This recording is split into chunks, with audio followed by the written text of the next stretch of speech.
Do that. That's what we're here though. You're here to watch 10 minutes of shot. So start the timer. Play the clip. Shit, 1 second. Bro.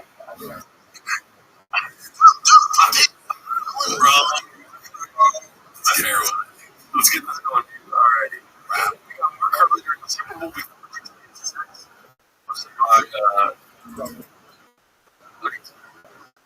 We got Super Bowl, dude. 2 years in a row, 2 Super Bowl. We've done that, but listen, look. He's getting there. Yeah. It's just there was 7 that's what it is. When 6 doesn't even leave anybody, they would become even more successful. And also the stars in his entire field. He's looks at his fellas. You've ever heard of it? And also they become a emotion with your family watching this. You go, oh! See the guy on the screen. Because that's what I don't like it. It's like that is very something from your family. It's the it's all the cats. Is that not a post? Mm-hmm. That's a post. It's not that.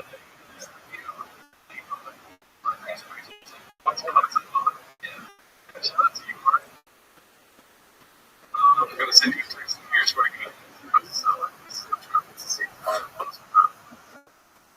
Joe Campbell couldn't find anything. Seems hosted by Oz 66. Seems to appear. Frankly, people back in the day, Billy Billboard,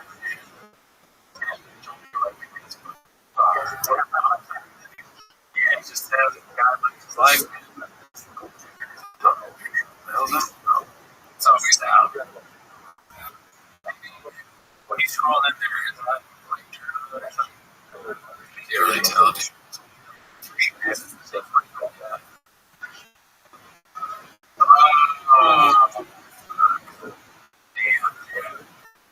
Definitely not in trouble. He's or a 70s truck in a blazer. Like especially job is broken. Sometimes, you just can't read the shit. What do you think happened? For sure, it's like this one more dude. Wait, how dang that was a goal.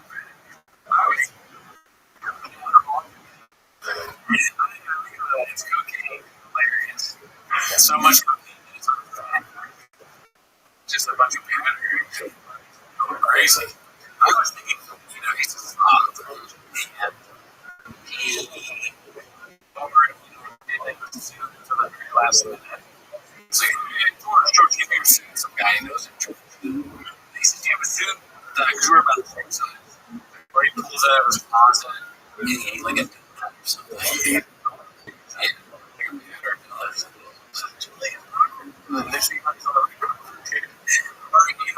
It could be so many things. It could literally, he's such a piece of shit that it could be a witch trying to spill on him. Because he didn't, hit a witch at the car, tried to drive off, but he did something like that into a witch, which is like, and blew this on his back, and now he's cursed. Things he has to do, or bad things happen. What do you think, dude? Have you followed Tim Warren already?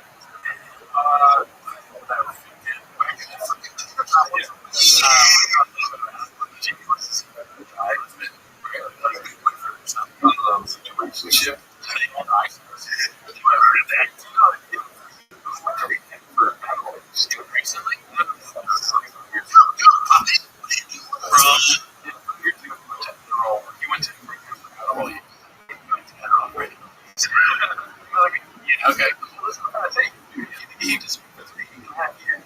Wow. And I came back and was like, I changed my life. We have never done this. Yeah, he's really interesting. He's gonna, he's tough on, when it comes to drugs and alcohol. So you heard, right? He's addicted to each other for a lot of things. Stop. He doesn't need to go to rehab or he must be trying to done with it. He just puts it on. And he's like, the plug, you know what I mean? Like, he's like that, I'm podcasting, right? Like, we're going to read this, we can talk. Yeah, it's from, yeah, that's from too much doing it. I feel like we make those that faces sometimes. I don't think it's from the private hands, probably make this face. But you're not doing it. I'm not someone that I'm telling you. That social media is family. We're proud of it. Yeah, I mean, dirty clothes, nice. I mean, dirty skin on that nice suit. It has like the worrisome feeling, I guess. That's something there. Legend. It was totally normal. 6 years ago, they were up with 4 year old. You see the spring dead thing? No, you didn't. You don't remember last time. That's true. You see it so bad. We can't see the cliche. Oh my god, it's bad. That picture is so funny. That's a, yeah, for something else every day. Comedy's hard. The cat is crazy, man. Like, listen, I get it. I'm a fucking cat. Have I ever wanted to wear a new story? You got to think about it. It was not about an endless thing for life. For a cat, or I said, yes. Sign up for my name. I don't know, like that. Just try and better hands like this one. This one. That's like taste. It's like something like Pinky Blinders house. That's something small person. Pinky Blinders. Joe. His little crony. Alright, listen to this fucking toad. How many votes for more slip of content? You're dead. I like that. Yeah, I did too because we try to stay away from like we're talking about this like she seems like the next person I guess. I don't really want to get into it.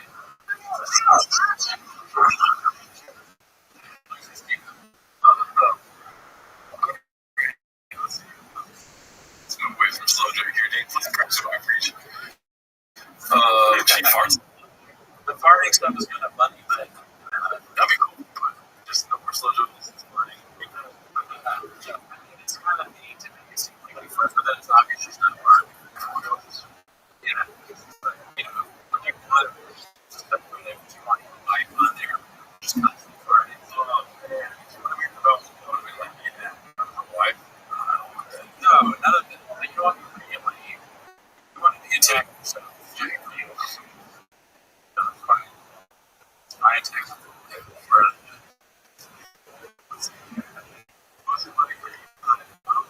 it's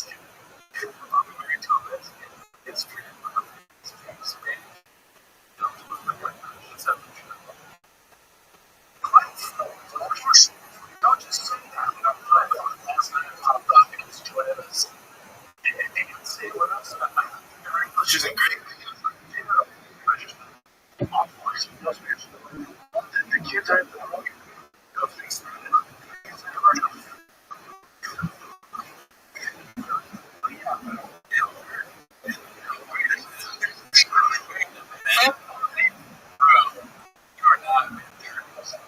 we established that shit up a little bit last night.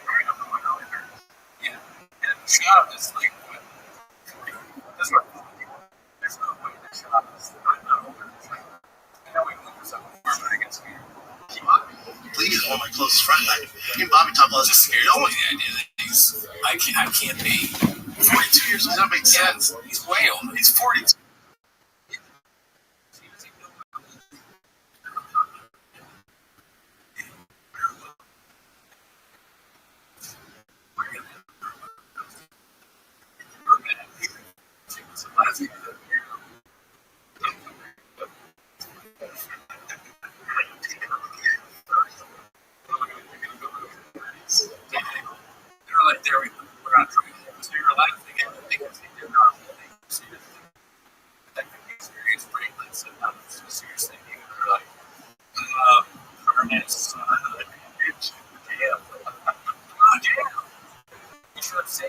But yeah, I'm gonna let you guys eat. So I'm at the dinner table, and then dude, for an hour, the entire conversation in Spanish. I'm just sitting up, fuck me. I'm just gonna sit here and stare at the fucking wall while you guys have a meeting. Yeah, and literally just Spanish, and stuff. And after 5 minutes, I don't know, disrespect. A little bit. So I'm like, I should go eat and I'm not here in Midtown. I go figure out a way to pay for your house. Y'all kids speak. So crazy. That is that. It's make with you with anything. Unless they really come in there. So I don't understand. You go listen to five times. It's like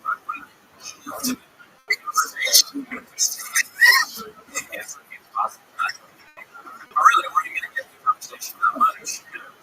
They're going to say yes, really stupid. People are going to have to be properly move on as if you did that with your life.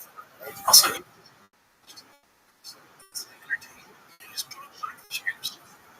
nobody will notice if you leave the table. It's just yours. It's so Spanish.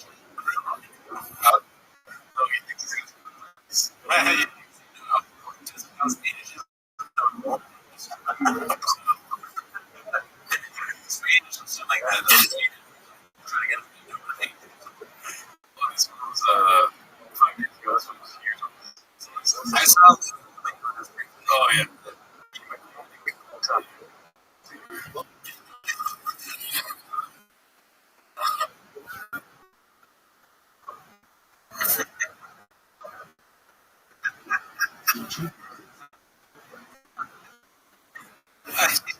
So weird, dude.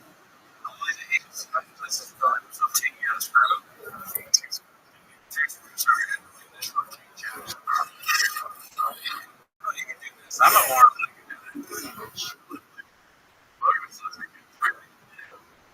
I today,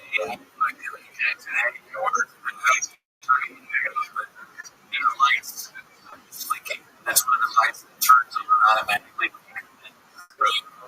It's totally weird. It's weird. I know our contractors, so I text him. I say, are you doing this?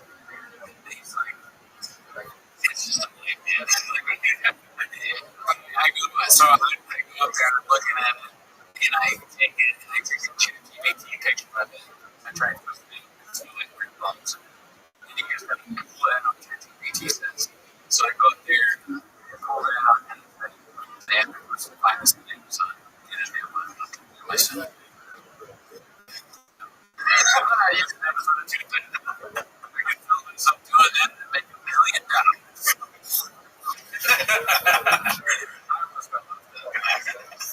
And when I put the ladder, I didn't go like this. Because I put the ladder the wrong way. Like that. The staff was like, he's gonna burning my hands and they didn't know how to turn off. Yeah, I'm not sure.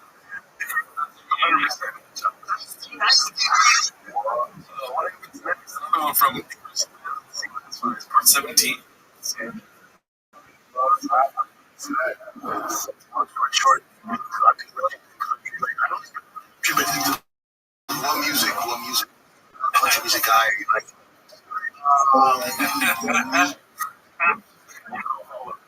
that's good.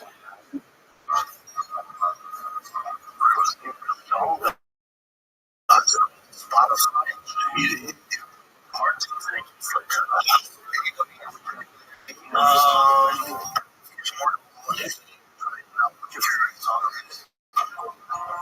Is this homeless? It's crazy. He's like, I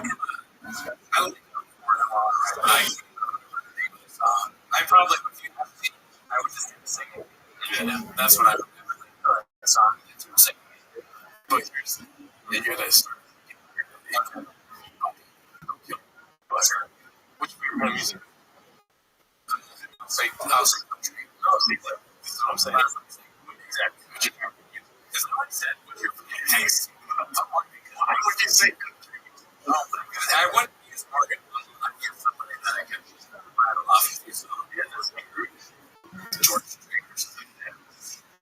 You're like, to be honest. If you can't name a single country thing, just as a spot, like which one? This is something that needs to be taught. Like basic reasoning. It's kind of how I'm feeling is about how shit doesn't understand the fundamentals and ideas of comedy. It makes comedy just like you say that person is fat due to joke.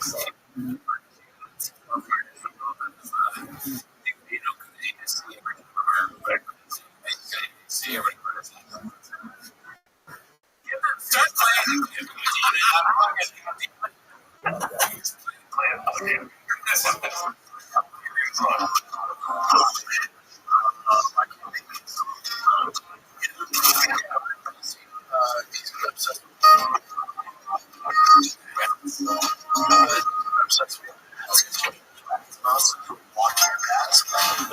So around town,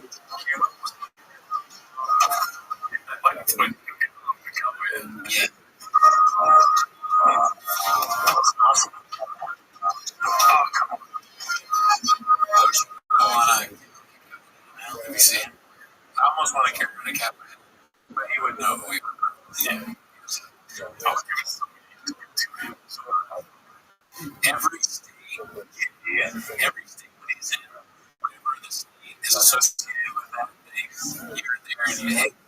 Like, welcome to Wisconsin. Cheese curds.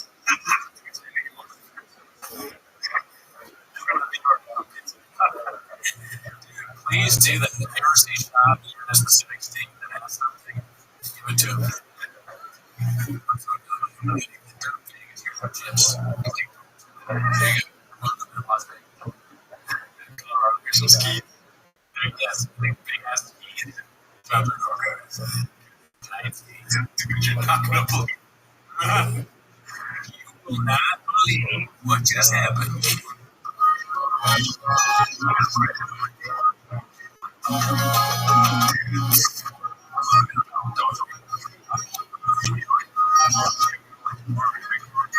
You have to give it.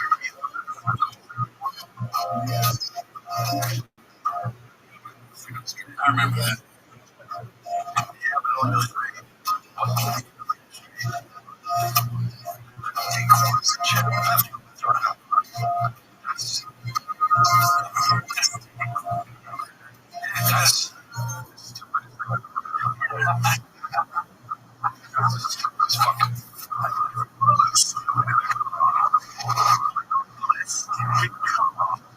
Easy when you get to your destination.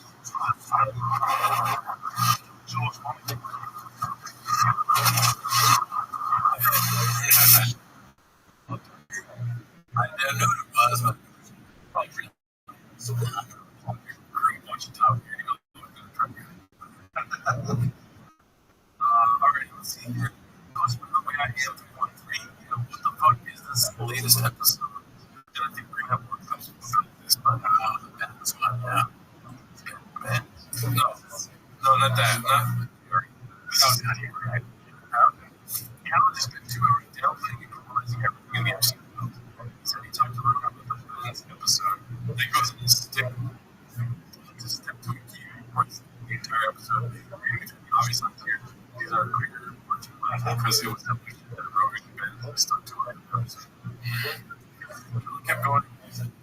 Basically, being a bunch of rich dudes cheating on their wives, and they didn't care about it, including Nadia, what he didn't care about. Also, tried to minimize it by talking to a bunch of socialite and hanging around rich dudes. Just typical stuff in the movies. They ignored the trafficking part, so there was barely any guys that were linked. So, again, just a regular thing that was rich dudes and me partying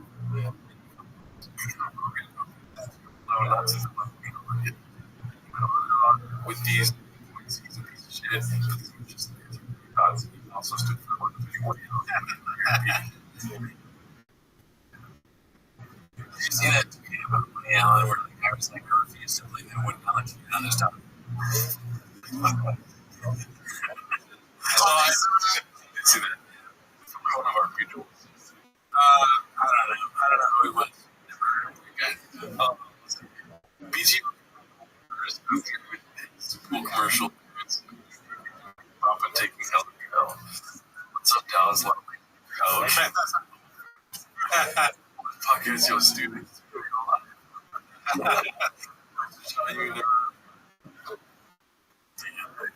Shout out to me. He's got some great comments. Big old pussy shop. I heard about this too. He's calling him out or something. For talking shit. Yeah, okay, there you go. That's below the belt.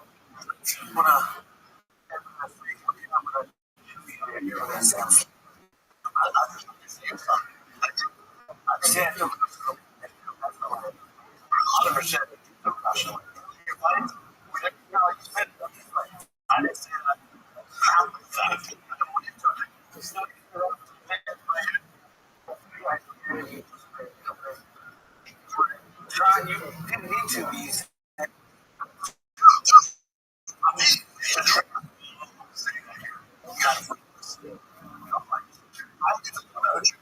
Very Austin. Yeah. I know you have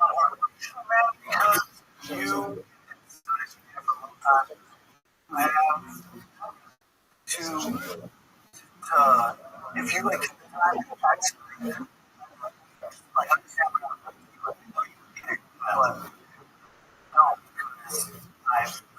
because with it's just fun chaos.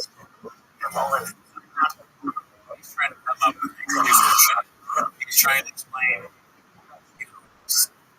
what is the here with Shab's not understood. He's being actually pretty nice here. He's also staying at the standpoint. Right? He's to his face. No, listen, you do this all the time. You don't think about what you say. You don't even understand what other people do. You say stupid shit, and other people are told you to say.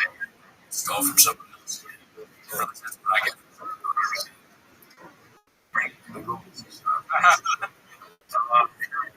Be surprised. Just like what for 6 meeting keep defending the. I don't know. I didn't see Bill Burr part of this. Yeah, Bill Burr in the probably the stuff. I guess. No, it has to be. There's Burr's like, it's in the files. That's interesting. I want to. I think I'm halfway through this video. Yeah, it was one time. It's a good time. What's Island? Okay. You're like, get proud like you say. Like, guys convicted of some horrible crimes. Listen, planes are fine. There's no way that he said that. I get scratched. No.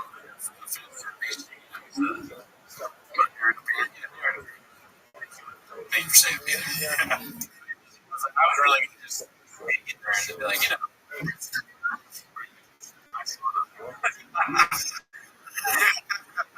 finished.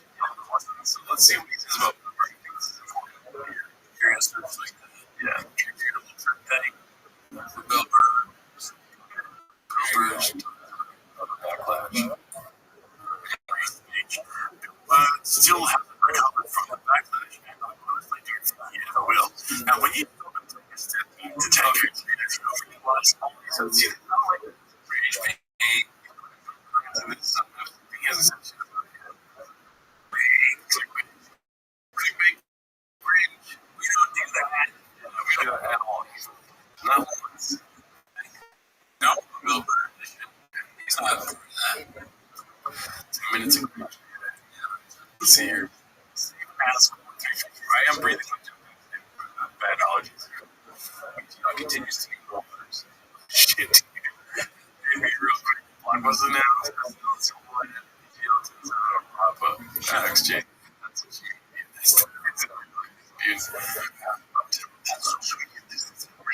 That's what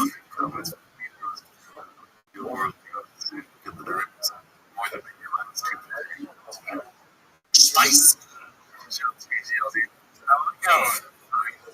fun online. Entertaining. Brian Callen, 809 VR. I mean, I've never seen this user before. He's out here just taking shots. Look at this. Not good. But just that's weird. It's like Callen said. That's crazy. What makes me about racing? Getting out here. Sounds familiar. It's tough to switch to grapes. Yeah. This is the one I posted. This is my day. I like this a lot. It's so funny. I saw it. Oh, yeah. That's everything. Somebody could do me because the actual video they do. Yeah, this is better. Yeah.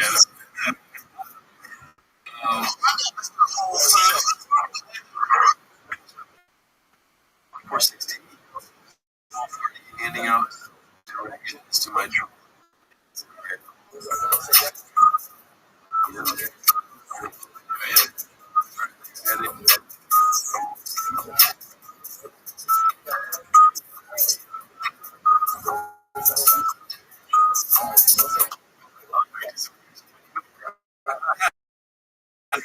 Very funny. Let's see. Oh, oops. Chicken off his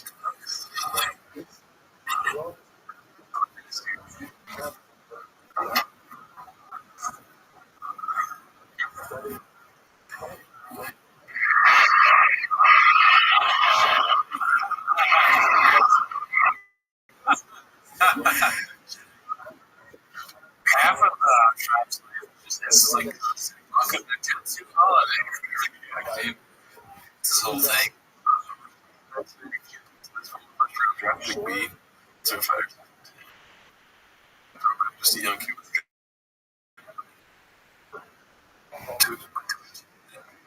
Seven.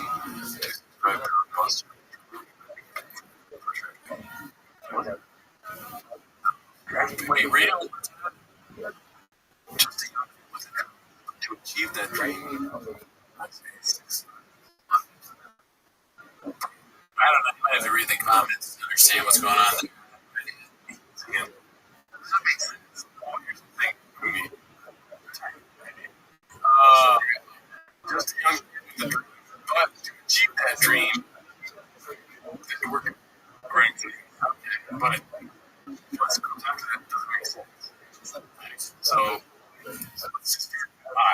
was a 6'7" monster and sure I'm drafted. Just a young kid with a dream to achieve that dream. Was a 6'7". I don't know. I see something I like that. Oh, that's good. Kona, let's go. I want to get some fucking good. Okay. 23. Papa might fight.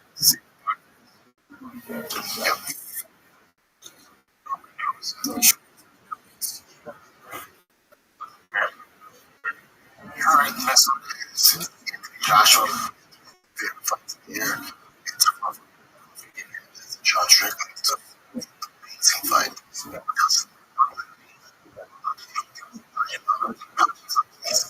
Just speak.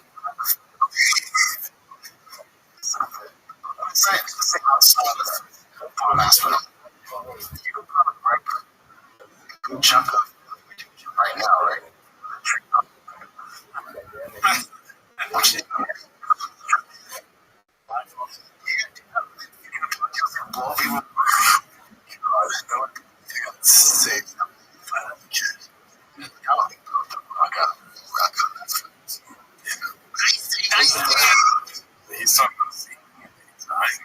That's so hopefully. What would us? Yeah, obviously us, but he is not. I would say what he does fighting. Stand. Yeah. Die from. Stand up, he can't die. He can have something.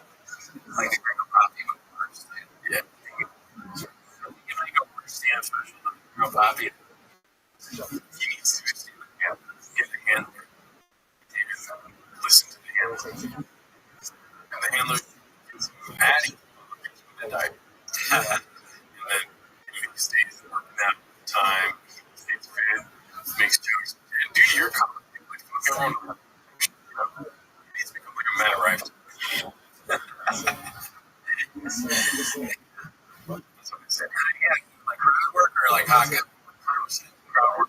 Or 50% hot guy, 100% crowd work. He tries to be like really features of like he's trying to have like an accent. Yeah. It'd be funny if you go to Joanna and don't watch it. Some you're not gonna be happy about. I'm gonna go on like stage right now. I'm gonna talk about something. You're gonna forget me. Except what comes to the moment, like you love you become Rabbi, but Brenda John. Right place is that's the answer. Oh, he's super lost it, you know. Okay, now what do you do? Great. They're like, oh, okay. Get a pilot his ass. I think there's weird chemistry because the audience already. Everyone thinks he's not. So it works in his favor. He just stopped at the wrong time. He stopped at a time where everyone thought he was not funny. So that's what he is. Dude, he used that favor. You're definitely yeah, that's true. If you do something funny, they're gonna laugh. If you don't say something funny, you're gonna laugh. So it's a win-win.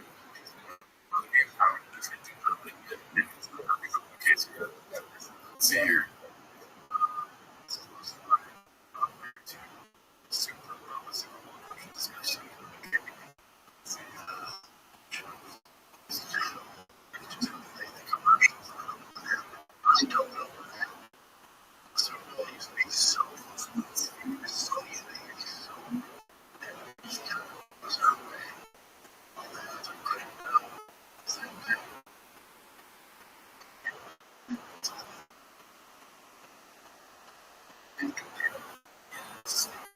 Urgency. Somehow, Budweiser were better than Ozempic and whatever the hell else he's like there's not that much of a difference there. They're wearing some celebrities. I mean, he just he's probably not his company friends grab this whole and BJ was one of them. Oh, that's his BJ, like if it was BJ, I was looking at it. Check this out, Rothschild. I'm not gonna do it.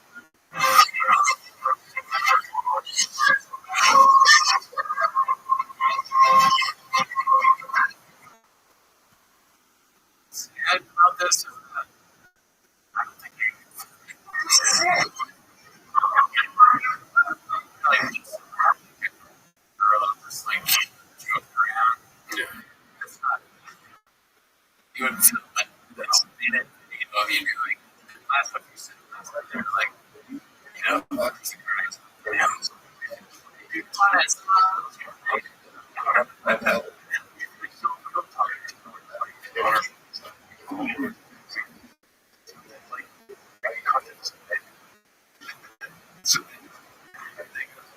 They got their their podcast.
It's really talking to oh yeah.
is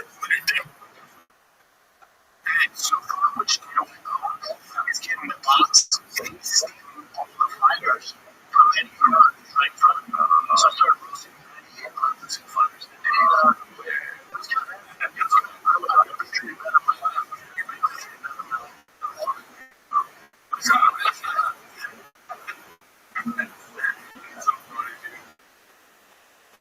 that's about like you were hosting a show which not really in your contest.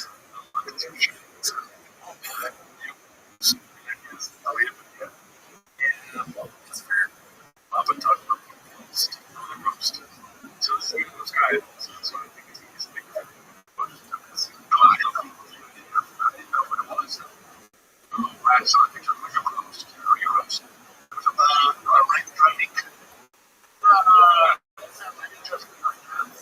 Right. That's not going to work out. You get 25 so they have whatever they give a ceremony of 100 years.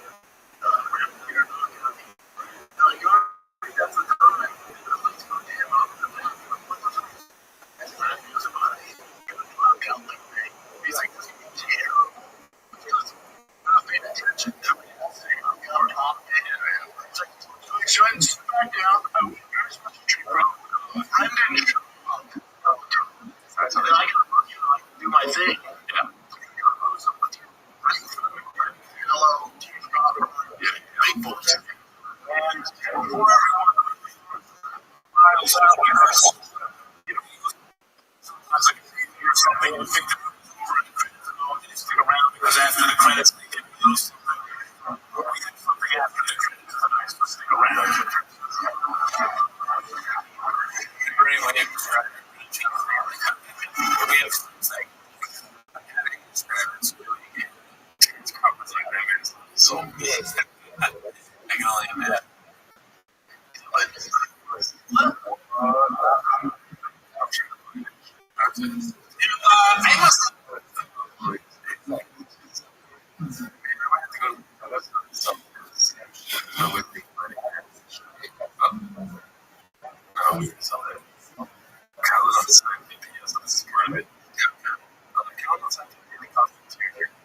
must see it again.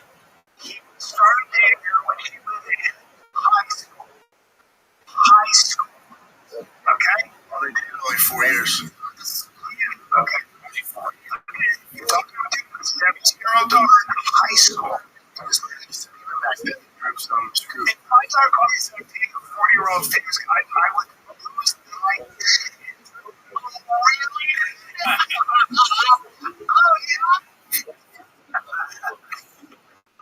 shit. Really? Oh, yeah? Perhaps real quick. We'll talk about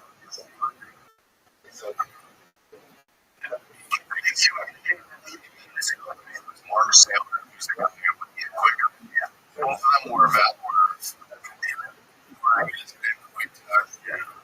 same path. 400.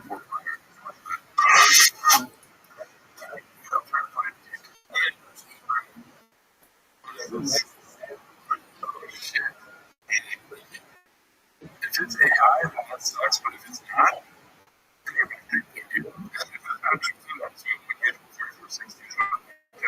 YouTube.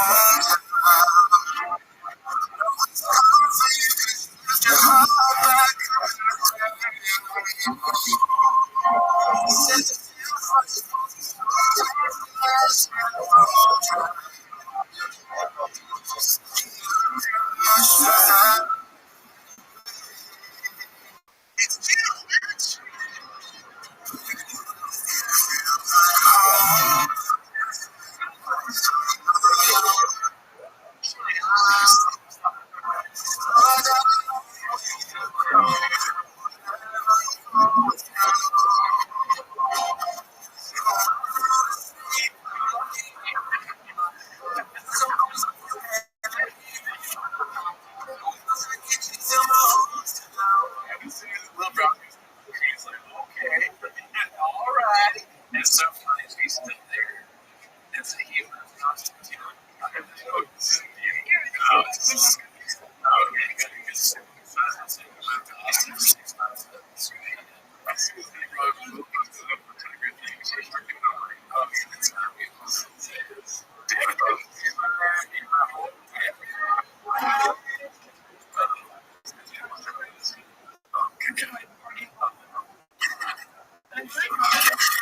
is not like dude. You watch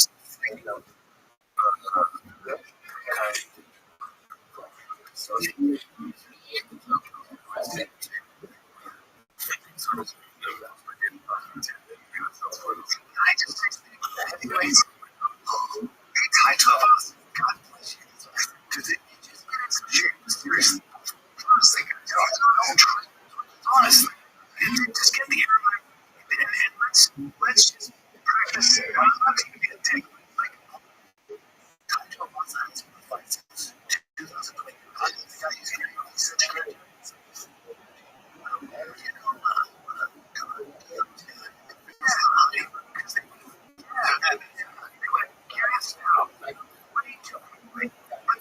That's a terrible. That's just not discipline.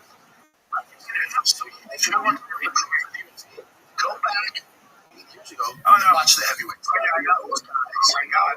Look at them touch. No, even the early correct. They're not right on top. 30, correct. Correct. I'm just different. Backwards. I mean, I'm sorry.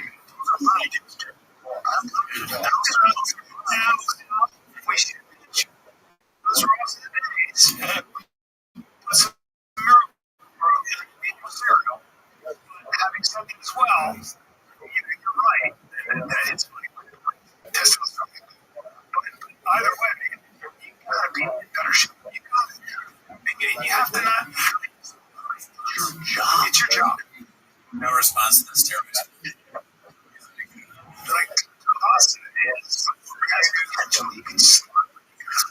I told her, you don't want with UFC coming in. It's just this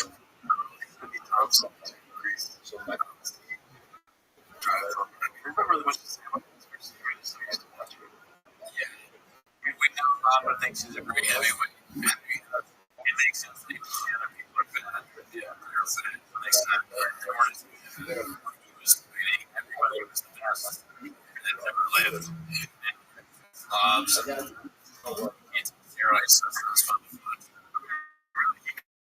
Couldn't even make a championship from that. Watch UFC flash the same. Be something. We're deep in front. Brian on TRT, Brian Rage Rating.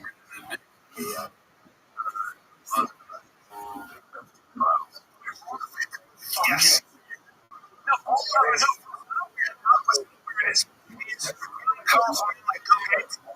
islands. That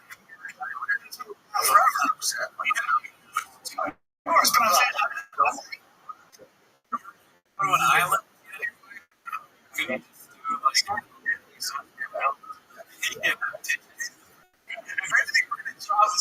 On top.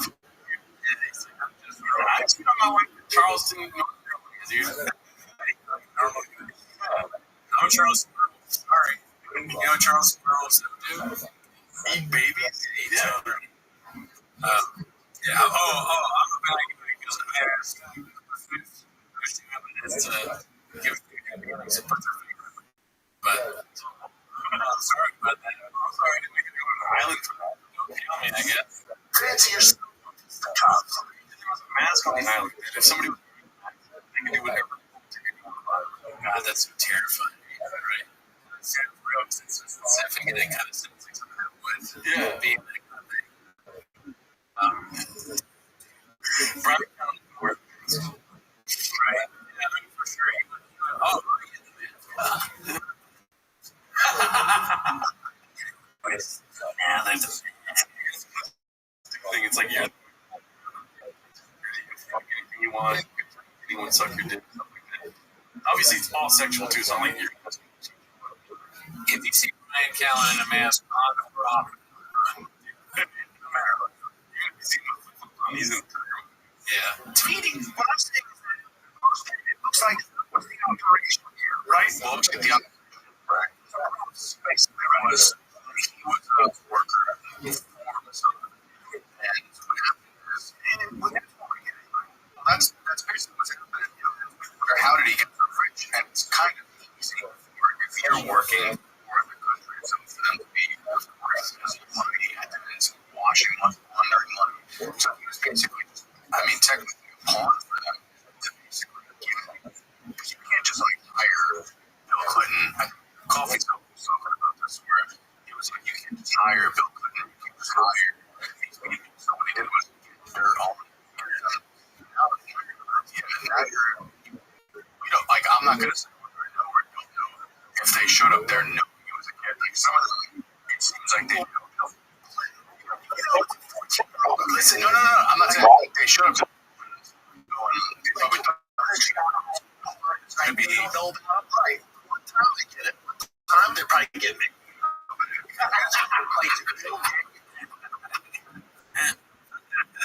You can still get him one time. Same words. He's like, we're party there. Like, no, it's got. How would jobs like that hasn't come up yet? Probably Dershowitz. Adam Dershowitz. How?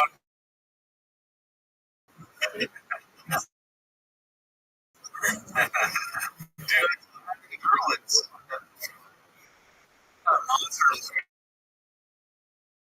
Dershowitz. Berlitz. Hey, no, like that's. I'm surprised he even went to jail with Berlitz.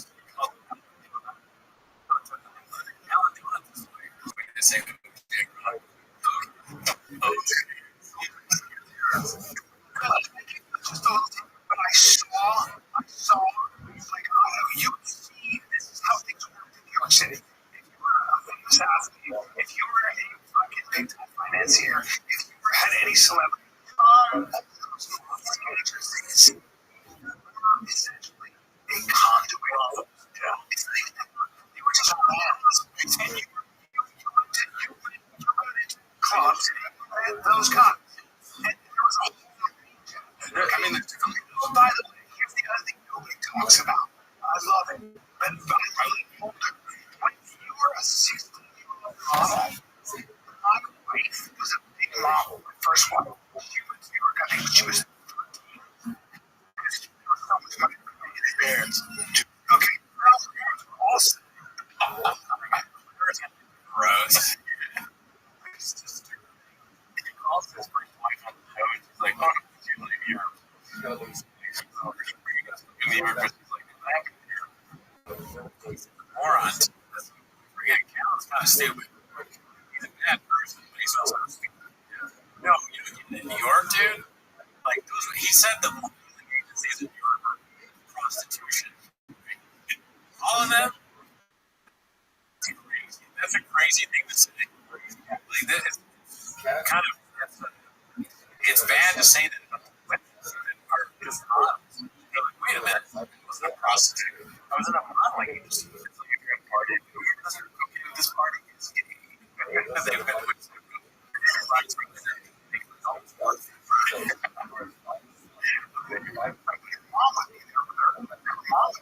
she knew. Please understand that this guy is so crazy. By the time you're 13, by the time you're 16, back then in the 90s, those clubs were looking at IDs. Here's my fake ID. They would provide you with. I can actually speak for a fact. I know girls that in New York City clubs like to stop all that. Yeah, these guys make smile on his face. That's always like 90s. So sort of get out of jail free. Imagine you're a lawyer. You're defending a client. What my client's accusing us of, right? We've heard the prosecution's case. Like, outline all these things that he did, but don't forget his defense. He goes, oh, okay. When you're 13 or 16, it's the 90s. If you're 13 or 16, well, yeah, don't forget. It's a different time period. I wasn't alive in the 90s, and I don't remember.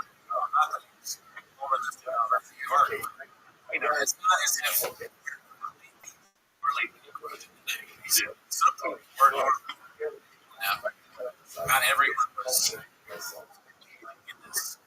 So what they would do is give them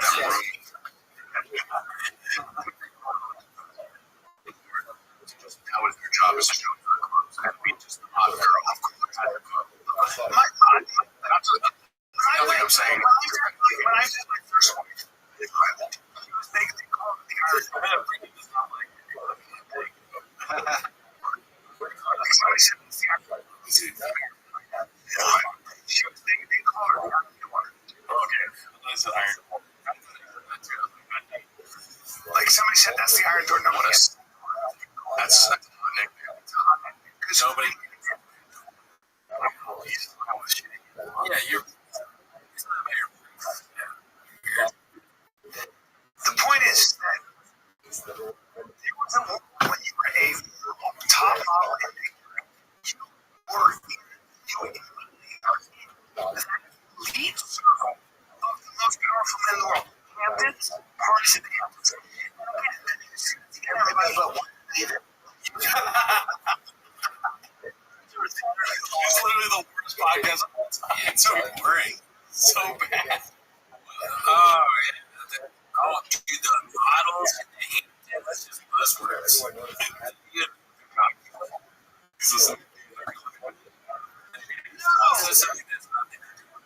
they? No, it's awesome.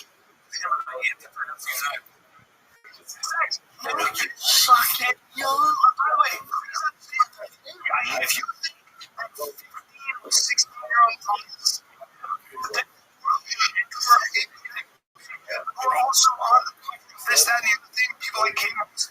Do you think back in the 90s? Anybody was June 19? Do you think back in the 90s? Anybody was saying, hey, that girl, like, she's 15. I hate to tell everybody. I hate to tell people. It was a creepy fucking era. Song, she's only 7. The Kleins models were 15 and 16. I don't understand. What? Yeah, that's weird. What is the. Why is he saying stuff about 16 to the 90s? What is the point he's trying to make for? He's making the point of sticking it down. He's not saying, he doesn't say it's bad. Yeah, no, no, this is really good. It's like talent. It's almost like saying it's like we don't know what's going on. It's like, okay, so you what is this? It's literally people in power doing this. You're talking about politics. Rich people, it's not rich people. People that make the laws of our country. Yeah, they're fucking kids. They're meeting babies. And putting on masks and the workers are like, it doesn't sound like a good. It's like so this before here's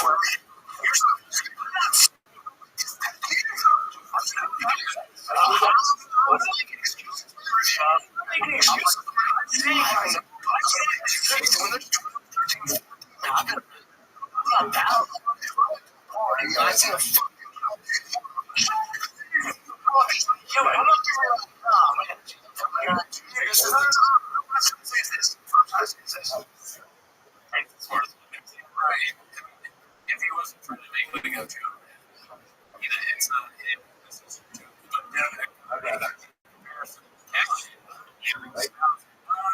no, you can use me. There's a funny trying to make a joke. It's like, how you say it's what you like. Obviously, if you see it, 14, get the like, what the fuck? Here's what I'm trying to say.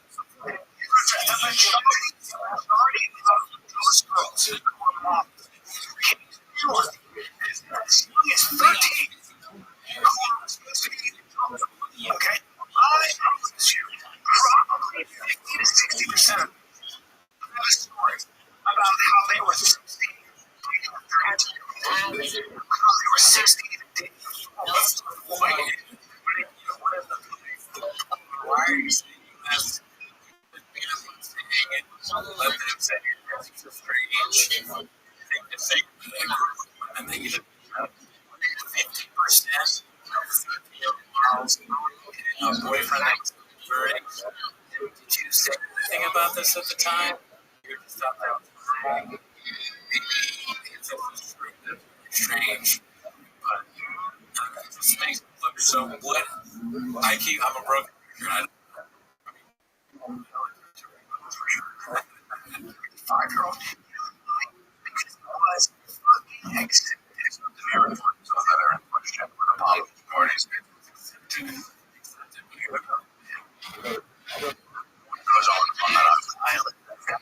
was just trying to say about the fact that this guy is missing territory. After everything they say, should have the same response he had.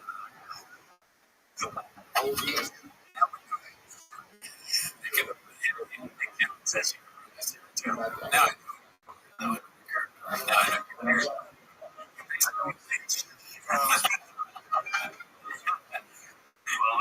let's watch it. If anybody's surprised by this, I was happy. Morgan made it to pre-2008. He said open because he was.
Made for anyone.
This right here.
Come on, everybody.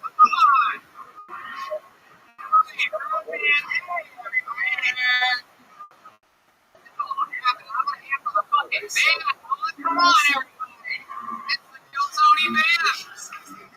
Somebody takes vodka, the first thing comes to mind, vodka. Next clean hangovers. No hangovers. I mean, it's an extra clean vodka, but no hangovers. It's a clean. It's a nice clean hangover. Vodka's fun. Ladies and gentlemen, read the latest, the great Ryan J. Eagle is streamlined tonight's episode as we speak. It's right here. The great Ryan J. Eagle, flew into Los Angeles, California for this. Maybe you've been fans of the show for a long time, huh? We wish episode 1 was blended with an opportunity to have full fans and even you fucking monsters that bought up these first 100 tickets as you did. When the world of us were excited. How will the show play the rare laser to a right to receive smokehouse of holiday degrees we built some big dinner red day for us. We stuck down some food, including brisket cheesecake. That was cheesecake with brisket. I don't know if you can tell that I actually gained it. It's not easy for me. 7 pounds since moving to Texas. Like, much. Where is right here in my nip. Thanks to Yoni, that's for showing everybody there. And before we start tonight's incredible episode, here's a little bit more with the amazing sponsors of It is available for you right here. Guys, we've talked about it before. Let's talk about it again. Truly, one of my favorite products that I've seen in the past year. It is unbelievable. It's liquid IV. One stick of liquid IV in 16 ounces of water. 3 times the amount of hydration as plain water. It's a game changer for me. After golf, waking up on the over. David, is a magic trick for life. Tony and I brought some of my personal stash for us today. They have the new strawberry. They have the new pina colada. I don't know if you've tried that yet. And my favorite is the passion fruit. Now, we talked about liquid IV before they've even been sponsored. I've always had a this has changed my life. It's contained 5 essential vitamins, 4 vitamin C and an orange, and much potassium. So by the end of it, it's the sugary sports. Artificial flavors on the serving, less sugar, and then add it's mainly for main ingredients, non-GMO, vegan, free of dairy. I'm telling you, I got off an airplane today, and it's another one of the areas where incredible, well, it works. Rehydration is absolutely incredible. Again, this is a product we were talking about before they were even a sponsor. It's absolutely every donate for 27 million servings in response to COVID-19. Donating to the hospitals, first responders, food banks, veterans, and active military. And they've donated over 6.7 million servings globally. Granted, you use your strawberry liquid IV or any one of their other great flavors nationwide and at Costco, where you can get 25% off now. Go to liquidiv.com and use the code Tony at checkout. That's 25% off anything you order when you use the promo code Tony at liquidiv.com. Get better hydration today at liquidiv.com. Promo code Tony.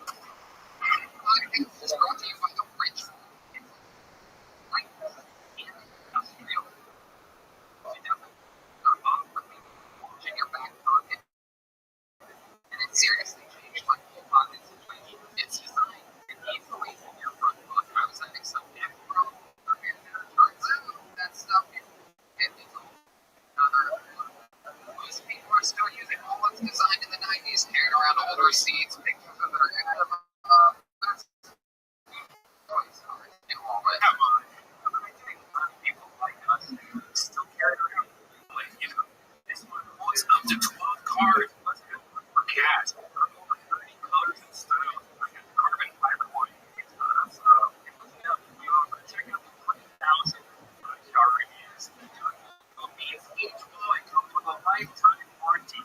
Find this and carry it for life. The Rich team is so confident that you'll like it that they'll give you a 45-day trial. You can test it out.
He's going to be with us all night. But we've been fans of the show for a long time. I hope we're super pumped to get ready to be playing guest, huh?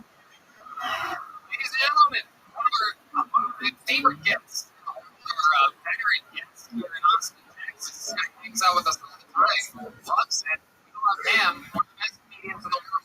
One of all of our best friends. Ladies and gentlemen, make some noise for tonight's guest, Joe Rogan, everybody.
tripping on your airplane stairs reduces coronavirus. New study finds letting everyone leave the country with coronavirus reduces coronavirus. I just joined a rock band and it's called Rock Band. I only have one controller and he watch me play. I have a buddy who's a heroin addict and as a prank I sold him the COVID-19 vaccine. Look, I'm an anti-Semite too, but I'm not trying to get into it with Dr. Seuss.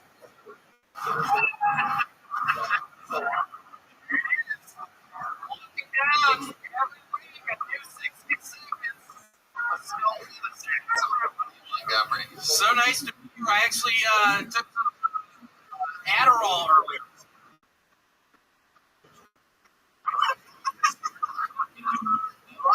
Looking at maps. Okay. Well, you dress like a little bit of a cowboy to like me, except you look like a man and I look like me, Woody from Toy Story. There's a snake in my butt. Got this adjacent pig stolen from someone else.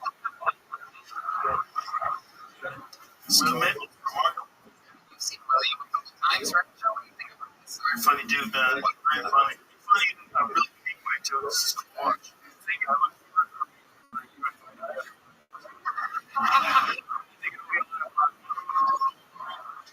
Let's try it again.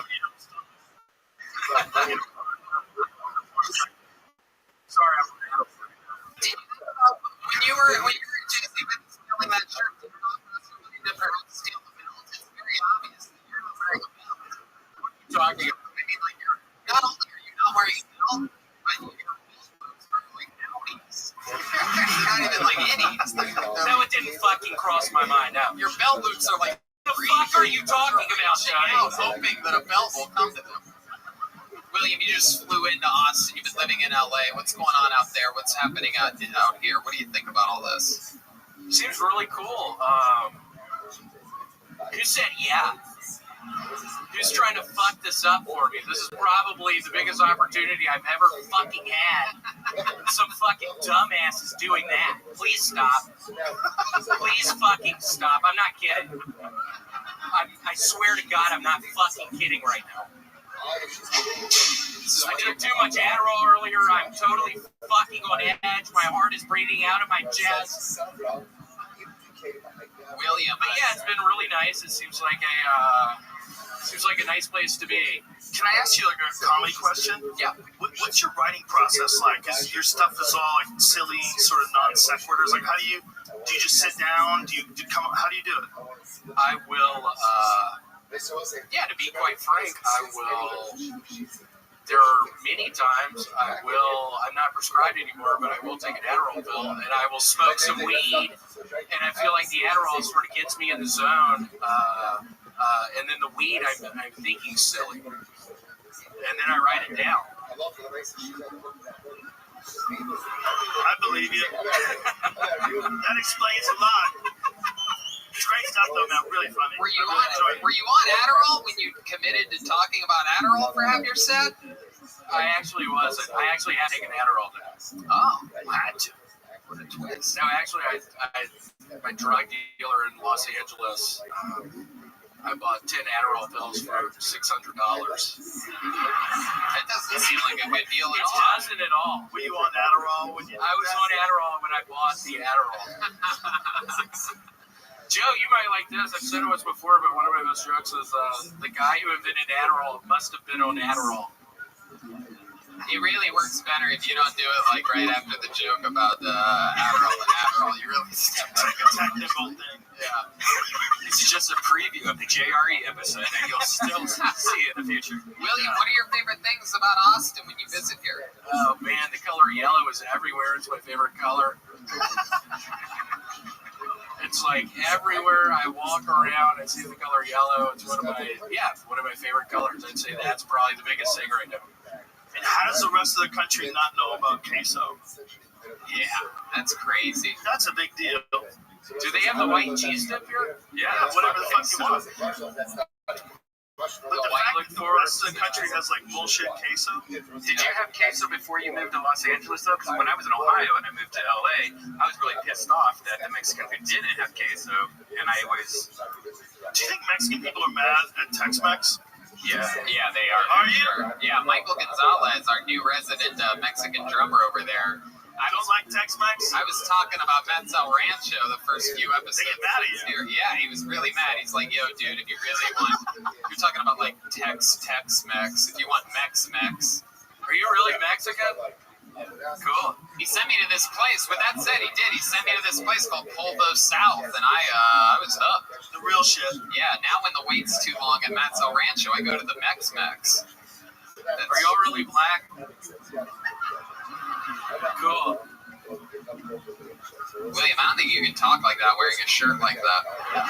What does that I mean? think it worked for you, like when you were wearing like Rothschild. What does that fucking mean? No, what does that mean? What does that mean, right? No, what does it mean? What does that shit mean? What does it mean, Tony? I mean, I'm just saying, you were used to wear more likable t-shirts. Okay. Now you're dressed like an adult. People are gonna take you seriously. Cool. You're dressed like how like we like the difference between that you and a t-shirt and you and that is before you look like you, and now you look like what we think your dad looks like.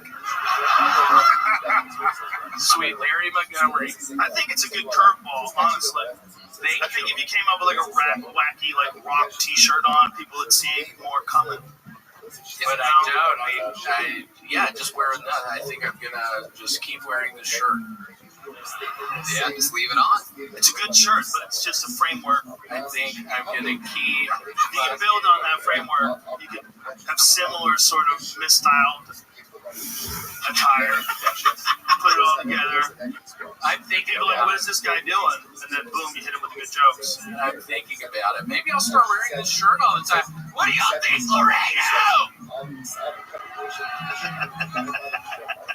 Maybe get one with rhinestones. William, you've been visiting every couple weeks for like each month or so. Is there anything you'd like to tell these people here about any decisions that you made in the past couple weeks? Yeah, I don't know if y'all have ever heard of the burger place called Wendy's, but I highly recommend it. There's some Wendy's in Austin. Dave's Doubles. I get a couple Dave's Doubles. William, you maybe want to announce that one thing? Yeah. I'm moving here. Oh, wow.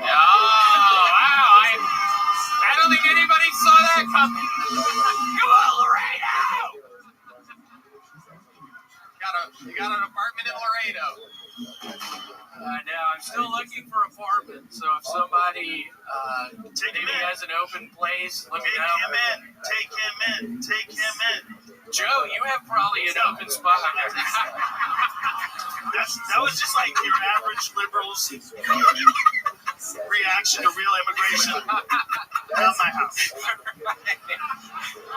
Take them in. Not here. Over there. William, another great minute. You've been doing this longer than anybody. A total accumulation. You've written hundreds of minutes on this show right in front of these viewers' eyes, and it's absolutely incredible.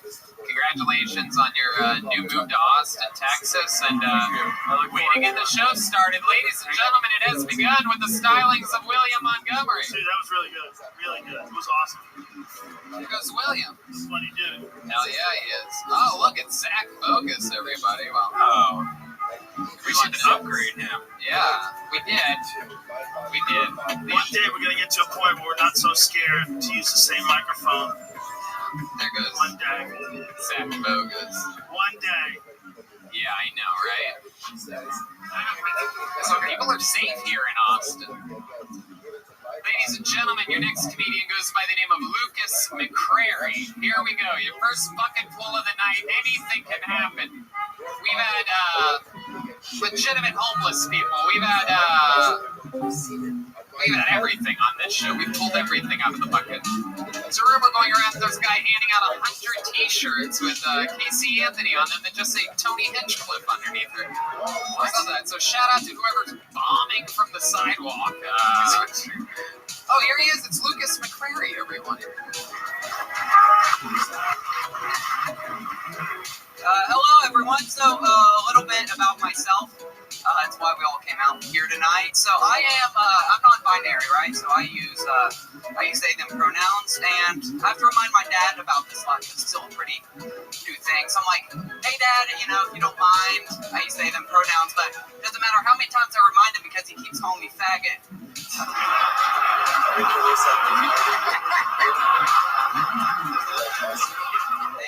Thank you.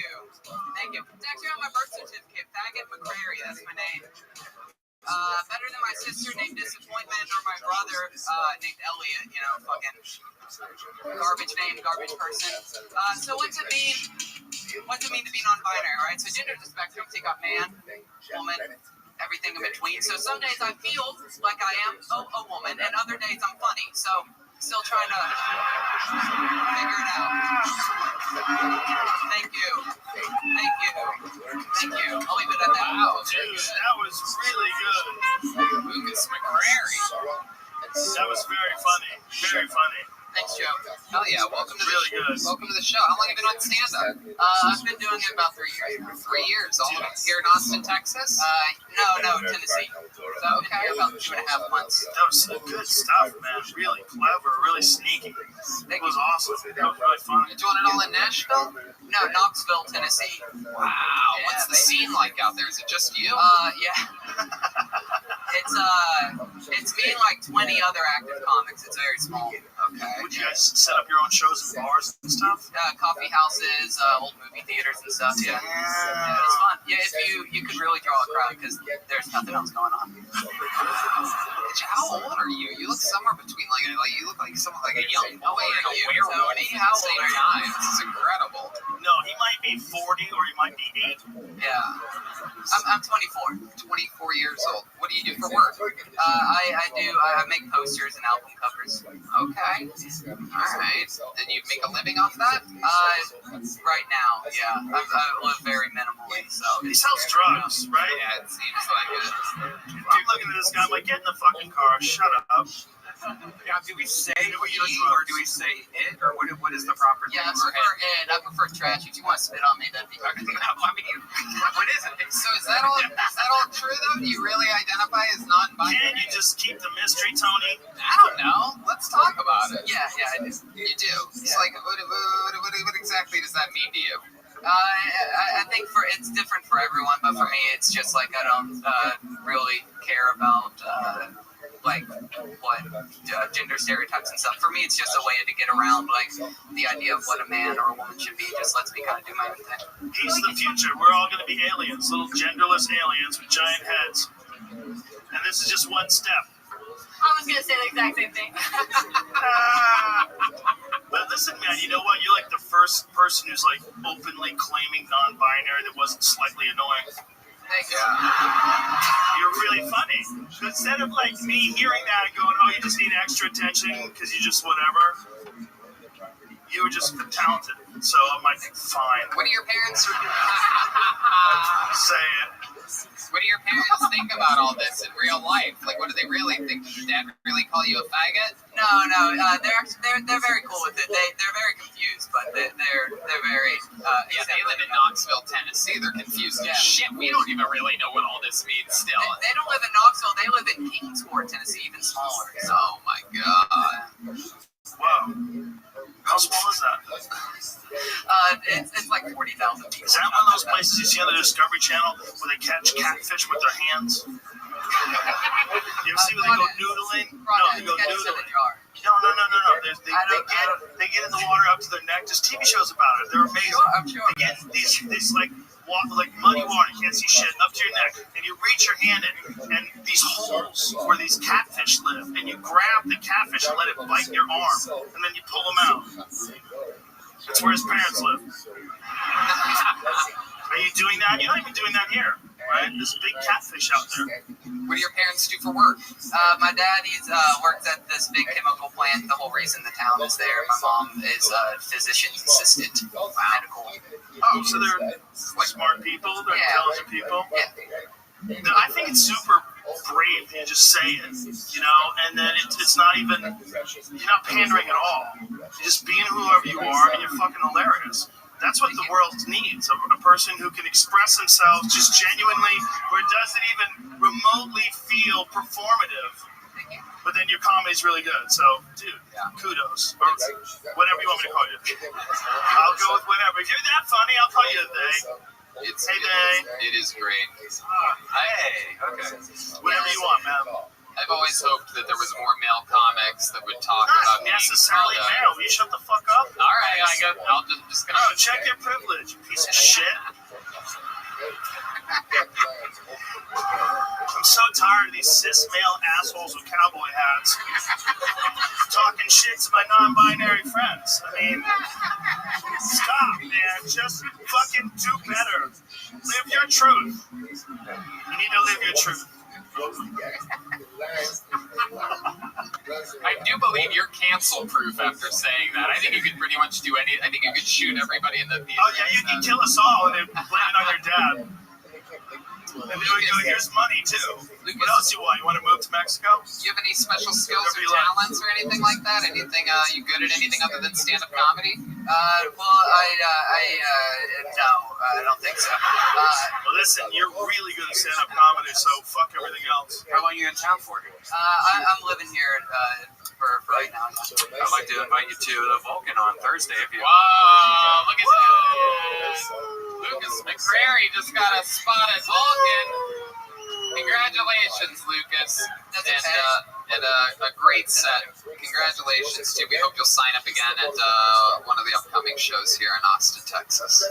Well, I got one coming up at Santa Cruz Theater May 1st. Be on the lookout. Thank you. There you go. All right, there it is. Well, Lucas McCrary, everybody, with a sweet, sweet plug. Follow him on social media at Lucas WMC. Hey, look who it is. It's Kaylee from the Yellow Rose and the Red Rose, the microphone cleaner. Hey.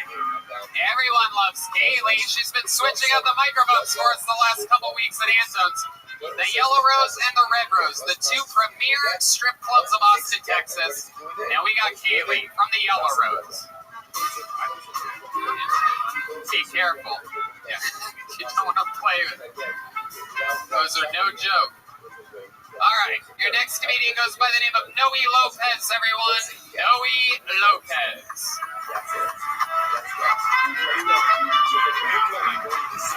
Probably, yeah. Noe Lopez. I wonder if we got coming from the back. Do you have a countdown until you pick another person? No, we just count to see how long they've been on stage, because sometimes, we're talking to somebody who's like, oh, wait, they've been on stage for 20 minutes. We got to get somebody else up here, Is Noe a real person? Someone coming? Can we get house lights for just a second? You guys having fun out there, huh? Yeah, there's real people out there. Look at you guys. That's what it looks like. Here he is, everybody. Noe Lopez is here. How's everybody doing tonight? Good? Awesome. So, I used to get a hotel as a receptionist, and one day this deaf lady comes in. And I don't know sign language, so I had her pen and paper so that we can communicate.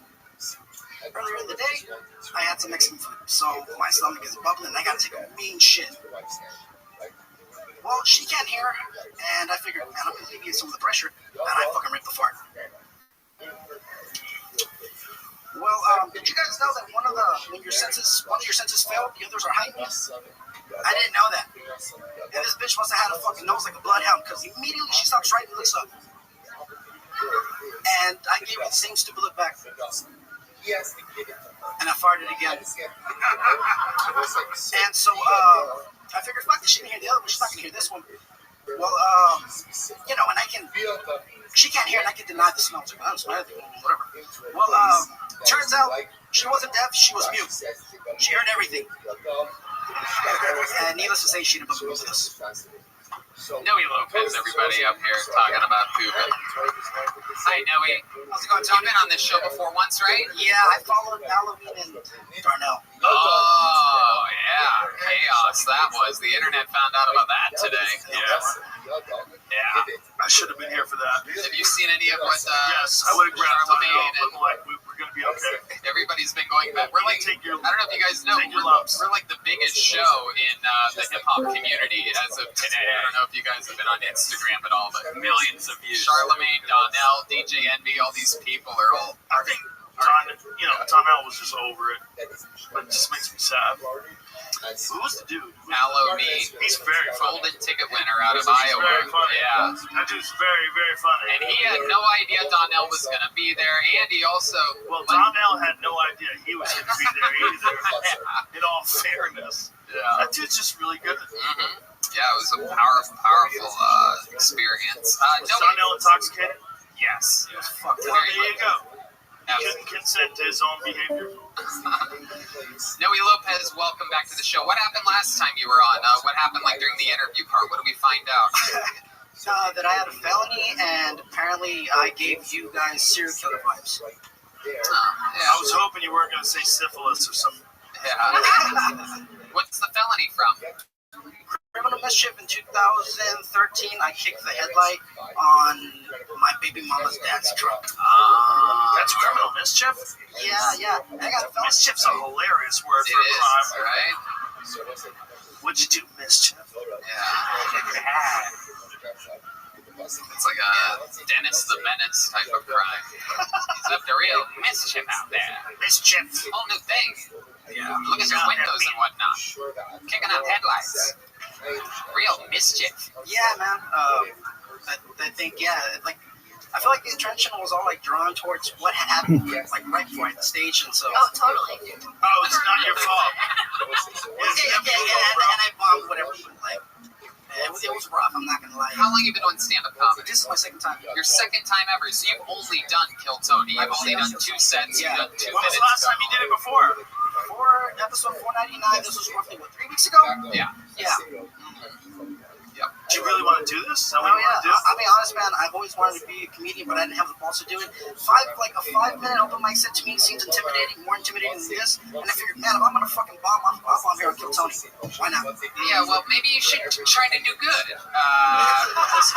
Whole other approach that you could have. I'm trying. Why don't you go bomb at open mics and do good here? I gotta do. Well, here's the thing. You can't just do it twice. You know? Yeah. And because it's just too hard. And when you're doing it twice, and both times you're doing it in front of the whole world. Like, not the whole world's not going to watch, but they could. They all could. I get it. That's crazy, right? You shouldn't be starting out like that. Yeah. This show's a terrible idea. I'm a big fan of it. But it's also like, I don't want to do flips with a dirt bike. I think what it was is like I figured I can put together a minute, you know. But can you? Yeah, but Let them decide. here's the thing, man. You can't do it that way. There's no way. It's like I want to run marathons. Well, do you run it all? No, I'm saving myself. Right. Save for I only do. I've only run 26 miles in a row. That's what you just said. I've only run twice in my life. It was for 60 seconds each and a few weeks in between. I did watch on the internet. I want to start doing the open mics. My intention is to do the open mics. No, It's too hard, man. Anybody in this room that's a professional that's gone on stage, we had to do it the first time ever on this stage. It's the hardest environment on earth. There's people behind you. That's very weird. Like, we're behind you talking shit. And you're like this. And all these people and the internet. It's terrible. Get out of here, man. Don't do this.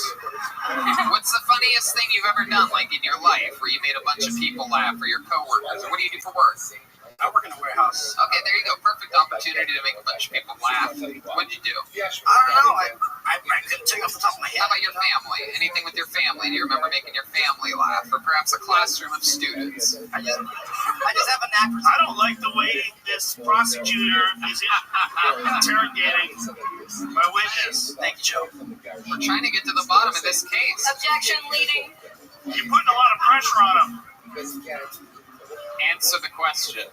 I can't think of one thing. As your attorney, I advise you tell him to go fuck himself. Outrageous behavior. Objection. Imagine you being on stage the second time ever. All of them are on the internet.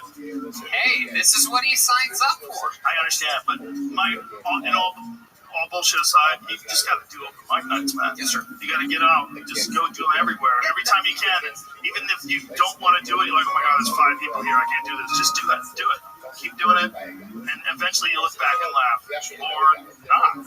That can happen too. It's like everything. It's hard, but it can be done.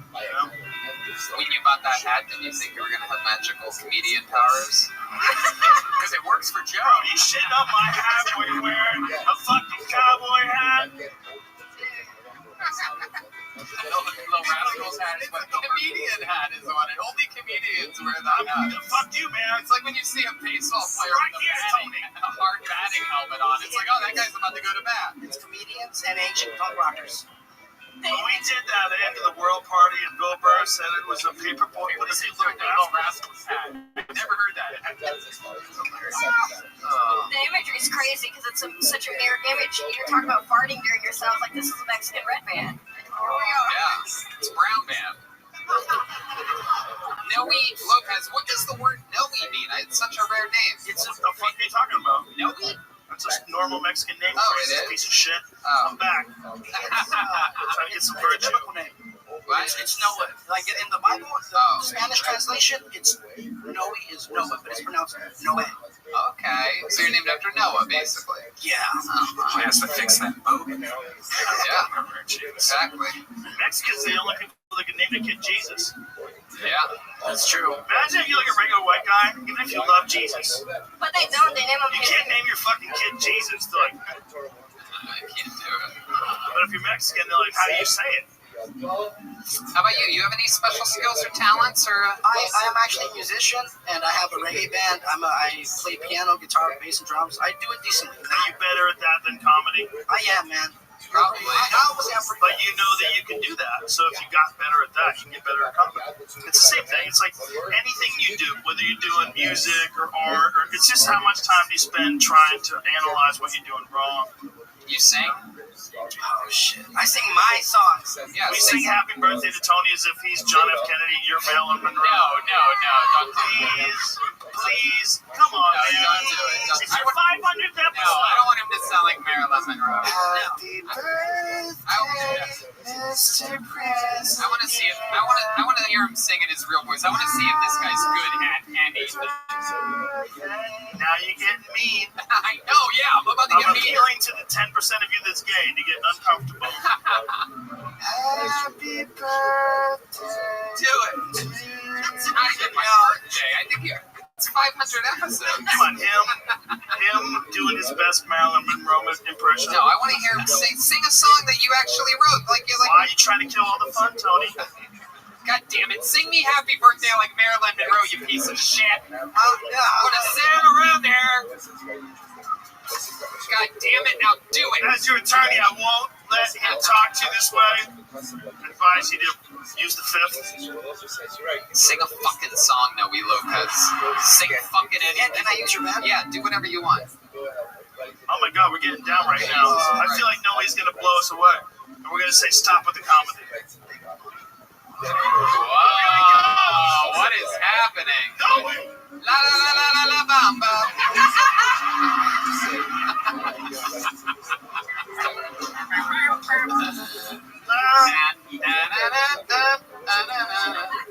Oh shit, it is. Oh, that was John. No, he's legit!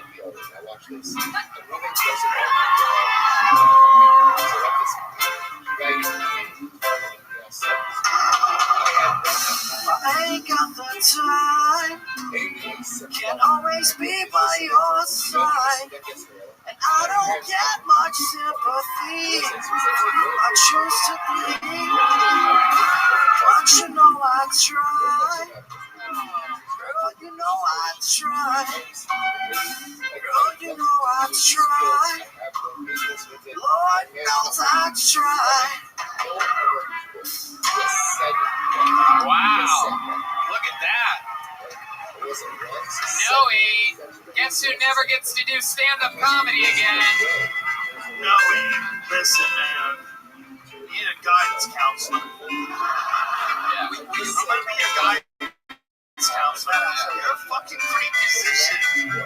Like the fact that just came out of nowhere. You didn't prepare for that. We just talked to you, and all of a sudden you grabbed the guitar. That was a beautiful moment, man. That was fun. That's my song.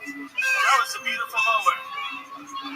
That was very You could literally ask anybody if you should stop being a musician and become a stand-up comedian, and everyone would say, no way. No way. There he goes, everybody. The stylings of Noe Lopez, his second ever comedy set. First time playing music on the show. That was pretty cool. What was that moment? How amazing is this band? John D on the keys. G-Madness. Michael Gonzalez. Uh-oh, Kaylee. Oh, shit. The yellow rose and the red rose. Partner clubs. There she is, a stone cold assassin. Zach Bogus just got fired. Zach who? You will never see Zach Bogus again. It's our helper. Seriously, check out the yellow rose and the red rose. Yeah, check out these hats they gave us. Teddy 69. Fuck yeah. Let's get another one up here. Here we go. Zach Stank-Toe Robbins. Uh-oh. Homie's got a nickname. Stank-Toe is in the house. This is interesting. Look who's over there painting also. Oh, yeah. Chris Rogers art. There he is. The local Austin artist. Painting it. Follow him on the Instagram. Close friend of the band. Chris Rogers Art at Chris Rogers Art. Yeah. And how often does he do this? Almost every show. I think he does every secret show also. Last night? Yeah. And he sells the painting at the end. You know, And that's what he does with Brian J. Ebelt, who draws all the tour posters and every episode of the show for 6 years. We got so much art going on, man. Yeah. And here comes the audience, ladies and gentlemen. I'm going all the way around. Okay, that's not the right way. Zach Stank-Toe Robbins, everybody. One more time for Zach. Yeah, my friends, they call me Stank Toe. Even though I'm called Stank Toe, I'm not into feet. So the only toes I suck on are camel toes.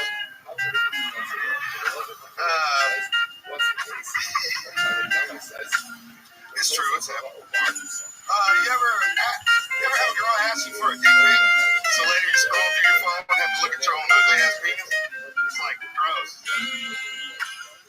I'm just kidding, nobody has to see my dick. I just keep sending it anyway. Y'all ever see a grown-ass man everywhere he goes, he has a fucking backpack on? Yeah, that dude's either autistic or he sells drugs. And if he's not autistic, me and that motherfucker going to the ATM machine later. What you got in that bag, bro? There he is. Zach Stank-Toe Robbins has arrived at the show. Zach, you've been on this show before as well, correct? Yeah, March 1st, about 5 weeks ago. We had a lot of fun, right? I sure as fuck did. Yeah, what happened? Remind me. I did 8 jokes in 1 minute. Y'all told me to slow down. Found out my wife left, you know. Oh, yeah. I love you know. And then the younger, something my crazy younger like that. girlfriend also dumped me in this recently within 6 months. All these women leaving you for a guy that You told sucks me, on camel toes. You would think you'd be able to keep them around a little bit longer. When you say you suck on camel toes, do you mean because a camel toe is very famously an indentation over, like under through the pants? Oh, I know what it is. So you suck on vaginas through pants? That's a really good question. I'm just not into feet, so those are the only toes I'm into, I guess. But first of all, it's singular. It's a camel toe. No girl has camel toes unless you're sucking on multiple girls' camel toes through the outside of their pants. Technically, once you lose the pants and the underwear, there's no more camel toe. That's just a pussy. It's like it must be the dry humping of eating pussy. Do you hear what he's saying to you, though? Like there's wisdom in his words. You're just going to take it in. Yeah. And go, oh, I see what I'm doing wrong. Yeah. You're supposed to take the wrapper off the burrito. I get it. Hey, there you go. That's not bad right There's there. how you're Now getting you're on there. the right track. Yeah. Now we're all comfortable and everybody's laughing together. Yeah. This is real important. 100%. This is a big part of the formula. Once you remove that wrapper off those burritos, I bet the ladies don't leave you quite as much. Once you start eating actual pussy instead of their fucking zipper, chipping all your teeth. My man's driving the car from the roof. Zach, what do you do for work? You seem like a guy that has a real job. I do. I'm a professional videographer for sports, music, and comedy. Oh, cool. And I filmed Steve-O's comedy special right here on Oh, stage. he got you high, and here we are. That's what happened. He was sober. Now he's sober. I love it. How long you been on stand-up? 4 months now. 4 months. What made you want to start now? I just actually wish I would have done it a long time ago. So. How nervous are you now compared to regular life? I mean, I'm pretty comfortable on stage. I've been Right now? hitting shitloads of mics, so. But you seem to get more comfortable when we were talking to you, and then when we were going back and forth, then it was real fun, right? Like relaxing. It's you got to figure out how to get there immediately. Right. Like right when you get on stage, you got to be who you are when you're with your friends and everybody's laughing. You can get there, but it's complicated, right? But this is the worst environment ever for it. I'm the worst spokesperson for Kill Tony ever. I'm like, don't do it. This is terrible. You're doing stand-up. I'm just trying not to what you're move my saying. feet like last time because Sarah was like, "You're crip walking up here is distracting." So I'm You just crip walk? No, I just kept on my feet last time. Yeah, he was very, very nervous. Tell us something interesting about your life that we didn't find out last time you were on. I forgot to mention that I used to smoke heroin for breakfast for about 5 years. Oh, that's why you're eating camel toes. I get it. It's like one molecule off. Jared, do you ever shoot it up or just smoke it? Smoking and snorting, I never really shot up. But When you say you never really shot up, when you say you never really, because I never really shot up. You never shot But up. I would never say that I never really shot up. I would say I never shot up. That's like, I've never really sucked a dick. But there was this fucking crazy day. I don't want to get into it. I never sucked a dick because he still had his pants on. See? Yes! Hey, there you go. See, There it right is. there, man. There it is. That's it. That's the spot you want to get to more often. Hell yeah. That is it. That's very funny. 3 years, 2 months, and a week and a half sober, though, so that's good. I love it. All right, well, there you go. That's the rest of the explanation. We have good news for you. Heroin sober. We have a giveaway. We have a heated. Oh, your heroin sober? Yeah, it's like California sober.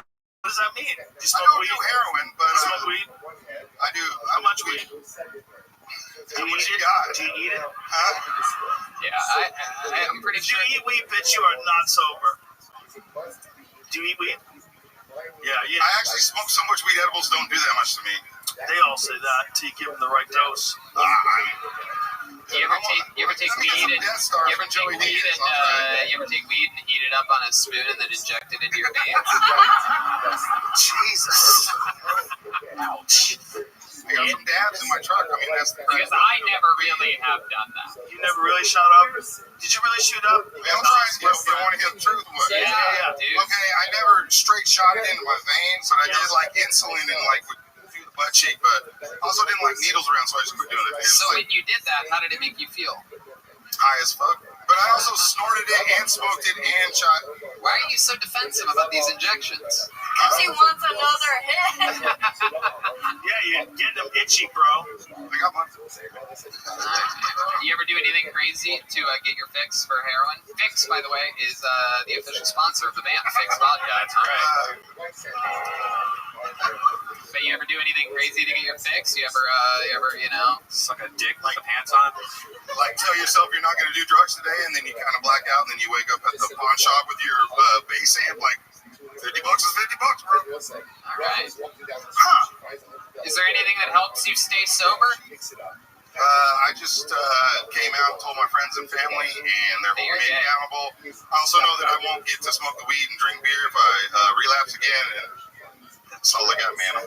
I I love it. That's sort of a good way of looking at it. It seems like you're flying in the face of all those 12-step people. I never even went to one meeting. Isn't that interesting? Like, there's other ways to do it then. That's what you're saying. I was also trying to quit. I was done with it. I didn't want to do it anymore. I was starting to not pay bills. I was about to lose my career, and I have an awesome job. I was like, no. Well, good for you, man. Good for you. You did it. You obviously, when you get loose, all bullshit aside before we move on to the next person, when you get loose, you're very funny. You're funny. We have a good time, right? Yep, 100%.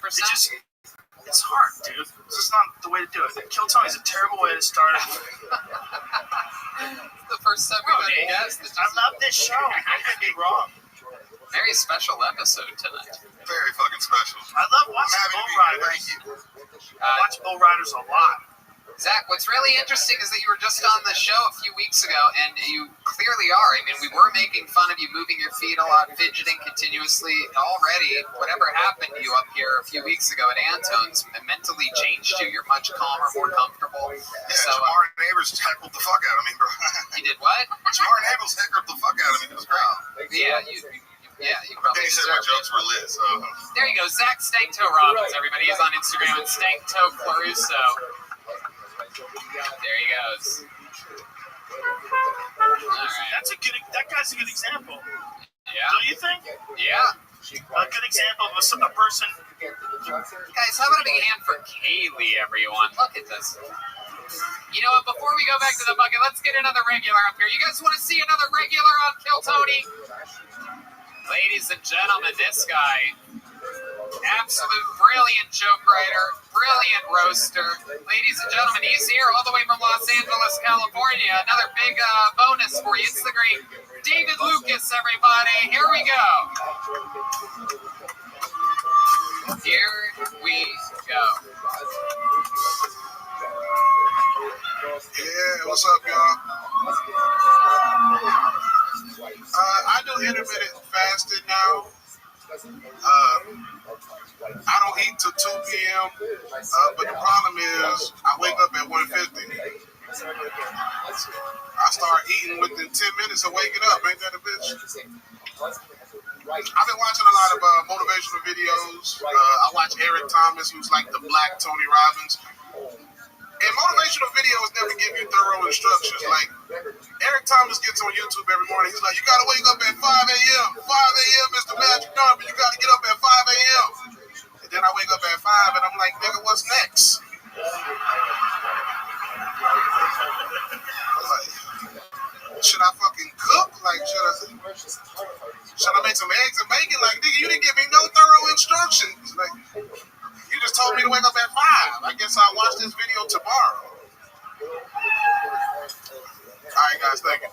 Yeah, David Lucas. Yeah. Veteran of the game. Yeah, man. Here he is, episode 500. When Ted say when you guys face off, whenever I'm on the show, ready to you guys are like looking at each other like two dudes at a weigh-in. Here we go, bitch. You ready? You ain't ready. It is. Luckily for David, this is not a weigh-in.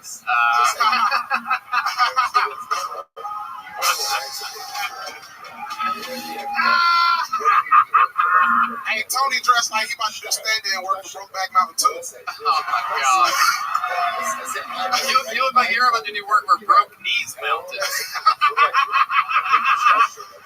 Look at this guy. Yeah. Get your Indiana Mike Jones looking ass up out of here. You're dressed like you're about to shoot up insulin.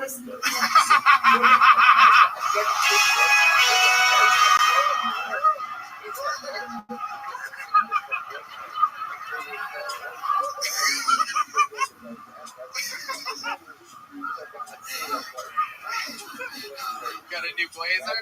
Tony, you work at a ranch. You help horses get a hard dick. You totally ignored my blazer. Fuck that blazer setup, nigga. Where'd you go to get that? Big and fat? I love it though. They match the shoes. You truly are colored coordinated. Racist. That's a 2022 joke coming out a little bit early. It's like a car. Sometimes car models come out before they should. That's a 2022 right there. The only horse you ride is a gay nigga dressed up as one.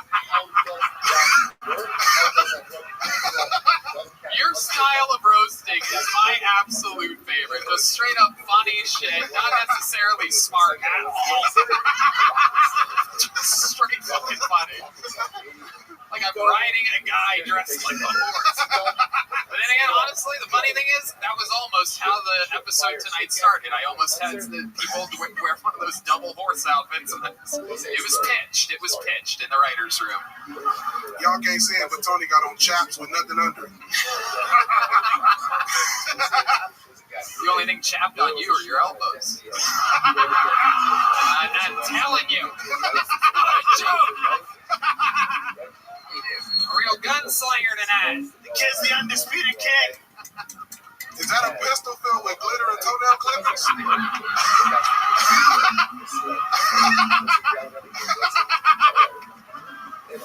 Hey, when Tony shoot that pistol, the word "pow" pops out. Oh my God, David. Welcome to episode 500. Goddamn right. Another rock solid minute, another fun time. What else is happening? Shit, bro. Just been chilling in Austin. You know what I'm saying?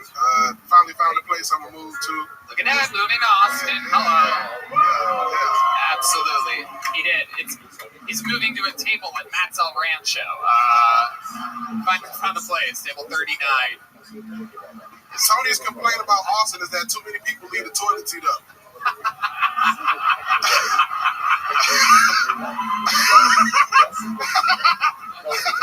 That's actually true. I've been yelping a lot of places. I fall in every time. I don't have to. Not all of us are physically impossible to fall into a toilet. You can't slide it into a bathtub how I fall into a toilet. David just dips his feet in it. Tony, your skinny ass look like you take baths in shot glasses. In the toilet seat with the toilet seat down, also. Yeah, it's true. It's true. It's very easy for me. The weird thing is that's just when I'm standing up peeing. I just dive in. Like I just straight just.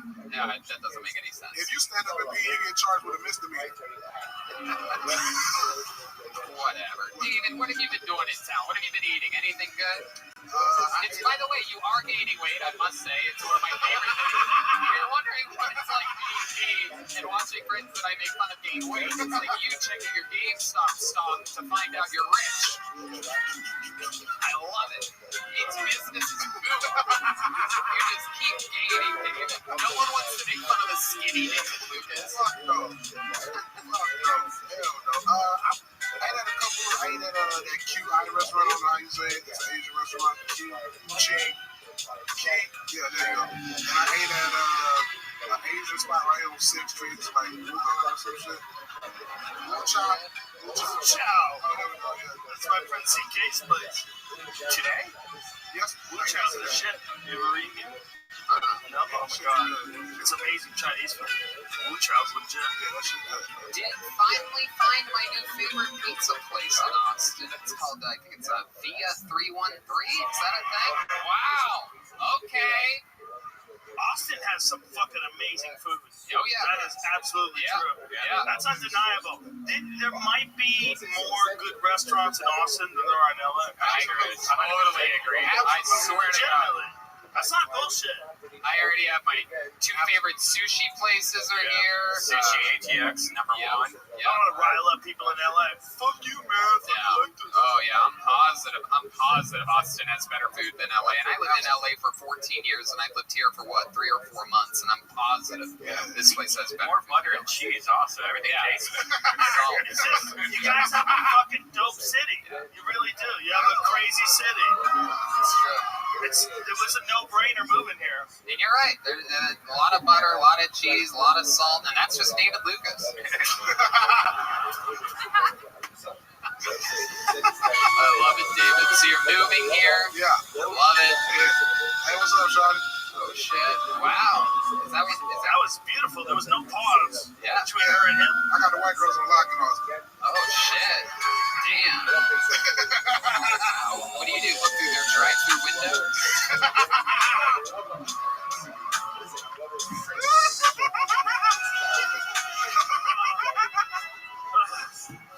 Just peeking through it. That was good. I like that one.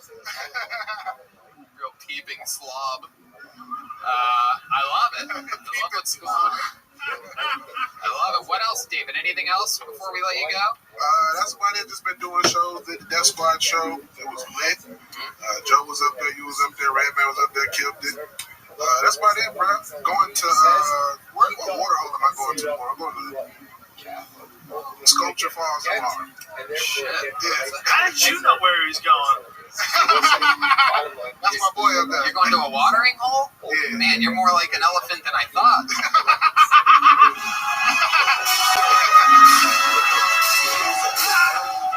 Thank you, God. Thank you, God, for that one. I mean, what a setup. Out of all the years that I've seen you, this might be your crowning moment. I mean, what a setup. This night might be Tony Hinchcliffe's crowning moment. Bro. No bullshit. I think this is a set where if I saw this in a movie, I'd be like, shut the fuck up. That shit didn't just come out of nowhere. He scripted that. Like 50 writers. What are you going to do with the watering hole, though? Seriously. Swim. You're going to swim? I can swim. Oh, my God. Are you going to... I thought you were talking about a bar. Nah, it's a real You said the watering hole. Like, Jet Ski Johnson. are we in cowboy days? You and your white girl are gonna look like Timon and Pumbaa out there.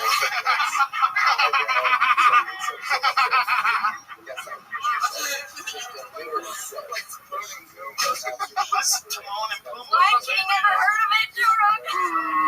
I didn't know the reference. To the Lion King. No, you think I watched that bullshit? Lion Watch it, believe me, you'll love it. The Lion King? Oh, You yeah. probably won't. You've never seen The Lion Are you King? joking? What lions that talk? Oh, no. What am I, a baby? No. Holtzman's favorite movie. You joking? This guy's heckling me from the back. One of the guitarist doesn't get what's going on. Joking. David. I have to watch the fucking Lion King. I have kids. Right. But I'm like, where's his dick? What are we doing? Pretend they talk and they don't have dicks? What is this? Right. What are you teaching my kids? It's not about them, that's what it's Everybody dies, there's no blood, no one has a dick. What are we doing? That's the number one thing. Where are they getting their food? The fuck do you show my children? So would you want them to have dicks? Yes, big fat dicks. They're lions. They kill water buffaloes with their face. So did they just walk the floor? Alright. Don't lions only fuck for like 90 seconds? It's not that long, but they do it a lot. They get fucked 52 times a day. Yeah. When the female tiger is in season, the male tiger will fuck her 52 times a day. Lions are like slightly less. Okay, so it's just not realistic enough for you. In general. The Lion King. The Lion King. Thank you. You understand where I'm coming from, right? Fake, it's a cartoon. No, I watched it, but I have to talk to my kids afterwards. I go, listen, liberals want to pretend that the world is not exactly what it is. They're soft people. They live in soft little houses. They nerf every fucking corner. They're not gonna make it. Shit gets weird. They're not gonna make it. My kids are crying. I'm like, I know you're four, but one day this is gonna make sense. David Lucas, you did it again. Another brand new killer minute. A lot of fun roasting. Unbelievable. David Lucas, everybody. Monster. Another one moving to Austin, Texas. It's a really big deal. No bullshit, Tony. The two of you together should be on a fucking. You should be doing that like everywhere. Yeah? Because I don't know if you will run dry. No. You guys talk so much shit to each other. Oh, I don't know yeah. if you'll run dry. Every time something new happens in the news, I ask myself, how can I turn this into a fat joke about David Lucas? And when I figured out that DMX one, I mean, I'm serious. I purposefully didn't tell anyone. Listen, I didn't tell anybody because I wanted there to be no way that I could ruin it. Your next comedian goes by the name of Adam Kamal. Kamal. This is exciting.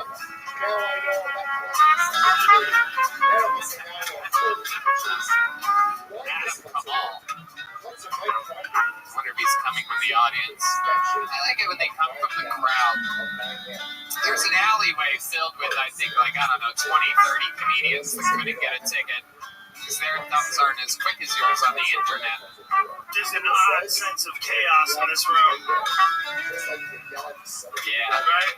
Like, this could all go sideways. Oh, yeah. Feels Episode 500, feel like if we never One more time for Adam Kamal. what the fuck is up, guys? Hell yeah. I'm Middle Eastern, and I think the beard is a good look. Also, like to pair it with a flannel too. A lot of my friends call me a Middle Eastern lumberjack. The thing about calling me a Middle Eastern lumberjack is that instead of cutting trees down, we cut down towers instead. Listen, okay? I drink beer, I eat pork, I have unprotected sex. I'm part of you, alright? Like, lumberjacks, what they do? They harvest wood, and, they make trees they make paper out of it, they fucking make furniture out of it. You might be thinking, what do terrorists get out of fucking bombing towers, right? Well, we're just building a funnel of pipeline filled with ripe hymens. I'm talking 72 virgins in heaven. You know what I mean? Like, God has a promotion for you. That's my time, guys. Thank you so much. Appreciate it. I can't even come on. This is fucking crazy, dude. Yeah. Insane. Joe Rogan, 59 seconds in your set, Joe Rogan pulled out a joint and said, I think I need to get high. It was a very sobering. I need a refresh. Yeah. So that set was truly an act of terrorism. I mean, that was, you have hijacked the show and you've walked the captain out of the How's it cabin, going? it appears. Well, how are you? Welcome to the show, Adam. Doing fine. I'm guessing you cut are you that busy? last name short. I'm working on something, but we can make a little time for you. How's your day going? It's going good. I just had some things on my mind. Philosophical stuff. I didn't know if you had any time for it or not. I can do my best to make some time. If you don't mind if I multitask. I don't. What do you know about the Simsum? Yeah. So this is a Kabbalistic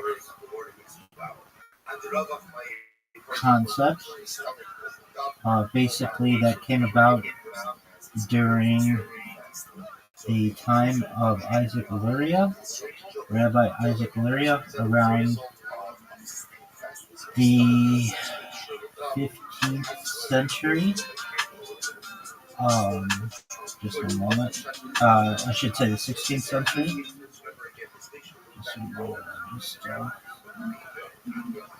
Adjusting some things in the server. So this is the idea that wasn't really around, at least not in written form, before Isaac Luria, and it's an idea basically of a complete contraction. That's what it means in Hebrew. Can also mean retraction, and it's basically the idea that you have like two aspects of the world. You've got Ein Sof, which is infinite light, literally meaning without end, and then the opposite, which is this idea of Tzimtzum, this contraction, and some people basically can refer to it as vacant space. It's a really metaphorical type description, perhaps, of complete absence, and the opposite somewhat of Ein Sof, meaning without end. That's a basic summary. Okay, so you have the Ein, which would be like nothingness. And you have the Ein Sof, which would be like limitless, or boundlessness. And then you have Ein Sofar, which is like the limitless light. Correct? So, There's like 3 stages beyond Keter. certainly a more accurate description of each Ein Sof would be just without end. But what you have is a basic breakdown, yeah. I see. I think I understand what you mean by the distinction between without end and limitless. I guess those could be two different things. That's correct. So I'm having a problem with the idea that creation is a thing. Oh, well, welcome to the club. It seems to me, I don't know if you're familiar with pre-Socratic or Greek philosophy. Yep. But there's the idea of that Parmenides supposedly came up with, that there is no such thing as nothing, and that there is only being. I don't understand how you can create anything if there's always been something. That's the divine question, and to be 100% honest with you, anyone who tells you that they know is lying to you. It's a paradox. How can you have something without? How can you make something from nothing? What happened 1 second before the Big Bang in a scientific sense, right? That's what you're asking? Well, I'm thinking more philosophically and metaphysical rather than scientifically. But yeah, that's an analogy. Yeah, the scientific would say, yeah, where does the matter come from, essentially? Right, it's an excellent question. Is there a rabbinical, or is there a deeper, like at a higher degree or higher grade of Kabbalism? Do they discuss this? Are there maybe remedies to or solutions to this paradox? There are no perfect solutions. The best way that I've heard it described is that if you imagine a string, that's like a timeline of history, at the beginning of it, a string being the creation of the world, whether you believe from an Orthodox perspective that's the year 3760 before the Common Era, essentially 5,786 years ago, or if you want to take it back to from a more scientifically based thought of 13.8 billion years ago, which is what scientists currently approximate the beginning of the universe's age. And imagine that's a timeline. And there's a beginning of a timeline, which would be like the start of creation from an Orthodox perspective, or the Big Bang, all the way until today. And you took that and wrapped it in a circle and kept wrapping it in a circle so that it's like one of those balls of yarn that is almost like a donut. The correct geometrical shape is a toroid. You know what a toroid is? It's like a circle. Okay, excellent. And then you took the one end and connected it to the beginning, but you didn't know exactly where that point was because you were away from the toroid. That's essentially how the universe works. Now, that doesn't leave us with a great answer. Well, there is a start and there is a finish.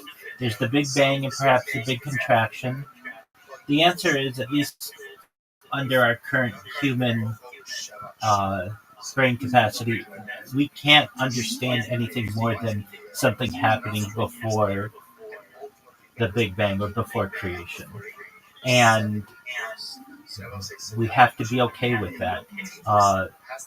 From a religious standpoint, at least within the Orthodox Jewish world, we consider that to be a divine mystery. And they're just some answers to which we don't have from Hashem, from God, and we may not ever have. We may not ever be able to understand that. From a physics point of view, it may be the multiverse, that there may be infinite universes that are occurring simultaneously, that is referenced as the multiverse, but all of this being one idea. It would be the omniverse, like an all-encompassing series of multiverses that are occurring. So that's the best answer that you generally you're going to get from either a physicist or a religious leader. And both of them, if they were being very honest with you, would say to you, we don't know. And it's an excellent question. Yeah, I appreciate your explanation. So, in your opinion, or in other teachers' opinions that you may have studied under, who or what would be the difference then between the spirit of an individual and the spirit of God? Yeah, okay, so this is a great If question. there is this potentially uncreated substance or eternal substance, or is our spirit of that substance, or is our spirit like created out of nothing, like creatio ex nihilo? It's an excellent question. So, in traditional Jewish understanding, the idea of a Holy Spirit, so to speak, isn't referenced as much as it is in Kabbalistic literature, particularly with the adaptation and publishing of a book called the Zohar, the Book of Splendor, the Book of Radiance, that occurs in the 13th century, published by Rabbi Moshe, pardon me, Moshe de Leon of Cordova. And now, from a traditional Jewish understanding, this was the writings of a teacher from about 1,000 years earlier, Rabbi Shimon Bar Yochai. However, if I'm going to be honest with you, which I would only want to be, there's a lot of evidence that's shown that perhaps Rabbi Moshe de Leon perhaps made up a lot of the teachings within the Zohar. Much of it is written in Aramaic that's very medieval and not from the ancient Near East. Also, many of the geographical references are simply inaccurate. It would be like saying head east to California. Well, but we know California is west. It was almost as if he was writing it as having never been there, or not just that he had never been there, but the rabbi, specifically Rabbi Shimon Bar Yochai had never been there as well. When we know that that Shimon Bar Yochai most certainly was there. Additionally, there's reference to a lot of Spanish influences that Shimon Bar Yochai wouldn't have experienced. Moreover, upon being pressed on the issue of the Zohar and where Moshe de Leon was getting this hidden knowledge, he kept pushing off anyone who would attempt to inquire, and eventually someone really made a valiant effort to be able to get to the bottom of where these new texts were coming from. And Shimon Bar Yochai, or pardon me, Moshe de Leon said, "Come back in some time, about 6 months or so," and then he ended up dying. And there was no vast library that was found, and so the person inquired with Moshe de Leon's wife, and she said that her husband just made it up. And he made it up because he was making a lot of vast fortunes. And she inquired with Moshe de Leon, why didn't you just tell the world what that you had written it, and he said because no one would have believed me. Basically, if I said that this was from Shimon Bar Yochai 1,000 years ago, the uh, the information is much more powerful than if they just found out that I perhaps was making it up. Now, whether that's true or not, and whether the idea of it is accurate, that's up to the audience to determine. But one of the things that he brings into Judaism is something known as the Shekhinah, which is basically the female divine aspect of Hashem, of God. And this is much more the Holy Spirit that would be referenced. So, of any topic that Moshe de Leon has brought into the forefront, or had brought into the forefront, is the Shekhinah. In terms of an individual's spirit, we generally reference this as the neshama, the soul, and generally we think of the soul being broken into uh, 5 different uh, uh, variations. So we have the nefesh, which is action and vitality of a human. We have ruach, which is emotion. There's the neshama, which is intellect. There's chaya, which is the transcendent life force. And then there's yachida, which is the absolute unity with God. And so when you're asking about, is there any type of connection that our spirit has with God, we would consider that to be the yachida. That's the transcendent life force. That's what we consider to be absolute unity with God. Chaya is the transcendent life force.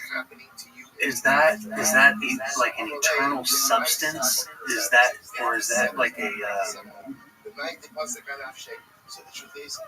I guess that's the question I have. Is that an actual substance? Is it just more subtle or something? More so. I mean, do you mean does it have a beginning and an end? No, I mean, like, is it a thing? Is it actually real? And I don't necessarily mean bound to the spectrum of, like, matter or whatever, or even, like, the light spectrum or the electromagnetic spectrum. Is it something outside of that? Is it an actual substance? From a scientific perspective? I get as an analogy, right? I don't want to be stuck to the scientific because I think all these concepts transcend that, right? Like, these would be beyond scientific, beyond empiricism. This isn't something that we can, like, pull out a microscope and see, right? Or, like, pull out a telescope and see. That's correct, yeah. So, essentially, the best way that is referenced in what the Yechida is essentially, it's been described as the spark of Hashem, the spark of the Creator, and part of Hashem itself. You can't see it under a microscope or a telescope, or it can't be measured, and much of this is just traditional. I mean, you have to think that these are medieval people who were trying to understand the makeup of the human spirit in a better sense than what they could necessarily understand with what they were given. And also, it was a people in exile. We had no country, we had no temple. There was a lot of free time, and these discussions occurred. And as I previously said, sometimes for whatever a reason may be, people made things up or maybe took risks on certain topics that they necessarily have justification for. But generally, the Yechida is considered a representation of, like, a unification and oneness with Hashem, and really has been previously discussed or previously referenced as truthfully being revealed during moments of major self sacrifice, um, and a feeling of oneness with the Creator. But in answer Do to you in do answer, you buy do you buy this? Are you do you believe in the composition, the Kabbalistic composition of the human being, or the multifaceted composition that you just mentioned? sure. The Ruach, the Nefesh, the Shekinah, all these distinctions. Are you saying that these things aren't necessarily real? They're just like devices to try to help us understand the human condition or something? Certainly. Well, I've been teaching a Kabbalah class every day for the last 91 days.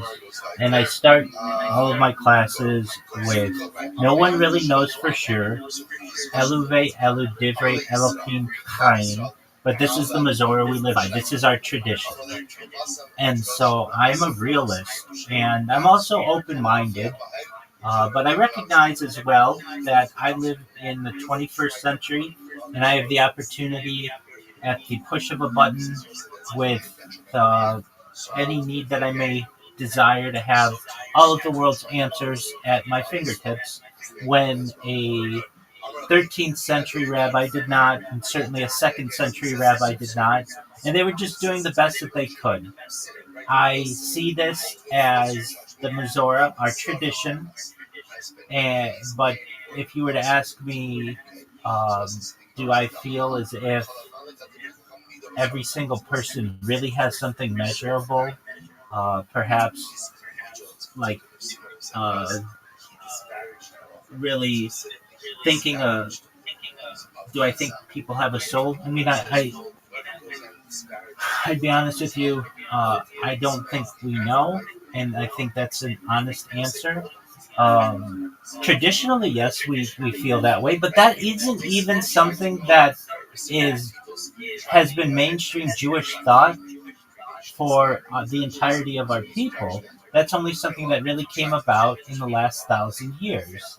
Um, the soul isn't referenced really in Torah, basically at all, uh, and really only starts to be discussed perhaps somewhat in the Talmud about 2,000 years ago, about 1,800 years ago, but then really starts to gain traction about 1,000 years ago. So it's really not been mainstream Jewish teaching for the majority of the history of our people. So for me to say I don't know, or perhaps maybe that hasn't been consistent with general Jewish teaching, would be accurate. That it's somewhat the new kid on the block. From a topical standpoint, I think it's important. No, that makes sense. I think I So, think like in the Torah in Genesis, if it says like God breathed life into man, is there? Can you not distinguish the difference between the will of man or the life in man from the life of God? Are we just like puppets of God's will or something? this is an excellent question. Also gets paradoxical. So there's supposed to be a divine plan that God knows everything that is supposed to occur. However, we have free will. How can we have free will yet God is in control and knows the end result? And I've heard different analogies, somewhat like, oh, we are video game players, but essentially the end result of the video game will always result in whatever the divine plan is. Maybe we'll have different amounts of money in the game, or different cars in the game, or a different character set, or um, different clothing in the game. But essentially, at the end, we know what the cut screen is going to be, and that's the world to come. And it's just basically we are controlling the characters, yet the environment is already predetermined. It's really a paradoxical quandary that emerges. And again, it's an excellent question. So, do we have free will? Well, traditionally, we believe that we do as Jews, but we also believe that there is a divine plan. And if there is a divine plan, God knows the decisions that we're going to be made, that we make, and we just go about completing them, thinking that we have free will.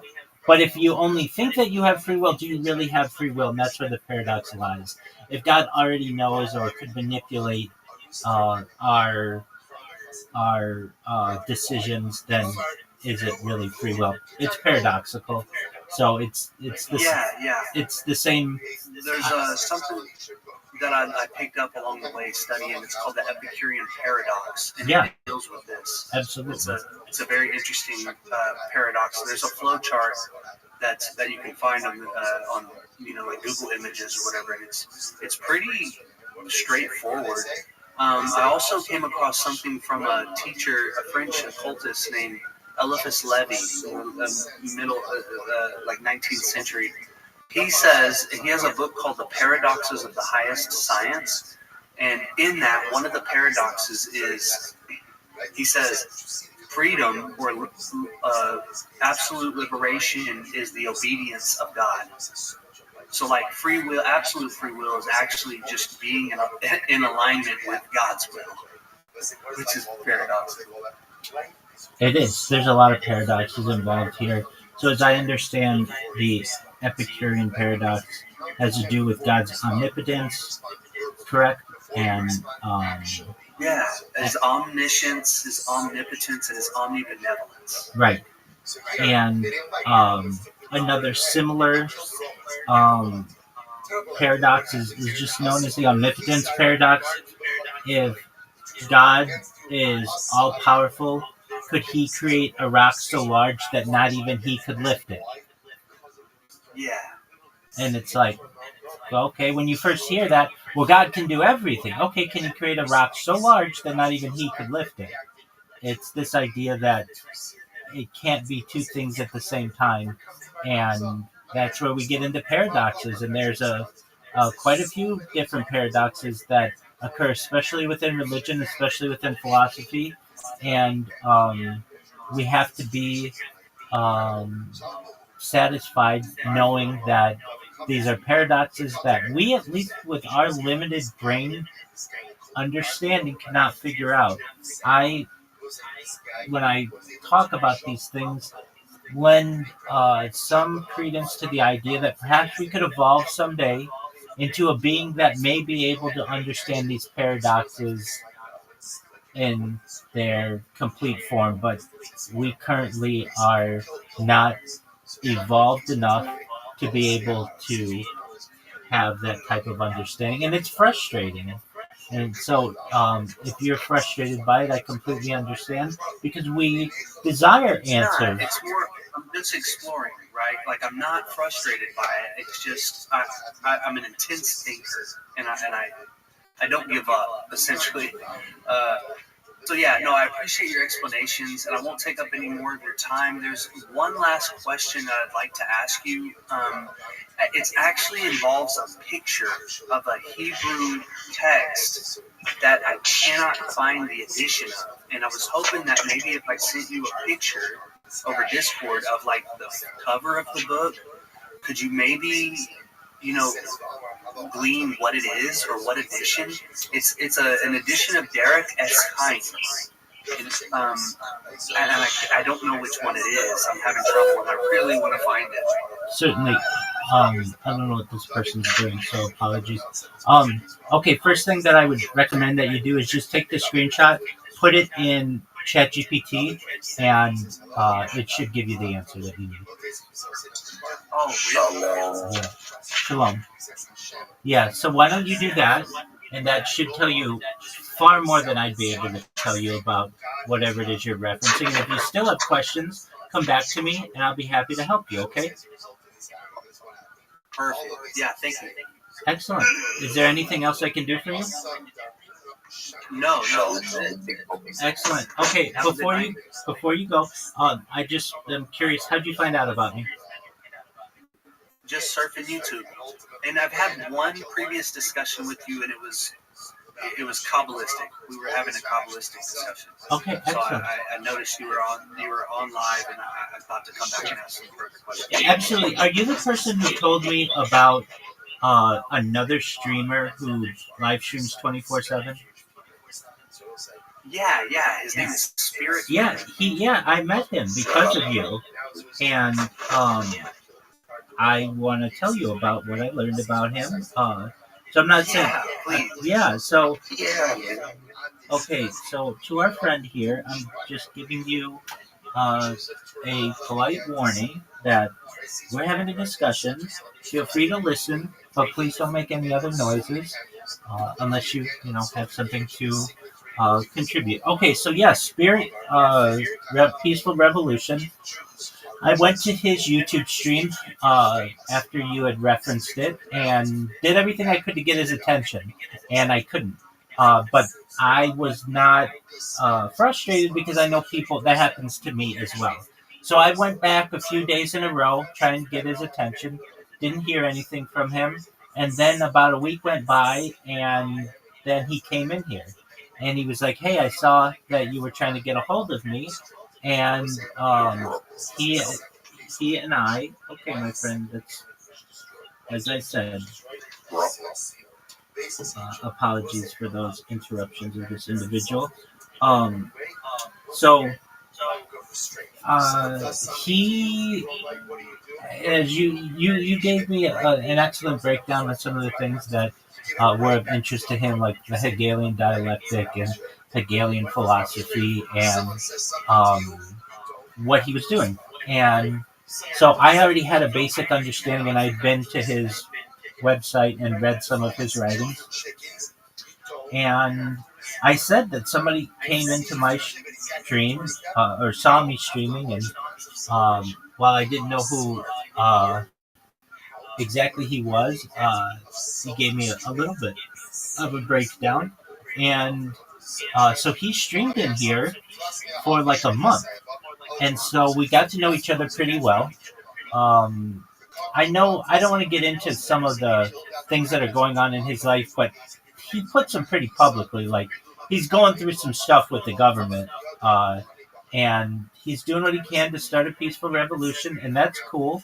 I'm all about peace, but he wants to perhaps get more involved with the revolution aspect uh, of his project more than I would like.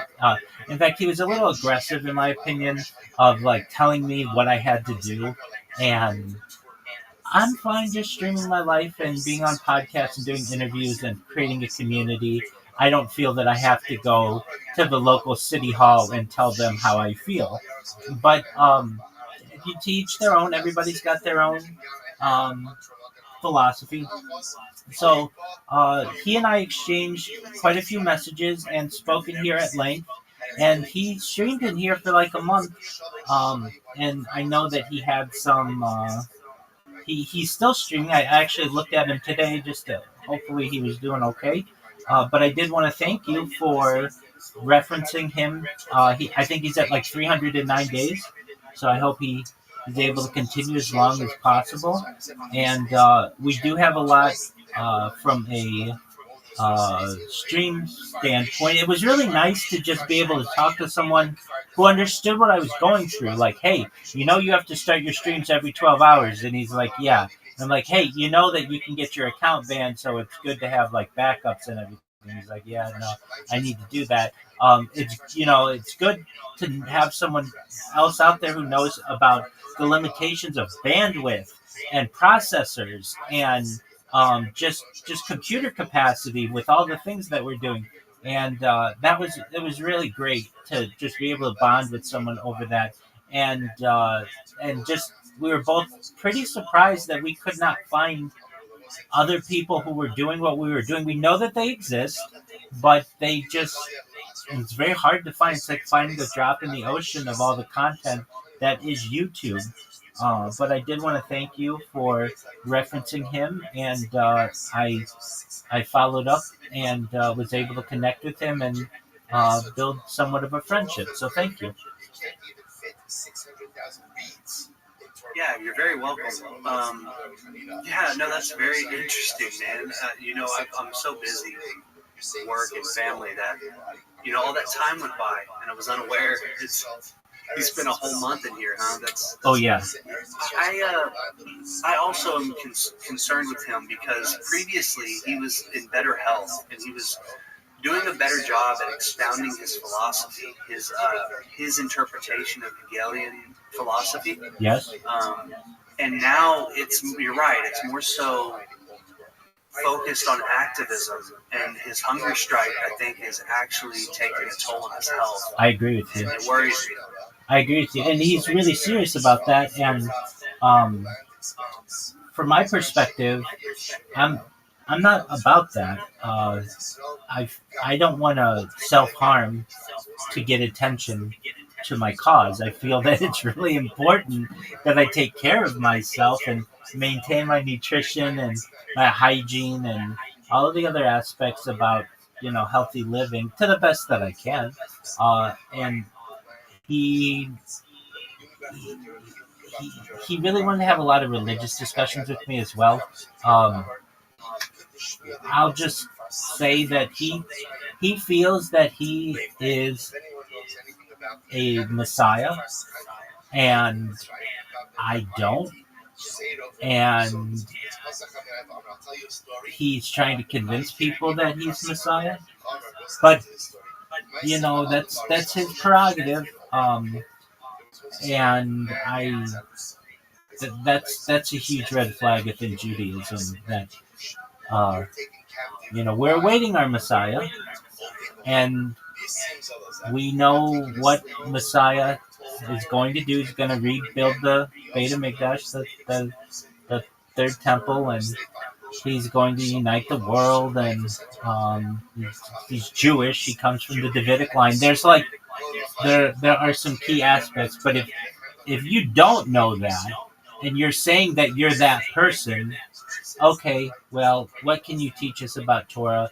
What can you teach us about Gemara, meaning Talmud? What can you teach us about Kabbalah? And if he doesn't know anything about those things, well, the one major key aspect of Mashiach, or our Messiah, is that he will be learned in all of those and a great teacher and great leader. And so it's hard to not insult someone when they tell you that they are your Messiah. And I would dig into this because he's I would say, well, like you say that you follow the teachings of the Nazarene, of that guy from like basically 2,000 years ago, who was allegedly crucified. Isn't that the Messiah for you? And he's like, well, I am that person. And so that leads me to be like, wait, so you are a guy from 2,000 years ago? You're his spirit or something? Like, I mean, it's just, as you can tell, like, it's confusing. And I was fine with it. I had to tell him, though, he was, like, I would answer his questions, and then the next day, I'd get this huge amount of paragraphs of just, like, all this stuff. And I would read it, and I would respond, but it's like day after day after day after day after day of that. At a certain point, I basically said to him, with all due respect, I'd rather not have religious discussions with you. But the reason why I said that, he wanted to tell me how Jews are supposed to pray. And it's like, we have been doing this long enough that we don't need some random person telling us what we're doing, everything is wrong, and how we should be focusing our attention and our belief system. And so I gave him quite a few, I gave him a lot of my time, and I could see that he was very aggressive towards making some kind of peaceful revolution by the spring. He kept saying, like, it needs to be done by at least the summer or something like that. And I mean, okay, what do you want me to do? I mean, I'm just living my life streaming just like you are. And that's another thing too. If you're Messiah and you've been streaming for 309 days, I've been doing it for like 1,700 days. What does that make me? And so, I, but I was very understanding of what he was saying. But yeah, with the hunger strike thing, I don't know if that's the way to do it. But to each their own. I don't see it. I don't see it as being the way to do it. I think he has the Messiah complex from his interpretation of Hegel. He thinks that he is the only person who properly and correctly understands Hegel's philosophy.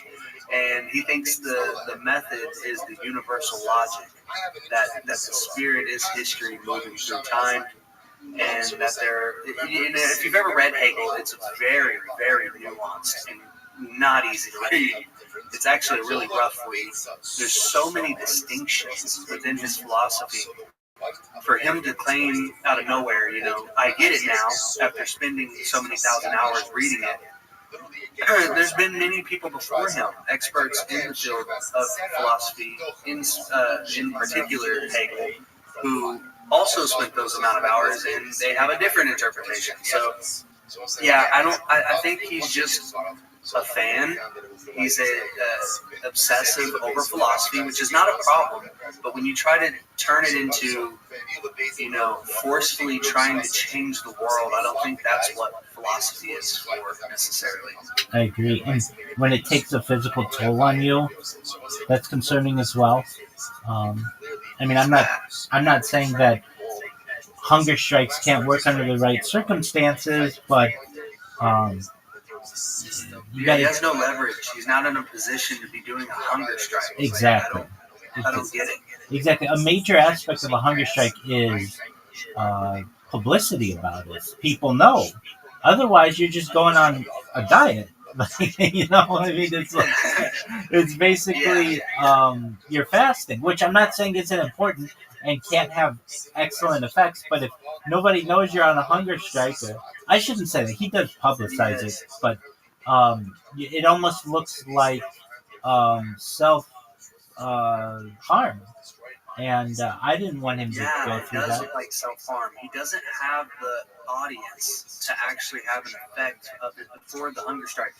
I told him he would do much better if he just spent more time explaining universal logic, right? Like, if that's the key, then you should be talking more about that thing. Because ultimately that's the thing that solves the human condition. It's what I've got from him. But yeah, the meta crises that he explains are dire in that, there's always a timeline, and that timeline gets pushed out further and further. He moves the goalposts. Like you said, now it's this spring. Well, last year it was last spring. And it's just, there could be some mental health issues going on there, and I do worry. Just, basic human empathy. It's not fun to watch. It isn't. No, it's not. I don't want to take up more of your time. Oh, absolutely. Thank you for looking into it deeper and, having your own assessment. That's cool that you actually spent the time to do that. Oh, 100%. I did just try to look up the pictures on ChatGPT, and it's not right. I don't think the pictures are obscured in a way that you can read them with the eye, but I don't think ChatGPT can make out what it's saying. Okay, so I'll send you a message, and you can send me what you want. And it would literally take you, if you understand Hebrew, if you can read Hebrew, it shouldn't take you long at all. And if not, it was worth a shot, right? Like, we can just forget about it or whatever. Absolutely. One thing I'm going to do is send you also his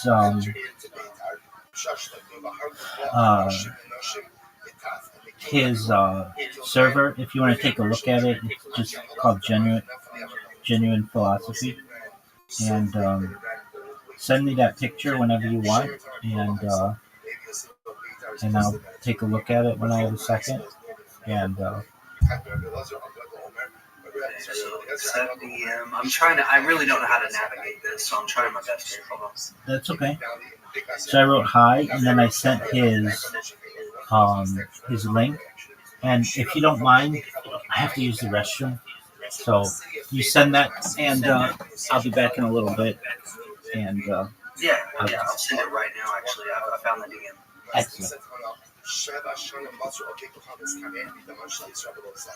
Others say the non-Jews in the area of Beit El were able to have their fields fertilized with Jewish blood for 7 years. For 7 years, they did not have to add any additional fertilizer because of the Jewish blood which ran through those 7 days.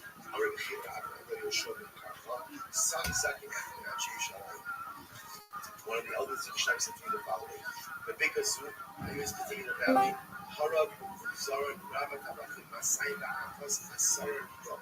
So we're saying in this valley, Zaran killed 2,100,000 people.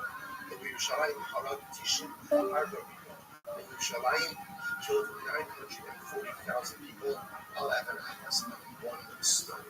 We're saying, Lord, here sensitizing us to this idea that when Yerushalayim was destroyed, the reason the English was destroyed, they say it was not simply the loss of a building, the catastrophic loss of life that came with the first one was something absolutely static.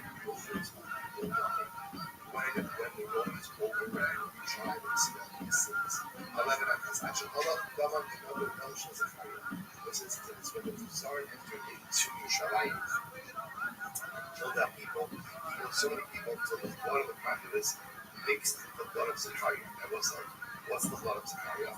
So remember again, Zechariah lived a number of generations earlier. Zechariah was killed ultimately by King Yoash. Why was he killed by King Yoash? Because he was giving mustard to the Jewish people and rebuking them for their ways. They killed Zechariah in the courtyard of the Beis Hamikdash. Zechariah's blood remained bubbling in the courtyard of the Beis Hamikdash. They could not get rid of it. When the Tsar comes into Yerushalayim, kills out the populace, kills out much of the populace, until the blood of the general populace mixed with the blood of Zechariah. So what happened?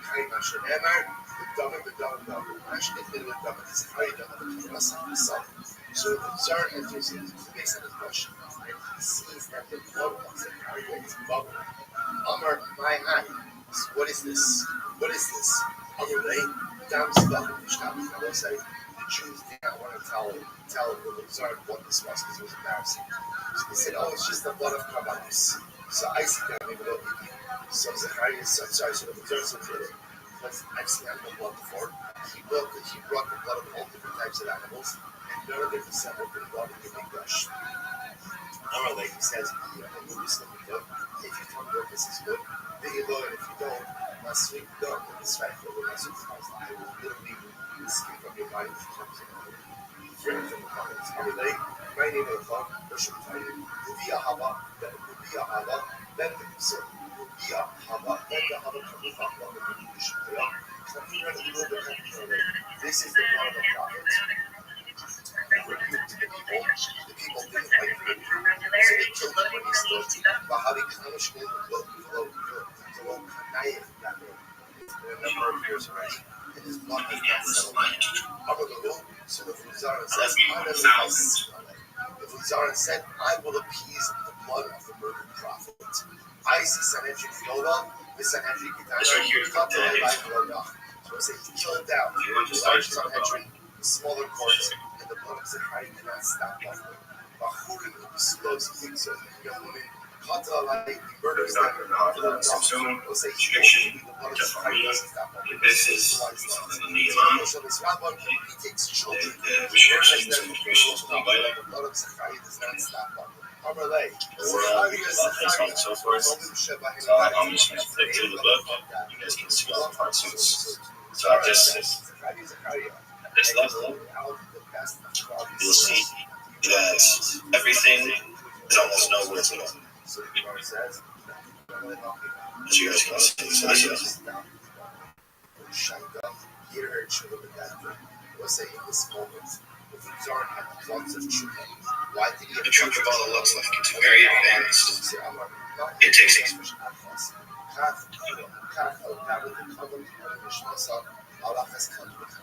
Listen, the Zorn has a significance. If so much blood was shed to avenge the blood of one Jew, of Zechariah. So the Zorn said, what is going to happen to me now that I murdered so many Jews? What is going to happen to me? Also, Ara shows him. Zorn left his post, he ran away, shoved the Starkart off to the base. He literally sent it back to his house and I had his post of his estate. Big guy. Você está in Canada. Like with Zara, is called Rabbi Kavachim. He is called the chief butcher. Chief butcher ultimately goes ahead and it's done up. Say something about some other great people who converted. Naaman, who was the general of Adad, Ger Toshav. He ultimately again becomes a Ger Toshav. However, Ger Toshav is a resident of Israel. Meaning what? He didn't convert to Judaism, but he didn't become idolatry and observe seven Shabbos as Bnei. Right? Before Zoran, Ger said that Zoran becomes an actual convert. Bnei Bonav Shal Haman, loved the Torah of Bnei Brak. This is not incredible. Haman had grandchildren living in Bnei Brak. Learning Torah Bnei Brak. Bnei Bonav Shal Sisra, loved the Torah of Bnei. We'll say Sistra's grandchildren ultimately were rebellion, right? Taught children in Yerushalayim. Bnei Bonav Shal Sanhedrin. Grandchildren of Sanhedrin, long to Torah Berabim, ultimately taught Torah in public. Who's that?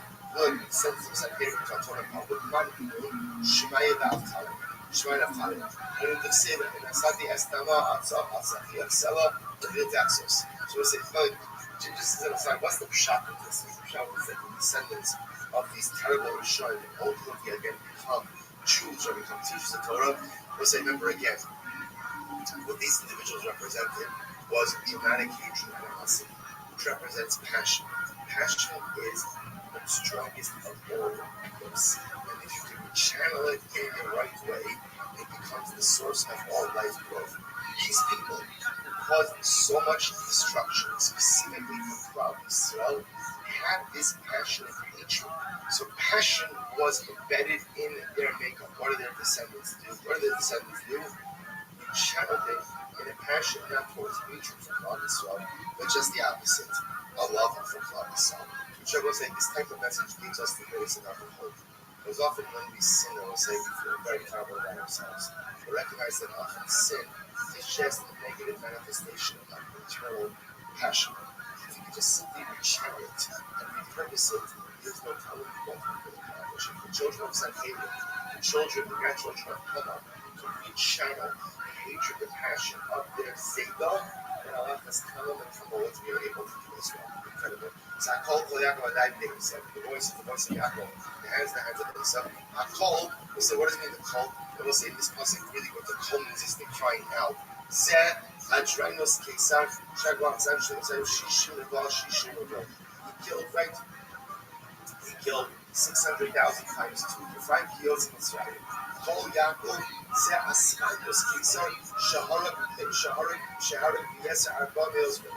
killed ultimately again, ultimately killed 4 million people in Beitar. Let's say 20 million Jews by dying days. So what does it mean? The hands of Esau. This refers ultimately again to Rome, which destroyed everything. What is going to call Yaakov? There's no tefillah that is effective in this world. There's nothing that can probably struggle now. Like what is in the hands of Esau? There is no battle that is successful or is reached in this world that does not have the involvement of Esau. Shot Lashon Techabe, Yeshua Lashon Techabe, Amar Mikudam Rav, Mein Techsiv, Al Naros Baba, Shavya Shavu, Gam Bachim, such a moving place. Literally, on the banks of the that's where we sat, and we cried when we were a random person from the internet.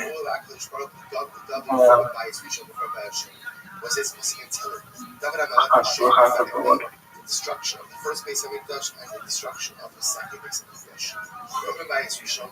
How are you going? I'm going good. How are you? Not too bad.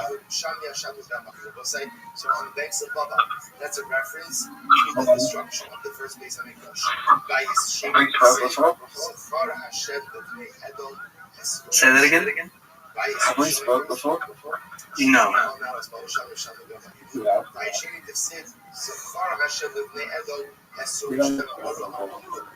No, we haven't. So what's the point over here is based on this psukim. Destruction of the first and second. You're breaking up. I can't really hear you well. Do you use a small mic? No. We've never spoken before, me and you. Who was it? Just a random guy from the internet. I was talking to Rabbi about a couple of things. A total of 200 boys and 200 girls. What do you think happens when we die? In short, I think we're eternal spirits, and death is an illusion. I think that we live eternally, but we buy into that illusion. We think that we live and die and live and die over and over again. So what do you think about that? I think that it's the truth. I think that that's ultimate reality. I think that there is no such thing as nothing, and there's only being, and being is eternal. It doesn't have a beginning or end. It's a good thing. Do you think you go on when you go on to have another life? Well, yeah, but that's a part of the problem. I think that that's the problem is when the spirit identifies with the body or the soul, and then it comes back into life when life and death are just a false dichotomy. So yeah, the spirit will fashion for itself a new soul and a new body, and then it will live in another 70, 80 years, and then if it doesn't understand this problem, it will keep doing that over and over and over. Okay. So what does that mean? It means that what you are calling life isn't truly life. It's not truly reality. It's an illusion. And that the goal here, right, like the meaning of life would be to return to the state of eternity. This would relieve you of suffering. This would solve the human condition. How do you do that? Yeah, so there's a couple methods that I've come across. One is breaking down language. Basically, it's sort of like apophaticism. You want to negate language, and you want to redefine symbols or semiotics. You want to change the meaning of forms so that you break habits. We think we are our mind. We think we are our consciousness, when really that's just a collection of forms in the world that we identify meaning with. So we see a form, we say a tree is this, a cat is this, a dog is this, up is this, cold, hot, red, blue. We start to compile and construct a false reality out of these words and forms that we experience in the fake world, which what we call life. Well, the key is you got to break those down. You have to break those habits so that when you die, you don't think that that's reality, so you don't come back. This isn't the fake world. Say that again? This is a materialistic world. Yeah, it is. We think that, right? We think matter is The soul is not divine. The human soul is not the human soul. The soul is not designed to be materialistic. The soul is designed to travel. Yeah, the soul is, but I would say the soul is matter too. But yeah, it is. It does travel, just like the body travels in its own plane. It moves through time. It's temporal. It moves through time and space. So does the soul. The spirit does not. It's acausal. It's atemporal. It's eternal. It's different than the soul and the body. Do you think?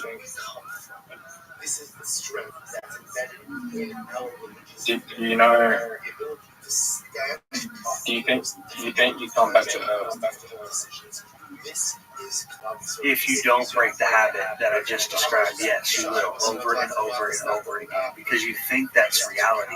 So because you're eternal, you come back to this place thinking it's reality, when really there's this other place. You can call it, for a lack of better words, the origin. It's where you're spiritually eternal. It's like a true individual, absolutely liberated individuality. And it's the true state of your being. But you think you belong to the world. You think that trees are real and water is what you need to drink to live and survive, and you need to eat. So you come here. This is where you think life is.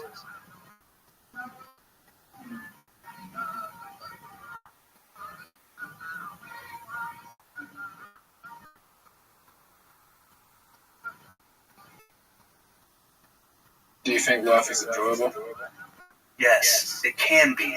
Yeah, it can also be painful and not enjoyable.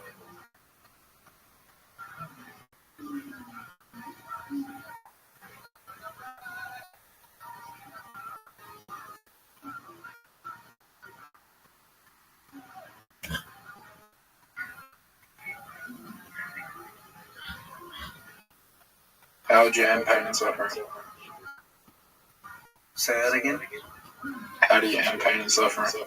You can't in this world. You can't in the illusory world, because it's built off of dichotomies. It's a polar world. So there has to be pain. There has to be suffering for there to be the love and the enjoyability, satisfaction. Hostile. So looking at those diagrams, those seem to be unique to that edition, but you can get that edition from my Safaria, if that's of interest to you. Yes, can you send me that link? I cannot send you that link, but what I can do is tell you that it is about $91, and just go to my Safaria tomorrow after sundown, and you should be able to get it. Perfect. Oh, Saturday. Okay, yeah, you're right. Okay, yeah. I appreciate that. Absolutely, but I would tell you this, that it's probably, unless you know Hebrew quite well, it's not going to be that beneficial to you. I would look at the link that I sent you, because it's translated and it's free, and you might be able to get the answers that you need from that. Appreciate it again. Yeah, thank you. You're welcome. Well, it was a pleasure. Absolutely. Come back if you have any questions, okay? For sure. Yep. Have a good night. You as well, okay.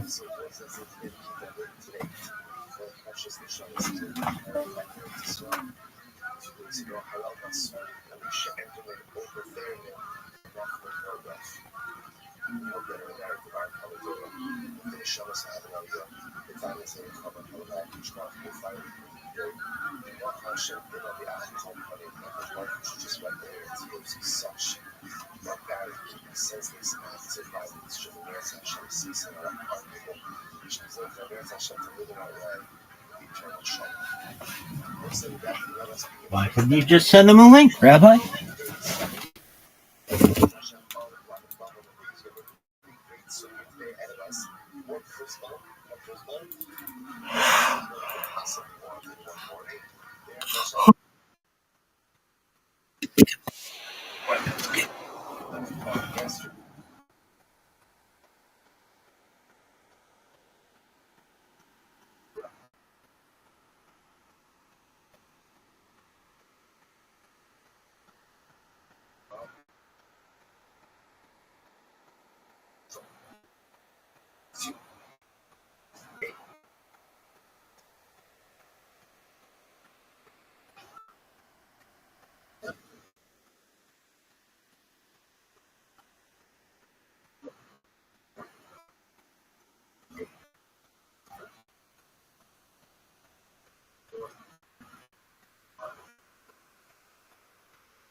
I understand that.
She says she is Kashem. So we mentioned before. Was it the Shmiti?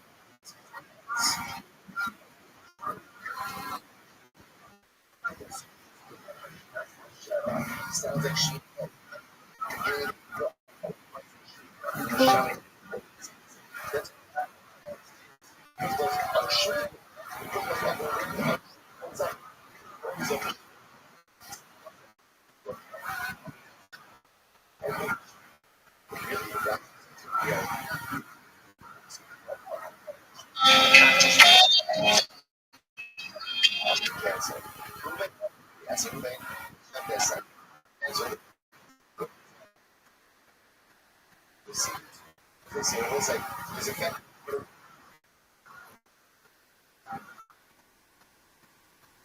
Hey, how are you, big dog?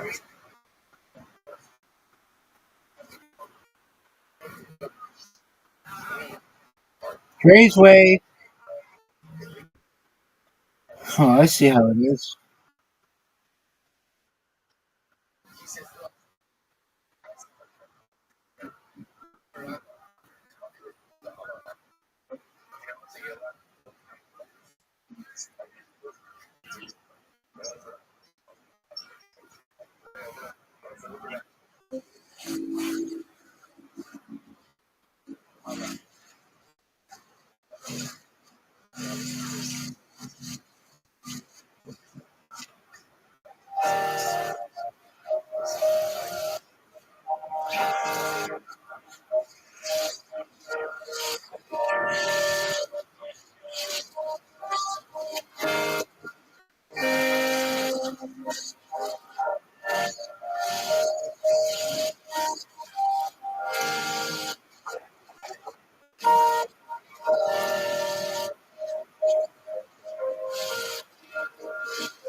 Your name short, did you do it by hitting it sideways with a sword or what is your last name? It just means like father like a farming family from wow. What a place. Here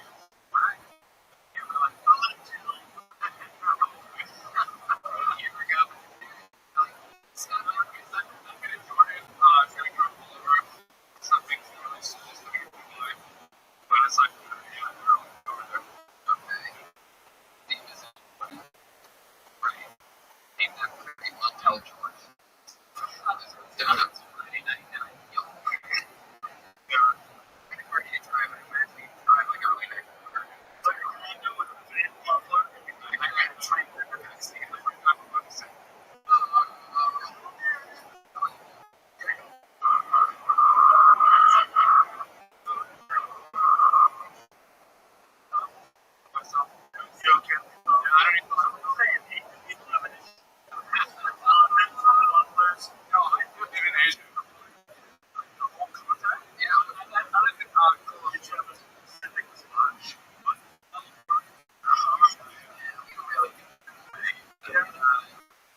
You sound more Americanized and surprises people when you come up and you're all like, la la la la la la la, or whatever. You get up here and it's exciting. And love purpose. The other side. Adam, fun times, man. I'm getting old as the adults is, and I feel everybody. Because in Sanford, when the mics get clean, that's right. On the paper, by the way, you don't see like the yellow roads, right? All on social media at daily.173.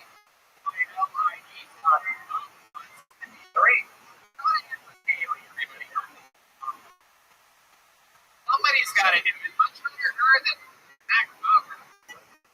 That's in Sanford. It's still excellent. I'll tell you, police making his way to the stage. It's a really big venue. Coming in for the band, everyone. They are press here tonight. Michael Gonzalez, Betsy Johnson. It's just easy.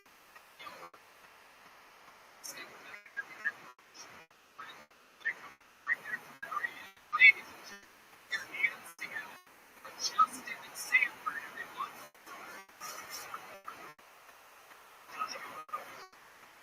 Stop getting back to the one here. In the one show, look over. Down the bus. That's the experience of a whole lot like this. So, I get to tell them one little thing. About an hour from my office. There could only took 45 minutes, but it was traffic. I was like, 96 bus thing in California. You know, so, sitting there, grinding through my head, shooting gears, not in the clutch, grinding till I get there.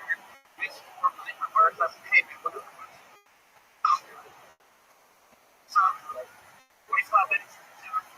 What's my next hour? He stands there, spinning me around, stepping back, looking at me, walking over with my coming back. Finally, he steps out. I have the door, lights a cigarette. He comes in and goes, okay, Papa, you're up. You're good. I can't help you. Justin Sanford. Sitting up and then looking at him at the end. You look like you just got off a bus from Miami. Right? You always dress like that? You always dress like your own stepson or something? Yes, sir. He looks like he's like inmate on any expected COVID 19 relief. Like sports people back up in the streets.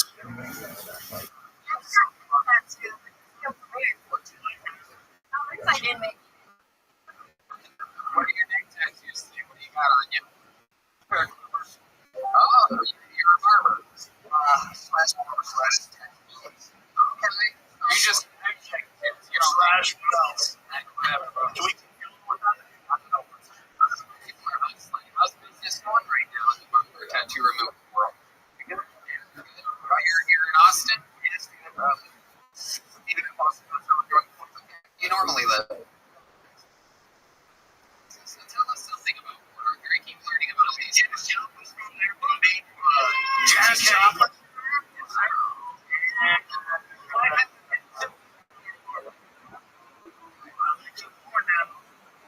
You really get to see your life, right?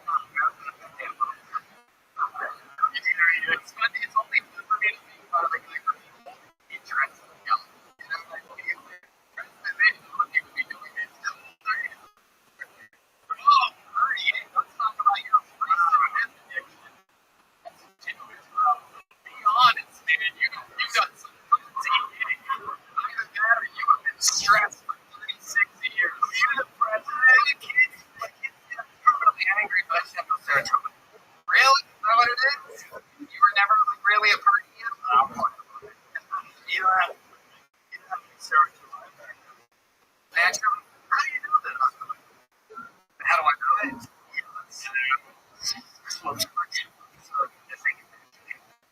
No, you go to a doctor. I don't have no insurance. So here's this 17 diagnosis. Jesus.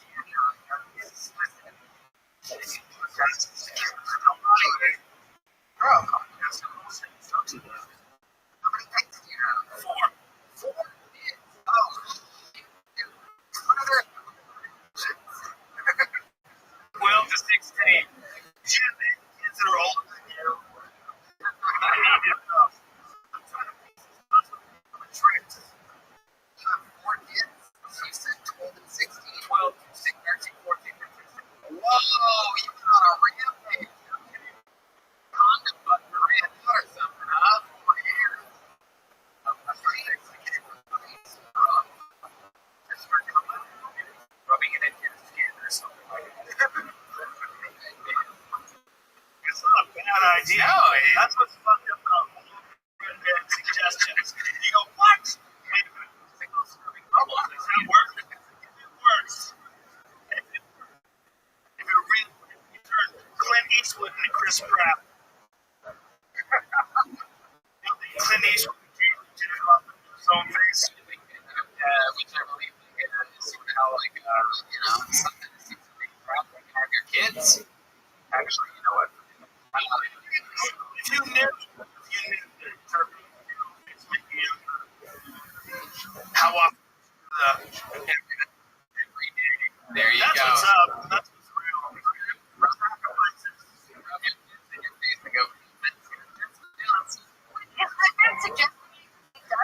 I think that's Good question, right? Do you rub your own thing? But, you know, if it's been a couple of days and it's sprinkler things a couple of times since I get the cake and I've rubbed it in just to see if infrared. I don't know. Red like this food is so comfortable that it's everywhere. Like it doesn't. Oh, like it's not a sad vomiting soul. Like a bunch of shit. That's how you come. Comes out like a volcano, just runs over me. And yours has a form that comes out first. What the fuck are you guys? Saying police arguments to witness 5 minutes of stand-up comedy when they talk about their loads. Red Band is Justin, you have any special skills or talents you perform on stages and do anything? Wow.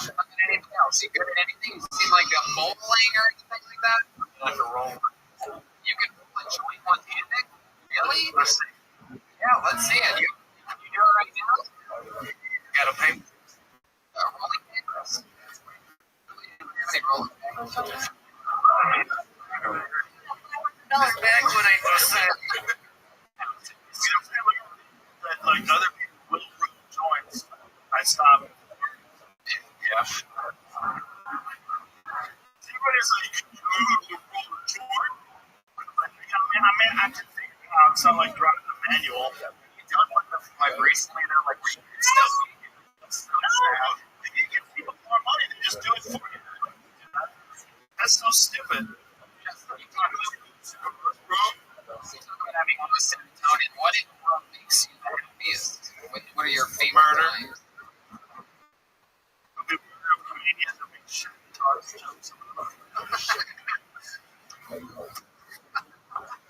We got so high before this show. I've been trying to survive this whole time.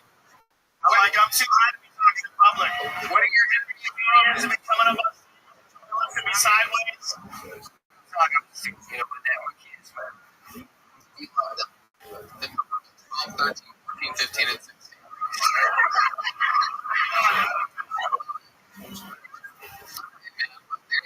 You're out there doing it. You still with the baby mama? We got one here. I got one here. Wait, 3 baby mamas. I got one here. Yeah. I'm not 16 years in here yet. Wow, you have 3 different baby mamas and 4 kids, 12, 13, 14, 15, and 16. Whatever. It's starting to make sense. This guy almost ended up with fucking 8-year-olds. This guy was one woman away from possibly hitting up like the opposite of the lottery.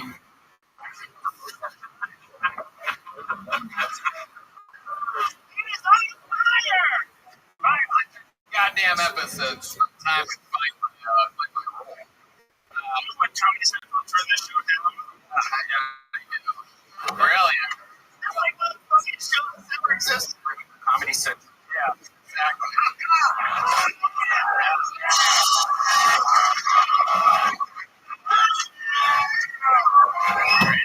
Hilarious. Welcome to Texas, bitches. Ladies and gentlemen, all of us social media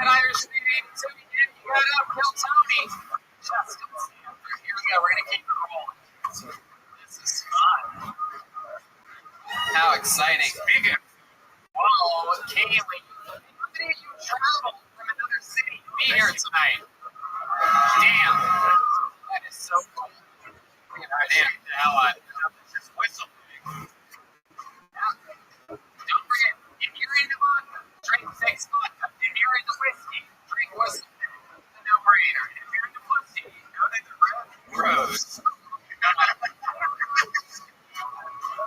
this is really.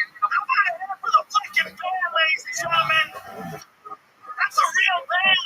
That's a legit band. Big Stopacha. It's it. Big Stopacha. It's the next on Tony. How exciting. And that's Michael Gonzalez on the drums. John Dean's on the keys. Dave Madness on the bass guitar. And Neil Lang on the electric. Very exciting stuff. I love this band. Great musicians. Goddamn Austin, Texas.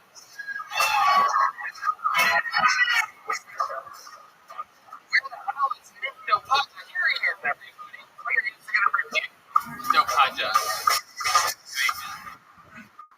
Oh, yeah. Who is this, bitches? You're doing well tonight. Yeah, fuck them. So this is Austin, Texas, from Las Vegas. I heard you guys have a pretty good scene. It fucking sucks, dude. I got yoga for 5 years. You guys have a Black Swan? Fuck that place. I have to go. For having like a friggin' house in our pants. What the fuck is this? It's like I'm watching a view and I'm seeing what I'm doing.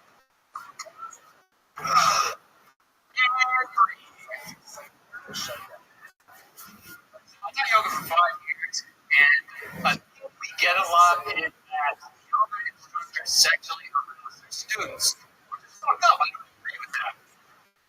So what if we're going to do it, you should do it in a DMM course. Where my dog? My time, thank you. Nick, I'm going to be honest with you. I absolutely hate. I mean, unbelievable. It's unbelievable. Good energy, your timing, your pacing. You do things well, but it's like you seem like a professional. But I just fucking hate it. Do you think that like talking about one specific yoga place, whatever the Black Swan is, you thought that was going to resonate with a bunch of podcast fans? No, I just actually in the gym. I was doing yoga. It's like people shooting up and giving a full plate. Like, this is fucking interesting. I know it is right next to a homeless man. But what else do you have that's funny? Because that's like people I fell apart that were next to you trying to experience them. And you're like, how in? Right. But I'm not trying to connect with the guy you love. You fucking your underwear. That's what you're at. No, but it's like jokes, right? You tell jokes. It's not that's going to be what you talk about. The saddest people on earth. People that lost everything. I'm fucking with them. He's trying to swim. We have to decide now. I mean, how are people voting in May? All right. So let's talk about it. You were on this show a couple weeks ago at Antown's. We talked about you doing yoga. What else did we talk about that might be interesting? Good at anything you do? Teaching? Bro. That's an idea. Most of those wives listen up, stretching deeper, holding it warm with your talent. How long have you been at stand-up? 3 years. 3 years. Yeah. I mean, the only time someone asks you to stretch. That's really inside baseball. Stretching means that you do longer than the sign said. Stretch. Say that for the next date or something. Look at the responsible drug addicts. Let's talk into it. Free only in yoga. What else about you, Nick? Give us fucking something about your life other than the fact that you fucking jump on a mat every day. I don't know, man. I do a lot of things. I was rock climbing in Las Vegas. I got heavy into psychology and utilize psychedelics to kind of like change my brain a bit. Said a lot of things all together. Not really related to each other. Not related. They're not related at all. I'm like space getting around shit. Okay. Psychology. was doing to pursue psychology because I feel like there's a song with like psychedelics. So that's kind of like my original plan of video. I could do some like yoga stuff. Oh, fuck, I hate you so much. I know. You were on a couple weeks ago. This is never going to work out. Ladies and gentlemen, Nick Tupasha. No, I'm really not. Nick Tupasha, thank you. Some of these people were just done. I can't stand it. Confused. Oh, fuck him. Fuck that guy. Fuck that guy. God damn it, man. I almost killed myself over him at some point during that. Jesus. After the yoga on my microdose, I think about psychology, and then I think about the yoga, and then I fucking, shut the fuck up. Alright. Unbelievable. Go find yourself, bro. Take a chance. I told him I think Right now, in this world that we're living in, show's so goddamn important. ladies and gentlemen, your next comedian goes by the name of Jack Shoots, or perhaps Shoots. I think that is Shoots, I'd say. It's like a good wrestling name, right? Jack Shoots, that's a name you don't get. Oh, he is, he's right here. What's time for Jack Shoots, everybody? How do you say it? Shootsy. Come on, make some noise for Jack Shootsy, everybody. Hi guys, my name is Jack Shootsy. I'm hyper self-critical, so I'm going to be killing it up here for myself later. Judging by the looks in this room, I shouldn't be alone. I think it's almost suicide. I think it's suicide. At least to say. Texans like to take care of history. Texans don't care about history. Texans don't care about history. And they let them go just teach it. I'll be there. Our team. Today we're studying the rise of to illustrate the year 2000, Atlantic historical gladiator. Next week, we'll be studying the dynasty in China to illustrate the year 2000 film Gladiator. We just passed an amazing anniversary. It's really tragic. COVID right. But we all know we went down on that concert. We just hope you have some acceptance. All right, thank you. Oh, dude, you were doing so good. Yeah. Thanks.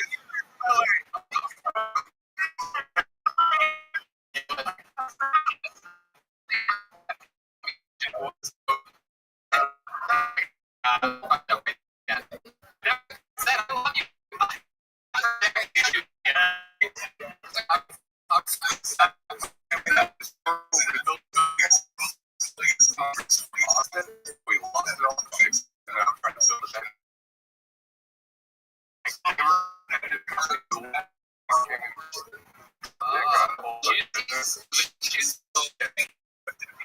Not even downstairs, literally tip hardware, awesome Texas, your plus, It's found in my comic book.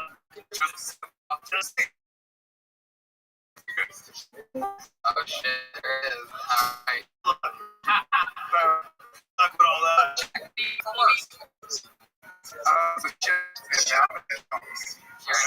What happened with the whole cooking thing? I wanted to be able to do stuff like this. Yeah, that makes sense. Because it wouldn't taste good. Jokes. What do you mean? What the fuck does that mean? I know, chefs- I want to do something just like this. Professional chefs have to work at night. Every night, yeah, they have to work. So normally you miss like all your family birthdays. This isn't funny. Let's talk about fun stuff. Yeah, you just Just trying to figure it out. You said you used to be a chef. So you love it.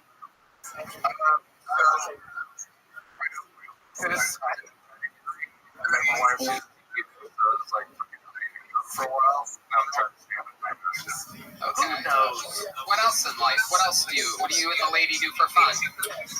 Normally go out to something. Paramount, see shows, comedy. Yeah, you come to the Paramount a lot. Okay. What else? What is any? Have you guys tried ketamine? No, we are going too soon. Big money. Immediately. No children yet? I've met God, if that's what you're trying to get to. How about yoga? You ever do yoga? Yoga? No. I'm sorry. You guys should scissor each other. I might look a little stiff my third time for my comedy. Congratulations. Wow, really good. Really great. With the last guy, get position to figure out when you get together. I feel more personal stuff when it's about going out there. I got a bunch of one-liners that are real brutal. You do. If you only have one arm, jeez. Okay. I got some. Everybody's joke. Any joke where you like this? Yes. He didn't get it. I'm trying to roast that. Make that noise. Oh, shit. Okay, so Jack, tell us more about you. Give us something good about your life. Like something that really makes you different. From working in a restaurant to working in an office. It's super interesting. This conversation I had with friends was like, shit, guys, stuck their finger in their ass. And then, like, I go to work in an office, and they're like, oh, my God. It's like, my friend's Rob overseas, and it's like, that's honestly, Don't you miss those people? I do so much. That's why I'm here. You seem like such a cheap good man. What's the worst thing you've ever done in your life? Yeah. Absolutely serious. So, I had this girlfriend on and off, young, girlfriend, like 7th grade, around 7th year, and a friend, we're in PE, Hold on, stop. Only people over 60. If you're in PE, it just means like you don't have a mascot, so you're not on the team.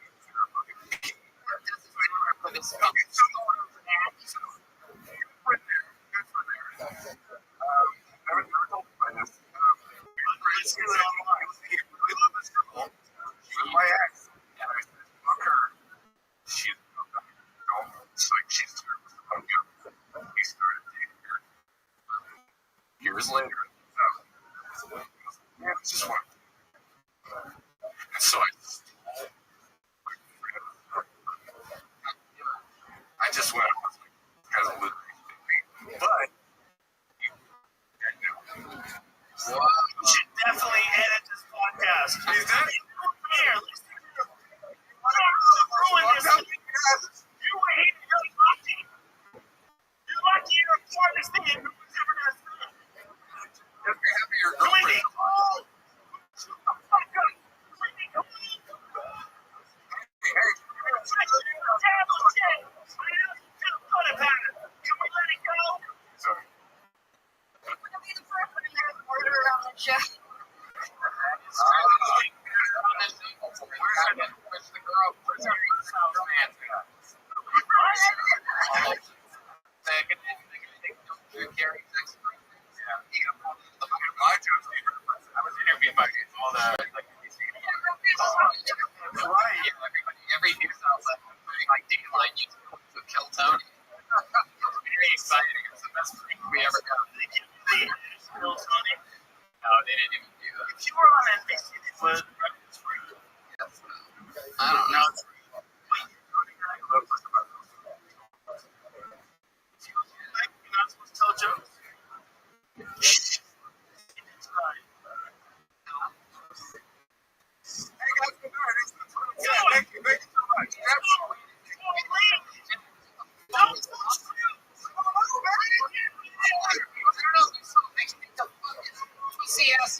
everybody just like.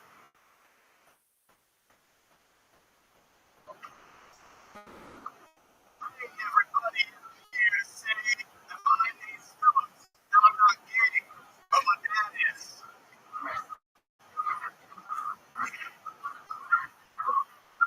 Yeah, my dad's gay. He's fucking my friend from high school. And we go to high school. Life support him till all of this.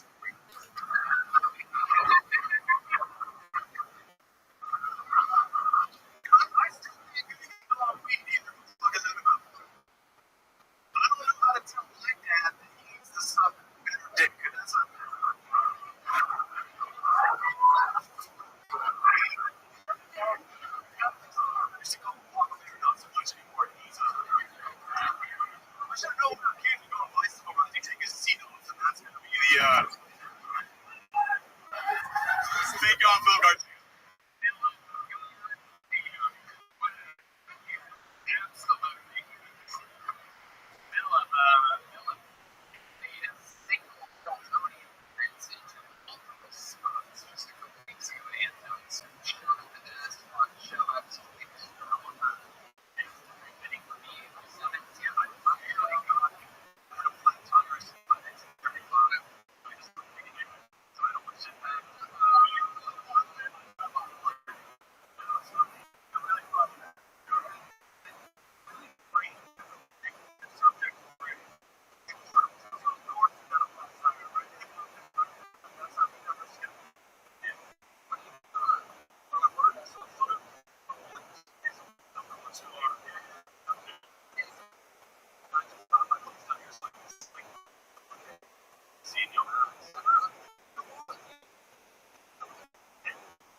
I'm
gonna give you a new wallet. This is a brand new titanium ritual.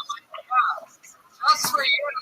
If you open it up, you're gonna find out that the great people ritual is $500 inside of it. Yeah. It's just great for my soul, dude. Yeah. No fucking way. Yep. You're welcome. $500. Ritual. And mine is that one is titanium. The whole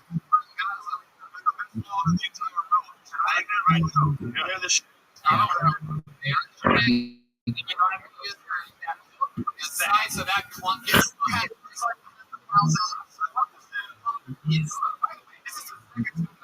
people are rich, have so well, we have no idea we're going to get these. In the 2 times that we've done it, people are ridiculous wallets. One guy, he's paper. How did you know? That's the only time we've done this, and I think that I'm sure there's some fans who probably know this. The other time we ever did it, we never knew if we were going to give it to her or whatever. So it's like I'm feeling it out. I'm like, oh, this guy's going to get it. But both times, the other guy was poor too, but both times I asked. The other times I've asked, and this is on this episode, where it is, and find it. Like, and I swear to God, that was tiny envelope down the. He's like, oh, look, shit. I'm like, Jesus. You don't pull out the fucking ritual. The only good thing I ever was there's something weird about the synchronicity of this evening. There's so many things. Like David Lucas and all these other people. There's a weird synchronicity to it. You want to see more synchronicity? You rap. You rap. What? What? What?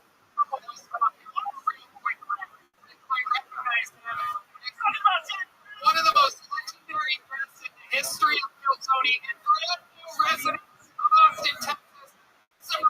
For Tony motherfucking everybody. I didn't even know this. I know. Fucking stop it. Holy shit. Holy shit. Holy shit. Oh. So you know, like that, right? What the fuck's up, Steve? Tony Brown, ladies and gentlemen, Tony Brown! All right.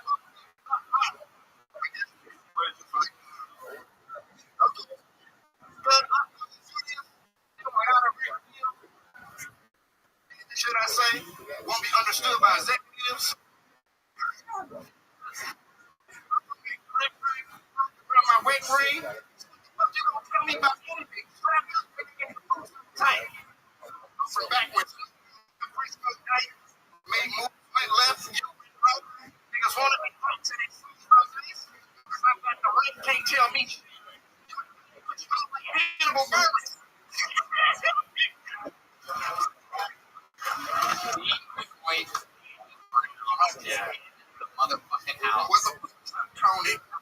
Is there anything you'd like to say to the fans of Keltoni? We haven't heard of you or seen you since that Detroit episode.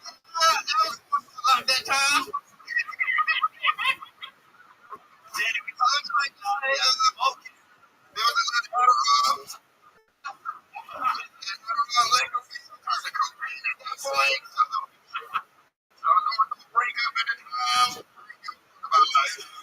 I love that episode. That's what It was pretty fun.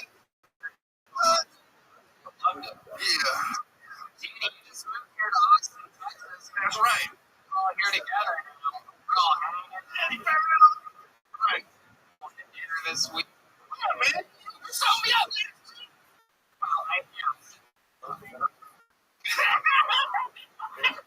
Like, this nigga's coming that way. Damn. trust me, it's very surreal to have to change plans with Danny Brand. Me too. Like, what a Say something. Precinct isn't me, man. weird time. I mean, TV. I started talking about Southwest. You know, so I've been coming every year since I've been around here, you know what I'm saying? So I've developed a great relationship with this radio. Fucking love it. You have such a great energy. Thank you. No, it's just one of the greatest fucking rappers in the world. Detroit Danny Brown is Austin Danny Brown, ladies and gentlemen. What have you done to my hit club? Chaos. What have you done? This is Tony. Bye, Mike. Guess what? The bike again? Do you have one of the bucket seats available online? Ooh, that's it. We are working. We're working on custom bingo cards right now that we think are going to be our greatest piece of merchandise. Where things happen on Keltoni and you get your bingo cards and you just play along. Maybe by yourself. Maybe Because I'm sure you have a lot of bingo fans. You fucking savage, barbarian, psychedelic taking audience. all right, ladies and gentlemen, we'll do the theme out of the book. Let's see what happens here. The stylings of Rich. Talk about synchronicity. We just gave away a Rich boy. Rich. It's supposed to be. It's Rich. The company that makes Rich is called Rich. This is Rich. One more time, Rich.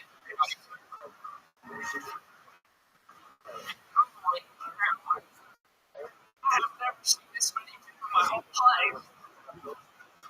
I have an interesting family. My uncle, he's 100% Amish. And it's weird when we have family reunions and stuff. They don't have beers. Even the men.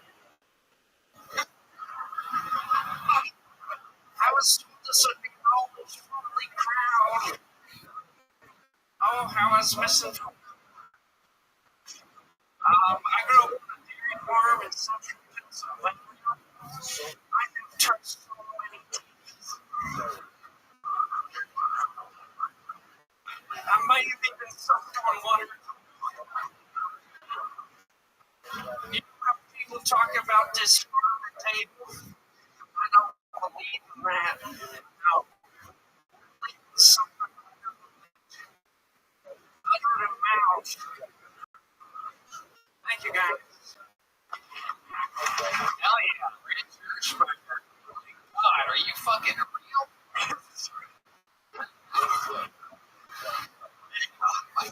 Do you know how to yodel or anything like that? Are you a yodeler? You know how to play the spoons? You have a handbell or anything like that? Like the Card game? You know how to play that? no. So where do you live now? In Austin. You moved here from Central Pennsylvania. Oh, look at that. Everyone. Montgomery.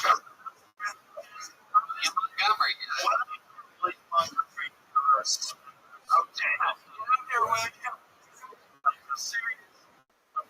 What happened? Are those really opinions? Not really. No.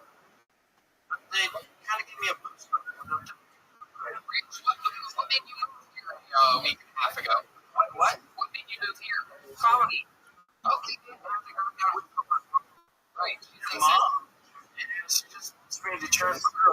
What are we talking about? The wheels down?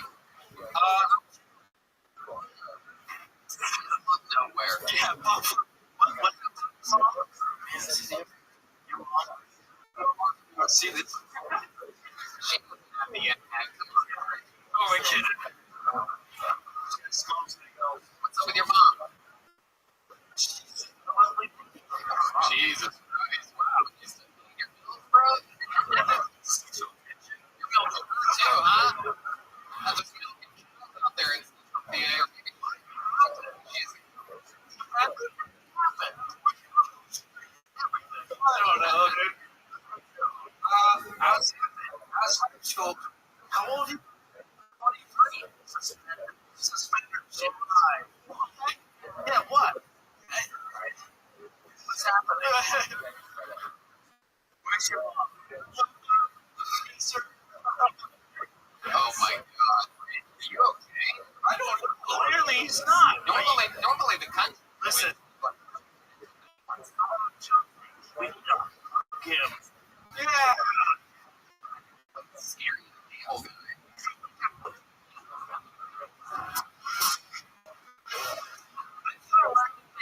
Like really works on electricity and stuff. Otherwise. So tell us about your life, other than being homeschooled and how are you blending into civilization? Yeah.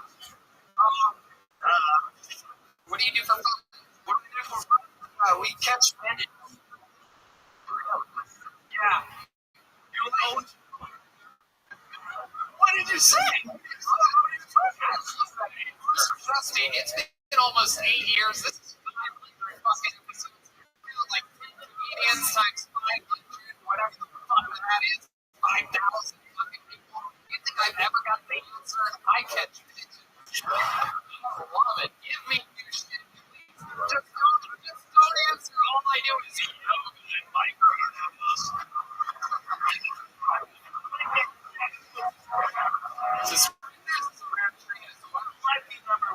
Yeah, it could be. He's the first non-fat guy that was suspenders. You're a resident of suspenders. That's great. Yep. Choice. There's some big Ukraine fans in the audience. Yoni, is he here? Rally. There it goes. Rich. What's something crazy that you've done? You ever get in trouble with your mom? Like, God damn it, Rich, you really Stop fucking me, Mom. And there he is. There's Yoni, everybody. Fucking suspenders are blending in. This guy sleeps with fucking suspenders on all day, every day. It's coming back with the fanny pack. There he is, the suspender king. What do you think of this guy's suspenders, Yoni? He's got the same pair. There it is. So you just wanted to check in with you. We gotta have Yoni every time a guy. I was so pissed when I came here and I saw he had suspenders. He's like my arch nemesis. Yeah. I hate him. Yeah, and he's also much like you. He's also fucked your mother. Oh goodness, it is my dad. I just very rarely do I do that. I just had to do it. It's only funny because he did it. You fucked your mother, Rich. We know it. Don't let him bully you. As your attorney. Rich, you ever get in trouble for anything? Yeah. Like what? I got a DUI. Really? Yeah. Then I had fucking leg. And then I had to go to homeless rehab. I had to go with my uncle and live there with him for a month. Oh my God. They didn't have any electricity or anything. It smelled like shit. Yeah, it did. You've also stayed at his uncle's place before? His name is Serene. Rich, you have a girlfriend? No. Have you ever had sex with a woman? Besides your mom? Honest question, Ridge. I'm not trying to be funny here. Are you a virgin? There goes my clean ingredient. Yeah. You're a virgin? No. Okay. Yeah. So you've had sex with a woman? Oh, wait. Was this a setup? Were you going to be like, anyways? Jesus Christ. You might be right, Joe. Joe was the first one to say this guy could be a serial He's just, he's, so you gotta be okay. How many times did you stand up? Probably like 50 or or so. 50. What year did you start? It's 2021, 2019, like 2 years, but like pandemic, you can't do anything. So, did you always want to be a stand-up, or is it like a whim? What are you doing? I didn't know being a stand-up was a thing you could do till like age 18. And then I found out that was something you could do, and I was like, holy shit, I love this. I didn't actually find out until like I was 21. Like I always thought it was, for some reason, I always thought it was a weird like nepotism thing. I'm like, oh, these people must have like famous parents or whatever. I swear to God, like I just couldn't imagine. When I found out that you could just go to open mics and just start, and like you get to do it as often as you want, it blew my fucking mind. I'm like, you don't have to pay to do the thing to get better. Everything else you have to pay to get better at it, to do it. You take classes and all this bullshit. This was just open mics. My mind was blown. Anyway, so I'm sort of like you in that way.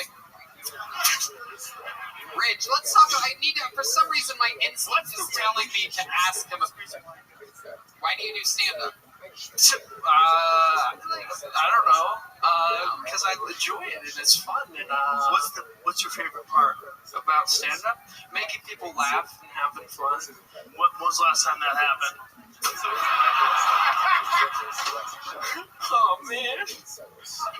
Like on purpose? On purpose? I don't know. Last night. There you go. You're doing it. How long have you done it? 3 years? Enough to move to Austin. Yeah. You're starting to make more sense as the interview goes on. Yeah, you're relaxing. Something It's like we've been talking about all night. There's a stage you have to get where you can be yourself. Yeah, it's really hard.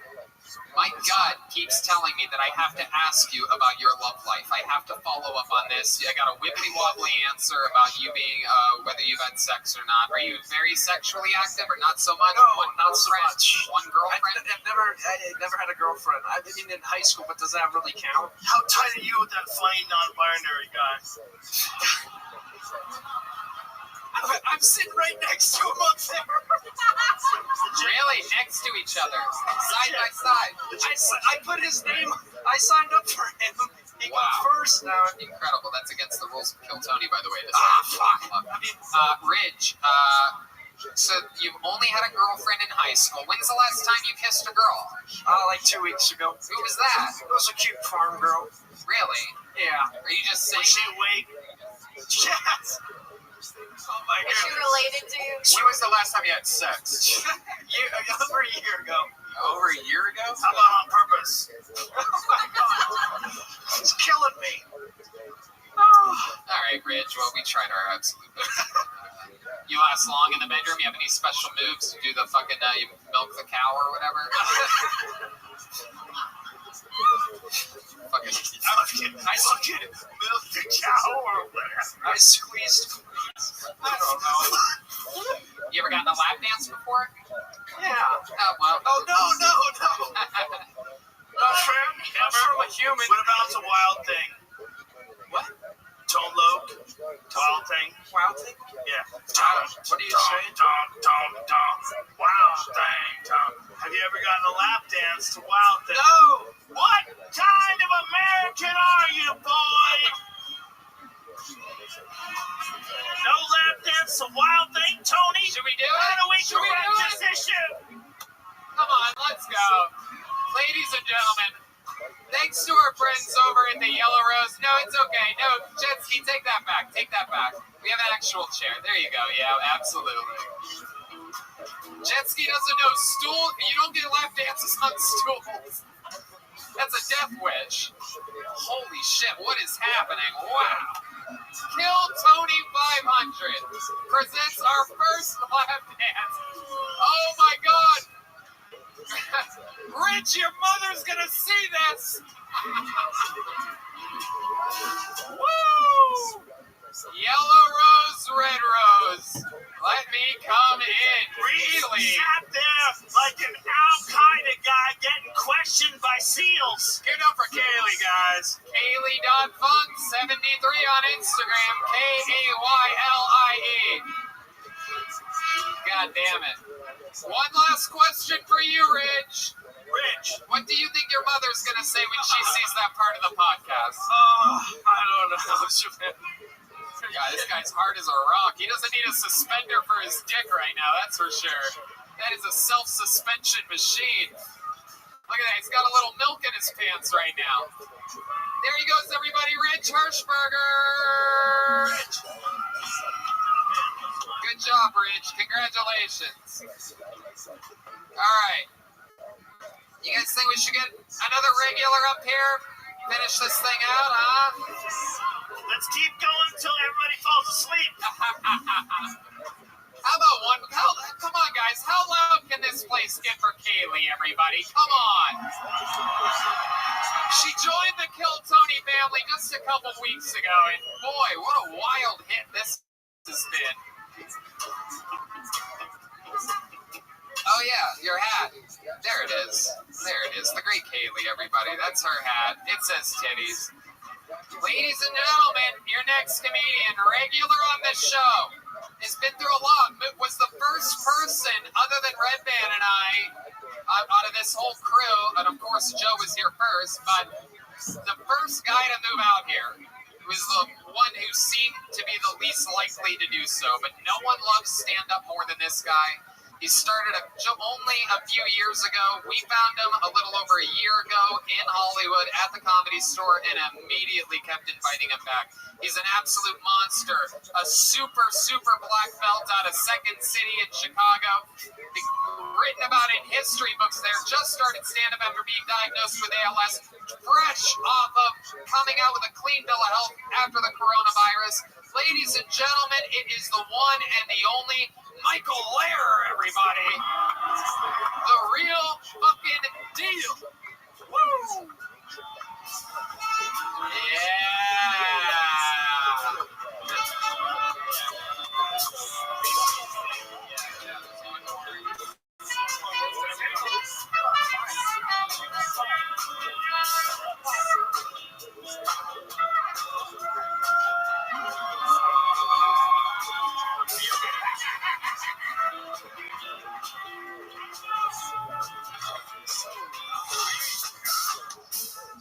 Fuck microdose. It's time for your microdose.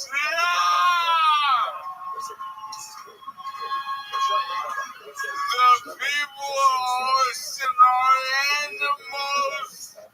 You broke me in 8 weeks. You broke me like a horse, and all my stupid pulled out. Committing daily felonies. Bringing your body to capacity crowds. Thank God you defunded your police. I can't go to jail. In the shower, I get butt fucked and electrocuted. Your Texans are not human beings. How the fuck did the South lose the war? Did you run out of cocaine? That's why you defunded the police. You're all criminals. None of you get the vaccine for free.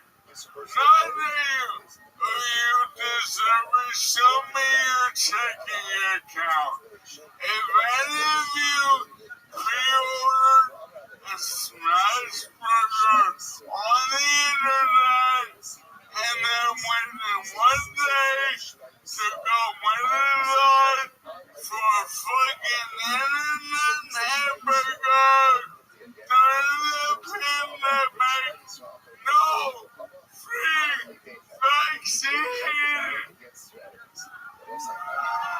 Can I just say one thing? Yeah, Joe Rogan. 1 minute. How the fuck did the South lose the war? Did you run out of cocaine? That was one of my favorite moments of this night. Without a doubt. Thank you. Michael's the only person who we don't even give a kitten to, and he's just literally just coming off of a real battle with the coronavirus. Yeah, I went to the hospital twice. Feel sorry for me. But just to show you how powerful this fucking guy is. Got a clean bill of health on Saturday. When did you get it? I had it basically like for 9 days real bad about a week and a half ago. Real bad, he had it. Yeah. And in his 2 appearances, one on Monday, back, and one here, he both times did 2 minutes. Just straight up, just brand new material. Nothing anybody's ever heard before. You know, Setting a new bar. This is something that regulars just simply have never really done or taken advantage of. well, I'm sentimental and a cunt. But my sentimental side, like, I love comedy ever since I was a fucking little fucking 4-year-old boy. And I got pulled out of this bucket December 2nd, than I've ever been. I'm better, and I'm here now, and I can focus on just getting good. And there's nothing in like more fucking cool than that. Wow.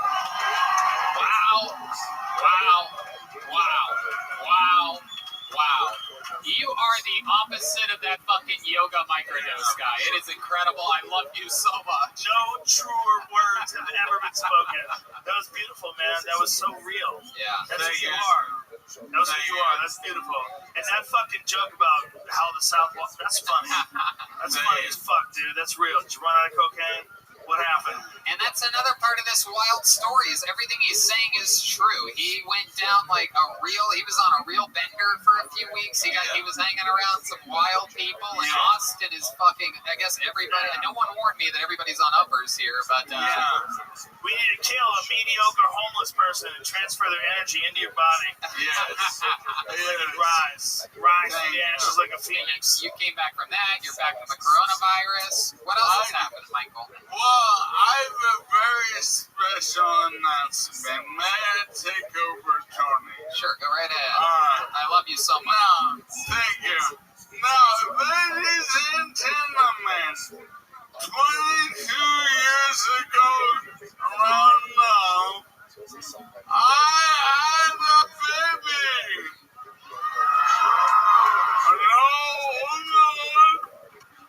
And that baby, my son, is in the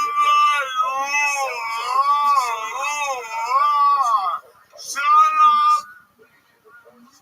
Now, I wrote for my son, who I did not raise, but I forced to perform to make me look like a super dad.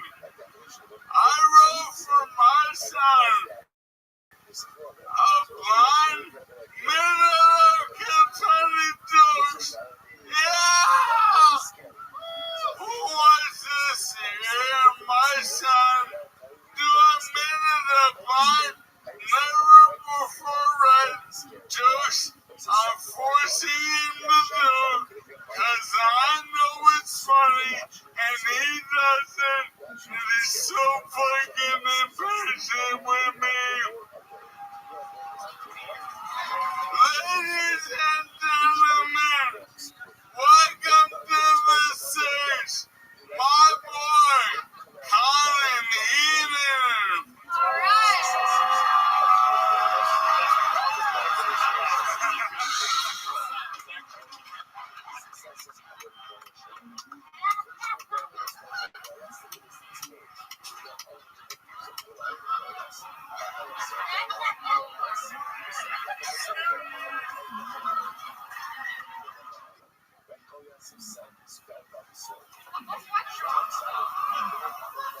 Hello.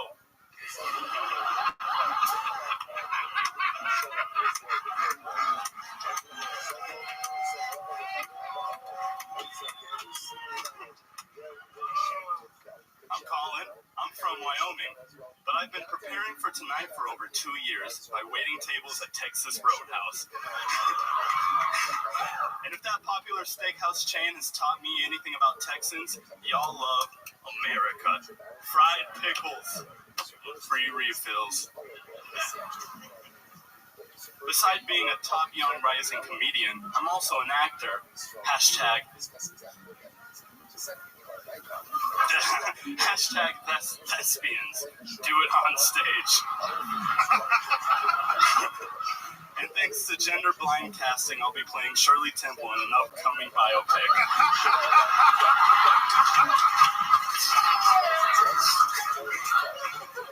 I've been a hunter since I was 12. My dad wants me to take him sometime. How would that work? I would be like Chewbacca, with him in my backpack like C-3PO.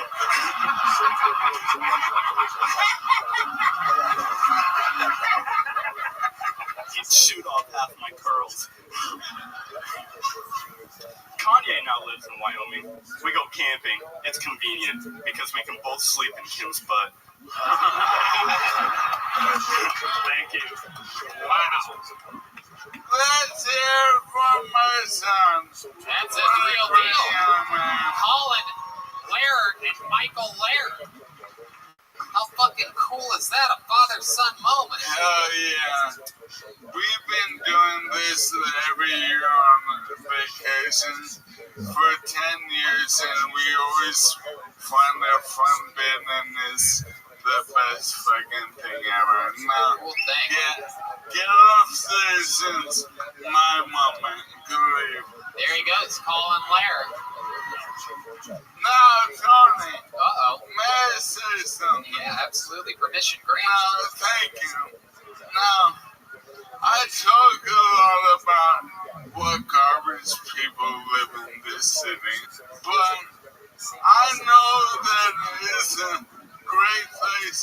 I'm happy to go home, and in fact, I love any city where in any hour of the day you can find an ex-junkie singing Counting Crows' Mr. Jones. So, fire up, man. Let's fucking do this right now. Sha-la-la-la-la-la. Yeah. Oh. Tra-la-la-la-la-la. Oh. Bring it down. Oh, yeah. Down on the new heroin. Stand in this heroin. This heroin tries to put conversation with some heroin. Heroin that's she's on heroin. Oh, you want so much heroin. Oh, why so much heroin? Man, I wish I was heroin. You would not this heroin. Come on, man. Oh, yeah, man. Yeah. Yeah. Yeah. Price Mr. Heroin, Mr. Heroin. Believe in heroin. I believe in heroin. Cause I want to be someone who believes in heroin. It's heroin to me. Fuck you. Jesus. Fuck you. Michael Laird, everybody! Kill Tony 500.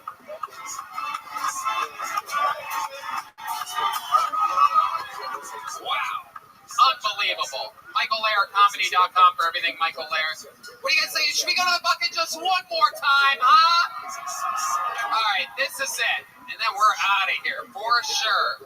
Ladies and gentlemen, your final comedian of the night goes by the name of Ski Mask Pete. Oh boy, this sounds interesting. Come on, guys, put your hands together for Ski Mask Pete. Here we go. Oh, shit, here he is. Come on, one more time for Ski Mask Pete. It's your final comedian of the night, everyone.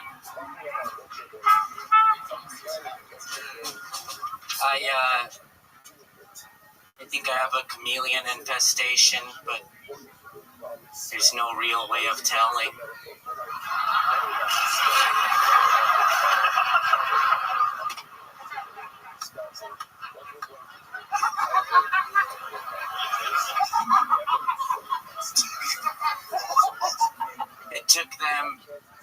25 tries to make SpaghettiOs. Spaghetti A. Nope.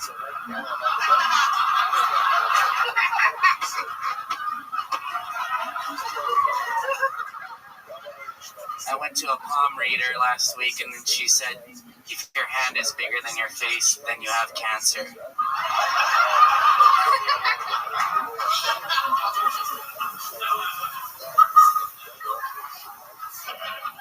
I don't mind pedophiles, but that's just because I hate little kids.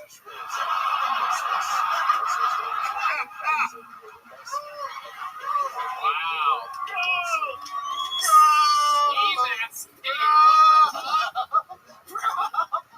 What the fuck, man? Awesome. Wow, dude, welcome to the show. How long you been doing stand-up? 3 years. 3 years, huh? Yeah. When did you get out? 3 years ago. Wow, ski mask. That was some funny shit. So cool, That man. was really, really funny shit, man. Thank you. I laughed hard. You're undercover. Wow, look at you. What are you gonna do when the coronavirus shit passes? Probably get AIDS or something. No, you gonna keep the mask? Oh yeah, I was doing this before Corona. Oh, that's not good, bro. That's not good. You gotta do what you gotta do. You're fucking funny, man. Get rid of that stupid mask. Ski mask. Ski mask, Pete. This is incredible. You're too funny, man. That's too good. What ethnicity are That's you? too good. Can't Anybody can pretend to be you. Yeah, what ethnicity are you? I can't tell. I'm Mexican. Oh, you're Mexican. Wow, look at that. Allegedly. You have any special skills or talents or anything like that? Yeah, I play the drums. Oh, really? You do? Yeah, and honestly, what I gotta fucking say is,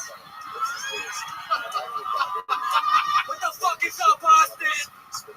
What the fuck is up? That's right. And I got a fucking bone to pick with this guy right here. Oh, shit. I think we got some unfinished fucking business right now.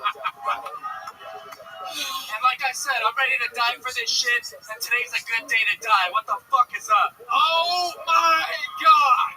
Ladies and gentlemen, it is Joel Jimenez, the all-time undefeated drummer of Kill Tony. Joel, when we moved to Austin and you stayed back in LA, organically, somehow coincidentally, John Dees, the leader of the new band, just happened to hire an actual Mexican drummer to be the Kill Tony band drummer. And I don't know who this guy is. I haven't seen him. I don't know if he even exists. Well, I'll tell you this, you're both drummers and you're both Mexican, and this is the end of the show. So I don't know what you guys think, but I'm pretty sure we should have a fucking Mexican drum off to end this. Hell yeah, let's do it.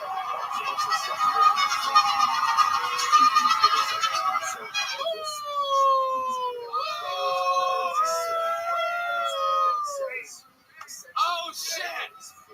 Michael Gonzalez was prepared.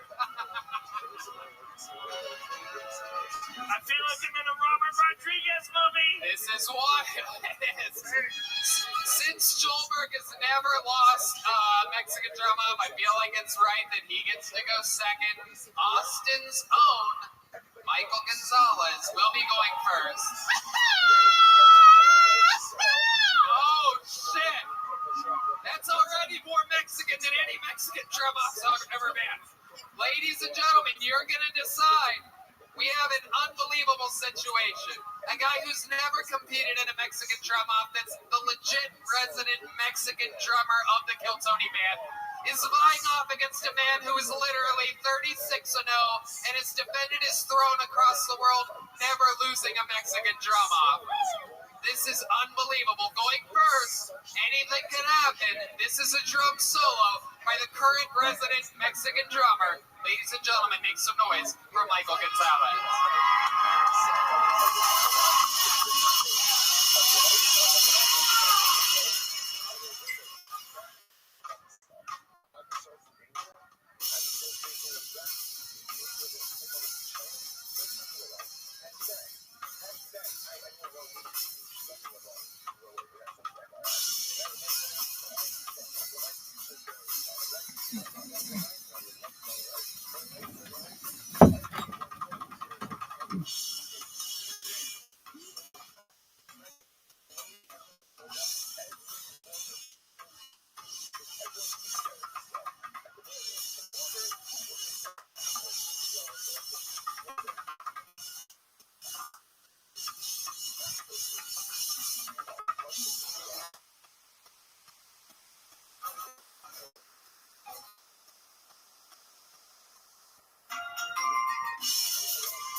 So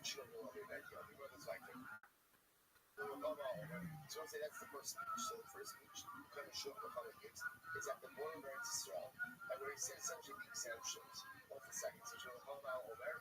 You'll say no base 42 B second line. I'll hear that from then I'll turn out that first about hearts. So then he tells them the because which remember again, everyone who's present at the second speech, the first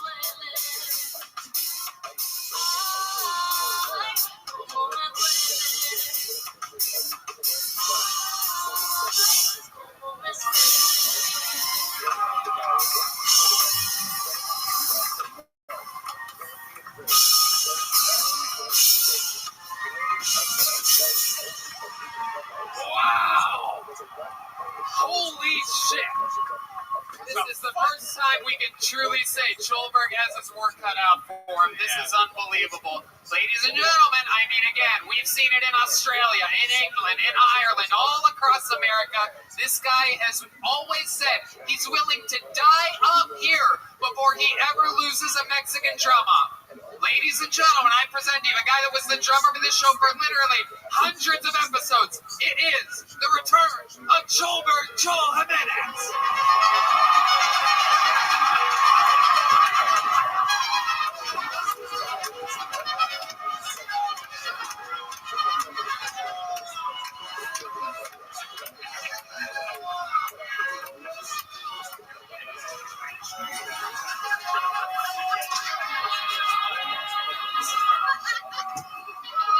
Ladies and gentlemen, the purple dildo we have not seen in perhaps a year.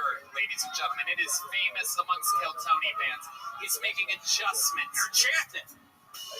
He is touching. He is making more adjustments to the symbol. He understands that this is any given Sunday. Oh, here he goes.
He's running through the back of the theater. He just ran out of a door.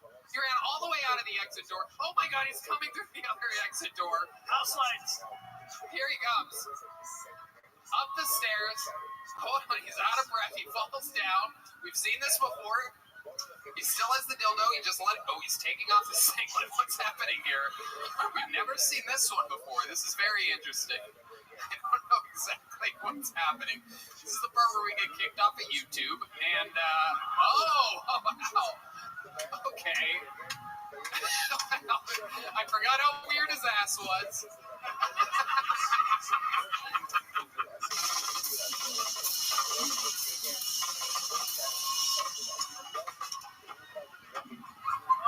It's coming. He's out of breath. He's out of breath. It's been a couple months. This is easy. Whoa, wait a second. What is this? What is this? Oh! Wait, he's going. Wait a second. This show is over. He's not done. Hold on. What is he doing? He's got a bottle. Wait a second. He's going back to the drums.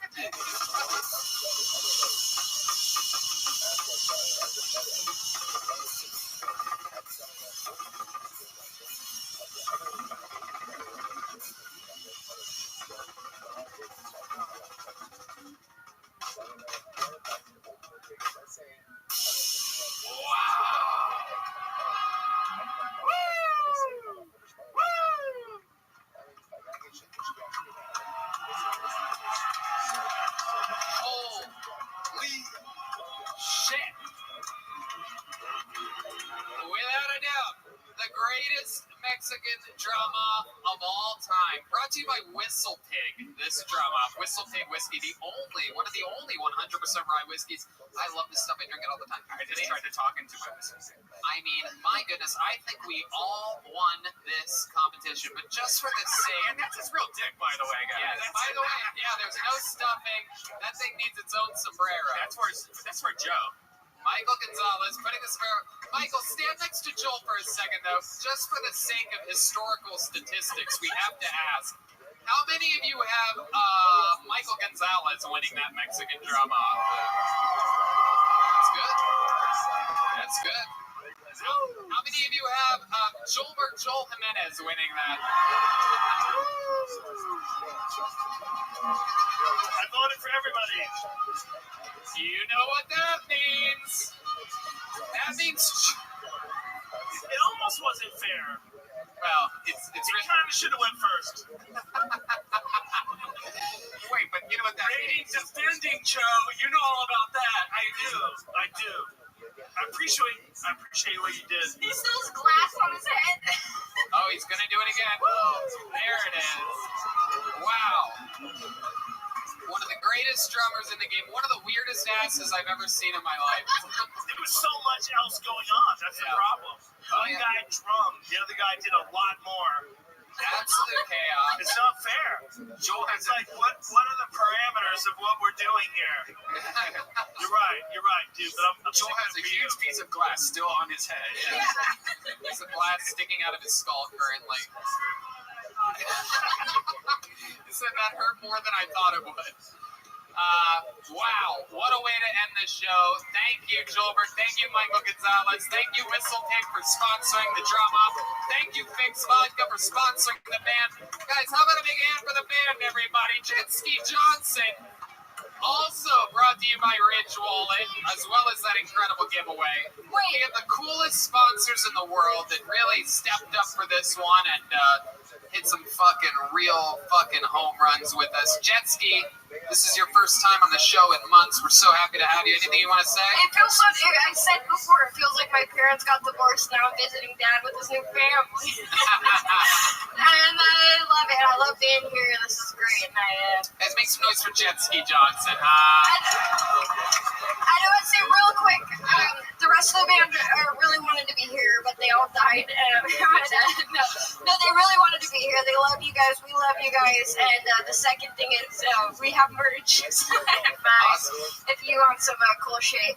You'll be out front in the sidewalk. Yeah, in the sidewalk area. There's going to be some merch. Ryan J. Ebelt slinging Kill Tony 500 posters. Ryan, what'd you draw back there for us tonight? Let's check it out. While everybody was goofing around having fun, this guy was at serious work. It's small. It's small but fucking mighty. My God, you did all that during this? The details are absolutely incredible. It's every single person that was on the show. That is incredible. And let's check on Chris Rogers' art. He's been drawing. Local Austin artist Chris Rogers drew something as well. Whoa! Oh, Jet! Me. I love it. That's me. Dude, all right. That's amazing. I'll take that. That's going to be on my wall. Dude, that's awesome. It should be in your bedroom. 500 in homage of the movie 300. There's Chris Rogers' art. RyanJebelt.com for everything Kill Tony, the official artist of Kill Tony.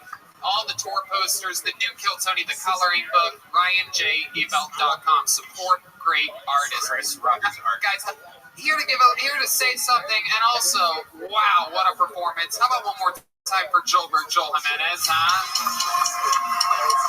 Tony, I just want to say it's so great to be here in Austin. Thank you guys for coming out. A lot of work and shit you guys don't see goes into getting to a podcast of 500 episodes like this. It's a big team, and we all try to pull our weight to make a good show for you guys.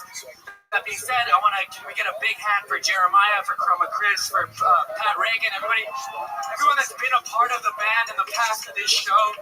Ryan J, everybody, thank you guys so much. Have a great night. Yeah, absolutely. I agree. The great Ali Makovsky, Malcolm Hatchett, Sarah Weinshank, Kim Congdon.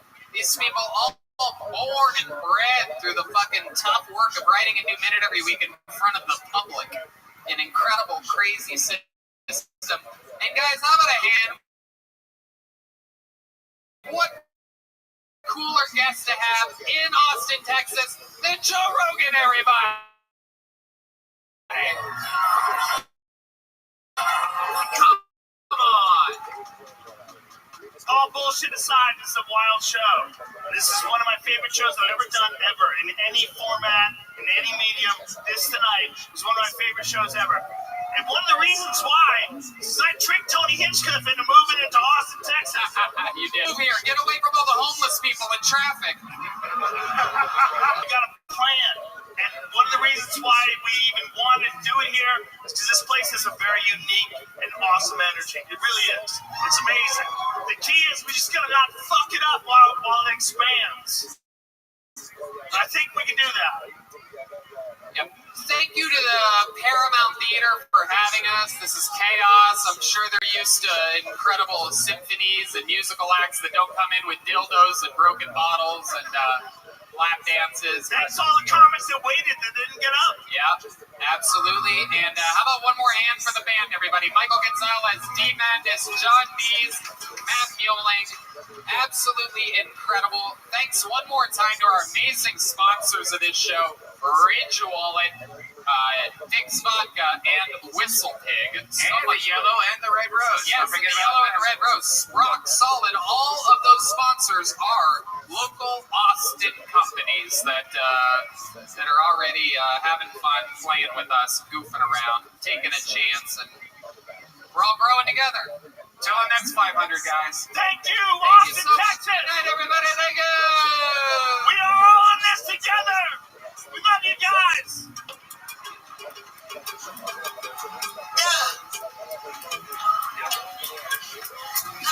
Niggas done me hot. Let the sons of the one who kissed, like the sons of Arba, ultimately fall into the hands of the king God, the hands to the one who will cleave to the army. It just was stand over for today. We'll pick up the hands so it's down to tomorrow. We're kind of dramatic. Strangle yourself.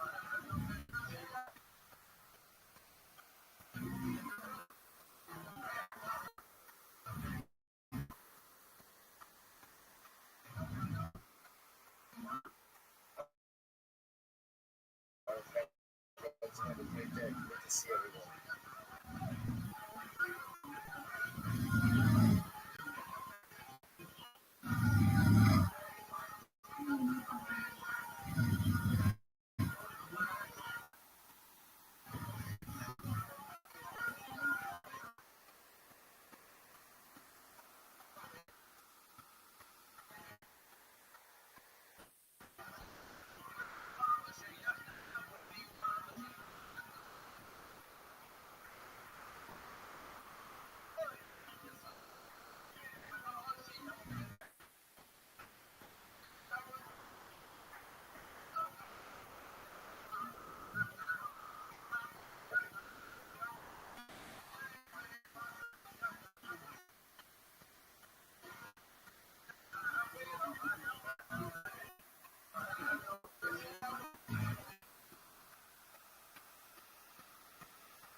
20 feet from the base. So let's just pick up again at the 2 down.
Outside of Shaka Bavard, which will play again with General Porta, that's the that's the paradise of Jerusalem. It's been not going to he says, I understand. You're not going to have to buy for it, not really. And he says, the only companies coming to Baholia, but even these Atzmo Shnei, they got Moshe's Atzmo Sosi, even when it's also. Whereas it's all once it says that the traveling to the remains of Yosef with you. And once again, you're going to have this beautiful plan about Moshe taking the remains of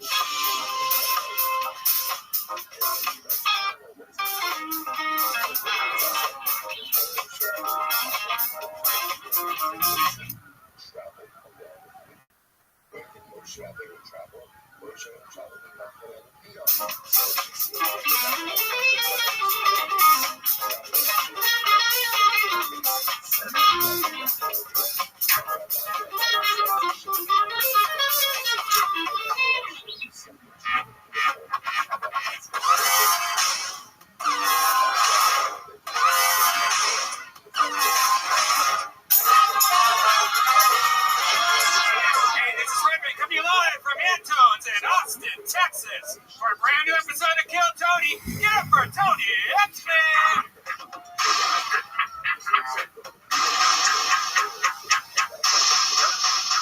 Come on, Austin, this is a live podcast. People listen to hear a live audience. Can you guys make some fucking noise? Jesus Christ. Didn't realize that we were at Antone's fucking library tonight. What the fuck was that? Man, guys, make some noise. Red Band's here, everybody. You guys have any idea what kind of party you're at? They don't, I've noticed since we've been here in Austin, they are a lot quieter than most. They're I don't know if they're trying to not spread the coronavirus or something, but you guys have already had it, I promise. How many of you have had the coronavirus by round of applause? Jeez, what did you just announce my name again? Did you hear the light applause there? How loud can this place get for the band that's been performing for you? Okay. There you go. It's a music town, I guess. Not really a comedy hub just yet. That's John D's, Matt Mueling, D Madness, and Michael Gonzalez on the drums. How many of you have been to Kill Tony before?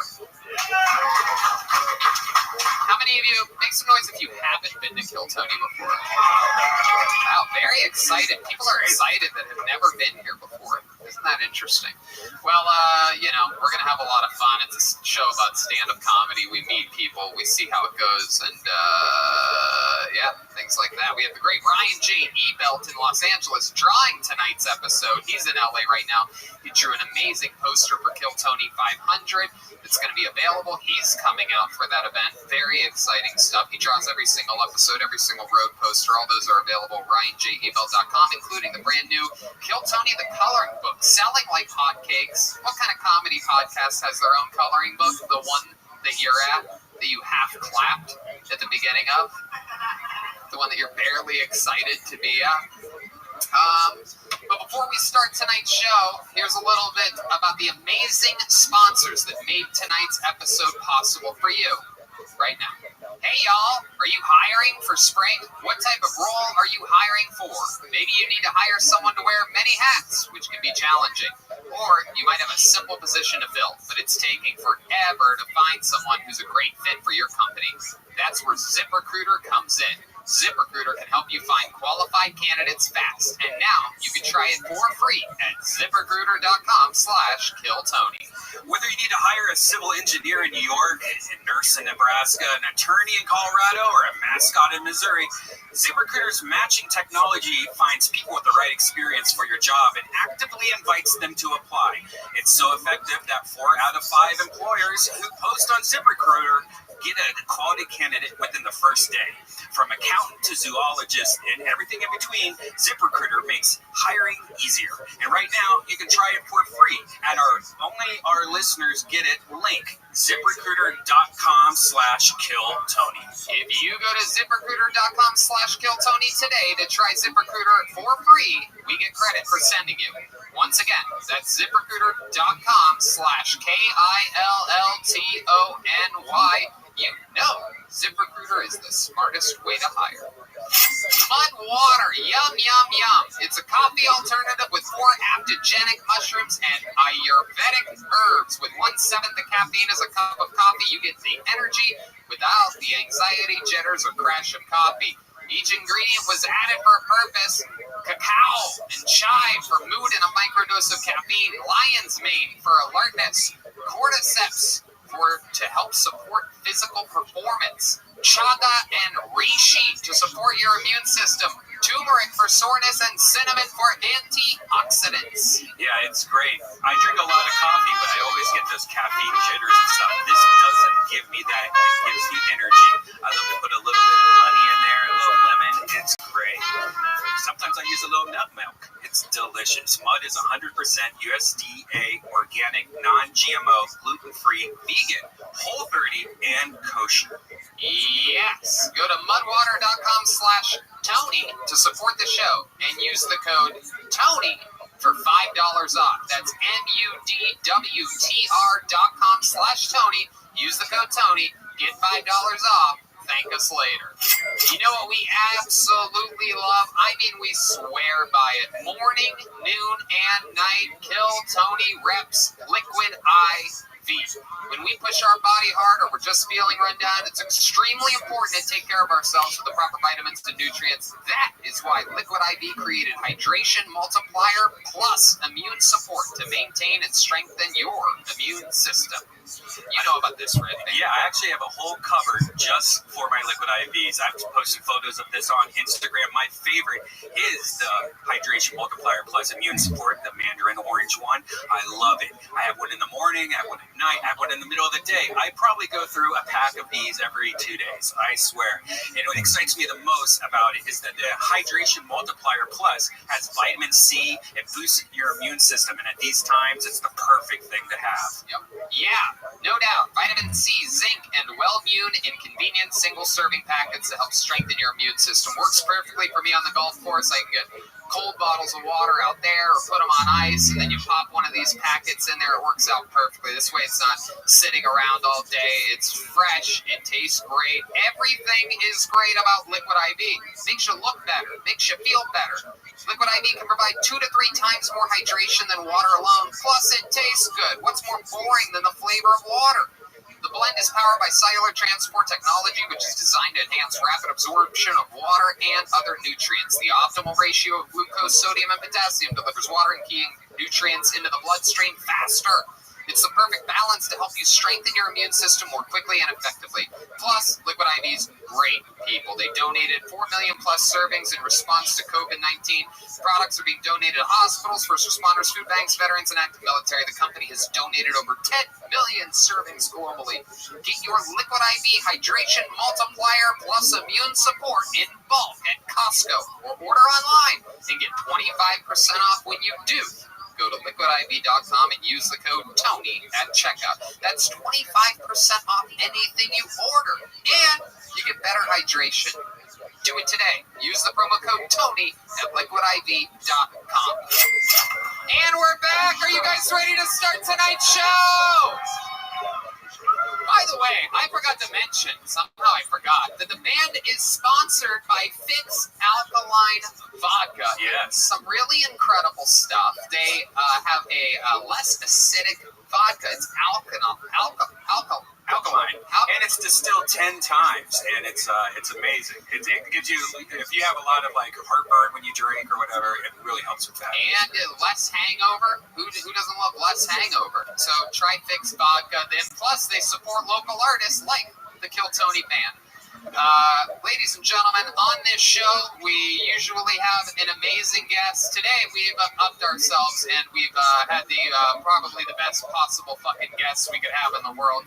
A resident of Austin, Texas, everyone's favorite comedian. Ladies and gentlemen, it's Ron White, everybody! Yeah, baby! Here he is. Oh, yeah. How could we forget? That's right. Ron White has his own tequila, number one tequila, which we absolutely love. Yes. And that's the name of the game right there. My part of the show is brought to you by number one tequila.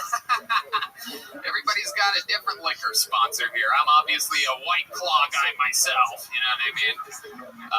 Ron, welcome back. Ron's one of the main reasons why we all moved here. He's basically sold Rogan on it. He sold me on it. Absolutely incredible. And we're so grateful that you did. And you're an amazing guest. You've done this a few times, and we're happy to have you back. I've never done it sober, but I'm sober now. And I can't. I quit drinking 2 months ago, but I still need you guys to drink this fucking tequila. Because we lost our best customer. How cool is that? How about a hand for him? 2 fucking months, huh? So awesome. I love it. And Ron, it's not all it's cracked up to be. And you guys probably know, if this is your first time, maybe whoever brought you told you how the show works, but a bunch of people sign up before the show for the opportunity to get on it. If your name gets pulled out of the bucket, you come up on this stage. There's actually a new holding cell upstairs filled with comedians right now, and people in the audience also signed up. But if you pull your name out of the bucket, you get 60 seconds uninterrupted on this stage. You know your time is up and you hear the sound of a kitten. That means wrap it up or else you're going to bring out the angry 5th Street Bear. And you don't want that. There you go. It doesn't, yep, all right. You guys ready to start the show? Again, I mean, I don't know. What do you Austin, this is a real live show. Are you guys ready to start this show? It's weird. It's really weird. Unbelievable. All right, well, here we go. I feel bad for whatever comedian has to go first in this shitstorm tonight. But here we go. Let's see what happens. Ladies and gentlemen, your first comedian goes by the name of Ben Horn. Ben Horn. So here we go. Let's see how this new tunnel system works.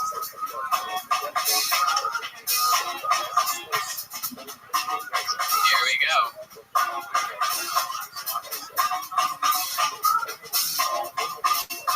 Yeah.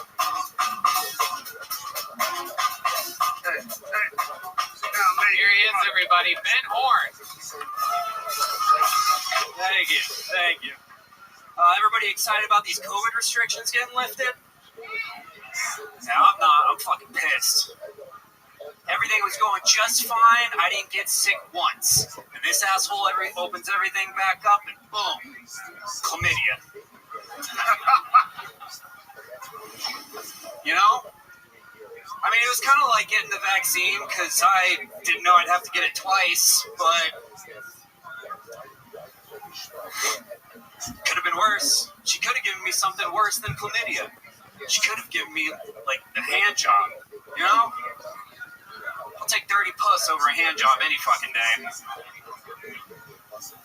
Pretty sure the last time I got a hand job, I was at a middle school dance. Yeah, and I was a chaperone, so If you turn that into a pedophile joke, that's on you. I didn't get jerked off by a middle schooler. It was a lunch lady, which I think is worse. All right, I'm Ben Horn. Thank you very much. Ben Horn. Ben Horn, welcome. You've been on the show before, right? I have, yeah, a few weeks ago. What did we talk about? What did we find out about you? What was the highlight of that interview? I was Army for 10 years. I work at HEB. Oh, hell yeah. How about some noise for HEB, huh? That's always a crowd favorite. Yeah, you know, they actually, so my department got shut down during the whole snowstorm. And so we weren't working, and they paid us for the whole fucking week regardless, for all of our fucking hours, which was awesome. They're great, man. Yeah, they're getting some power stations put in there, too, in the future. Yeah. Very awesome. Cool. Hell yeah. You didn't block the snow and ice from hitting that HEB with your thick-ass mustache? No, the cocaine definitely gets stuck in there from time to time. Is that true? Do you do cocaine, Ben? From time to time. When you keep saying from time to time, are we talking about all the time? I mean, if somebody offers it and I don't have anything to do, like, why not? And you hang out specifically with people that do cocaine? Typically, yes. Yeah. I hang out, ironically, a lot of people that do cocaine. What's the wildest night you ever had on cocaine? What does that look like? I really don't get that crazy on coke. I'm more of a drinker, to be honest. I'll do a little bit of coke just because I think it's fun. And everybody smokes weed. I don't smoke weed. It makes me too anxious. What kind of drinking do you like to do? What's your preferred beverage? Oh, Lone Star. I can smash. I'll drink tequila for all day, but Lone Star is my go-to. What's your favorite kind of tequila? This one, obviously. Clearly. Nothing better than this one tequila, everybody. Real Ben Horn marketing genius. That's what I should have named it. This one. My God, Ben, I really set you up there, and you really knocked it right into fucking the catcher's mitt. Yikes. So, Ben, what do you do at HEB exactly? I'm a personal shopper, so whenever people do, like, the online orders, I just walk around with a cart and just grab their shit and throw it in there. And this thing about chlamydia, is that true? No, I have had it twice, though. Okay. In my life, yeah. What are the symptoms? Dude, I didn't get any symptoms. When I was in the when your dick itches all the time, you don't really notice that you have chlamydia, you know? So how'd you know you got it? You just went to the doctor. He's like, "Oh, you have chlamydia again." Yeah, well, I'm super paranoid about STDs because my dad used to, like, when we were kids, used to just show us pictures of STDs to like scare us from having unprotected sex. And so when I was in the Army and I had like access to a doctor all the time, like every few months, I'd just be like, "Hey, let me pee in a cup and tell me if I caught anything." Wow. And they did it. It makes you wonder how many times everyone's had chlamydia before and just never got it tested. Yeah, that's why that shit's still around. It's one of the silent STDs. It's a real sneaker. Have you had any other ones? No, just the two. Yeah, sure. Come on. Chlamydia twice, nothing else in this little fun packet of yours and that little, Let me ask you this. Is there a gigantic mustache above your dick as well? You would think it would protect you from some of these disgusting juices that are splashing all over you. I feel like that's how you get more of them. It's just more shit to, Yeah, that's your eyelash for your dick. Oh, yeah. Keep that push going. Soaks it right in, huh? I feel like some girls should actually get a mustache shaved above their pussies so that guys know where to put their fucking face. You know what I mean? I think most guys know exactly where to put their face, actually. I'm pretty sure they don't need a target for that. That's not that confusing. Pretty sure the main thing that guys aim for is the vagina. Yeah. All right, Ben. How long have you been doing stand-up? Like 2.5 years. Okay. I started when I was a kid, and then stopped, obviously, when I joined the Army. When you say when you were a kid, what are we talking about here? I was like 13. Wow. So I started... you had already had chlamydia at that point? You're right, yeah. That was the first time. No, I started at, like, Cap City in the Velveeta room, and then before long, I was able to, like, travel around Texas a little bit, do some local radio and stuff, and then... So when I got out of high school, I needed something to do, so I joined the military, and I really thought I was going to do it for a career for a long time, but then that didn't work out. Why didn't it work out? My body and brain You had another discharge that had nothing to do with chlamydia? Yeah. That deserved a bigger laugh if you're wondering whether you guys are doing a good job or not so much. I'm doing my part, but I mean, I was infantry, so it's just really tough on the body and mind, and so at 10 years, you don't have the option. Like, your only two options are stay in for another 10 years till you retire, or just get out. And so at that point, I was like, I think I'm done with this. I'm pretty sure I can do something else. So let me ask you, what are your goals now with comedy? You want to keep doing it? Absolutely, yeah. When I first got out, I was in school. I thought I wanted to work in government, and started just doing open mics and stuff just for shits and giggles. And then I hated working in anything political, and I loved doing open mics. So I just dropped out of school. I just got any job that I could get that was going to pay the bills, and now I just stay on stage as much as possible. Okay, great. Absolutely, man. Super likable, fun set, nice and tight. You gotten up a couple times here on Kill Tony. Congratulations, man. You got the show started tonight. It's Ben Horn, everybody. That's what it looks like. He's on Instagram at the Ben Horn. He's that guy. Ben Horn. Here comes Zach Bogus to switch out the microphone on this special sanitary episode of Kill Tony.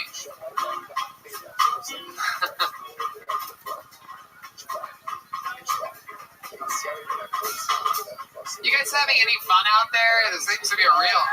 Okay, good. We're getting there. It's building up. Drinks are flowing out there. Let's see what happens next with the comedy stylings of Dan Piatetsky. Dan Piatetsky. That's a name. Hell yeah, it is. Dan.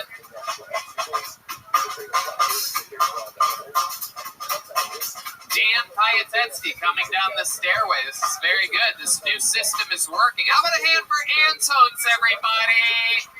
Allowing live shows during the pandemic. Here he is. One more time, Dan Piatetsky. Hell yeah, dude. When I was going through puberty last night, one of my favorite things to do was to measure my penis, right? Like every 3 months, roughly, I would measure my penis. I can feel you guys pulling back right now. Let me explain something to the room. Every single guy in this room has done it before, okay? Like every 3 months, we would all measure my penis, right? And you're probably thinking like, too often, why every 3 months? I didn't do it the normal way, right? Like I didn't use a tape measure or a meter stick, you know. Instead, I used my penis, dude, as the unit of measure to measure other things. And that might seem even crazier, but how else would I have known that my dad's pillow is exactly 9 dicks long, right? Found that out one day when he went out for a glass of gelato. Hell yeah. Measured everything. My brother's toothbrush, about a dick and a half. Our living room television, that was a 17-dick TV. Yeah. I remember this was middle school, dude. And my friend Kevin was like, Dan, I guarantee I have a bigger penis than you, right? And he did, dude. He had a 2-dick penis. It was wild, yeah. All right, I'm Dan. I love it. Thank you. There it is, Dan Piatetsky. Am I saying that right? You did, yeah. Piatetsky. Yes, yeah. All right. Well, welcome to the show, Dan. So let's just answer the question on everybody's mind. How big is your dick? Well, it's about 1 dick long, yeah. It's, I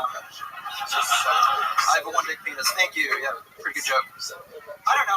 League average. Probably the same as yours. Probably not. We found out recently Michael Lares saw your dick. Oh, well, we don't need to bring it up. I don't like to brag about my obnoxiously long penis. It's ridiculous. No one needs... It's not good for comedy. People like to think that their comedian has a nice, small, insecure dick, and that's exactly what I want you guys to know. I was at your show at Vulcan the other night, and someone said you had little dick energy. I remember that. Oh, that's right, yeah. You educated her. And then what happened to that lady afterwards? Was you actually tore her soul. Yeah, her soul was taken from her. That's absolutely right. Just for the record, no one gets away with anything like that. So Dan Piatetsky, how long have you been doing stand-up? About 4 or 5 years. 4 or 5 years, absolutely. Hell yeah. And all here in Austin, Texas? No, I've been in Chicago for 2, New York for 2, and then here. Awesome. What made you move to Austin? Seemed like right place at the right time. Ron White's here. Ron White lives here. Ron convinced you to? Yeah. We were on the phone, yeah. No, I don't know. It seems like the right place at the right time. Right. Like 40 clubs here by this time next year. Look at that, absolutely. No, I completely agree with you. You're like one of those GameStop guys. You got all the getting was good. This is going to be a massive comedy hub. So Dan, what else? What do you do for work? I work at a tech company. I do computer things. What do you do on the computer? I work at a fitness app. I help women get into yoga classes. Okay. Basically. Yeah, they book yoga classes through the company. Okay. Yeah. How do you find these women? Well, I do I reach out one by one. No, it's just like it's called product management. I work with a team of engineers, and we make There's women just cracking up at you right now. Everyone's They're laughing. like, I love Soul Cycle. This is hilarious. I didn't even say. What do you do for fun, Dan? You seem like a little bit of a stiff to me. So Well, here's the thing. I'm feeling stiff right now. Yeah, but I'm. You're about to measure something. Is that it? Yeah. Nice. No. Honestly, I've been doing comedy as what else other than comedy? Like there must be some outlet. Like you like to shoot things. I do. I cook a lot. I like to cook for big groups of people. I like having people. What's your big dish, or what's the thing that you really? My big dish, or average size dish. Hell yeah. I like making steak, man. I made crab salad today during the day. Yeah. Oh, okay. The last guy that was on had crabs as well. Yeah. This is a snoozer, isn't it? That's okay. So what? Snoozer? I don't know. I don't know. I'm really trying with you, Dan. It's partly on you, but yeah, no, I get it. I love it. Can you tell us anything else about you? Over here, Dan. Let's not get distracted. There's drums back there. You're just really panicking right now for no reason. Everything's okay. Oh, you're good. Okay. Anyway, so Dan, anything else? Any fun facts about your life that we would be surprised to know about you? Would make you I'm Russian. I hang out with my grandpa. Part of the reason I'm being, weirdo right now is I just spent the last 10 months hanging out with my grandpa. He's 93. So. Wow. And do you go out and stuff and then come back? No. I was living basically for that. Goodness, what kind of Willy Wonka bullshit lifestyle are you living? You guys sleep head to feet together? Yeah, dog. You try to find a golden ticket? Exactly. You have to change his diaper or anything? Exactly. He can't go. His doctor told him he's got to go on walks, and he can't even leave his house. So he just walks around his house like a Roomba. I don't know. It's he's barely alive. You don't ever take him on a walk. You don't ever. No, he's got Parkinson's too, which sucks. Because he loves soup. So you should make him a TikTok star or something. You should get some money out of him while you can. So bad at soup. Yeah. Have you measured his pillow? Yeah, that's a 4.5 dick pillow. Yeah. All right, Dan. Well, like most Russians, it's hard to interview you. You really like keeping secrets, so. But fun times. You talked about your little dick a lot, so that's exciting. Sure did. Self-deprecating. Do you actually have a piece? You got a big one? Yeah, he does. No, we're not going to talk. I literally said I don't want to talk about it. Michael Lara says it looks like a little baby arm. Okay, that's enough. Holding another baby arm. You got a notable piece. Red man, that's enough. I mean, we're just sitting on stage here. Stop making fun of my giant dick. It's really insulting. All right, Dan. Fun times, dude. Way to do it. 4 or 5 years. I can't wait till you're on again. Talk about something else. Thank you, Tommy. I appreciate it. Thank you, guys. Let's do it. There he goes. Dan Piatetski, everybody. He's on social media at Dan P Comedy. Hell yeah. All right. Here's Zach Bogus. For those of you that love dudes with serial killer energy. You know, Tony, I found out something about Zach. He used to work for 2 years as a general manager of an Ulta makeup company. You know Ulta? Wow. No. He knows everything about makeup. Wow. It's not weird. Oh, yeah. Okay, this looks like an interesting name. Lane Rubin. Lane Rubin is next on Kill Tony. Here he comes. Oh, right next to the stage. Very good. Dun, dun, dun, dun, dun. One more time for Lane Rubin, everybody. I was watching football the other day, at least a month ago, and I noticed that one of the punters was using one of those playbook wristbands, and I thought that was weird because you're on the field for a minute the whole game. What could you possibly need to remember in a minute? I think my dog's addicted to mushrooms. I think he's paying my cat to knock him off the bookshelf. I'm pretty sure he's paying my cat. I don't know how my cat's getting all these sweaters. My cat doesn't have a job. And my dog's done so many mushrooms that he started getting really philosophical. He's teaching himself new tricks. And he's getting really snobby about old tricks. Like the other day I went shake, and he goes, you know there's a global pandemic right now, right?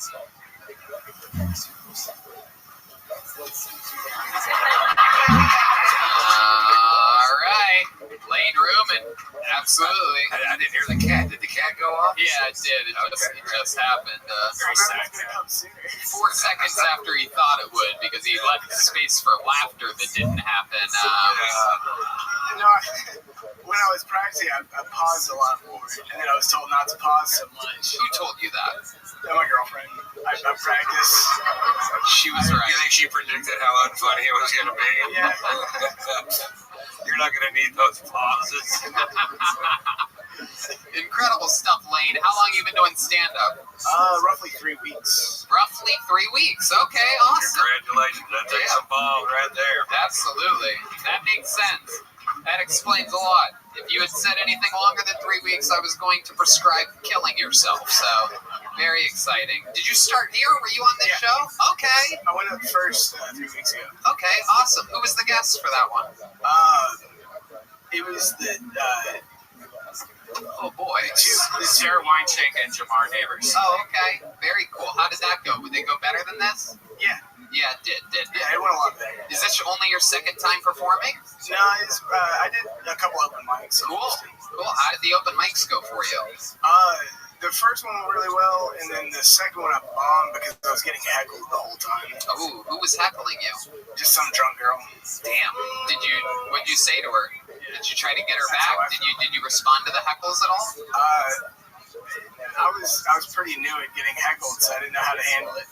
Right. Start making fun of her appearance. It's really easy to fuck with a girl. Captain Obvious, Dr. Redman here. You should just make fun of them. Wow, comedy guru. Yeah. If they're Asian, an Asian woman, say her head's really big. Okay, Redman, very weird. Jesus Christ. We're trying to stop Asian hate on this show. I don't know if you've been, I don't know. I'm just kidding. I love it. As a lot of people know, I'm just kidding. So you didn't say anything back to her? What was she yelling at you? Fuck you, you suck.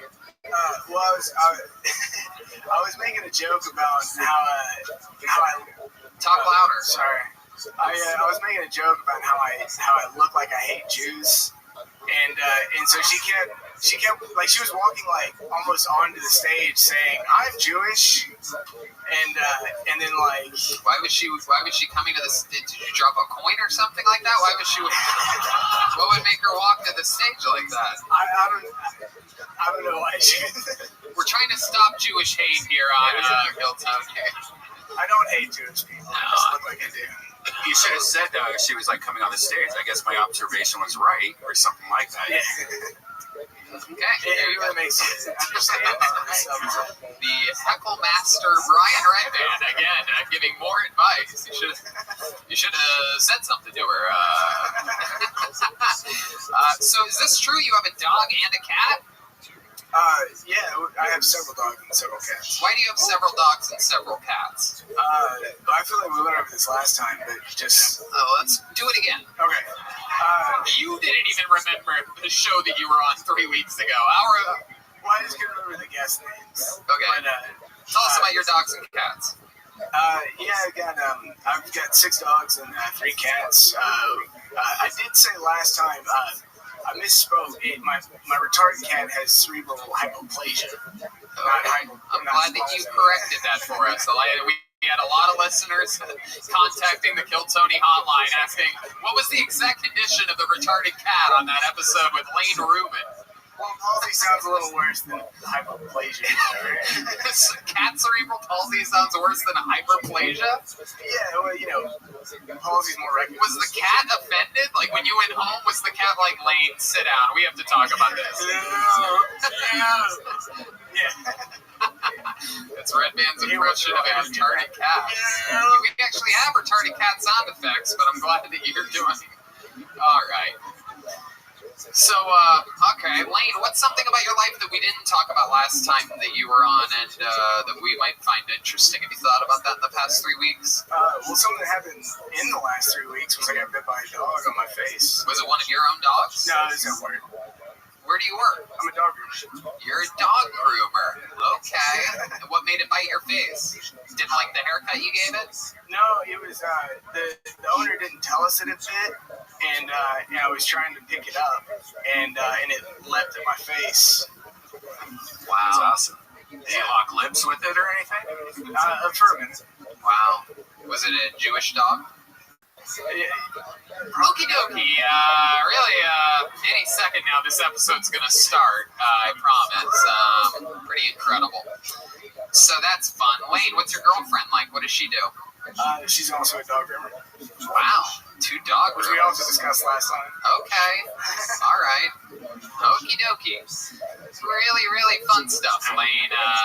Interesting. Ron, you have anything else that you want to say about this guy? Absolutely not. I thought the set was tired by 2 or 3 weeks. Been doing it, that's if you only do stand up if you think it's fun. So if you think it's fun, just keep going to every open mic you can, and see if it doesn't just come around for it. There you go. I agree. I'm giving real advice. There it is. 3 weeks into his career, there he goes. It's Lane Ruman, everyone. There he is. RUHMANN on social media. Hell yeah. Ron has a great little doggy. Is that your first dog you've ever had, or you have a little French bulldog? Oh, no, Mustard is, I don't know, I've had 50 dogs. Yeah. Not at once, but I've had 50 dogs. Mustard's the shit. Yeah, Mustard's a great dog. It's my favorite dog. He's on the bus right outside. Oh, I love it. Okay, let's see what happens now. I have a feeling things are about to pick up here a little bit. Make some noise for your next comedian, Travis Nathan Ray. Travis Nathan Ray, a 3-word name. These are always very promising. Usually either a good comedian or a future serial killer. Travis Nathan Ray.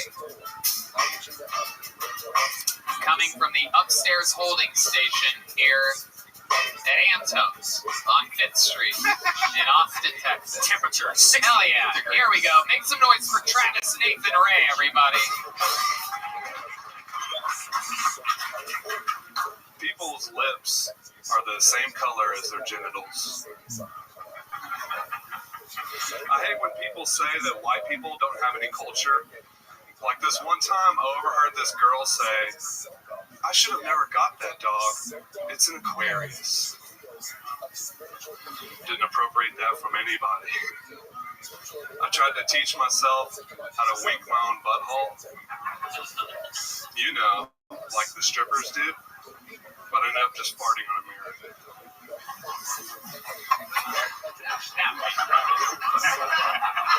I really thought he would like that one more. I'm wearing skinny jeans for some reason. And there's like the seam up the middle, you know? Like when you go to sit down, if all your furniture like isn't in the same room, it makes your nuts make a decision. Like at first it wants to go to the left, and the last second it goes to the right. That's called rolling a nut. Ladies don't have to worry about that. For y'all, it goes right up the middle. You have a lip on each side, but then it looks like someone tied a bandana too tight around the mouth of a Ninja Turtle. Okie dokie, Travis Nathan Ray, everybody. There he is. Absolutely. Always exciting when we have the top half of a centaur on the show. Very fun. Welcome, Travis. Welcome, welcome. What's the name of your Lynyrd Skynyrd cover band that you're in? I'm in a blues guitar band. Oh, you are? So, okay. You called it. All right. I'm not going to say the name. Why not? What's the name? The Briars. Oh, okay. You guys play a lot locally? We play around Texas. Awesome. We used to. We weren't very good. You guys broke up? No, we just stopped getting gigs. What part of the band were you? I was lead guitar. Wow. Okay. Absolutely. How long have you been doing stand-up comedy? About 2 years. 2 years. Awesome. All of that here in Austin? Is this where you live? All College Station, like once a week in College Station. Okay. Driving out here for this. All right. Awesome. I've been doing this 35 years. You want a little tip? Yes. Okay. Look at the crowd when you do it, right? It's look. You don't have to look at them. You can look above them, but it looks like to them that you're looking at them, and then sell it whether it sucks or not. So you got a little lost a little confidence minutes there at the end. You like kind of squeaked out that last punchline while you were looking away. That's never going to work. Stare them down, deliver the line, and they'll fucking laugh. Or That's a great. the same thing's going to happen to you that happened to your band. That's Which is that's great advice. That's the best comedy advice I heard since Red Band taught us all how to deal with hecklers a few minutes ago. But no, that's really good stuff. Travis, what do you do for work? You seem like an interesting guy. I am a network analyst. Really? Yeah. Wow, So, I was not expecting that. I thought for sure fucking pipe shop or something like that. No, there's a reason I pursue other things. Yeah, what does that mean exactly, a network analyst? You're on computers all day? No, like all the digital signs you see menus in fast food places. When the prices aren't right, they call me. And you make the price right. Yep. I love it. What's your living situation? You live by yourself? I live with my girlfriend, her 3 kids. Oh, wow, her 3 kids. Damn, how old are they? 7, 11, and 15. do you have a favorite? The middle one. The middle one? Yeah. Natalie, she's an artist. She's awesome. Very cool. The other 2 are kind of... Which one do you hate? Sorry, Victoria. What's that? Which one do you hate? The 15-year-old, right? We all know it. Yeah, the 15-year-old. That slutty 15-year-old, am I right? I've never had to say "fuck you" to a kid so much. Right. Do they ever give you the "you're not my real dad"? They do that? You just say "fuck you." Wow. I'm going to my room. How about that? Hey, look at that. I like that. Do you do that on stage? Well, it's a garage. I hide in the garage a lot. Yeah, you gotta talk about that on stage. But I'm saying, do you talk about, is that part of your thing? Talking about how you live with your girlfriend with 3 kids and I'm going to my room? No. It's like, that's good. You see, like you said that and it gets a big pop because then it's really about your life. Well, I tried to do like the quick joke thing. I don't know how to do the 1 minute in my life. Yeah, but it was a weekend stripper butthole joke. Right? So talking about your real life might be interesting, you know? It really... People can feel it, even though it sounds weird and unbelievable. People can feel when something's true and honest and that you're dealing with something. Although I honestly believe you've seen a stripper's butthole wink. Yeah. I was in the Air Force for 8 years. Right. I've seen a lot of strippers wink their buttholes. It's hard to do. I'm trying. How long have you been with, That's a talent. Okay. Mine just keeps open. Oh, okay. There you go. You're still going with it? Really chasing the dragon there. Anything else? You have any more tags for this winking stripper butthole thing you're doing? Okay. I'll keep it moving along then. How long have you been with this girl that has 3 basically grown-up kids? I've been with her for 2 years. 2 years. How, I mean, like, what is it about her that you like so much that you would deal with 3 kids? I don't know. She's going to watch the show, so... Well, luckily I'm asking you what's good about her and not what's horrible about her. Like, so if you can't come up with anything, that's what's going to look bad to her. Nope. Come up with plenty of shit. She's awesome. She's beautiful. She loves doing acid, so... Oh, there we go. That's great. She likes to That makes us all very happy for that 7-year-old. Where'd you meet her at? Good question. So it was my coworker's wife at the time. Ooh, this is at your network analyst job, and you're like, this price is not matching up correctly. I'm gonna fix this right now. I've never written a joke about this shit ever, and then you're gonna bring this up now. Like, it's time to start writing jokes about this shit. So, I found out my wife cheated on me with like a whole... Wait, you were married? I was married. Found out my wife cheated on me with like a whole mess of dudes. How did you find out? It's different. Red Band, when I ask a question, if you just let them answer, the show moves on. If you just say disgusting shit after every question, it gets like a little bit, then I have to ask again. Go ahead. So I discovered, I was looking through my VA benefits, trying to get disability for obvious reasons. And I found when you're overseas, if your wife goes to the hospital, they put it on your records. While I was in Iraq, she went to get Plan B pill. Oh.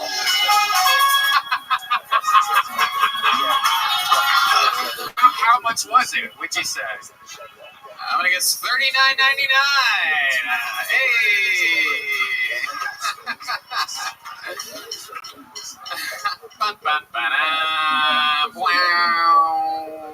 Yeah, Yeah, she got the Plan B pill, and I went to confront her about her cheating, and she opened up to me about a different dude she cheated with. Not the dude in the Plan B dude. No. Oh my God. You're in Iraq dealing with IEDs, and she's here dealing with IUDs. It's incredible.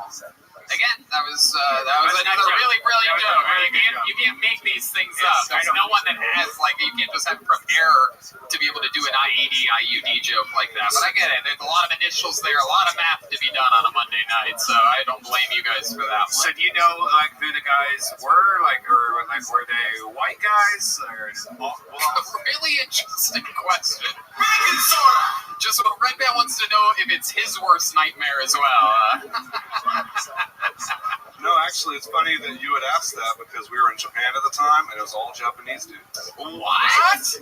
She cheated on you with Japanese dudes? My God, you must have like a 4-dick toothbrush or something like that. Or I'm not exactly sure how it works, but that's not really cheating because it doesn't really go inside, right? By the way, that's like the opposite of being cheated on by a black man. You come home, the apartment's cleaner, everything's nicer, like it's like vagina's tighter than it was. Yeah, I would actually allow that. I didn't say I was mad about it. Right. That is the only acceptable answer.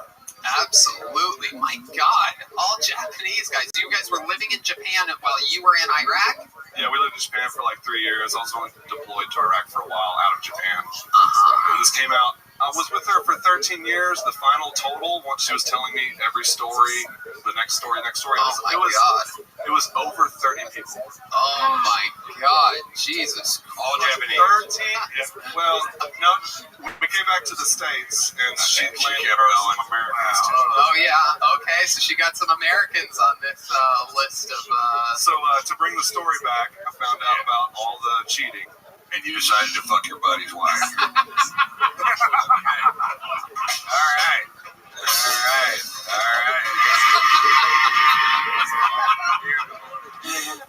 Did she make any money? Wait, John D's with a question. Did she make any money? No, man. I worked the whole time. She went to school. She never worked. Oh, my God. What did she go to school for? Learning Japanese? That's fun. 33 dudes. No, the real fucking answer of what she went to school for is way funnier. But to do hair. She went to do hair? It cost us $10 grand. Because she didn't want to go to a regular hair school, she had to go to some other prestigious hair school. Wow. Guess what she does now? What? Not cut hair. Oh my God. Oh my God. Yeah. What did she do? Let me guess. A hostess at a Japanese restaurant? No, she works at a tire shop in a fucking small town. So. Wow. She's finally using rubbers. Yeah. That has to. Oh, there you are. Okay, just wanted to make sure. That has to make you feel good, though. Like, fuck you, you work at a tire shop. Bro, my girlfriend's so hot right now. Way hotter than her, so. Wow, that's great. Look at that. What an upgrade for you, huh? And let's be honest, if you were stationed in Japan, you went to that strip club that was next to the base, and you did those things with those strippers that, What the fuck is wrong with you, Rabbi? He knows exactly what I'm talking about. Jesus, Rabbi, can you jerk off before next Monday's episode, please? Like, you are like the I know a stripper from Japan that worked there. She told the one that does the banana show? Yes. What the fuck is happening right now? What type of pig festival am I in the middle of? You guys all know the same strippers? You would never forget her. She puts a banana inside of herself, pushes it out, and makes a Marine eat it. Yes. Really? What were you hoping would happen? Hi, Coco. Entertainment, I don't know. Oh my goodness gracious. Have you eaten the banana?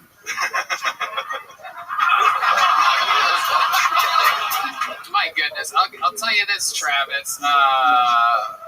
Fun stuff. I mean, and an unbelievable interview. You totally made up for the first three comedians' lack of wanting to answer questions. This was incredible.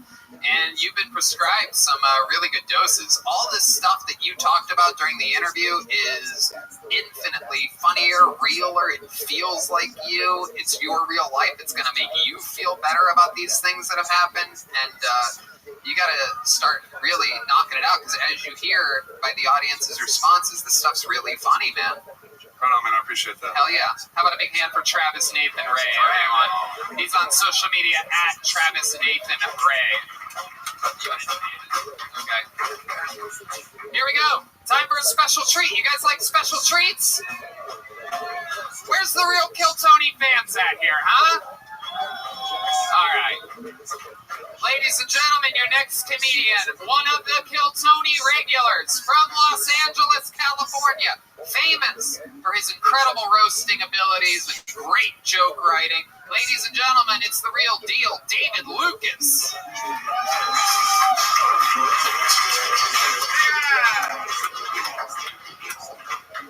Yeah. You should not be labeled a lesbian if you're fucked by a strap-on. Like, scissoring is the only acceptable way to be a lesbian. Like, to me, lesbians and vegans are the same shit. Y'all both looking for replacements for real meat. I'm convinced women that get fucked by strap-ons probably eat cauliflower wings, too. Like, bitch, just eat a real hot wing, you know? Like, stop playing with the fake meat, bitch. I hate internet dating, man. I hate internet dating because bitches be on there twerking in their profile picture, but in the description it'll say no hookups.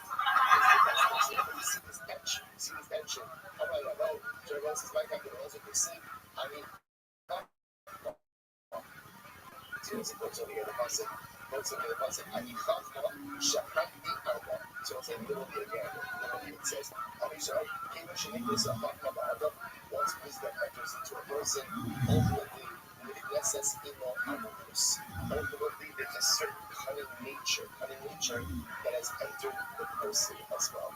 So I say this is important to understand, right? When I say something really incredibly profound, that is incredible as to understand, it complicates us. Like, what the fuck did you expect? A walk on the beach, bitch? I don't know what you wanted. Like, to me, that's greedy. Like, you want to show your ass off, but at the same time, you want me to take you by candlelight and kiss you under the moon. Oh, and I just wrote that joke. Fuck, bitch. Hell yeah, David Lucas. Doing real jokes, getting real laughs, acknowledging when a joke doesn't work, getting a laugh off that. I love it. And that's real comedy there. Yeah, man. Absolutely a real good 60-second set. David Lucas lives in Los Angeles, but spends now 2 weeks out of every month in Austin, Texas. Yeah, man. I have my apartment here by May. Okay. Yeah. All right. Getting a new apartment? Yeah, dog. I'm gonna keep the spot in LA though. Okay. Yeah. All right. You live that kind of life. That's how your people like to spend money. They don't even. How do you like to spend your money, Tony? What's that? How you like to spend your money? The same way. I was born and raised in an all-black neighborhood, so I like to stay close to my roots. You know what I mean? Tony's blacker than me. His first car was like a Crown Victoria. That's actually true. Yeah, that's what I'm saying. Like, he had a Crown. My first car was a Honda Accord. Damn. Exactly. Oh my God, that's so Japanese. You could have fucked the last guy's wife.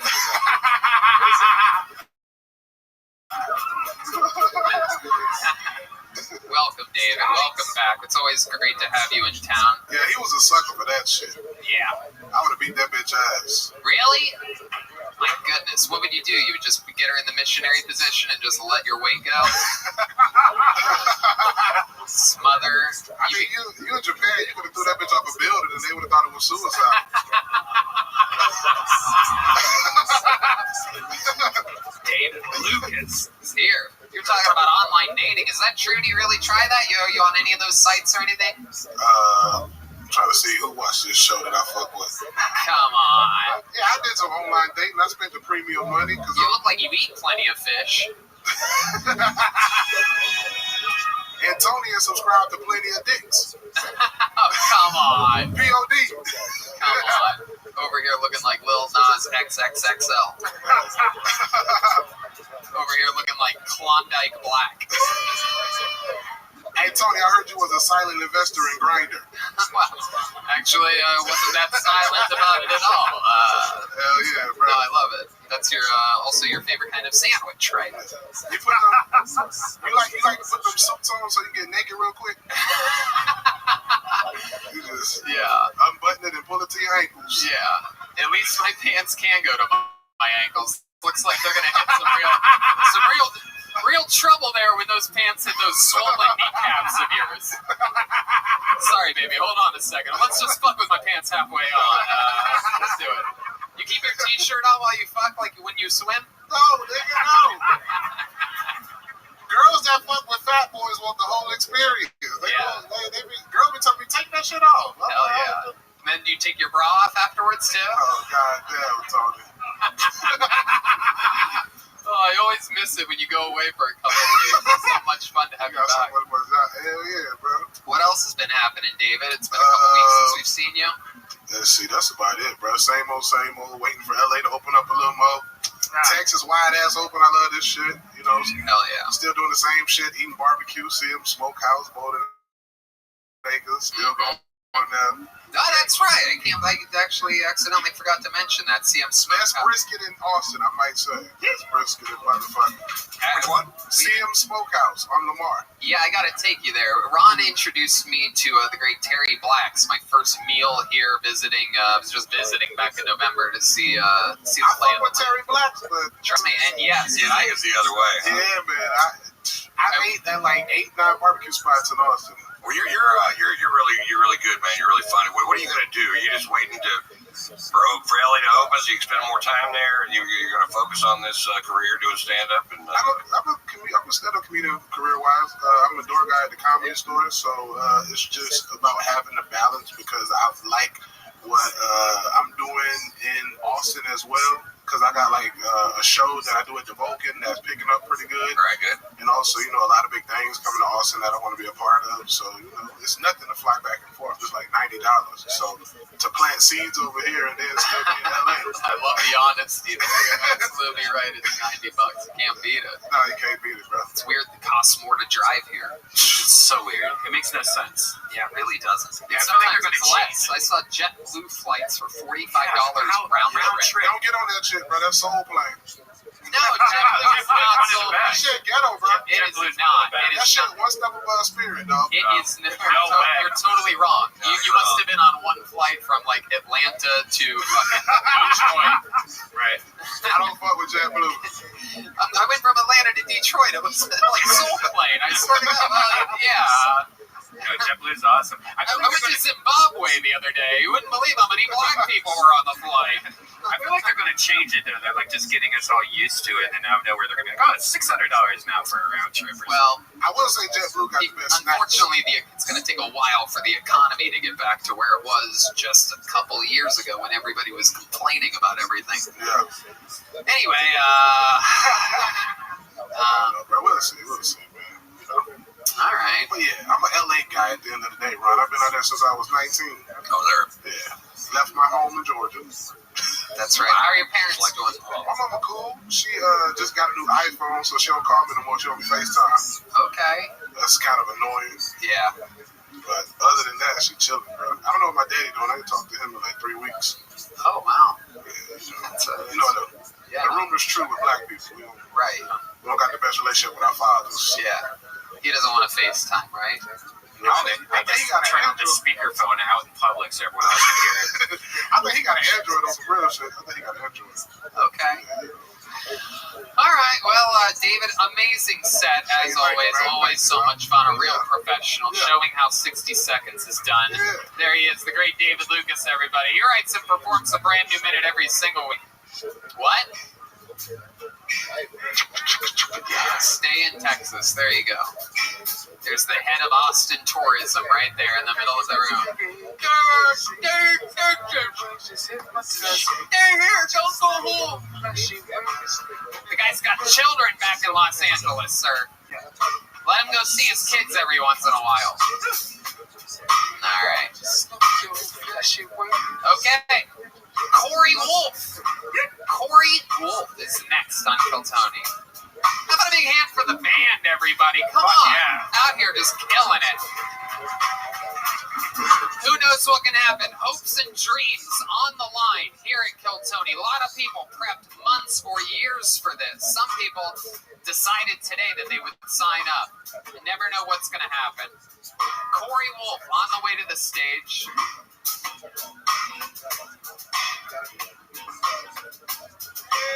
All right. Here we go. Oh, yeah. Here she is, everybody. Come on, one more time for Corey Wolf, everybody. What's up, everybody? Some of you think I was a man. I get that a lot. It's the 80s. I blame that vampire movie, Corey Haim. Yeah. Anyway, Jesus fucking Christ. I just moved to Austin like 4 months ago. I'm feeling like a fucking character in a biblical movie almost. Or just the Bible. Fuck, I've read the Bible. But it's like, I came in out here on a whim, and now I'm up here, and I'm trying, you know, I kind of knew I was going to get called, because I'm a woman, for one, and the way I signed the paper, I signed it on the bottom to make it so that they cut the thing bigger, and the bigger ones sift to the top, so I cheated a little bit. Anyway. Actually incredible. You are actually right about that. There is an extra, like, I would say a quarter of an inch in width to that, as you see, compared to the average size piece of paper. Very smart. Incredible that you would so strategically try to get selected on the show and prepare less than nothing for it. I know! If you put half as much thought into what you were going to say if you got picked into getting picked. I don't. What were you thinking? It worked. What part of it worked? I don't know. I have this thing. I'm like, I don't gamble unless I'm gonna win. But I fucking did it. No, you made it to the casino and then you lost. Yeah, that's true. I've only clocked like 40 minutes of stage time so far. Okay, so you just started. How long have you been doing it for? 40 minutes. Okay. Oh my goodness. March. March. Okay, Yeah, so you started in March, but we all know you famously from the hit show Daria. Yes. You started, and what made you start in March? I just got out of the house. You just got out of the house? Yep. Heck yeah. How many cats do you have? None. I have 3 dogs. And 3 dogs. Yeah. You live by yourself? No, I live in a very competent house. Very adults. What? Competent. Competent. I thought you said competent. Me too. I'm like, oh, you live with a bunch of black people. That's cool. Wouldn't have guessed that. Yeah, I balance it out. What does that mean, a competent house? What does that mean to you? It means they brush their teeth and they do dishes. Oh, good ideas. Okay. Yeah. All right. I don't know what's happening tonight. This is a wild one. Yeah, are you on meth or something? Are you on meth? I drank a cup of coffee. Oh. When I hadn't drank a cup of coffee in like a year, and now I'm like dissociating on stage. When did you drink this cup of coffee that has caused all this disruption with you tonight? Like 7:30. Like, it was terrible. 7:30 tonight? Yeah, it's not cocaine, I swear, Austin. What made you do that? What made you decide to have a cup of coffee at 7:30? I was gonna go gamble. Okay. All right. What's your love life like? Yeah, I'm single. No, we know, but what's your love life like? Well, I've been proposed to 7 times in my life. You've been proposed to 7 times in your life? How? Why? What the fuck? 7 different people, or one person asked you 7 times? Yeah, the same guy, right? One guy with a terrible stuttering problem wants to propose asked me twice. The second time I said yes. Will you marry me? No. Go ahead, explain to us how you've been proposed to 7 times. Well, I date people, and I'm like, I'm not going to marry you until we hit the 5-year mark. And they like ask me before, and they're like, will you marry me? And I'm like, not yet. And usually about year 3, I figure out that they're lying to me. About what? Well, I remember one time I was talking to my boyfriend, and he revealed to me that he didn't know what the sun was made out of. And I just like, did he? What kind of fucking nerd you date like nerds, right? I date low lives, dude. Like what? Like former meth addicts. I'm not kidding. How do you end up with these people? They're funny. I mean, sometimes. They're funny? I don't know. I let the devil into my house. What can I say? What do you do for work? Well, they're not that funny. I guess it's like. What do you do for a living? I'm currently unemployed, and why am I going to quit that? It's pretty awesome. What did you do for work before you were unemployed? Well, I worked for Burning Man. I could not get a fucking read on you for the life of me. I keep going back and forth thinking you're a drug addict, thinking you're a nerd. She's a drug addict for sure, right? Well, I mean, do you do drugs? That's why you're asking the question. Do you do drugs? What kind of drugs do you do? Well, I can tell you what I haven't done. Why don't you tell us what you have done? Weed, mushrooms, LSD,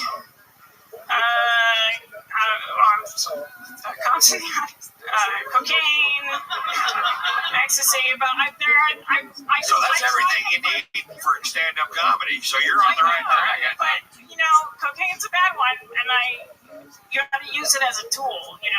Because what dopamine does. Listen, what dopamine does is it strengthens that pathway in whatever you're doing right before you do the cocaine. It seems like you use the cocaine when you're signing up and the heroin when you're performing. I know. It's really tough. What do you like to do for fun? What's a big, other than stand-up comedy since March, what's a big outlet for you? What do you wandering outside. Wandering outside. Are you a cat? A little bit. I mean, my last name's Wolf, so I kind of try and play that up a bit. Do you like peeling your skin off sometimes when the demons tell you? No, I'm over that. We made some peace. All right, other than wandering outside, any other hobbies or anything that we would find fascinating about you, Corey Wolf? From Arizona. Let me ask you this. The main joke that you did in 60 seconds of uninterrupted stage time tonight was, I just moved to Austin, now I'm here. I know. In your other comedy sets, in the other 40 minutes that you've accumulated, Corey, can you give us an example of a nice short joke that you've written that you didn't do here tonight? You have that comedy part of the thing. Yeah. Austin is really interesting. It looks like you guys fucking took 7 generations of Legos and just fucking mashed them all together. You got the Old West set, you got the corporate hell set all mashed in together, and I can tell you guys do a lot of cocaine here by the layout of the city. All right.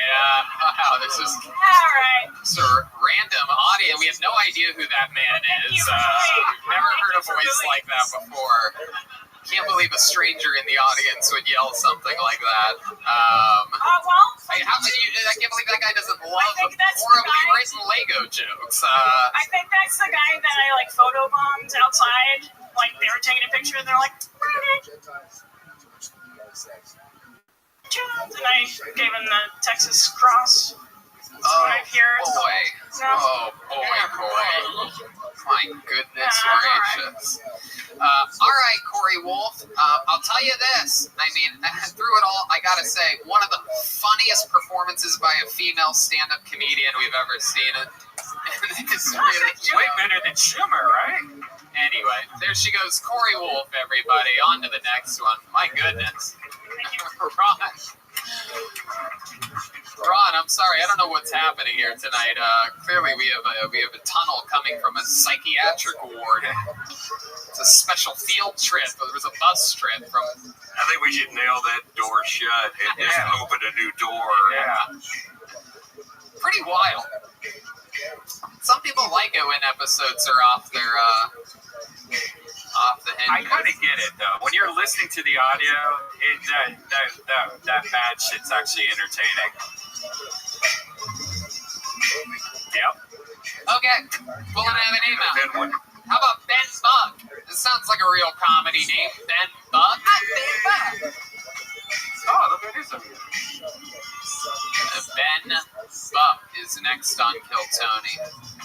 Very fun stuff happening here. We have a couple more special treats coming right around the corner here. We know this Here guy. comes Ben Buck. Oh, look at this. This is the front door security guy. This is very exciting. Here at Antone's, everybody. The guy that let you in. Make some noise for Ben Buck. Check, check, check. Knock, knock.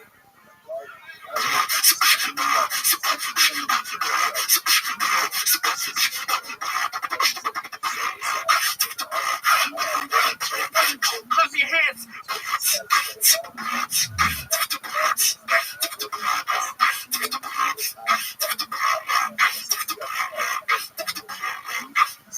From the front to the back, where you at? Where you at? Where you at? Where you at? Hey, hey. From the front to the back, where you at? Where you at? Hey, yeah. Out the top of their best stuff, they break it down like a pop and lock it up, and I so I got my spot, bumping the beat with the bumpy boxes. Hey, get the level lift to the SEC. One of you better compete. Glad on tracks to hit it so effortlessly. How y'all feeling? That was fucking amazing. I think the more you know Ben, the funnier that actually is, because he's one of the nicest people, one of the most polite fucking guys, very just quiet and does his job here at Antone's. He's been working the door at every single episode here, and I certainly was not expecting that whatsoever. That was fucking crazy. How long have you been doing? How long have you been doing that for? Alright, well, I've been beatboxing for about like 10 years now. So I'm 23, been doing this since 13. Professionally since like 16. Wow, that's so cool. And how can people find some of your work? Y'all can check me at BitBuck Beatbox on all platforms and Spotify as well. Wow, that is so cool. My goodness. My God, do the ladies love beatboxing? Does that work out? Does beatbox lead to eatbox? It's actually BitBuck Eatbox on the weekends, shit. What was that answer, Ben? It's BitBuck Eatbox on the weekends. Okay. You have a girlfriend, or what's your move? Yeah, shout out Bailey, she's at home. Bambi? Yeah, Bambi, how about that? Oh, dear. All right. Okay, so either you don't understand what's going on, or I don't understand what's going on. I thought this was the rap open mic. I'm so fucking confused. Like, oh my God. I'm like, these other rappers suck. God damn. Honest to God, you know what? Normally I would say you didn't do any jokes, but I think the room needed a little fucking jolt of energy there, and I think you did it, dude. Oh, shit. So cool. What else do you do, Ben? Tell us more about you. Well, my other favorite hobby is ping pong. Does anyone here like to play ping pong? Let me see it. All right, you want to play some ping pong? All right.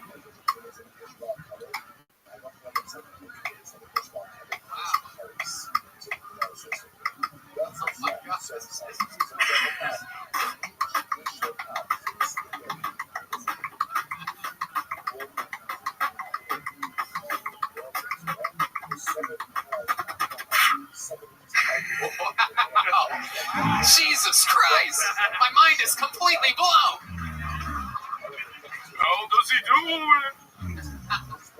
Wow, Ben, that is so fucking cool, man. So do you perform shows? Like, do you do this like during show? Yeah, this was what I did before quarantine happened. Wow. I had to pivot, get a real fucking job. Wow. You were doing live shows entirely as income. Yeah, for sure. Incredible. Do you have Thursday night off? Yes, I do. I would love to have you open up the show. Oh man, I really appreciate that, man. Thank you. Wow, look at that. Ben Buck getting a little gig. And now that we know what he does, maybe every once in a while you can come up fucking. If we ever need a jolt of energy, I'll just bring you up here and fucking shock the audience. Hell yeah, thank you. I saw the band. I've never seen out of all the whatever we've done here, 10, 12, whatever episodes. I got to say, I looked over when you went into the ping pong thing. I saw the excitement on John Cleese's face. It looks like it was Christmas morning over there. So cool. You actually got the band excited, which is fun to see. Wait a minute, shit. Love it, Ben. Shit. Blinded by the light. has said he almost saw something. For those of you listening to the podcast, we don't have a mic for Deep Madness to get for sure. So Ben, where'd you meet your girlfriend? Met her at the rap show, actually, South by 2 years ago. Very cool. What does she do? She works for Apple. She speaks French for Canadian tech support. Damn. Sounds like a weird bit, but it's not. No, that's perfect. And do you ever do any of your beatboxing tricks in the bedroom or anything like that? I tried. It goes. She has a big vagina. Oh, shit. Great, man. I love it. Ben, so fucking cool, dude. Very, very interesting stuff. I've never thought beatboxing was so cool until you just did it. Shit, thank you. Is there? I already asked you where they can find your stuff, right? Yeah, you can find me anywhere at Ben Buck Beatbox. I have stickers at the front. Holler at me. Yeah, go get a sticker from Ben Buck on your way out. One more time for Ben, everybody. Very awesome stuff. Very cool. 23, is that right, Ben? 23 fucking years old. This guy's going to be a huge goddamn star. Yeah, I can't wait to watch you Thursday, man. He already is one half of Run the Jewels. Not the half that you guys probably know. How cool is Actually, that? let's bring up the other half of Run the Jewels, right? You want to? Yeah, let's do That it. sounds like This guy won the extremely rare prize in almost 500 episodes of this show. Only 7 people ever have won a thing called the golden ticket, which means you have to have an absolutely perfect 60 seconds and an absolutely perfect interview. Last week, he reemerged for only the first time since winning the golden ticket in Iowa. There's only been 7 people to do it. 1 in England, 1 in Australia, 5 in America. This is one of those guys. In his appearance last week, things went so off the fucking rails. It got so crazy in here that people are going to talk about it. Fans of the show are going to talk about it for years. This is his 3rd time ever on the show. He's an anomaly. Let's see how it goes. Make some noise for the great Halloween, everybody!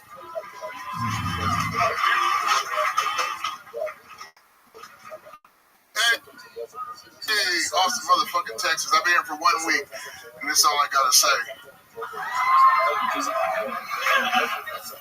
You guys, I was fat shamed the other day by myself. It was real passive aggressive the way it happened too. See, I've been at the gym and I was lifting at the gym, upper body day. So I was feeling real jacked. Chest, back, arms, shoulders, everything feeling real tight. You ever come from the gym and you feel like you're the Rock, but deep inside you know you're more like a sponge?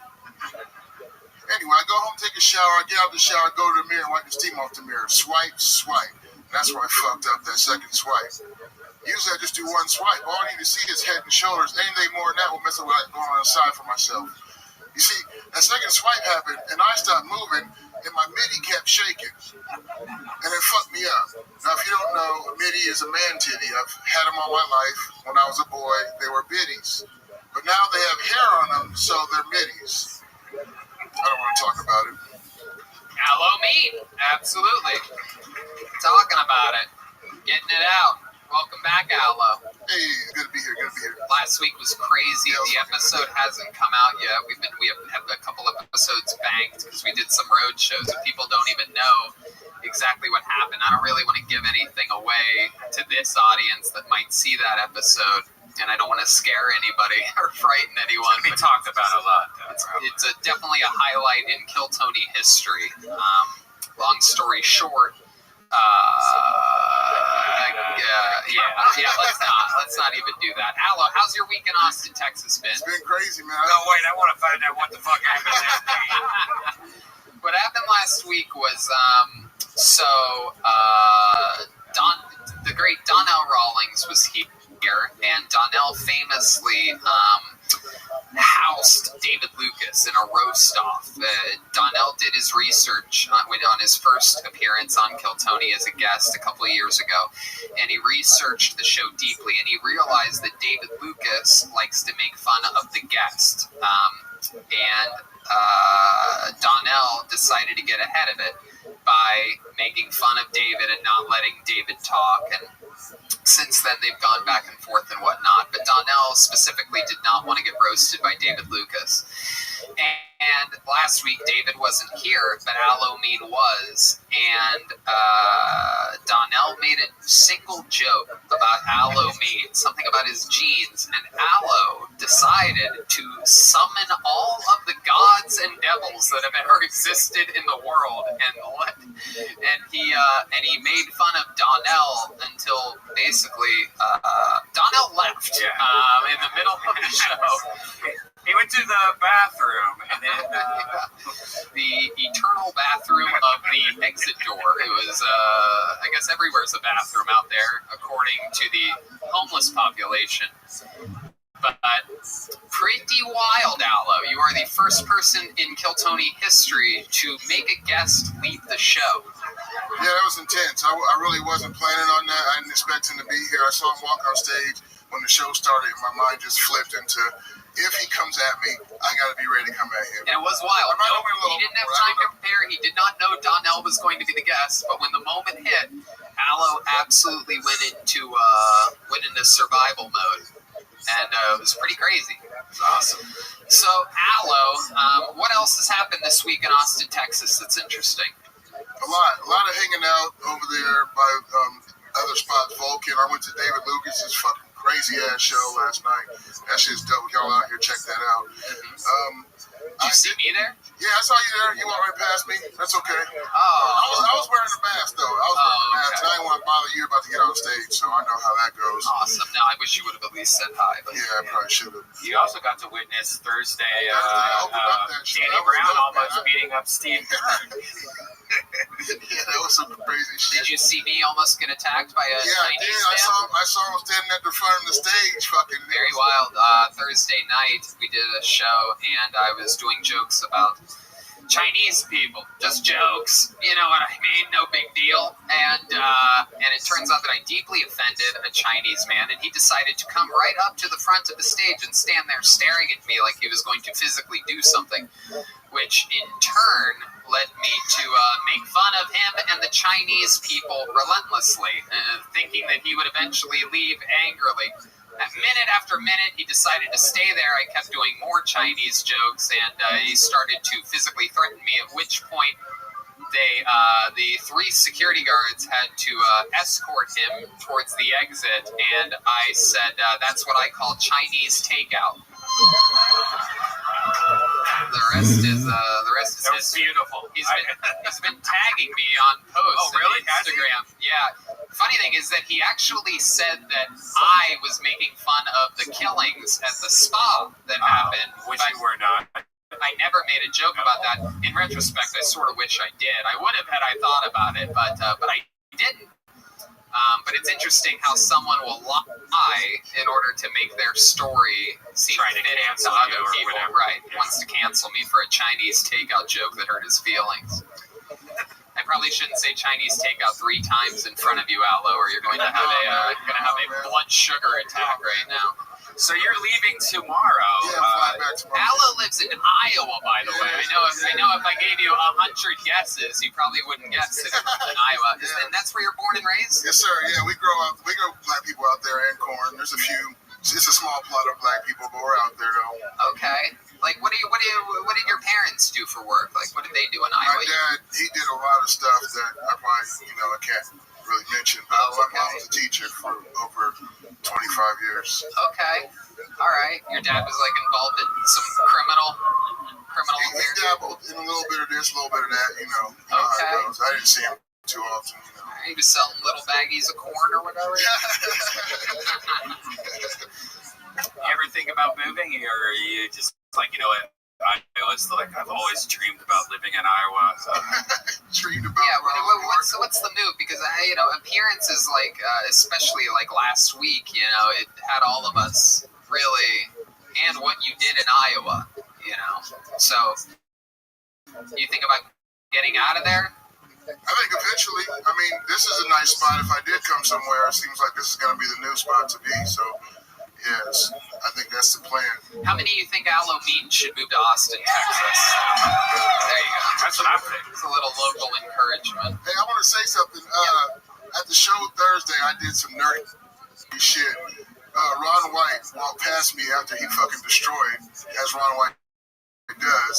And I didn't know what to say to him. So I tapped him on, you probably remember, I tapped him and I'm like, hey, good set, man.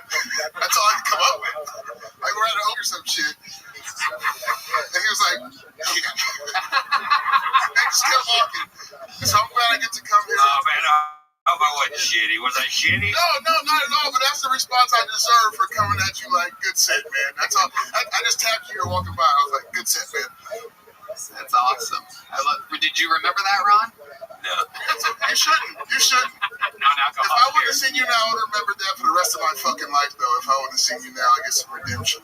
So cool, man. Well, you just had a good set in front of him, a fun interview, fun times. Aloe Meat, thanks for coming all the way from Iowa. Golden ticket winner, Aloe Meat. Golden ticket for the 7 people that have won it. That means they can, anytime they're ever in a city where a Kill Tony is, they get to do a spot. So it's a pretty cool little award. Very rarely given. Still never one given here in Austin, Texas. Not yet. Could be next. Could be the next name I pull out of the bucket. The odds are only like 1 in 2,000, but it could be. All right. Your next comedian goes by the name of Tim Warner. Tim Warner. Sort of sounds like a familiar name. We'll see what happens here. Everything's moving along smoothly.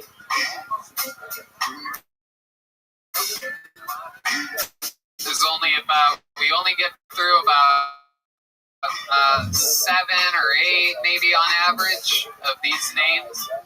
And that's always how it's been. It was more at the Comedy Store. It used to be about 100 we know this guy. at one point. Oh yeah, this guy's back from last week, ladies and gentlemen. Tim Warner, everybody.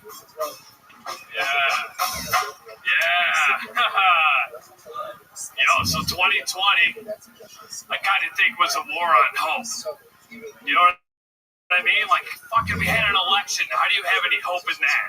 You know, I kind of think like voting in this country is kind of like choosing between the best glory hole. You know what I mean? Like, no matter which one you choose, it's going to be frightening. Right? Stick your dick in the left hole or the right hole to bite it off. Then what? You got a buddy in the background who's like, hey, why don't you stick it in the independent one? And you're like, I am, but nothing's happening. This seems like a complete fucking waste of time. Right? Everyone's so happy that fucking Biden's in. And it's just like, look, I understand Trump necessarily wasn't the president we needed, but he was the kind of the man we deserved. You know, we suck kind of collectively. And him sucking is not the fucking exception. We have been founded by scumbags. History is written by the winners, and now they write me. There you go. A little bit of a deep cut, little manifesto by Tim Warner. I thought he was going to pull out a gun and shoot all of us at the end of that. Pretty exciting stuff. Such Stanhope energy with it. Yeah, you're a real prophetic type of delivery. Yeah, I've been writing a lot. Hell yeah, man. So, Tim, you were literally on last week. Oh, we have the former president of the United States, Donald Trump, on the line. What do you think about that set? I've been watching you for the last couple of weeks. Okay, thank you, Mr. President. Do you think you'll ever come on and be a guest? It can happen. Wow. All right, that's very fun. What do you think about the job that Joe Biden's doing right now? That is a huge problem. Oh, okay. Wow. It's a shame you really got quiet there, Mr. President. You're not a nice person. You're right, I'm not. Okay, anyway, we're back here with Tim Warner. Tim, last week we talked about a bunch of stuff about your life and this and that. What didn't we talk about? What's some interesting stuff about you that we didn't find out? Oh, wow. Let's see. New York, homelessness. For those of you that weren't here last week, I said that his barber is an Oompa Loompa? Or no, one of the from Munchkin Land. Yes, I'm a Nazi. I performed at the Capitol building on the day of the insurgent. What else to do? I'll 8 Mile this shit and get the jokes out of the way of all the stereotypes. It's okay. Answer the question that I asked you. I mean, I don't know. We didn't really. I mean, other than just like me traveling around after I escaped New York on election day, and just I go to like AA meetings in the day, and then I do this shit at night. And the perspective during this medicinal martial law, it's just been so fascinating, and it's been such a benefit to me because I just don't think there's a lot of, let alone comics, that are really getting the perspectives and being able to at least formulate the premises that hopefully I can put some punchlines on. Okay. How long have you been sober, Tim? Now it's 607 days. 607 days. Good for you, buddy. When you go to these AA meetings during the day, is there do you have like a killer story? That I know AA meetings, they tell great stories about like how they ended up in the. I don't. Here's the thing. I don't want to dwell. I don't want to put my energy on a past that wasn't successful, where I was a loser. So I tend to dwell on now, and then hopefully what I can do in the future. Like the idea that like gratitude is an action word.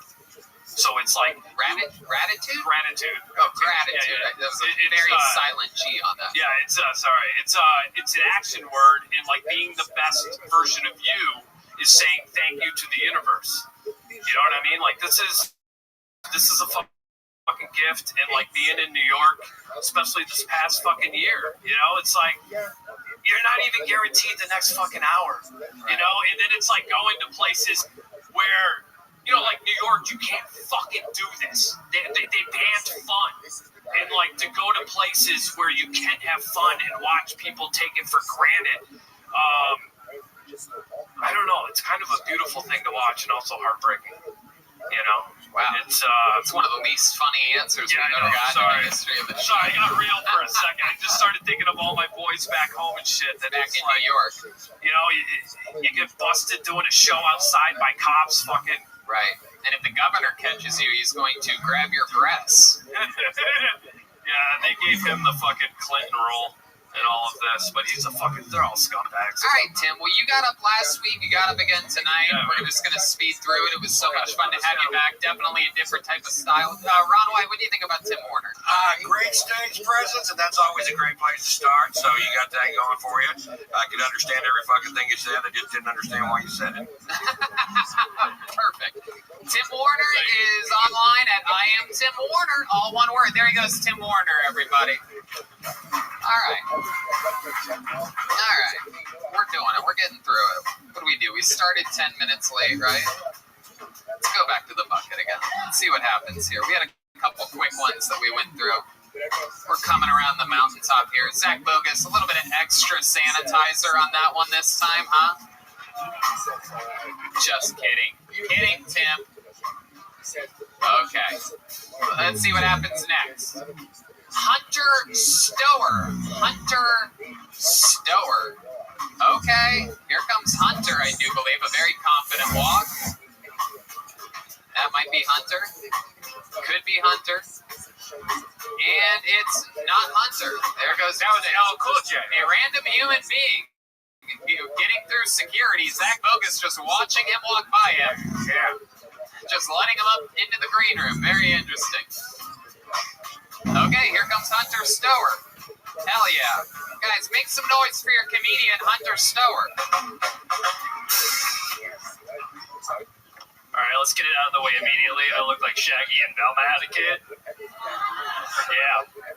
I can Jankies and Zoinks. I can solve the mystery, but only the mystery who smoked my weed. It was me. I do smoke a lot of weed. I smoke weed at a competitive level, Like if there was an Olympic category for weed smoking, I would definitely forget to qualify for that shit, Yeah. I'm way more productive when I have weed too, because when I don't, I spend a lot of time looking for weed, and that's counterproductive. I have a really stressful job. Anybody else? Yeah, mine's super exploitative. I can't really talk about it. Rhymes with human trafficking. All right, I think I have time for one more. When I was little kid, yeah. When I was a little kid, my parents told me that my dog left to go live on a farm because they were protecting me from the truth. Then she crashed a Boeing 757 into the Pentagon. Hashtag 9/11 was an inside dog job. Thank you. Okay, Hunter Stower. Welcome to the show, Hunter. Good to Hell be here. yeah. Hell yeah. Did you propose to the girl that was on earlier in tonight's episode? You ever proposed? Wait, the one Corey Wolf ring a bell to you? I met her out here. I'm actually married though. Oh, you're married? I am married. Yeah. Oh, okay. How long have you been married for? About 2.5 years. Oh, cool. Yeah, That's awesome. What does she do? I'm a single family household, single income household right now. Okay. What do you do? I'm a human trafficker. Like the joke. Okay, what do you really do? No, I do recruiting and immigration, so I am a human trafficker. It's just like my people want to be trafficked. What exactly are you talking about? Like, imagine you're really like reaching for a joke, and we just want to know. No, it's real. Like, I'm a recruit. I told you, I do recruiting and immigration. You want a job? You recruit people that want to come to America? Somebody's in Mexico. They want to be like a business systems analyst, like an industrial engineer. What do you mean? They just walk up? No, I can help them get a visa. I know how to do immigration work. Did these people ever hit you up? There's 100,000 people a day that just walk over the border that don't even. They tend to not have industrial engineering degrees. Oh, I see. They're the smart ones. They're the ones that we want. They're the ones that Trump wanted. All right. I'm so confused. I'm really. You just wait till somebody comes across with a briefcase and you talk to them. Is that? Yeah, it's actually how I met my wife. She had a briefcase. Yeah, she was the one with the briefcase. Yeah, it was love at first sight. I love. She's from Colombia, so yeah. Oh, cool. Yeah. Colombian women are Not a beautiful, flex, right? just a fact. Yeah. Yeah, she's probably way too good looking for you, right? She is. Yeah, absolutely. Does your wife have a juicy butt? Yes. By American standards, absolutely. But by Medellin, Colombia standards, she's like a 7.5. Yeah, I'm gonna be honest with you. That's good on Colombian standards. Red Band also has a 7.5 size max on Colombian standards. I kill it in Colombia. Hunter, how long have you been doing stand-up comedy? 4 years. 4 years. I like it. You have charisma. I didn't really get the Boeing 757 joke. It's just 9/11 was an inside dog job. I really like saying that. Okay. Yeah, it works sometimes. What do you like to do for fun, Hunter? You seem like a guy that has some real hobbies. I just do this and I rock climb. That's it. You climb rocks. Climb rocks. Yeah, boulder. Urban bouldering. All right. There's a gym. There's like several gyms. Anybody boulder? All right, I'm a fucking weirdo, I guess. Yeah. You guys? No? Hey, I like it. You have what scares you? What are your biggest fears? Do you have any weird fears? Are you afraid of anything? Cancer. Okay. Do you think you have it a lot? All the time. Like every single time I have like a burp or get like any kind of indigestion, it's like straight where my mind goes. Yeah. Yeah. I'm sort of with you on that. I deal with that 100%. Oh yeah. Yeah. I've been dealing with not enough to stop smoking spliffs or anything like that, but you know. Ever since I had the coronavirus back in December, the lingering symptom, which I had sometimes before, but now I have it almost every night, is night sweats. Oh yeah. You ever have night sweats? I guess. I mean, I had it. I was asymptomatic. I don't know. I figured I just maybe was a sweaty dude. That normally happens though if you drink a lot of alcohol. I do drink a lot of alcohol at night, so that's probably where it is. What kind of alcohol do you like to Whiskey drink? Cokes. Whiskey and Maker's Mark and Coca-Cola brand loyalty. Yeah. Okay. You ever try number one tequila or fixed high alkaline vodka? No. Well, Are you offering me some? You should. Okay. I'll go get some. Yeah. Absolutely. Right after this, yeah. Yeah, definitely. Where do you do your stand-up? You've been doing it 4 years. Where do you do it? Oh, yeah. So Here in town, I moved here in August. I started doing it in the Bay Area. Okay. Like Oakland, San Francisco. Is that where you lived there for a while? Or? Since 2011, and then I just took advantage of COVID to become remote for my work, and I moved here permanently. When did you move here exactly? August. Oh, cool. We actually met on New Year's Eve. I do remember you. That was so cool. You offered me mushrooms. I did offer you mushrooms. Yeah, I remember you now. Yeah. You were sitting underneath. He was sitting underneath the table, And it really was. And he's like, hey, man, if you want some mushrooms, I'm like, I'm actually good right now. It's getting pretty lit. It was a a good long night. drive. It was like 40 minutes north of here or something, right? Fredericksburg. It was the Barrel and Amp show. That was Fredericksburg? Yeah, the Barrels and Amp show, right? Georgetown, yeah. They sound the same to me. I was just in Fredericksburg for the I'm on the first way time. there, My buddy Kyle took us to a ranch. I got to shoot guns. And I actually used a chainsaw for the first time in my life. Thank you very much. Grew 4 chest hairs that day. For those of you counting how many chest hairs Tony has, I'm up to 9. Wow, 9? Yeah. I love it. You do mushrooms a lot? Yeah, I did mushrooms yesterday. Not today, though. I just forgot, you know? That's fun. That's fun, Hunter. What do you think about Hunter, Mr. Ron White? I like it. Just it needs a lot of stage time, but it looks like you got something to say. And you're gonna stay here in Austin? Yes. Yeah. All these guys just need a bunch of stage time. Just find a place to get on stage and stay on stage. And Austin's gonna be a great place for that in the future. Yep. I don't know why everybody runs out there and wants to be the door guy at fucking the Comedy Store when the work is all in the Midwest. You can come out here and be an opening act, do 10 shows a week. We're out there, you do 1 show up. So I think it's a good spot for you, man. I encourage you. Appreciate it. There you go. Absolutely. You heard it from the man himself. Hunter, by the way. There it is, Hunter Stower, everybody. STOEHR on social media. I don't know. What do you think? Should we go to the bucket one more time?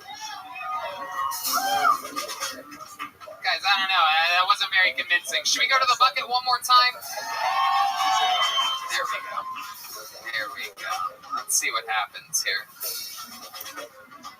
That is true. So many people want to be the door guy at the Comedy Store, and they really do. Like 2 minutes here, 2 minutes there. But they could be like the Funny Bone in Columbus, Ohio, and get like 5 nights a week. It's crazy. Well, there's 2 schools of thought on it, right? It depends on their work ethic. Like if your work ethic and it's just a different thing. If you want to get better, I would say, if we're talking comedy science here, I would say if you want to get better at hanging, right? Networking,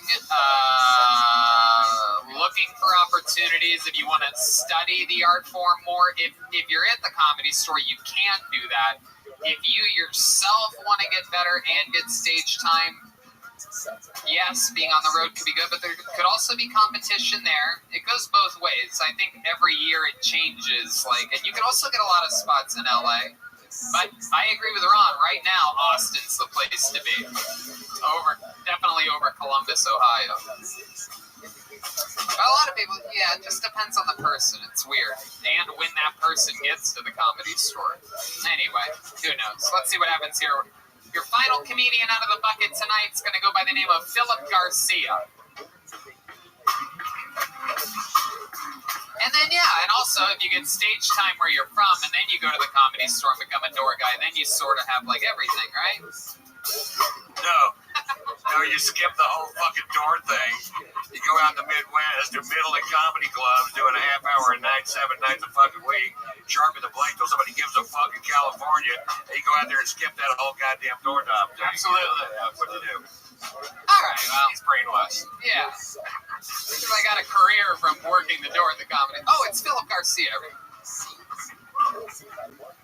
My dog just died, everybody. Yeah, every family dog that's ever died, we've made sure to bury in the backyard. Anyone else? Yeah, I don't see a problem with that. But we've been renters our entire lives. Just been leaving a slew of dead dogs in every house we've ever lived in. We're like a family of 3 boys, too, so there's going to be 2 goldfish, a turtle, and a Boston Terrier in some backyard in Austin, Texas. An archaeologist is going to be digging that shit up and be like, what the fuck happened here? Lone Star Beer just came out with the 24/7 brew. It's 2.2% alcohol. So you can enjoy the shitty taste of Lone Star all day now. What the fuck? Can't help but to wonder how many stepkids are getting beat half as hard, though, But twice as long? Are we solving anything? How much are water bills and trailer parks going through the fucking roof, All right. Two birds, I'm stoned, I'm in Philip Garcia. I feel like that's, yeah, there we go. Wow! What a performance! Unbelievable! That was awesome. God, perhaps one of my favorite sets that I've seen here in Austin, Texas. That was incredible. Even D. Madness and the band agreed. D. Madness said even he sees greatness in you, Philip. Thank you. Incredible. How long have you been doing stand-up? I've been doing stand-up 3 years, about like 2 weeks ago, too. Yeah. You hit your 3-year mark 2 weeks ago. 3 years, yeah. Actually, last time I was on, you told me to break up with my girlfriend of 3 years because love wasn't real. I was 23. Is this true? How long ago was that? I was in Dallas. We were in Dallas Highness. And this was like 3 years ago? No, this was a year ago. Okay. Almost. And you asked me how hot she was, and I said 8 out of 10. And when we broke up, she's like, I couldn't believe you would rate women on a numerical scale. I told her, I was like, that's kind of bringing you down to a 6 right now. So, then you told me to write more, and I have been. So, I've been on my shit for you. Wow. Yeah. Look at you. How did it go a year ago? I'm sorry, but like those Dallas shows get crazy. Sometimes I can't remember everybody. Like 3 in a week, and it's pretty jam-packed. You get lucky. But yeah, that one went great, too. I did a Amber Alert bit, which is I've never seen a car newer than 2010. I think you like that one, too. Yeah. You ever seen a really old veteran with a really old Asian woman? I wonder if you took her. That's what.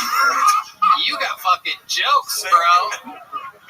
This is usually how this show starts, is with people doing jokes. Very rarely is it at the very, very end we have pull someone out of the bucket that actually did something other than figure out how to get their piece of paper larger than other people. Very awesome, Philip. Well, she said that I was in the bottom right of the verse sheet, and I saw that big-ass fat form get I was like, maybe this bitch is up to something right now. You know what I mean? Really? Yeah. You really saw that? That's so cool. Yeah, we were upstairs watching, so we're having a good time. That is awesome, man. So, Philip, what do you do for work? I used to do comedy. It was just, I was living at my mom's and I was attainable. Now I'm doing pest control because the pandemic. I hate digging through rat shit, but I'm just getting out every night and still trying to go up and do my thing, you know? Yeah, I gotta do what I gotta do. At least it's a day job so you can get out at night. Yeah, for sure. Pest control seems like one of those things that I just simply, no matter what, and I bust tables and bag groceries. I did fucking every miserable job when I was growing up, and but pest control seems like one of those things that must be rough, huh? It just smells fucking disgusting. Yeah, you just have to go to the most disgusting people's houses. Yeah, and they wonder why they have bugs. I'm like, it's because you keep having watermelons and leaving around the house as decoration. Like, this is bug Hawaii. Like, other bugs are saving up to come here with their families, lady. What the fucking tell these people? You know? Holy shit. Do you have a horror story, or do you have something that's just completely out of What's control? the worst pest thing? Any bed bugs, like any bed bug stories, like I go home and I tell my girlfriend, I'm like, hey, let's just burn these in the chimney tonight and not have to worry about it. That's why I was really impressed by the beatboxer, but then his name was Bedbug, and I was like, sorry, dude. I'll tell other people to listen, but I just can't because of flashbacks. It was Bedbug. It was Bug? Bedbug. Fuck yeah. Bedbugs. You're just having flashbacks to bedbugs over here. Yeah. I can't believe, man, I'm Ron White, dude. I'm sorry, man. I grew up listening to Blue Collar Comedy Tour. It was like the first digestible comedy I listened to. Which is, sorry, I feel like a loser. Well, watch this. Watch what he's about to say to you right now. Incredible. What do you think about that performance, Ron? Yeah, how old are you? I'm 24. I didn't start doing stand-up till I was 29. So you're light years of where I was at 24 when I was just smoking pot, watching cartoons. So I would encourage you to go at this full blast, man. You got really good punchlines, and it's really interesting. You made the three of us laugh out loud, and that's not the easiest thing in the world to do. So congratulations for that. Thank you so much. Hey, I appreciate it. Yeah. And Philip, I don't think I've ever done this before, but I would also love to have you on the Thursday show if you could do it at Vulcan. Of course, yes. Thank you. And you know what? I'm actually doing a Tony Hinchcliffe and his current friends on April 17th at Vulcan. You going to be in town April 17th? I can be from Dallas. Would you do a spot on my show as well? 100%. I'd love that. Yeah. Awesome. Thank you so much. Then you'll do a spot there as well. Thank you. And also, I'm doing ACL Live in December. And I just want you to know I was doing it. No big deal. I love it. Philip, Have you been signing up every week for this show? This is actually the first week I came down to Austin to get on. Oh, you live in Dallas. I live in Fort Worth, yeah. Okay. Yeah. Okay. Y'all are all from Fort Worth. No, is that what it's? No. Okay, wrong. All right. Well, how about you come back in a month? You let me know, message me on something, tell me that get my attention, say you promised me or something like that, and instead of just signing up, we'll give you an automatic minute. I'd love to see another minute. Every single joke you do kills. Thank you. So let's just do it. That's basically everything that we could give you. Got you. It's April 2nd and April 17th, right? Yep. Gotcha. It's Thursday, 8 o'clock, Vulcan. Gotcha. There you go. This guy just got 3 gigs from doing 1 appearance on Kill Tony. Come on, make some noise for Philip Garcia, everybody, huh? Man, that's what happens. That's what happens if you do fucking jokes on a show about jokes. Things can happen for you. We like people that do good at comedy, believe it or not. Even his comebacks, even him just talking, back fucking kills. Jokes. Quick fire jokes. Philip Garcia's on social media at Philip with 2 L's. Philip G414. All one word. Follow that guy. 24 years old. I guarantee you, he's going to be big. He already is. All right. This is the final comedian of the night, ladies and gentlemen. You want one more special treat, huh? This guy, a regular on the show, now lives here in Austin, Texas. High-level black belt, Second City master improviser. Once he got diagnosed with ALS, became a stand-up comedian, knocked it off his bucket list. We fell in love with him, made him a regular immediately. Now he has the tough task of writing and performing a brand new minute every single week on this show. Everybody else you saw tonight has been preparing for months of this and that. This guy has to do it every week, and he does it every week. Ladies and gentlemen, it's the great, the powerful Michael Lehrer, everyone. Here we go. This is how you close a show here in Austin, Texas. Thunder and lightning. Guys, make some fucking noise for Michael Lehrer.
Okay, Michael Lehrer, everybody. All right.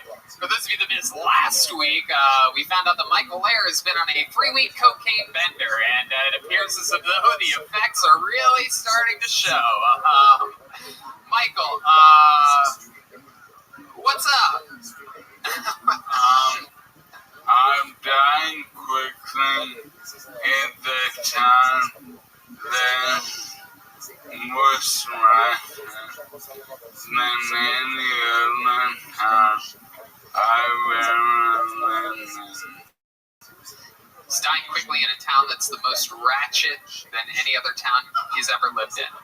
Right. That's right. Right,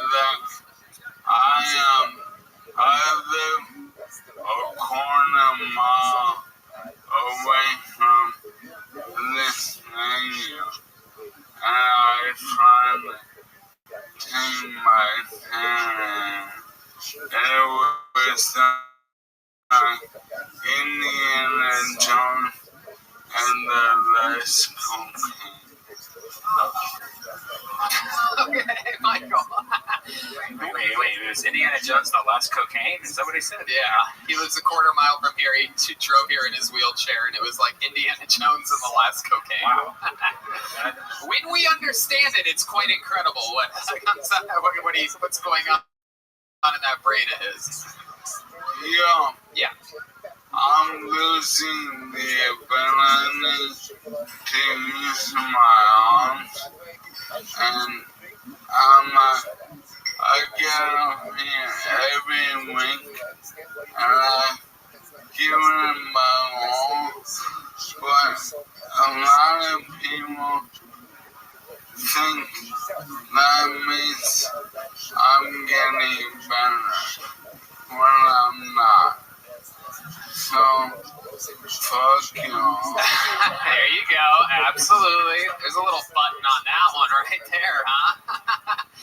Yeah, ALS is a tremendous disease, but just to let people know, I don't force Michael to do this. He wants to do it.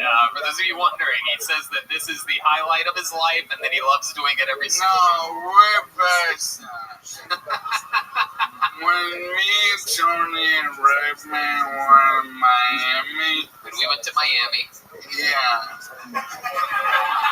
And, on the last day of the 5 shows, I was running out, and Tony's like, how are you?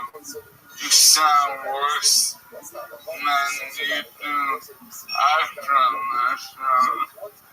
I'm like, give me that motherfucking microphone. And he goes, yo, I can give it, and I can take it. I go, no doubt. And I've been sick enough where after KT 500, I don't know how many shows I'm on. But Austin, I love you, and your reaction is one. I've never been to a city so fucked up as Austin. Let me know. It is true. Your disease has progressed 1,000 miles an hour since moving to Austin, Texas. Yeah. You know, we're in the central multiple party districts, and I would like to call all bars and clubs on 6th Street the staph infection.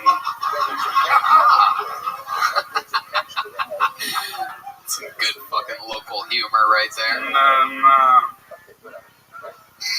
But I'm having the time of my life.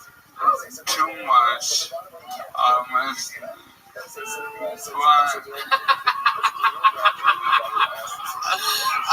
Don't make that sad face. Oh, he's looking at his notes. I thought he was looking down sad. Yo, hey, I know I feel you're on my minute, and my life is a nightmare. No, I'm not fucking around anymore. Like, I get family and friends who are like, oh, you're traveling, you're doing these cool stuff, but 99% of my life is a fucking nightmare. And I don't know how much I've left to give to y'all, but I will do it until I can't do it anymore. There you go. Absolutely. Absolutely. But I would like to say this. we're dealing with a vaccine shortage. I, crazy enough, have still not got it, but I make rules for people who should not get the vaccine. And I live on Rainy Street. And if you ever pre-order a hamburger on Rainy Street from the internet to line up with 200 people the next day for that hamburger, you do not get the vaccine. Michael Lair, ladies and gentlemen. Doing it. Can we improvise? What? Can we improvise? You want to improvise something? What do you want to improvise? Anyone with anything. Anyone with anything? It's my wheelhouse. Okay. Ron White, will you improvise? Who wants to improvise with you, Ron? Sure. Hell yeah. So what's the scene? Let's get a suggestion from my... Let's get a suggestion from the audience here. Anything if you guys want to travel to the moon? Hey, Ron. Really cool accommodations in the moon. Am I right?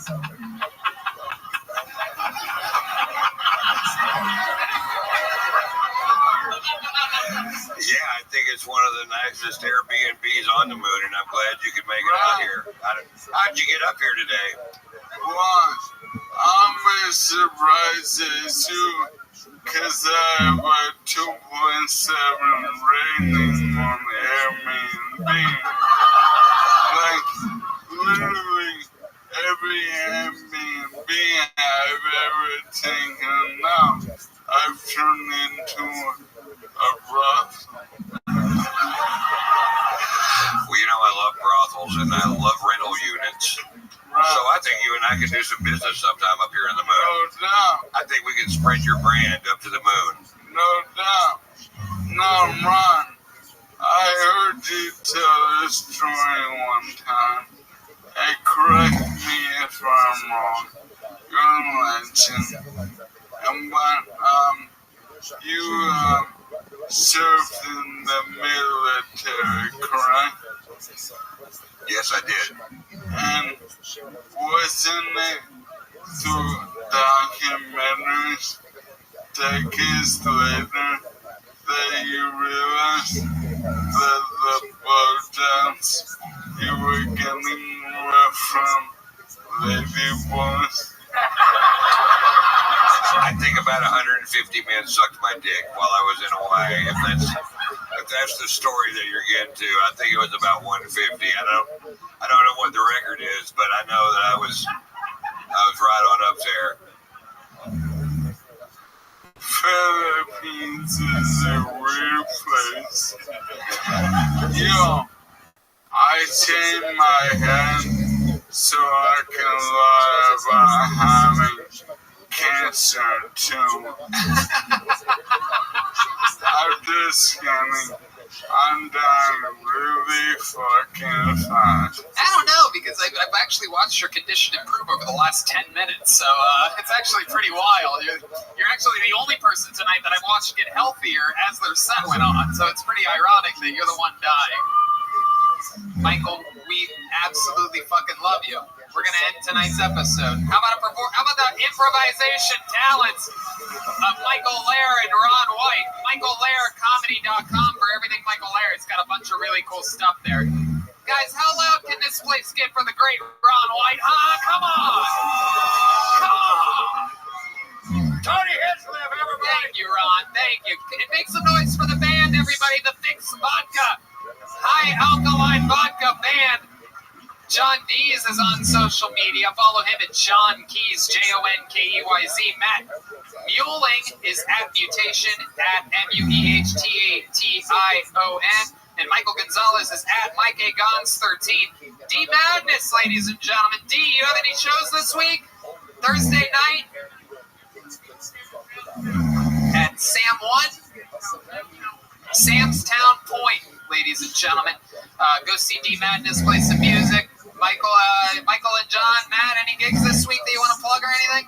Check in with the great Ryan J. Ebo. See tonight's drawing with Ron White. Oh my God, Ron, check this out. Ryan, zoom in on that Ron part. Look how fucking cool. This guy drew this during this episode. That's the guy that used to draw every episode in LA. Still look like Moses. Well, I got bad news for you, Ron. You look like Moses. Moses is a badass motherfucker, though. I love that picture. Yeah, it's so cool. All those prints are available at RyanJEvelt.com, and that's another one. How about one more time for Michael Lehrer over here? He's you guys slowly flicking everybody off. Very slowly. It hurts more when it's slow like that. It's really like he does it like he says it. Fuck you. Thank you guys so much for coming out. Every Monday's been absolutely insane. Thank you guys. Good night, everybody.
Hey, this is Rabbi coming to you live from Antone's in Austin, Texas, for a brand new episode of Kill Tony. Get up for a Tony X-Men! Fuck yeah, Austin, Texas, we're live. Make some noise. Here we are. This is it. This is where the magic happens. The great Brian Redband is Hey, everybody! How about a big hand for the Kill Tony Band, everybody? Brought to you by Delicious Fix Vodka, the first ever alkaline vodka. Less hangover, more fun. It's John Dees on the keys, Mike Gonzalez on the drums, Matt Muehling on the electric guitar, and our boy, D Madness on the bass here tonight. Let him hear you. There you go. Magical, magical stuff. Fun stuff happening, and a fun episode is right ahead of us. How many of you out there, this is your first time being at an episode of Kill Tony, huh? Wow, a lot of first timers. That's very interesting. Excited to be here. Fun stuff. Every show's been crazy. We got the great Ryan J. Ebel drawing tonight's episode all the way from Los Angeles, California. The new coloring book, a bunch of shirts, a bunch of road posters, a bunch of fun stuff, all available at RyanJEbel.com. So that's exciting. Chris Rogers of Chris Rogers Art behind us. We don't even know what he's doing tonight. He might be making something for the guests, might be doing something for an audience member. Anything can happen. So we'll find out more about that a little bit later. And yeah, the new band, the new Kill Tony band, brought to you by Fix Vodka. That's alkaline vodka. It's really great stuff. Absolutely love it.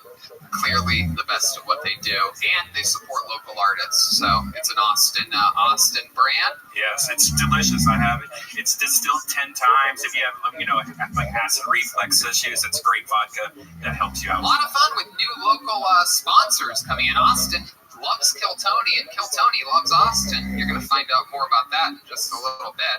But before we start tonight's amazing episode, here's a little bit more about the amazing sponsors that made it available for you here on this day.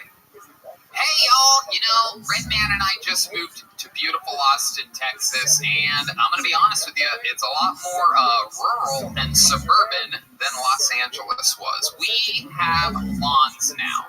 And you can see your lawn thrive this spring with your own custom lawn care plan from Sunday. Sunday is more than just a lawn care product. It is a custom lawn care plan with a variety of ways to help you grow a beautiful lawn, control weeds, and remove pests. They take out all the guesswork and unwanted chemicals so you can grow a beautiful lawn that's better for people, pets, and the planet. Redman, you've got it. You've already been using it. What do you think about Sunday lawn care? It's amazing, and it came at the perfect time. My new house, when I moved in, the lawn hadn't been taken care of for a couple months, and I had spots where there was no grass. I had so many weeds. I had these weeds that I stepped on. It felt like a snake bit me. It hurt. I didn't know what to do. And then Sunday sent me this big package that had all this amazing stuff on it. One, you go online and you put in your address, and it's so cool. They have like a satellite image of the top of your lawn, so they know how big it is. They know what part of the country you live in, and they send you stuff just for your area where you live in. It's a free lawn analysis. And when you get it, you also have a soil sample that you can send back to them to even get better results.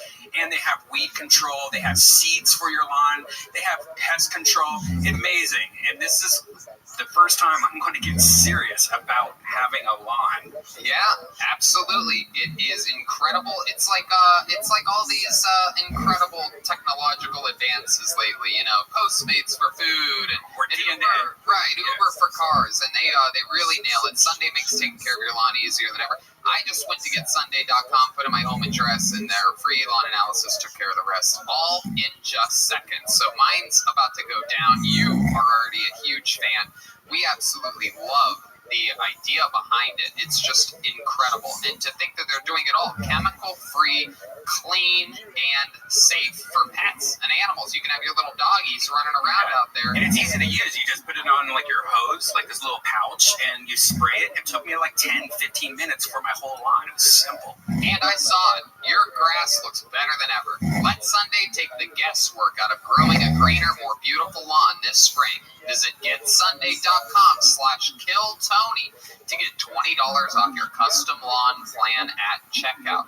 That's $20 off your custom plan at getsunday.com/killtony. Listen, take care of your lawn, people. getsunday.com/killtony. Mud water, yum, yum, yum. It's a coffee alternative with 4 adaptogenic mushrooms and Ayurvedic herbs. With 1/7 the caffeine as a cup of coffee, you get the energy without the anxiety, jitters, or crash of coffee. Each ingredient was added for a purpose. Cacao and chai for mood and a microdose of caffeine. Lion's mane for alertness. Cordyceps to help support physical performance. Chaga and reishi to support your immune system. Turmeric for soreness and cinnamon for antioxidants. Yeah, it's great. I drink a lot of coffee, but I always get those caffeine jitters and stuff. This doesn't give me that. It gives me energy. I love to put a little bit of honey in there, a little lemon. It's great. Sometimes I use a little nut milk. It's delicious. Mud is 100% USDA organic, non-GMO, gluten-free, vegan, whole-30, and kosher. Yes. Go to mudwater.com/Tony to support the show and use the code Tony for $5 off. That's MUDWTR.com/Tony. Use the code Tony. Get $5 off. Thank us later. And we're back, everybody. Are you guys ready to start tonight's show? How exciting. Me too. Let's do it. Tonight's guests, everyone, 2 Comedy Store paid regulars, 2 what I consider classmates of mine, high-ranking people at the Comedy Store that worked their way from the back of the lineup of the toughest comedy club in the world all the way to the middle, and they're here for you right now, all the way from Los Angeles, California. Make some noise for the great Adam Ray and Jade Catapretta. Wow. Jade is the host of The Soup on the E! Network. Most importantly, she's the host of Jaded, the only Comedy Store podcast happening right now. The full backing of the Comedy Store. She's holding down the fort. And Adam Ray, of course, the host of About Last Night, and he also is in the new NBC show, The Young Rock. That's awesome. Where he plays, am I allowed to say? He plays young Vince McMahon. Here's though he's been hit by some of those fun Austin allergies. Perhaps our most congested guest of all time, ladies and gentlemen, Adam Ray. Doing lines of Allegra before the show. Those allergies in Austin are real. Yes, they are. They are. Good to be here. It's also, the pod is very good here. It is too good. The pod? The pod, yeah. Yeah, they do. Thanks to FedEx. Yeah, they do a really good job. California. Really good job getting it from other places. Yeah. We're all stuffed up on barbecue, speaking of the munchies, from the amazing people over at Leroy and Lewis. I don't know if you guys have been to this place, at Cosmic Coffee on South Congress. They made us some beef ribs, some sausage, and popcorn made in fat that we're going to eat after the show. I'm super excited about fat popcorn. I need to put some meat on my bones. And they were guided here by, of course, the great Yoni over at Best Barbecue Show, who helps us out all the time. He's the man. And a special shout out. I have a special guest here, everyone. I have the coolest graphic artist / propagandist in the world. Make a noise for the great McVader, everyone, visiting from All those fun Kill Tony promos you've seen over the years, they're made by him. He just sends them right to me every week. He's a monster at what he does. And yeah, I'm excited about the show. A lot of first timers here tonight, so a quick lowdown for you. A bunch of people signed up for the chance to perform here on this show in front of us. They get 60 seconds uninterrupted, and then we talk to them about their lives afterwards. You know, your 60 seconds is up and you hear the sound of a kitten. That means wrap it up then, or else you're going to bring out the angry fashion district bear. Wow, that is one big gay bear, isn't it? He got angrier. He really is. He's really angry now. Turns out he was happy in West Hollywood. It's furious. He has oak allergies.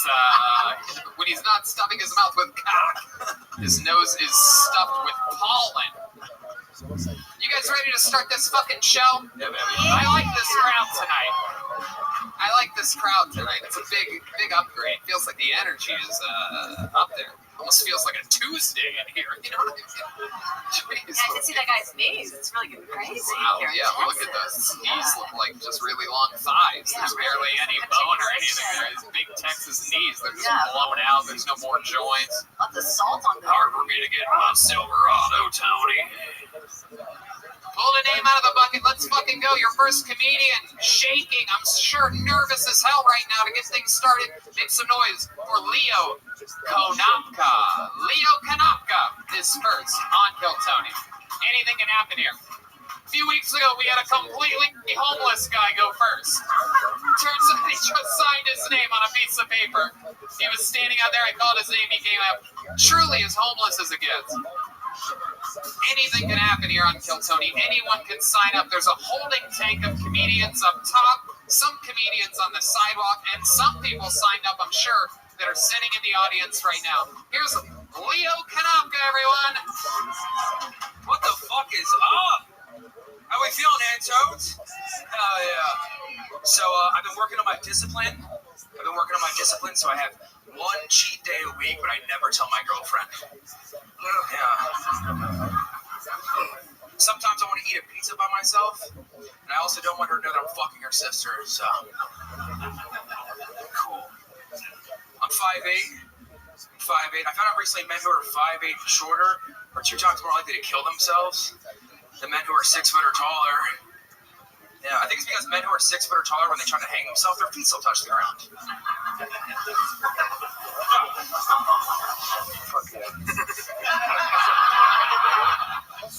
I just bought pepper spray. So in case I ever rape, I can blind them too. They won't even be able to see me coming.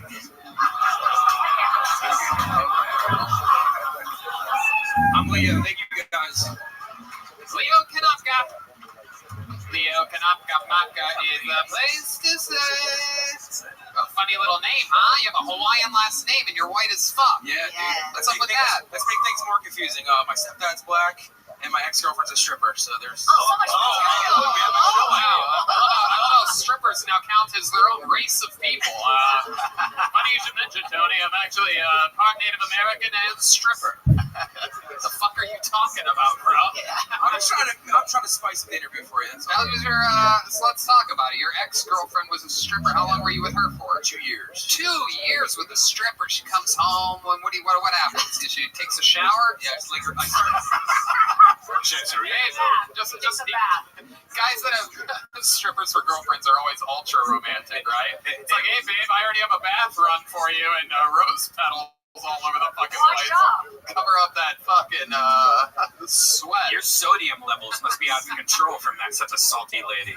Took the Salisbury steak out of the wrapper for you. Yikes. Why are you dressed like you work backstage at Cats the Musical?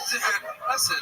It's nice. Black on black is good. Wait, you said a joke about fucking your girlfriend's sister? Yeah. That's a joke? Yeah, it's a joke. Yeah. But does she have a sister?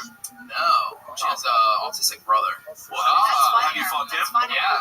You ever think about just how hot is that? Parents probably won't believe him if he says you raped him anyway.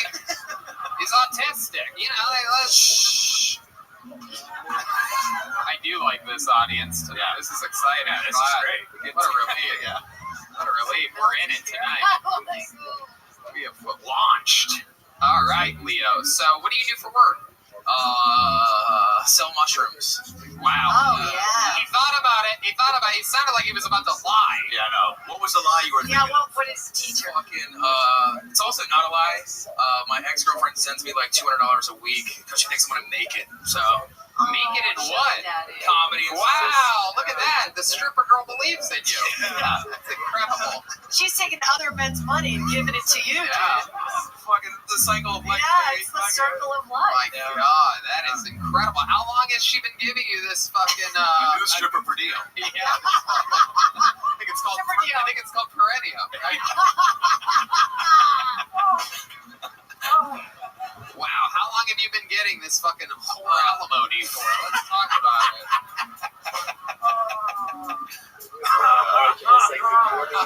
I moved here on the 1st, so it's been twice. Wow, that's so cool. Where'd you move from? How many dances is that? Baltimore, actually. Baltimore. She's a Baltimore stripper. Yeah. Wow. Yeah, that's good. Oh my God.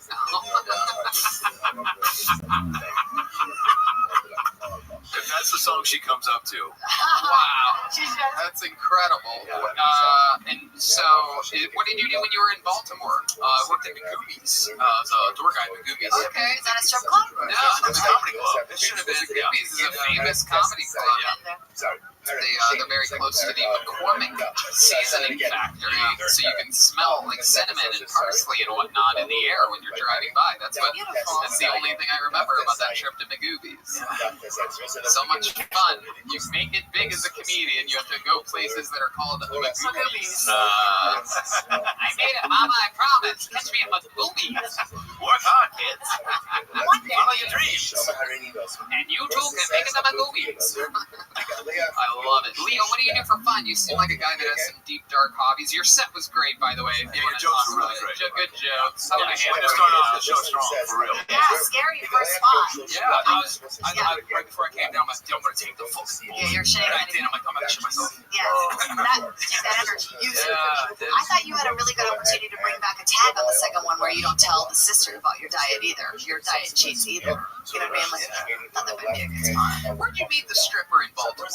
Wow. I didn't know she was a stripper at first, and like, we'll give it away. She brought her bowl with her. She's like, hey, behind it, I put this here. She didn't bring it up for the first month that we hung out, and then And you're like, what are all these dollar bills in your thongs? why do you people pay it once for dinner, woman? Yeah. I matched with this girl, Tiffany Tightpuss, on Tinder. I don't know what she does. I'm gonna have to find out in a month or so. Crystal Pussy seems like a nice girl, but I'm not sure what she does at night. Wait, so did she?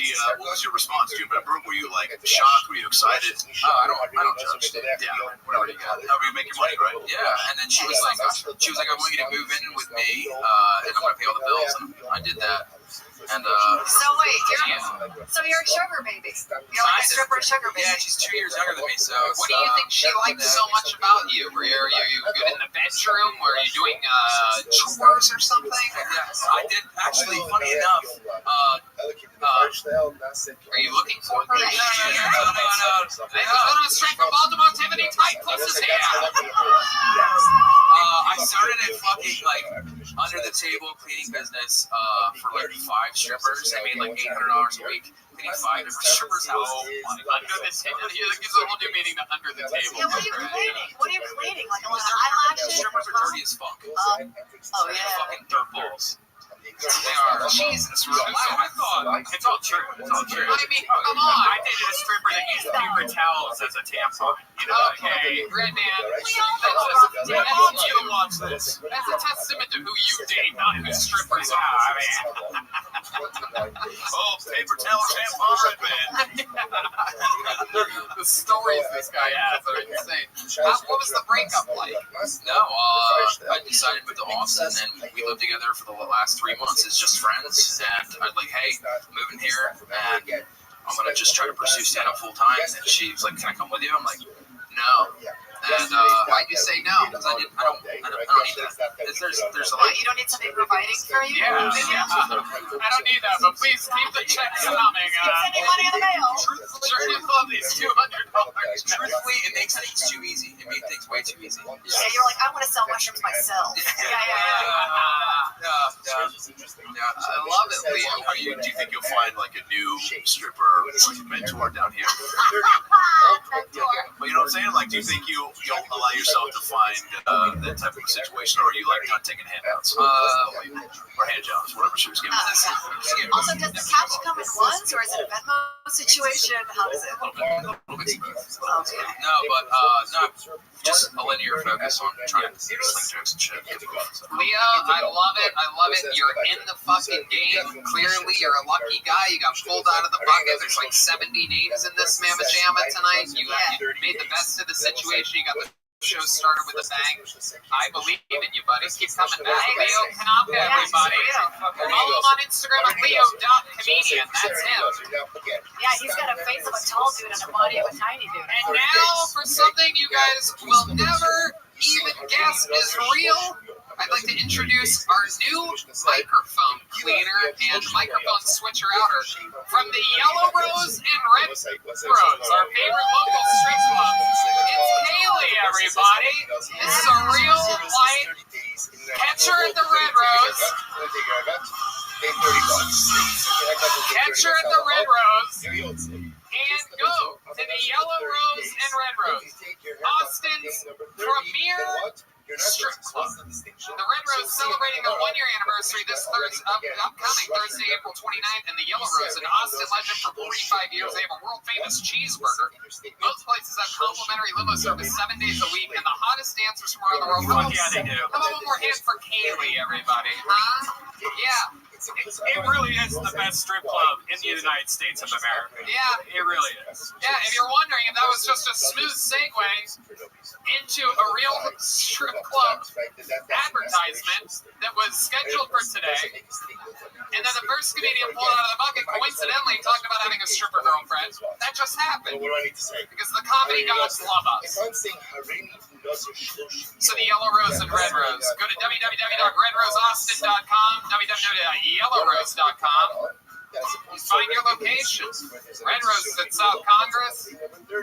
Yet you all know where the Yellow Rose is. I'm not going to say it. Except the people with their wives. All right, ladies and gentlemen, your next comedian goes by the name of Andy Harter. Andy Harter, everyone. Here we go. How weird is that? There's a random pro wrestler walking around. Oh, okay, he works here.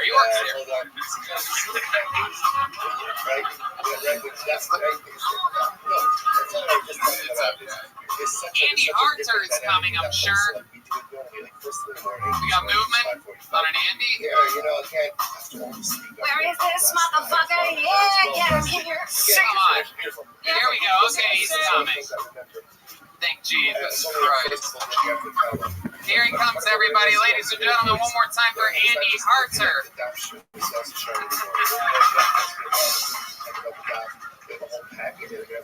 So I recently had to come to terms with the fact that I'm poor.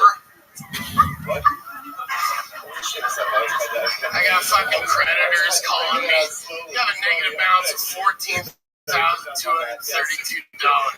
The way you can take care of it today is Visa, MasterCard, check my phone. Like, I just missed $10, $50 payments in a row. It makes you think I got 14 grand later. Well, we're willing to offer you a settlement. If you pay $9,000 now, we'll wipe the slate clean. That's a savings of over $5,000. Oh, I bet you, yeah. If I don't pay you at all, that's a savings of $14,230.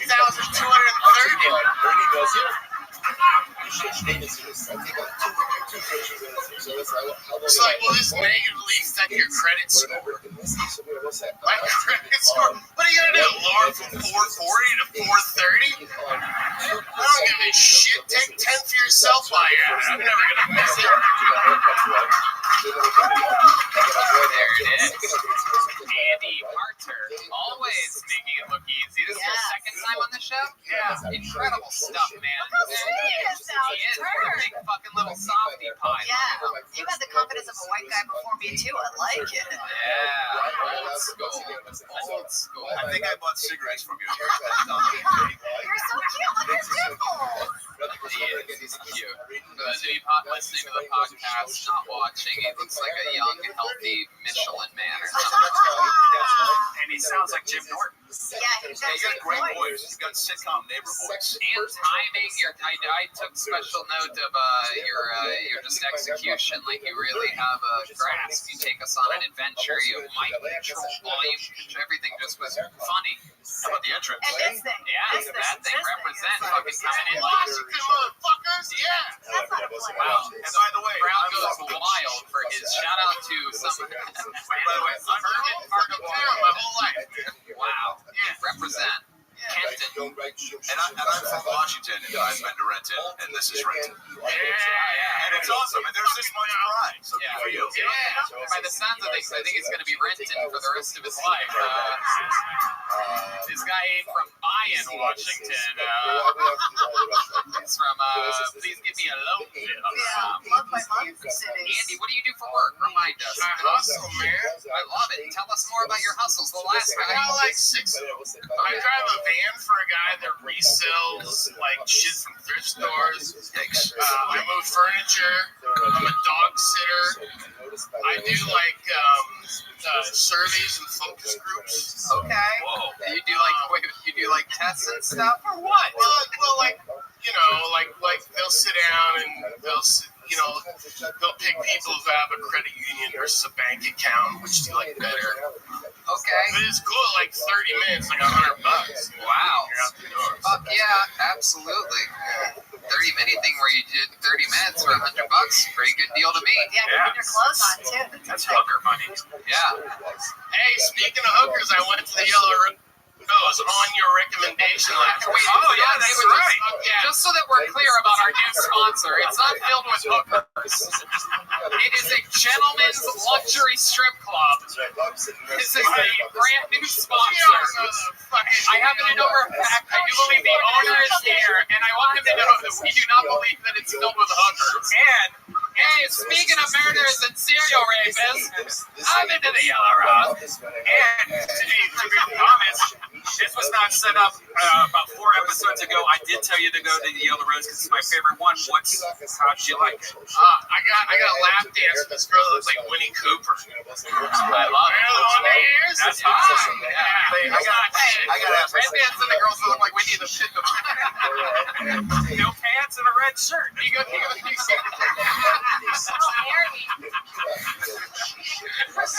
Ow! Red man goes to the Yellow Rose just for the cheeseburger. He's broke, but he spends all his money there. I love He tips the burger like, oh, you fucking dirty bitch. He's like, this is negative 14,000 right here. You have like a really affable quality to even when you talk, and I feel like there's info coming out that should, like, how many times have you done wedding speeches where you've been like, hey, remember when we double teamed that midget in Cancun? Anyway, to the bride and groom. But people are like, I like this guy. You know, you're like, I mean, real life, like, I'm the guy that sits in the corner and won't do the speech. Right. Everybody else is so fucking hacky. yeah, but you should be right. Are you writing better shit in your head? No. Oh, okay. Let me ask you this, Andy. It's an interesting one. What's a time that you seem like such a likable, good guy? Yeah. What's a time that you almost got into a fight or like really were like, yelled at someone? Well, real early into doing open mics, there was this guy. I don't know what it is about like guys that are like 55 and in that range. Oh, I know what it is. Fight me. They're bitter.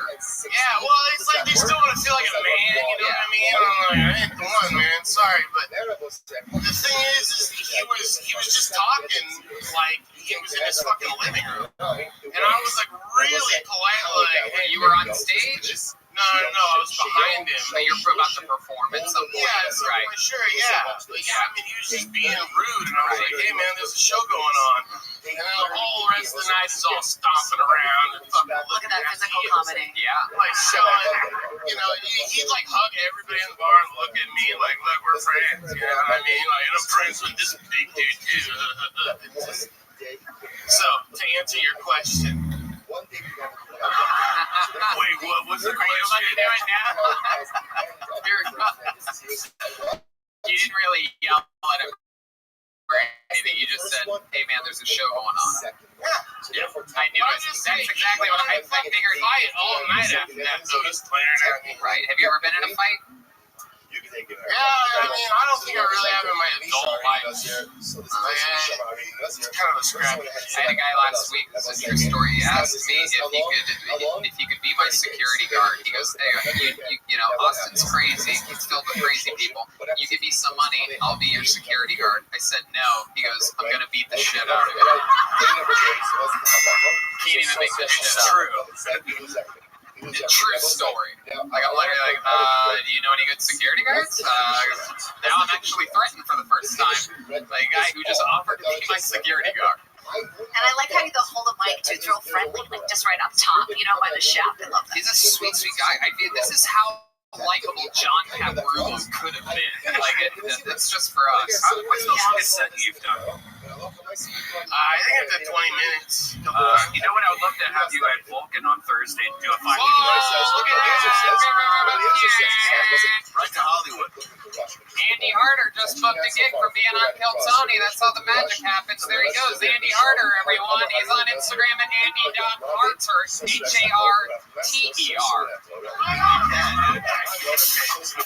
Yeah, you can let Fahim in. Hey, Fahim, can be let in. There you go. We got it. Okay, Fahim's in. So many ways. All right. Let's see what's Here we are. We're cleaning the microphone. How about one more hand for Kaylee? Again, you can find her at the Red Rose. Red Rose and Yellow Rose, they work together. What's the difference? Is there a difference between the yellow location?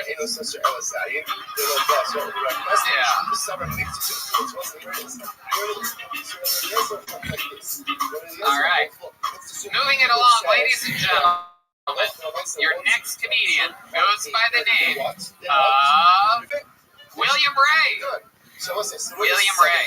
This should be fun. William Ray.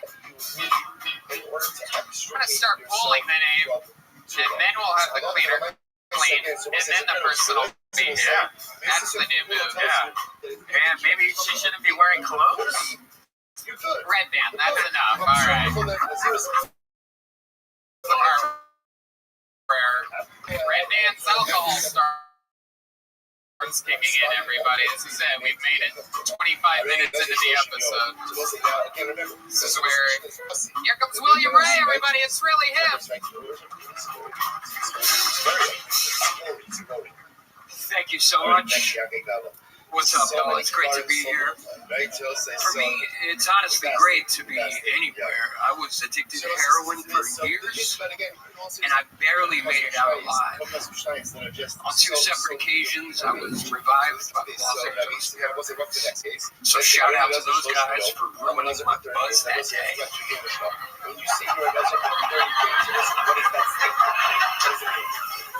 A little bit about my life.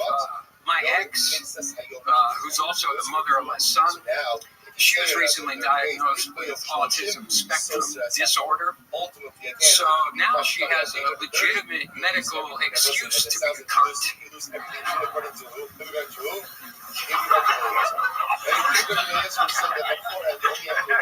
One time when I was in jail in the 90s, a cop called me the Crypt Keeper. I just pretended like I didn't know what the fuck he was talking about, but inside I was like, man, this guy's roach game was a point. William Ray, everybody. Very fun. How recently did you get off heroin? You look like you still have some in your bloodstream. It's incredible. You somehow you look like Henry Rollins' grandfather. What's happening? He kept his teeth though, looking good. Yeah, it's been a good 20 years. 20 years and you still got the look, huh? The look, the feel of heroin. I love it, man. No, that's first time ever. Holy shit.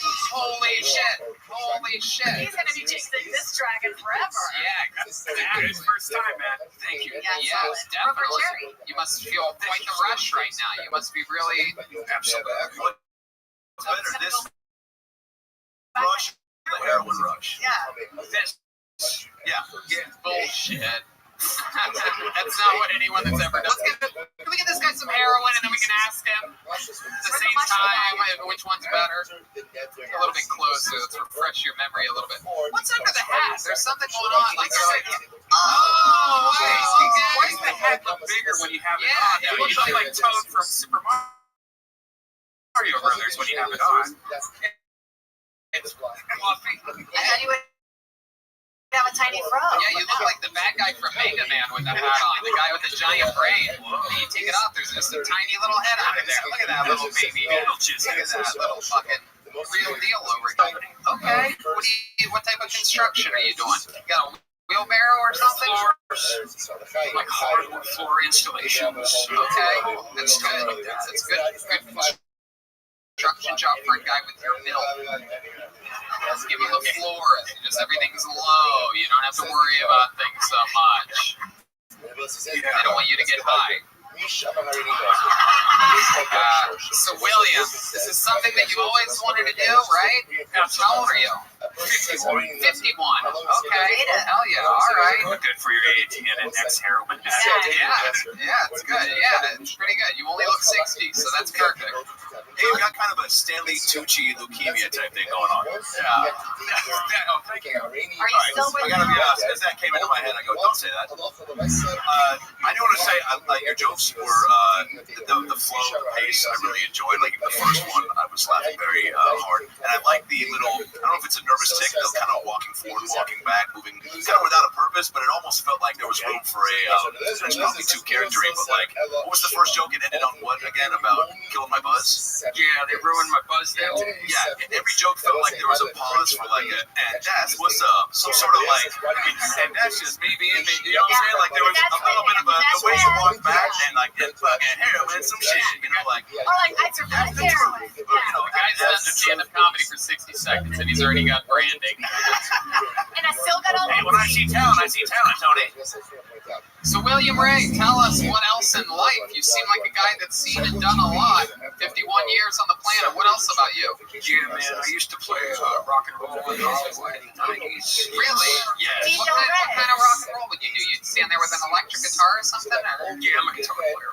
Okay, do you sing at all? Yeah. Jeez Louise, what do you think, sis? What do you think? What's like the genre that you most are? Smash Mouth. Hold on, we were trying to get somebody. When's the last time you took a shower? I'm ready. There's like an hour. Trust my questions. An hour ago. An hour before coming here. Okay. How about some? Can we maybe spray his hands with some hand sanitizer? What do you think? You think of what I'm thinking? You down for this? How many of you guys want to hear this guy play a guitar and maybe sing a song right now? Huh? All right. How about a big hand for Matt Mueling sharing his whipping out here? Grab that mic stand right behind you. Throw the mic in there. Put it up to your. Just a quick disclaimer: I play guitar left-handed, so I'm about to play this guy's guitar upside down. Oh, okay. Can you do that? Yeah. All right. Okay. William Ray, these former heroin addicts can do some crazy shit. I'm telling you. All the comedians I know that used to do drugs that are not drugs are the best. You can't fucking wait to sanitize this. Okay, there it is. Oh, look at that. Straight from rag. All right, here we go. The stripper just sprayed him. One more shout out to Matt Mueling for letting this happen. Follow him on Instagram and Twitter at Mutation, MUEHTATION. Very big deal for a musician to let someone else play their instrument, especially upside down, especially when they've done heroin in the past 25 years. You gonna sing too, William? No, you're just gonna play us a little diddly upside down. He's grabbing a stool. I guess he plays like Mark Maron. He's asking for some backup too. Wow, there's a whole thing. What note is this in? Just in case, we could always. Do they speak heroin? Do they understand what you're saying right now?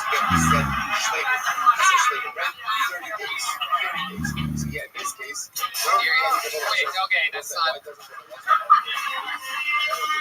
Oh shit!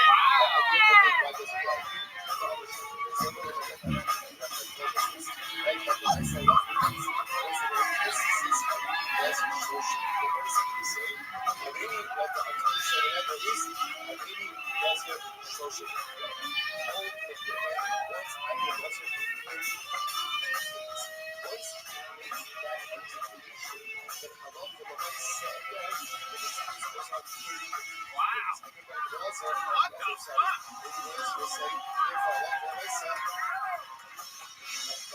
Wow!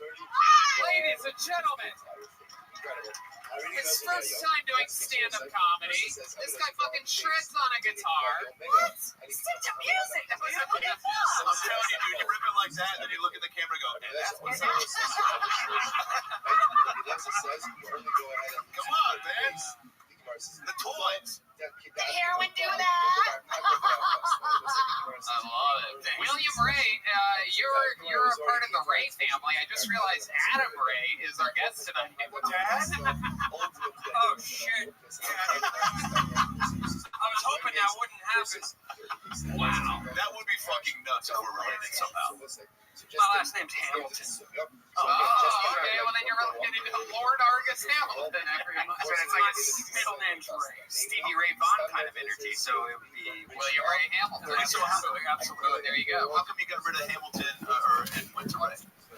As a musician, I used the name Billy Ray Hamilton. And I'm trying to stand up here, so I figured let's change it up a bit. Cool. I love it. Switching it up, different thing. It's your life. You can do what you want. Doing really good music. Have you ever thought about doing music and comedy together, or is that just too much? No, I try to write like some musical comedy songs and stuff. Hell yeah. Try everything. Do everything. Yeah, you're Come back again. special. Sign up again. Let's find out more about you. There goes William Ray, everybody. It's on Instagram at Billy Ray Guitar. Fuck yeah. Absolutely. Thank you. Thank you to Matt Mueling for letting him play his guitar. That was so cool. Next up is going to be Nick Dopuja. Nick Dopuja. Or Nick Dopuja. Can you put the microphone in the middle, dear? Can you just put it up there? It's so fun to see all the different I like how she cleans the bowl, though. Red man, you're disgusting. Stop it. That's pretty good. That's good. Can you lift it up a little bit too? You just squeeze the base of it. Height, and then no. All right, that's perfect. That's perfect. Hey, here's Nick Dopuja, everybody. Here we go. Hell yeah. What's up, Austin, Texas? I'm from Las Vegas, so this is all still new to me. This is so fucking dope. So you guys remember SpongeBob? Yeah, how old is this crowd? You guys like in your 20s, 30s? Yeah. Well, over quarantine, the LGBTQ group 3.1456 community decided to have SpongeBob come out as gay. I'm not surprised, not by the fact that he lives in a pineapple under the sea. I just had no clue he's getting butt in it, dude. This changes the whole perspective of the show. I just wanted to watch an innocent kid show get some laughs. Now I gotta think about Patrick behind SpongeBob. Little Lee! Yeah! Little Lee! I didn't know SpongeBob bottom bitch is covered in holes. That's just a starfish. That's 5 points of contact. You know what's fucked up, though? I used to watch it in Japanese, so it went a little bit something like, oh, when this dies, SpongeBob.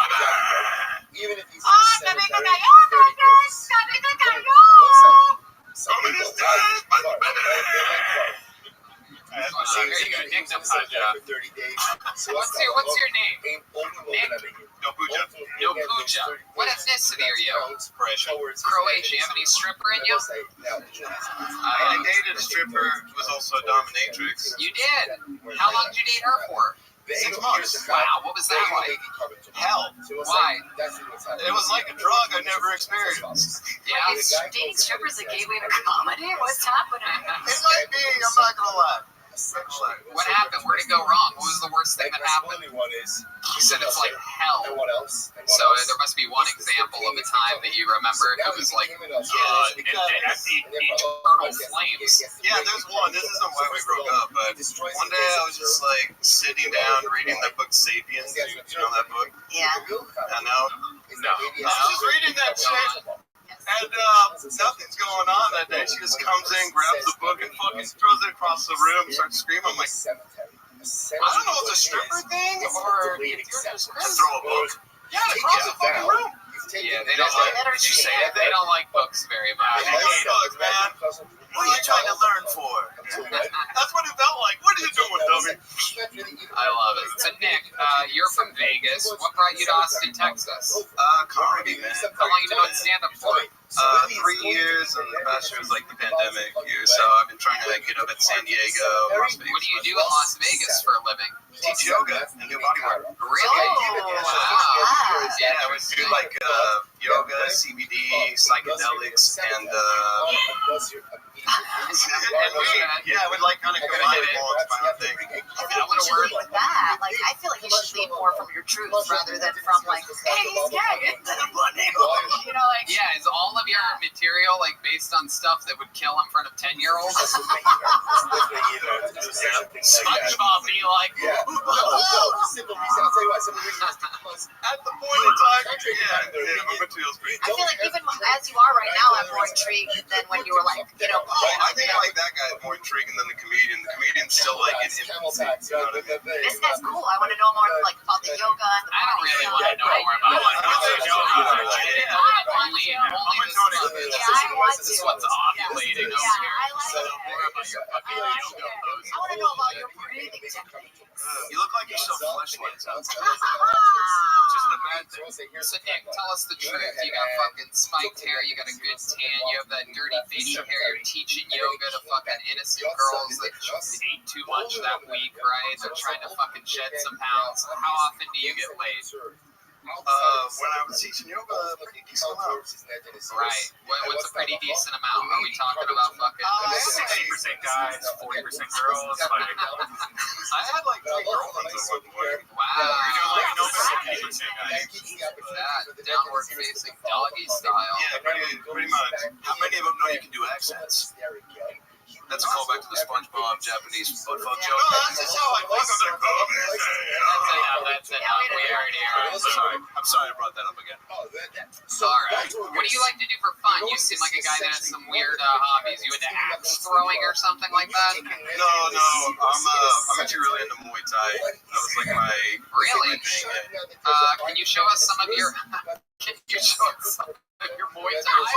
Come on, put the mic in the mic stand. Move it over to John over there. Show us some of this Muay Thai. Here we go. Here he is, Nick the Puncher. Oh, shit. All right. How about yoga? Can you show us your toughest yoga pose? How many of you want to see the most amazing thing you can do in yoga? This guy teaches yoga. I'm interested to see what happens here. That's a strong jump roll. Here it comes. He's about to do something. Oh,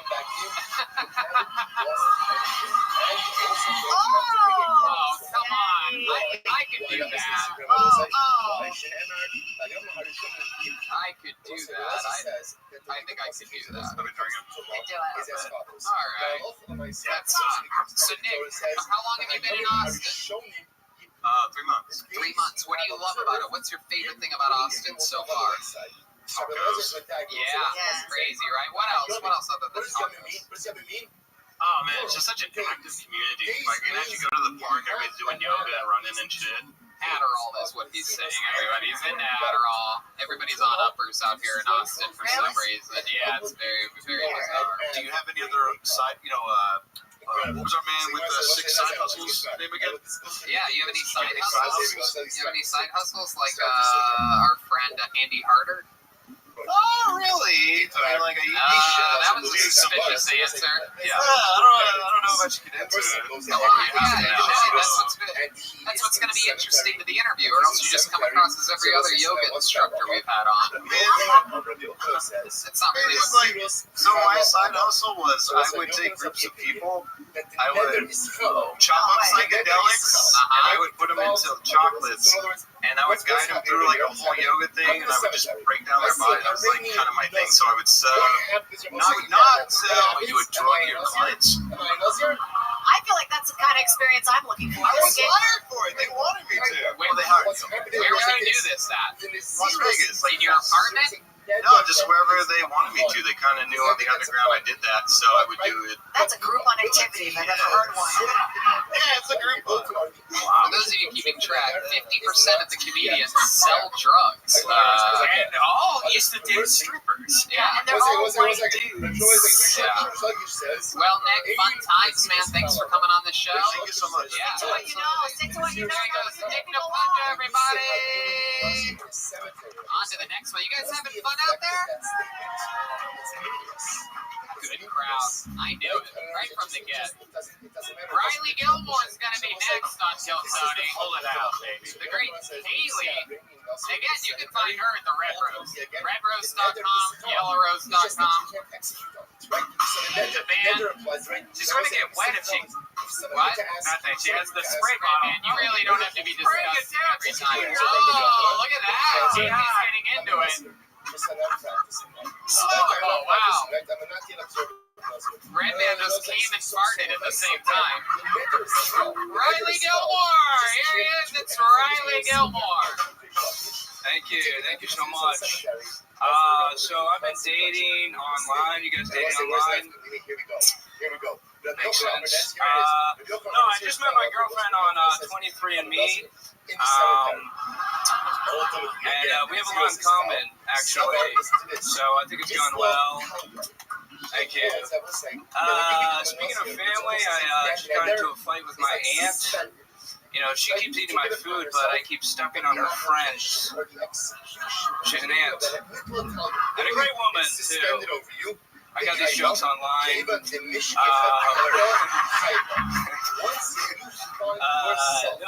I'm bad at talking to people. The other day, someone told me they're on the spectrum.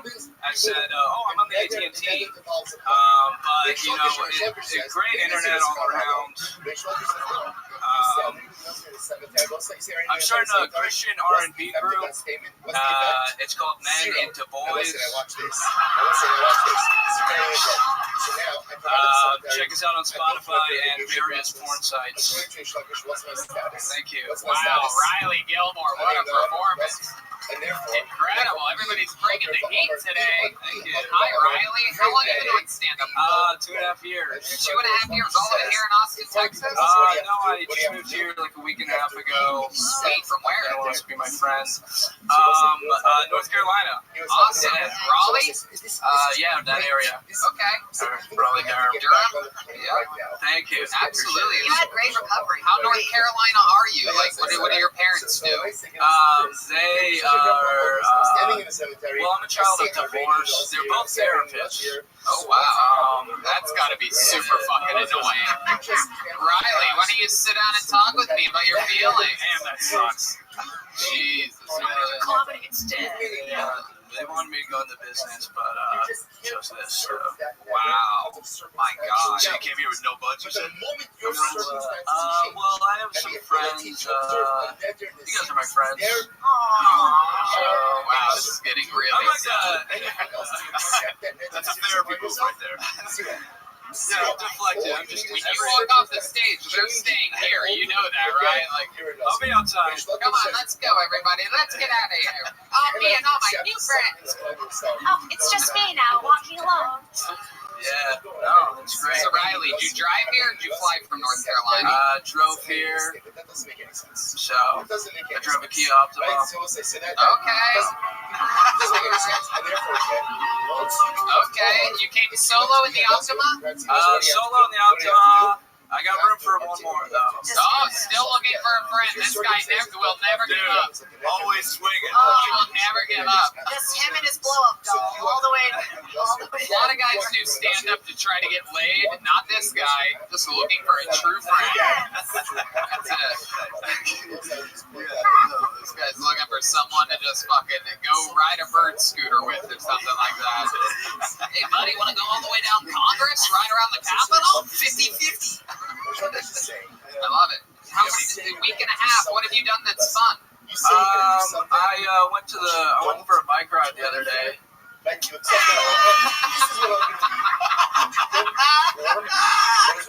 don't know. I've just been doing like stand-up. So. You've got like Steel and Owl vibes. Owl? Yeah. Do you have pets?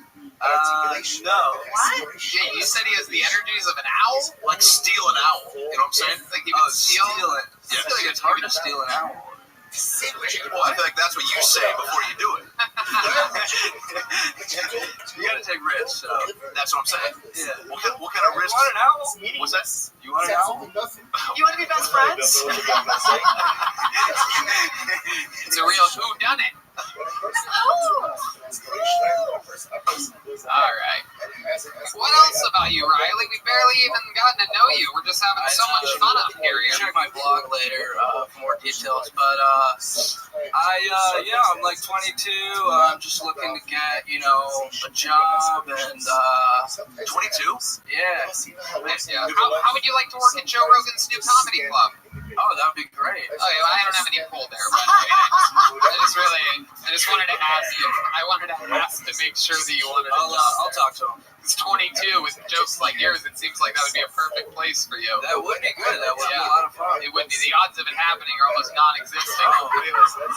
Especially since if I introduced you to Joe, your first words would be, "Will you be my friend?" Let's actually ask him. We're gonna get Joe on the line here. Yeah, we're good friends with Joe Rogan. And Joe, do you think we could maybe hire this guy at your new club? Okay, well, there you go. That's good news. That's good news. You saw his set. What do you think about his set?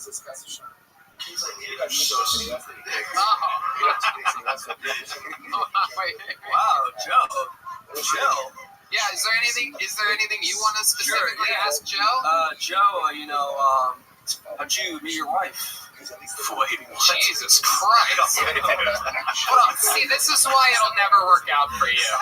Can you imagine that actually being the real first question he asked? You're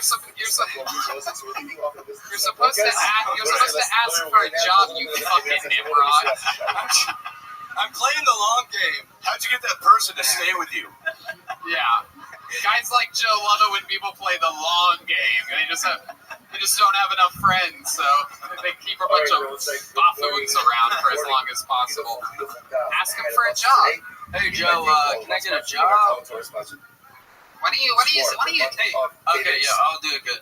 Hey Joe, I've seen you around. Wait, look up, man, look up. Joe, I like your stuff. I like your style, and I really think. I really think, we're a good pair. If you ever want to get together and hang out, or maybe give me a job. All right. I don't think he wants to listen to this. I don't think it works. Riley Gilmore, any relation to Happy? I wish. No. What's your love life like? Do you ever ask a girl if she wants to be your friend? Sometimes. Once in a while. When's the last time you got laid, Riley? 2 months ago. Okay. Yeah. What was that? How did that happen? Well, I met her on 23andMe, so. No, come on, real life, Riley. I think, I don't remember. I usually have sex with, my friends. So, that's not a joke. I'm not trying to be this bit guy. But, usually I become friends with women first, and then later on. So when you're really asking to be their friend, you're like, can we fuck? I think that's what you're really asking. What are you saying, that you're their friend first? Are you just saying you don't rape them? No, he's just very shy, and so he has to become their friend first before he can have sex with them. Have big hands. Do you have any moves? I'm insecure about that. What's your move to kind of seal the deal? What gets them to go, yeah, let's do this? Usually aluminum foil. What do you do with the aluminum foil? It just maintains freshness. So, no, I don't really have a move. I just kind of wait for someone to come to me. Wait, explain the aluminum foil joke to us. No, he's talking about keeping it fresh, right? You said something like that. You should seal the deal. I'm sorry. Oh, right. Seal the deal. That's more of a plastic. One person that loves fucking condiments and shit over here is losing their mind at the tinfoil joke. Yeah, they think they're the only one that got it over here somewhere. Tinfoil genius. I would say hat off next time. Hat off. Oh, really? Yeah. Yeah, let's see that head. Look at that beautiful. Wow, yeah, look at that. Straight out of fucking. Okay, what about backwards? That's real That's what- Virginia. That's what happens if you mush together both of the stars of A Star Is Born. This is what it looks like. It's like Bradley Right Cooper with Oh yeah. Lady Gaga's bad features mixed in. Do you smoke weed? Yeah. Yeah, we do that. Did you smoke weed on the drive here in your Kia? No, I was too afraid. Yeah. Of what? Cops, stuff. And, people disapproving of my lifestyle. So you're into comedy instead? I'm looking for someone to sell me weed. I know you mentioned you found good weed, so. Ask the other comics who are. Wait, I think you just asked me to go on a pot adventure with him after the show. Yeah, I don't know if you've seen today's show, but we can get you weed, heroin, and mushrooms. And a dad. I booked on that guy's shroom tour after this. I love it. Cool. Riley, such an unbelievably great set. You absolutely have to come back and sign up again. Show us a new minute. Thank you, guys. Welcome to Austin, buddy. A week and a half in Austin, that's what's happening. Freaks are moving here. Only the best are going to move here. That's the interesting thing to keep an eye on. That's Riley _Gilmore. The next comedian will be Yoni. It's going to be Yoni himself. His second ever set. Best barbecue show. This guy literally is the director of the green room operations here at Kill Tony. A master of hospitality. Has his own amazing barbecue show called The Best Barbecue Show. With a brand new minute. Ladies and gentlemen, it's really him. It's Yoni.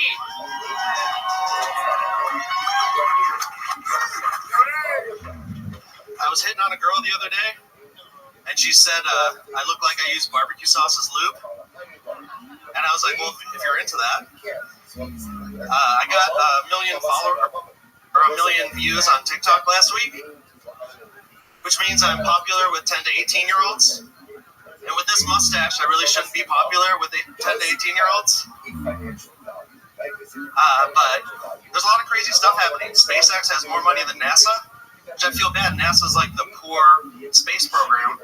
I had an idea for him. I was writing him an email. I said, hey, all these famous people are doing merch, they're making candles. Y'all should make a candle that's called This Is What My Black Hole Smells Like.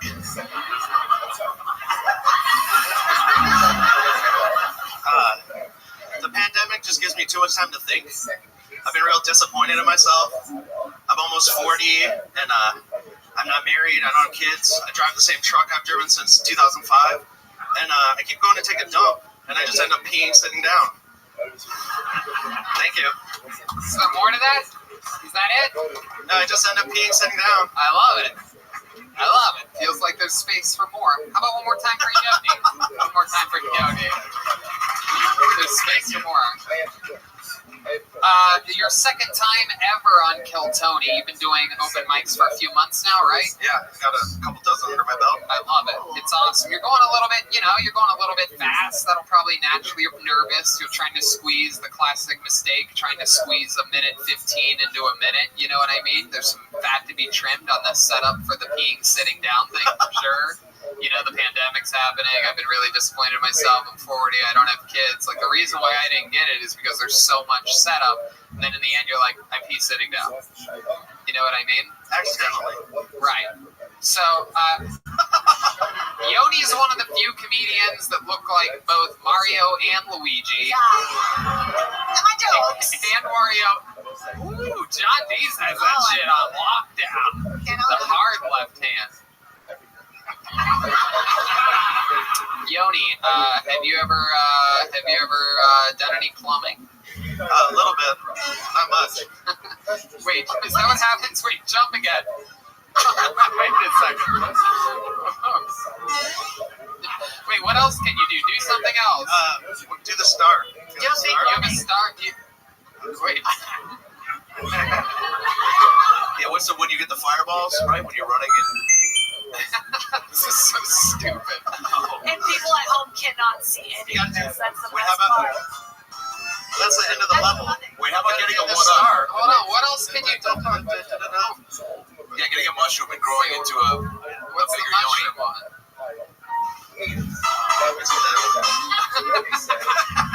That was good. That was worth it. That was awesome. So Yoni, an interesting thing about Yoni is this guy, and a big part of the reason how we started working so closely together is this fucking guy loves food. I mean, this guy is a rolling show on the Food Network that just lives life like that 24 hours a day. Who's the lady that you cook with in the morning sometimes? You go to her? I go to Snow's. Right? Snow's Barbecue, Lexington, Texas. Saturdays only. And that lady's been cooking for how long? Decades. I mean, her whole life. Wild, yeah. She's got real, like, Mitzi comedy store. She's 85 years old, and she wakes up every Saturday morning to cook barbecue. Yeah, incredible. Yoni brought me some on Saturday. We were talking about something. He's like, hey, want me to bring you some chicken? I'm at this chicken, the place.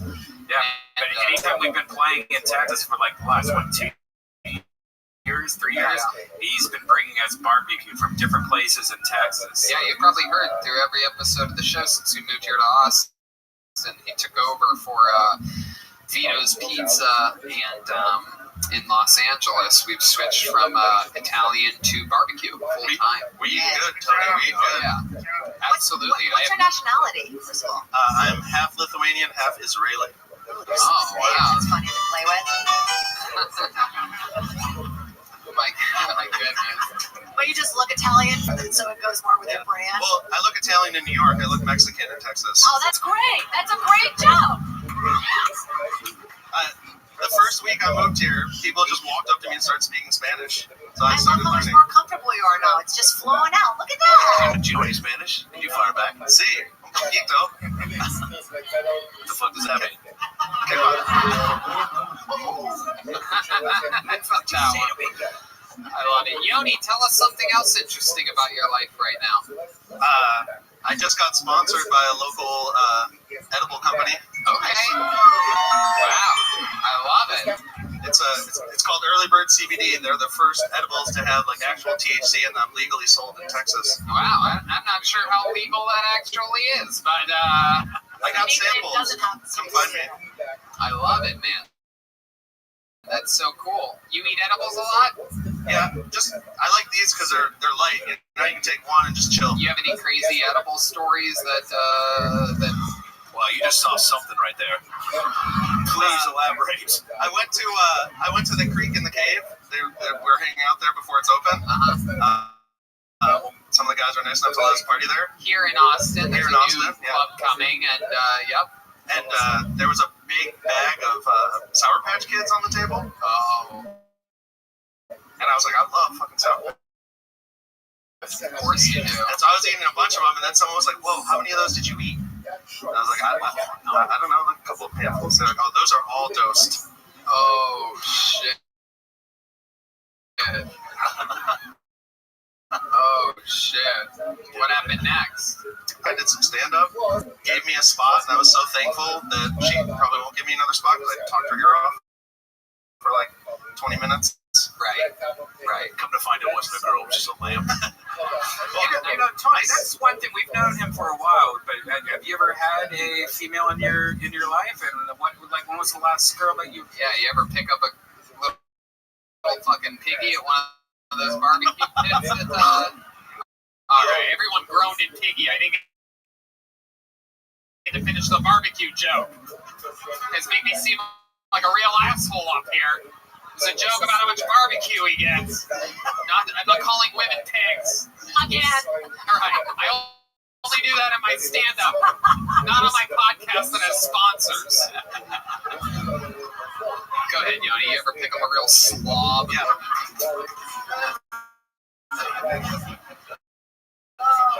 Just throw them over my shoulder, walk them home. Come on, Yoni. Tell them. Oh, hell yeah. You seem like the single motherfucking dragon slayer, right? Oh, yeah. As soon as the kids with the stepdad, it's party time. Oh, shit. All right. I think that's your get or done. Yeah, basically, it's party time. I know. And we eating good. What'd you say about the stepdad? As soon as the kids want a stepdad? No, as soon as the kids with the stepdad? Yeah, it's party time. What's the longest you ever spent going down on a woman? Good question. good. Probably at least 20 minutes. Whoa, that's it? All right, that's pretty low, actually. I was expecting a 3-hour fucking tour from the I thought you go old Gilligan's Island. You gotta build it slow, and then I thought you said get there, you loved Yodi. You have any special tricks in the brisket? You ever put the old fucking pit in the shit? You ever do the old fucking turkey leg? ever do the old potato salad pussy? Yeah. You ever toss a potato salad? That'd have been good. Been good. You ever give her the old creamy score? Very funny. You're writing it down? Yeah. I'll give you $50 if you try that potato. Any special moves? You keep the suspenders on the whole time? Yeah, well, you just switch those over to your underwear? Mustache on or off. So I wear the suspenders. Pants come off, suspenders reattached to the underwear, penis through the dick hole. Very rare. I can see Yodi being one of these guys.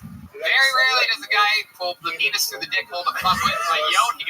Anybody that wears suspenders, you have to be suspicious. Most chaste nipples ever. He's got bloody nipples, right? Like. All right. I got question at a time. I think is good. I got these pants when I got fat over COVID and I lost the weight, so I just dropped the straps and everything goes down. Costco lets you return them. Man. Yeah, exactly.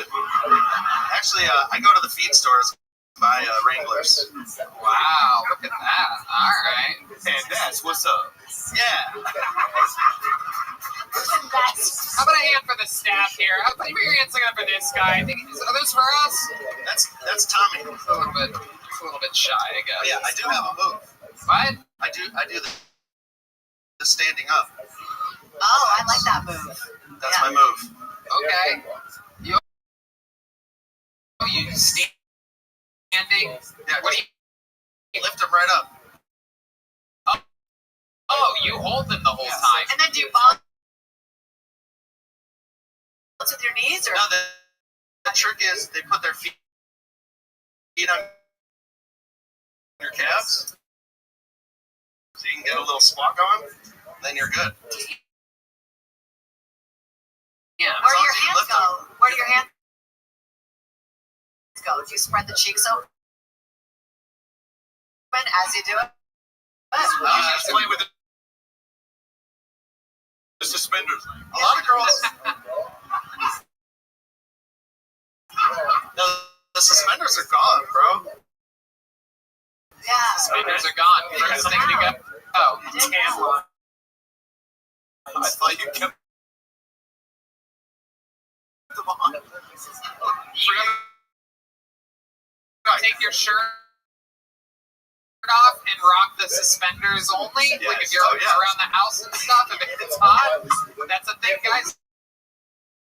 Like you do, right? You're like a real man. Just by the way, looking at overalls, but when you're at a thrift store, you have to find your size. So I went to the rack where it was small overalls and there was nothing. And I asked the guy that works there, I'm like, hey, do you have any small overalls? He just handed me a woman's kitchen apron. Oh, you gotta go to the Oshkosh store, man. That very clear joke that I tried to squeeze in. Oh no, dude! Overalls, Oshkosh store. Everyone knows that. You gotta go to Bay City Bed for that, man. Yeah, Oshkosh kid. Yeah, I'm gonna be wearing overalls next week. I mean, he's so much fun. I'm glad you got pulled out tonight. He signs up all the time. Follow him at Best Barbecue.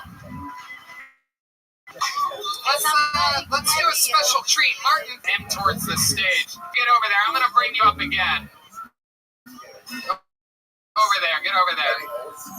Kaylee doing the magic. Again, red rose, yellow rose. When you guys come to visit Austin in this big comedy tourism boom that's about to happen, make sure you go visit the Red Rose or the... Anyway, ladies and gentlemen, your next comedian is a legend in the history of the show. We have no regulars here tonight, unfortunately. The coronavirus has indeed struck some of the parts of Kill Tony. But we do have one big special treat for you. This young man, we discovered him on an episode of Kill Tony in Washington, D.C. a couple of years ago. This guy came on tonight. Ladies and gentlemen, I present to you the comedy stylings of a cold-blooded assassin, Martin Phillips, everybody. Here he is, Martin Phillips.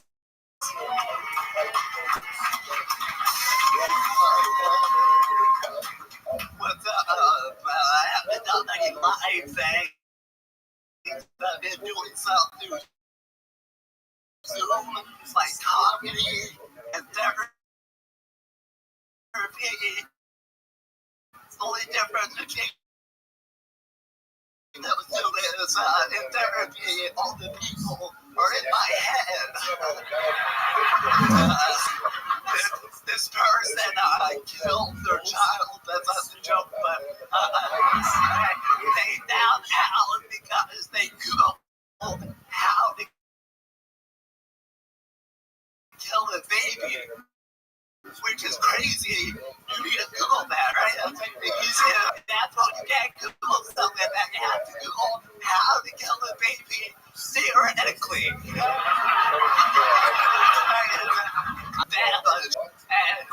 Martin Phillips, still ever. Wow, this killed Tony. And he does it. Hell yeah, absolutely. Fuck yeah, they like it when you shake back at them, you know what I mean? It's for both of us. Absolutely. When did you get into town, Martin? This afternoon. I love it. I love it. You're already up here smashing. How long are you in town for? I'll leave Wednesday afternoon. Okay, quick little trip. Yeah, just quick thing. Hell yeah, I love it, dude. I love it. And how's life been in DC? What's been happening? What's been shaking up there? It's been kind of a crazy year. It's been all over. Back my parents' house. It's back in DC. It's back in DC. Okay. It was a rough year, but certainly. Absolutely. Remind me again, what do you do for work? I'm a substitute teacher. So a substitute teacher. Yeah, that's why I'm on spring break. School's down. For what grade? Yeah, what grade? I actually substitute at a middle school. Oh, scary. Yeah, kids are scary. I love it. You guys doing it over Zoom, or are you? We just got back. It must be weird being a substitute teacher on Zoom, right? Because instead of playing a video, you must just go in and be like, all right, everybody go to YouTube and the video yourself. Yeah, go play the video. I would play the video, but like I just went back to work. And going to work is like overrated.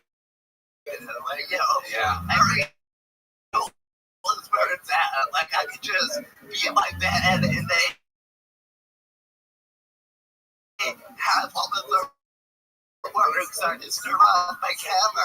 It makes more sense, I think. I think we're learning that shit with meetings. Like a lot of people have meetings. It's so much better to have meetings like, you know, from your house and be comfortable. And that they say, like, it's, you know, it's not good for kids, but, you know, fuck kids. Yeah, exactly. Yeah, they need to fucking grow up. Before I worked at the middle school, I used to see, like, you know, kids can benefit of the doubt, because, you know, some kids are up, but once I started in middle school, I was like, yo, tonight we've had some real talented people up here, and meanwhile, you know, you come and your fucking jokes and incredibly enough, with everything you're dealing with, your delivery and your just energy up here, it is just absolutely incredible. Do you ever want to be a full-time teacher, or do you like the substitute life? I try to do the full-time teacher thing, but it's better when you actually want to teach. It's like, you actually have to care. You can't be there for kids. Do they know that you do comedy? Do you ever talk about comedy? So, clips on TikTok, and I got these comments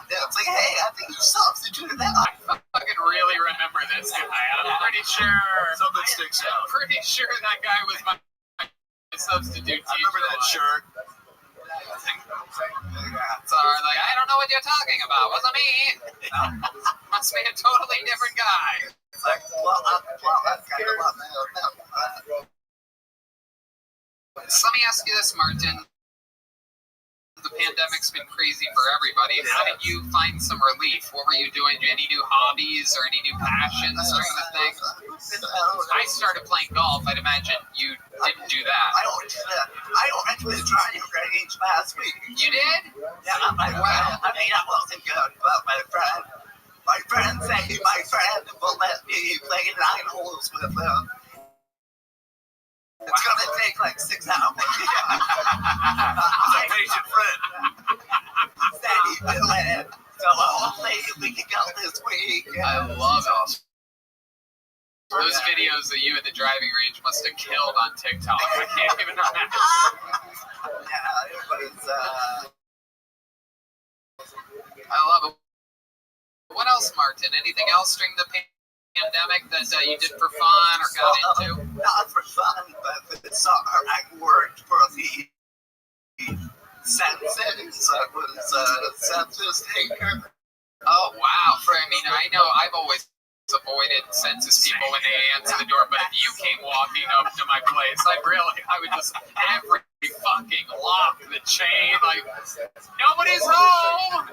Nobody on the other side of this door! That's honestly the job. No one ever answers the door.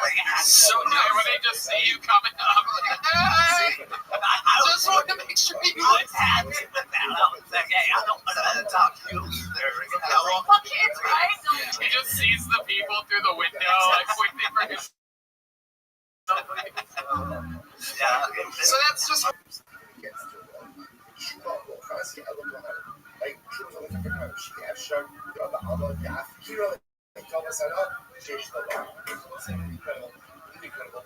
That's just dramatic interpretation. The one saying is interpretation.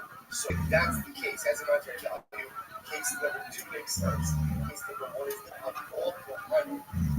Can you just show me with your fingers?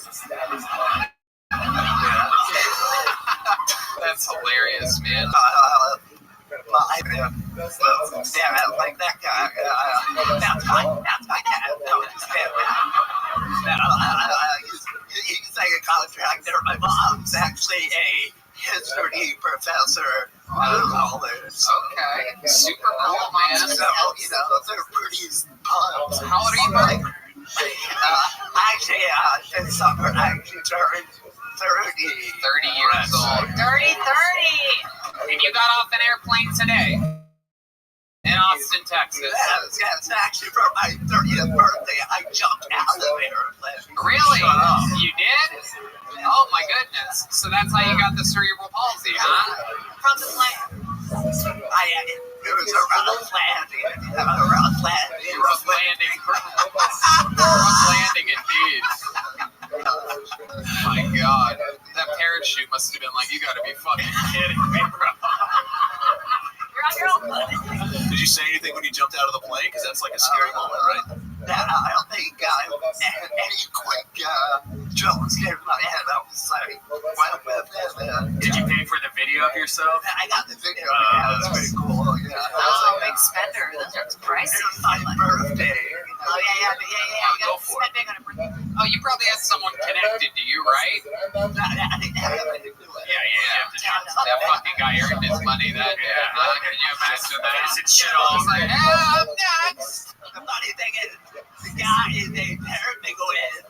His like flight jumps to it's at like autism speed. So I was like, okay, I understand why we're a pair together. That's fucking perfect. I love it. Fun to die with a dude's boner on your back, huh? Yeah. That's how it happened. I love it. Yeah. Well, man, I mean, like I said, it's so fucking cool. I love that you're in Austin, Texas. Come back anytime. Let us know when you're coming, and we'll throw you up. You move here. Yeah,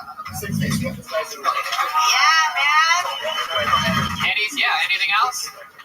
Anything else you want to plug or say or anything? Mine, the same thing. Flying Marty with 2 Y's. Flying Marty with 2 R's. 2 Y's. 2 I's. 2 Y's. Flying Marty Y. Marty, double Y, Marty, double Y.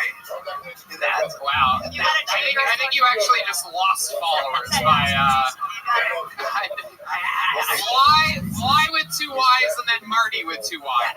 All one word. There you go. I love it. Were you when you were deciding your screen name? Was it the cerebral palsy that did that, or were you like, I fucked up? I really wanted Fly Marty, and I had to. Fly Marty Fly flew in today, came up and destroyed on the show. Martin Phillips, everybody, batting 1,000%. Yeah, let's do that. We haven't had a lady up here tonight. Should I pull in the bucket so we find a lady, huh? Hell yeah. Thank you, Kaylee. Absolutely. All right, let's see what happens. Well, there we go. This bucket is so funny. First one pulled is a lady. Ladies and gentlemen, it is time for Emma Estrada. Emma Estrada is next on Kill Tony, live from Austin, Texas. A lot of fun stuff happening here. Yes.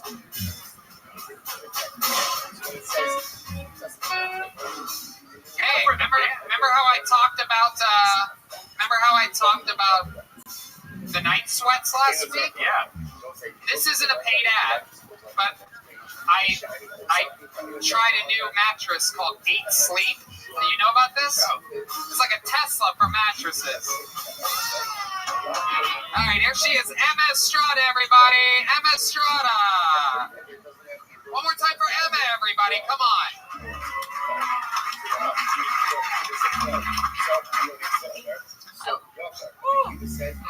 That wasn't a burp. I love Latinos. Half my family's obese.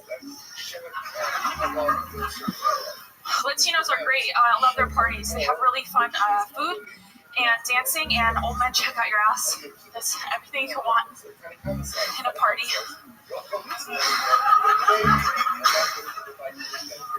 I ran here.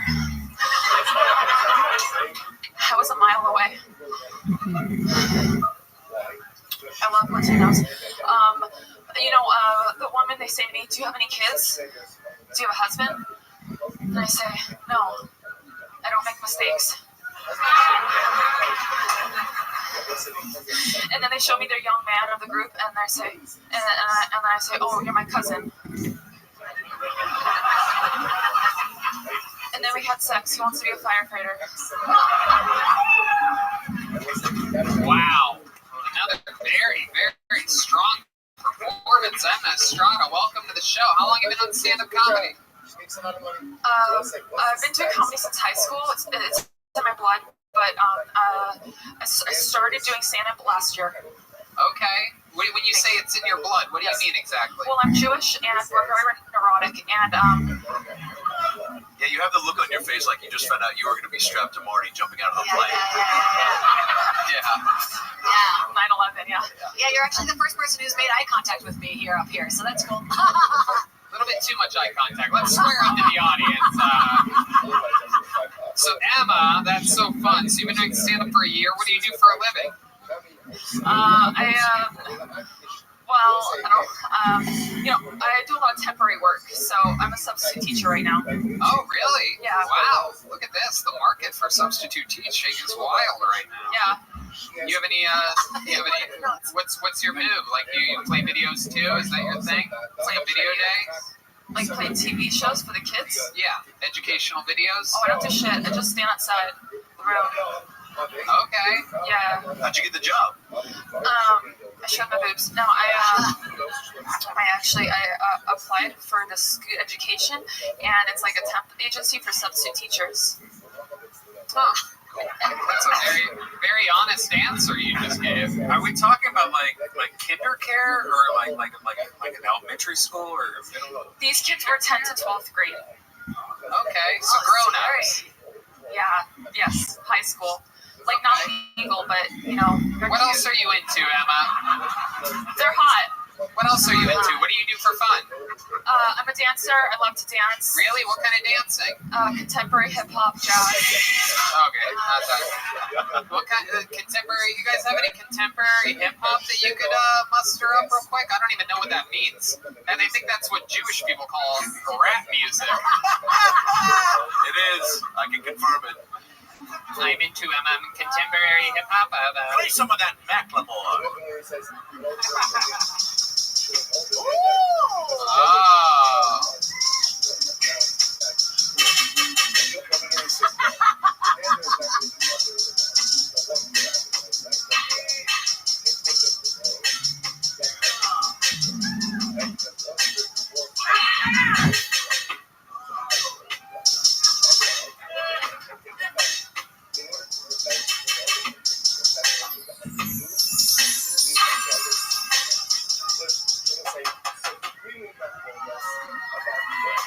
I can't tell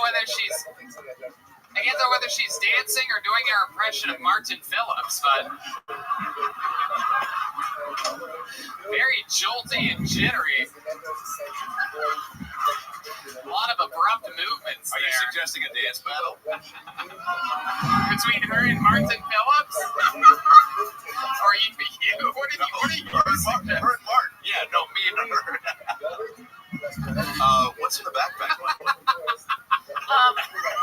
You have to have a backpack when you're a female comic. An empty water bottle. Okay, definitely Jewish. She's refilling that thing for sure. A book? Mixed media book, yeah. Mixed media, definitely Jewish. There you go. They really shoehorned that one in there. She's got a gun. Red Band wanted me to say. Okay, and a cassette tape. What is that last thing there? It's gum. Oh, gum. That's a lot of gum. Yeah. Oh, that's like it's kind of like a blockbuster video. Yeah, very The last blockbuster of gum. She just pulled out a roll of paper towel. Red Band gave me this in case.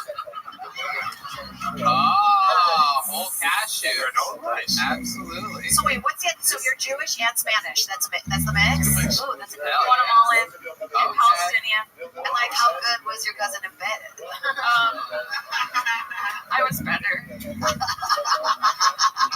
You have a very active sex life, would you say, Emma? Yeah.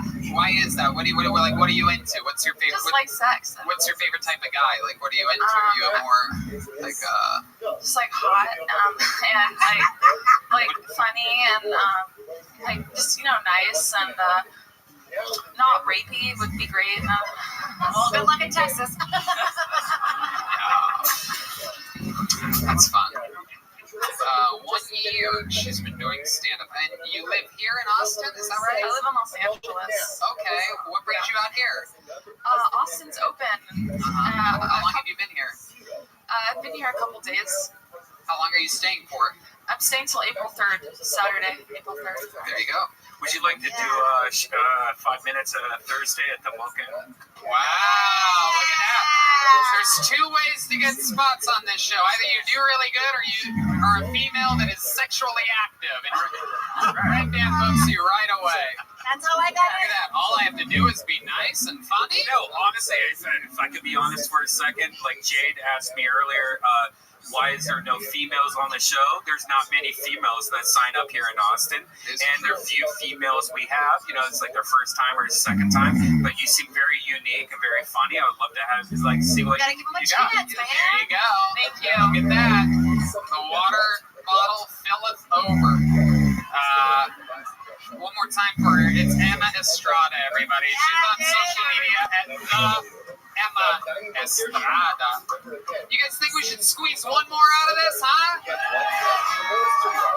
All right, let's do it. One more comedian, and we're going to call it. Yeah. All right. Okay. Ben Nielsen is going to close it out. Ben Nielsen. So we'll see what happens here. It takes a little while to get to this stage. Huh? Oh. Slower. I love it. I'm a professional. One more time for Kaylee from the Red Rose. Sometimes at the Yellow Rose. Best strip clubs in Austin, Texas. No doubt about it. You got a Ben Nielsen coming towards you, Hank? All right. It's about to happen. This is it. Your final comedian of the night. Did you guys have fun tonight? Here he is, ladies and gentlemen, Ben Nielsen, everybody. What's up, Austin? So, I'm from Orlando, where the mouse wants your money, so be careful. I've been in Austin for like 2 days now, and I like where we can go eat in like fields, where there's just a bunch of like metal walls around us. It feels like I'm eating in junkyards with food trucks everywhere. So, upstairs I said, nobody bombed tonight, so it feels good to let it off. You know what I mean? But yeah, we out here. I came from Orlando. It's my fucking birthday. And, that's the only laugh I get. You're goddamn right. I got purple shoes on. I feel like Austin, Texas is the place to wear them. So thanks for having me. I'm keeping it fucking weird. And the best part about tonight is this goddamn moment right now. I have no jokes, and I hope there's a cat.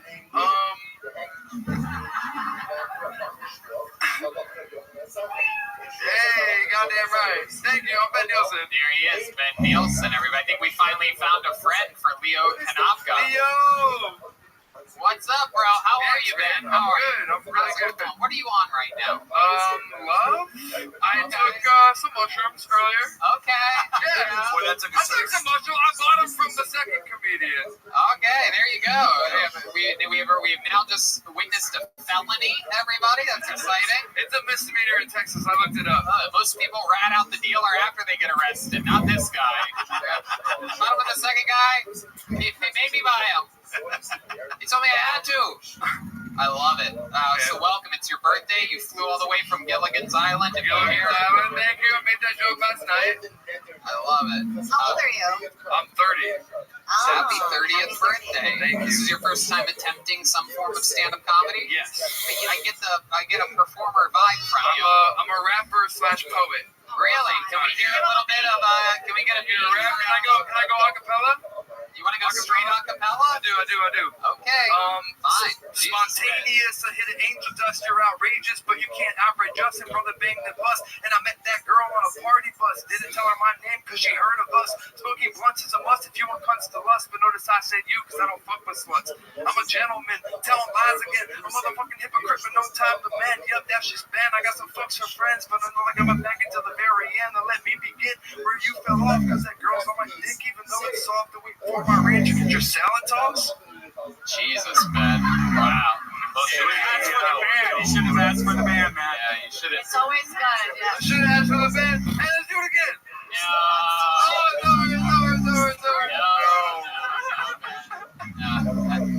That shit kills in Orlando, though.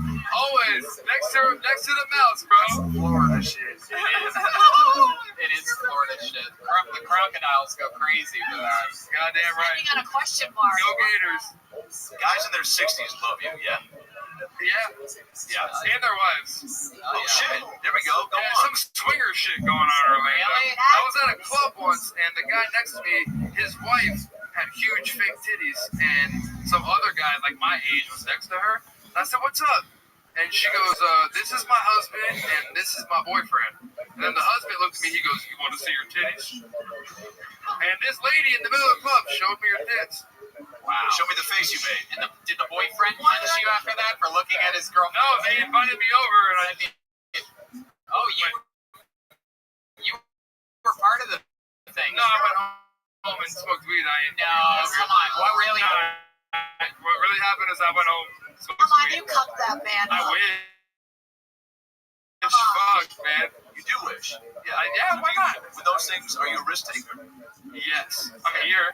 Yeah. This was a fucking risk tonight. I'm not funny. I have no jokes. And I came on stage, got to Austin. I'm like, these are not going to work. I don't think signing up for this show is really a risk. We were just talking with a guy that jumped out of a plane that has cerebral palsy, so that's where the bar has been set for the night. The bar's super high.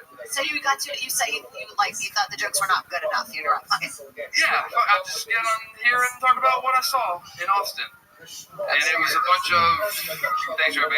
Absolutely. I love it. So what do you do for work in Orlando? I'm a logistics manager in a warehouse. Oh, shit. Okay. Yeah. Amazon? No, I work for a cabinet company, but I'm doing the cabinets. Okay. Yeah, Like pretty big. Modern Family. Yeah, sure. We install cabinets and... Cabinets.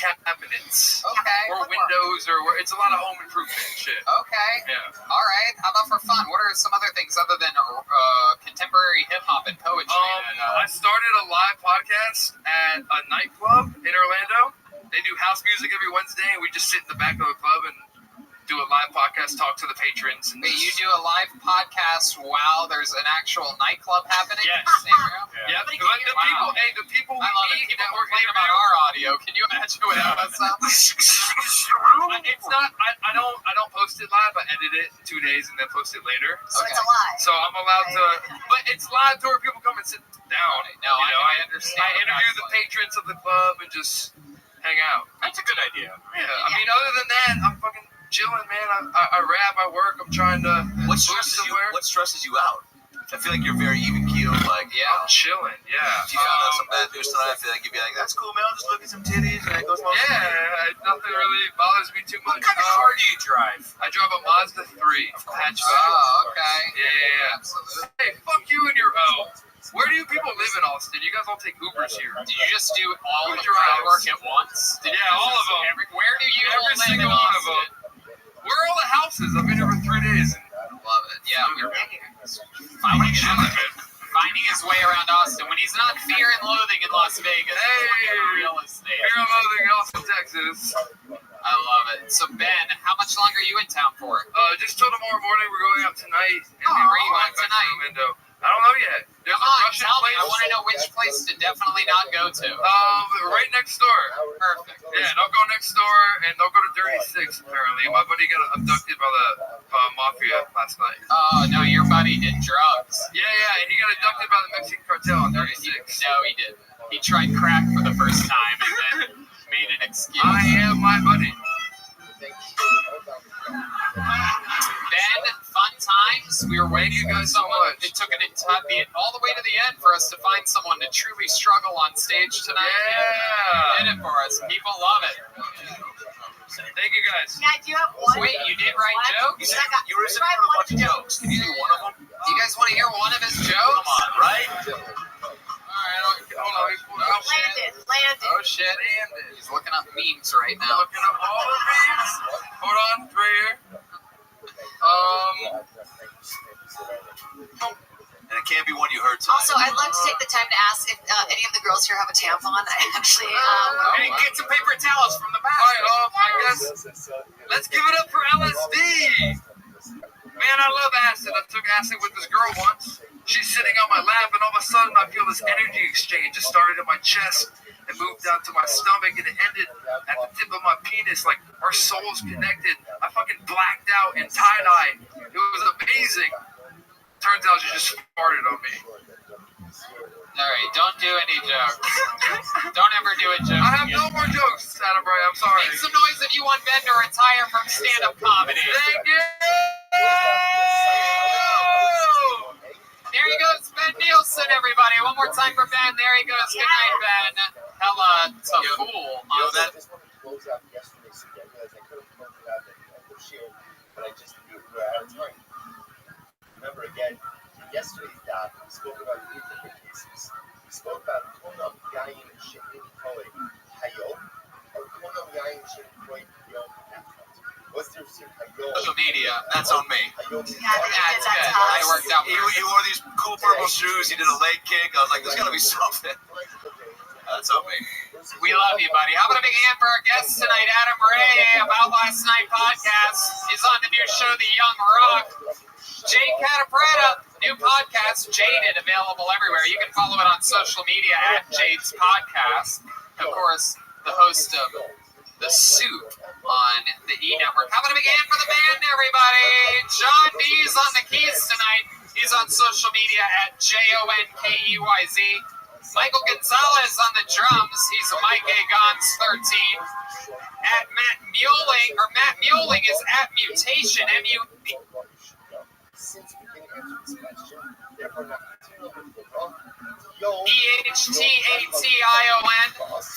And D Madness on the bass, huh? Right? Follow him at Lorenzo Dwayne Jackson. Big shout out to Fix Vodka for sponsoring the band. Unbelievably delicious, high alkaline vodka. If you're going to drink, you might as well drink healthy. Drink smart. Fix Vodka. Yellow Rose and Red Rose. How about one more hand for Kaylee helping us out for the first time ever? Very fun stuff. The best strip clubs in the city. And yeah, we're checking in with a drawing from Ryan J. Ebelt. Absolutely incredible.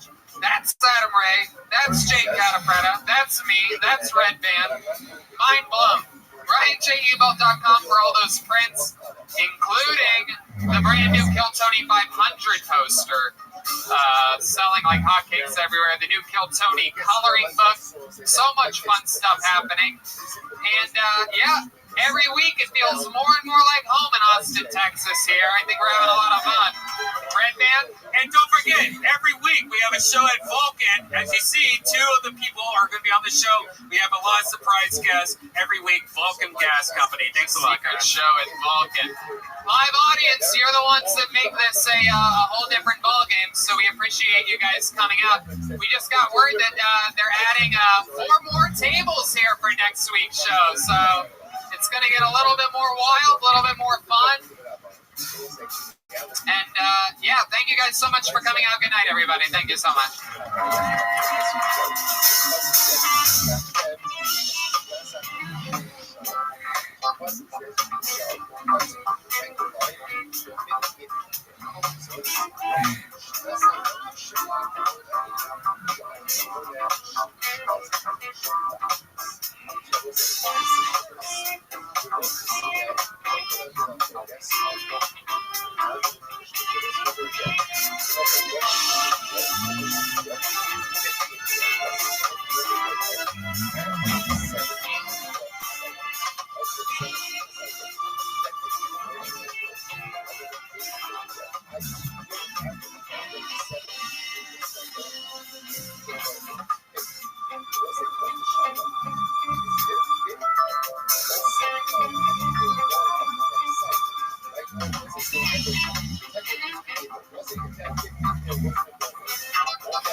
more farmers serving sugar down it's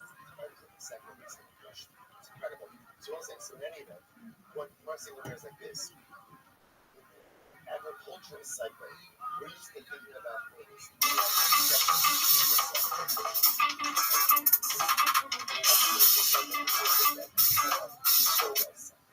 Right? They were constantly with us.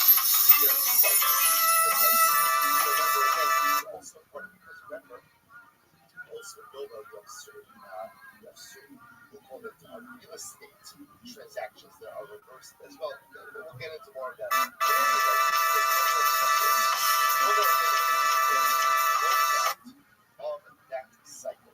Of that cycle.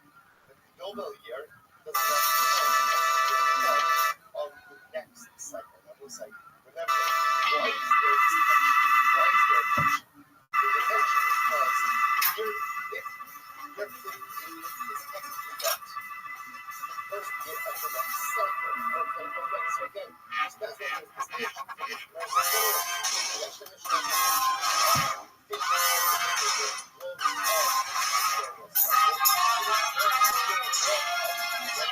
Hey, this is Rabbi coming to you live from Austin, Texas, at Anton's for a brand new episode of Kill Tony. Give it up for Tony.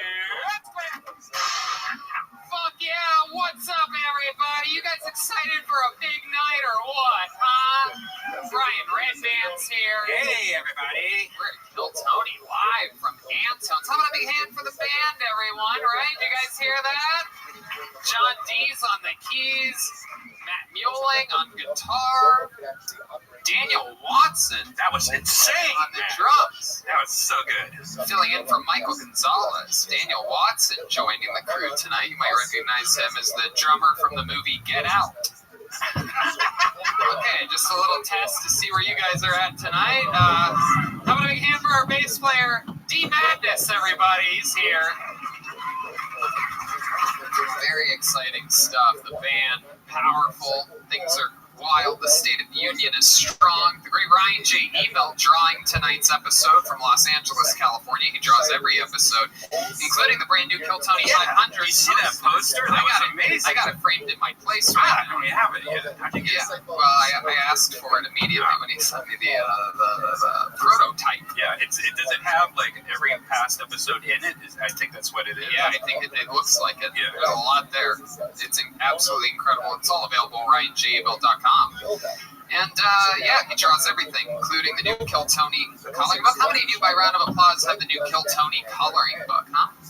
Okie dokie. Really, really exciting to know that our merch is flying on the shelves. Flying on the shelves.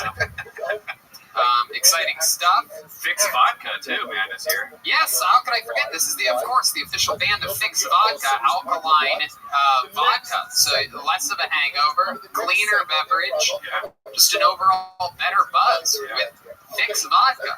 Right, John? Thank you. Absolutely. That's, for those of you that don't know, that's all John knows how to say. Just says shit. Feels good in here. You guys excited for a fun show tonight, huh? Feels good. We have a couple extra tables that have been added. The pandemic is slowly weaning off of everybody's fearful antics, and so there are more tables here at Anton's. It feels good, feels cozy. Before we start tonight's show, here's a little bit more about the amazing sponsors that made this show available for you tonight, right now. We here at Kill Tony are indeed supported by ZipRecruiter. Recent data shows that out of all the female-owned businesses, it is estimated that 1 in 3 is owned by a mom. And we love moms here, don't we, Brian? You ever wonder how these amazing moms and dads find time to hire for their businesses while juggling their families? Simple. With ZipRecruiter. And right now, you can try it for free only at ZipRecruiter.com/KillTony. That's right, CEO and founder Talia Goldstein is one such mompreneur. Besides being a mother of 2, her personalized matchmaking company, 3-Day Rule, is constantly growing, and she needs to hire several matchmakers a month. So she uses ZipRecruiter. Right, Bam? ZipRecruiter's powerful technology helps her find people with the right experience and actively invites them to apply. But Talia is not the only employer who loves ZipRecruiter. 4 out of 5 employers who post on ZipRecruiter get a quality candidate within the first day. Within the first day. And right now, you can try ZipRecruiter for free at this web address, ZipRecruiter.com/KillTony. This special offer is only good at ZipRecruiter.com/KILLTONY. Why? Because they're the best. It's ZipRecruiter, the smartest way to hire. Squeaky doors, clogged sinks, finicky engines. When things break around the house, you take care of it. However, when something's off in the bedroom, you just try to not think about it. Come on, man. What are you waiting for? Take care of it. Go to GetRoman.com/Tony now. With Roman, you get a free online evaluation and ongoing care for ED, all from the comfort and privacy of your home.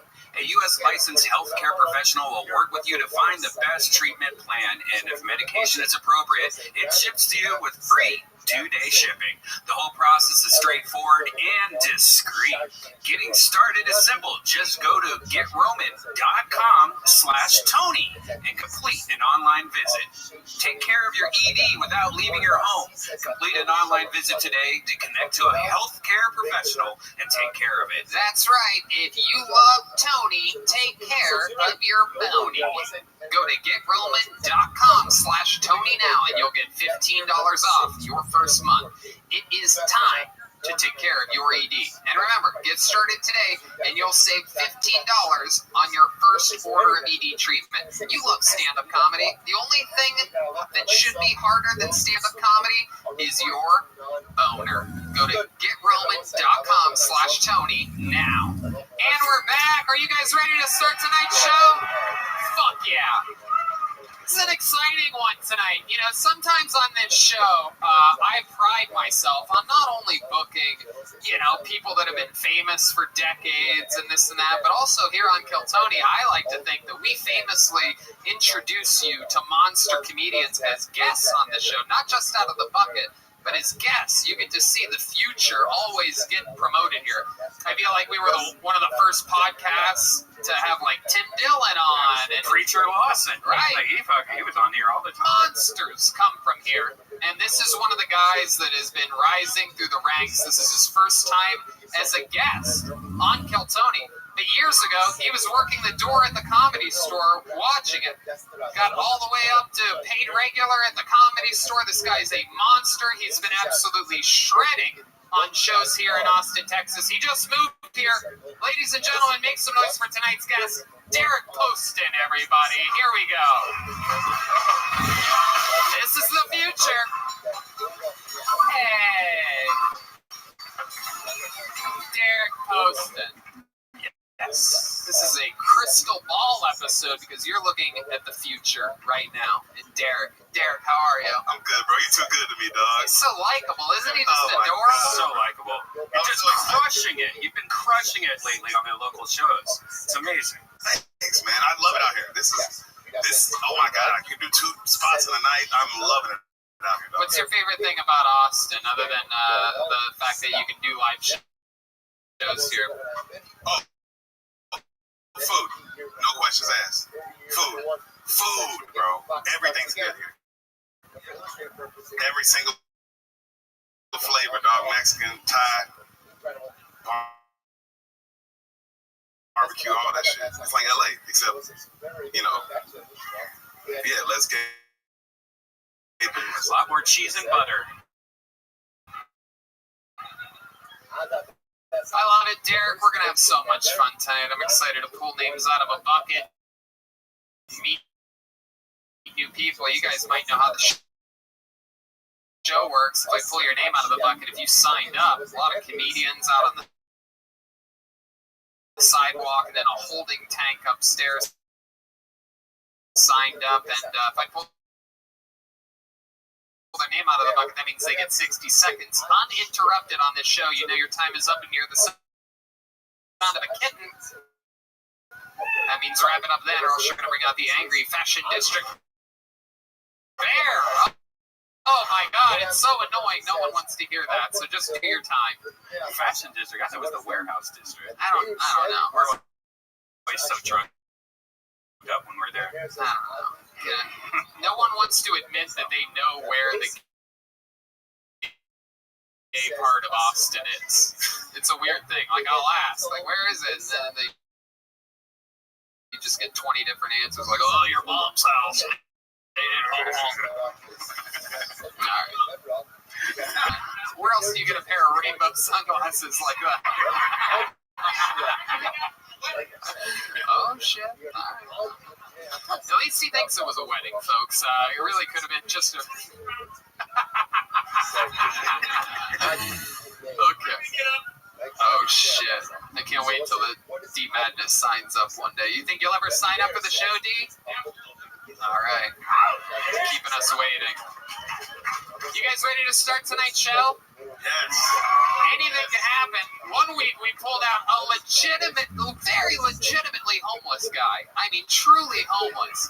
It was actually incredible. Like, somehow he just signed up. I guess he signs up what was happening. It was pretty crazy.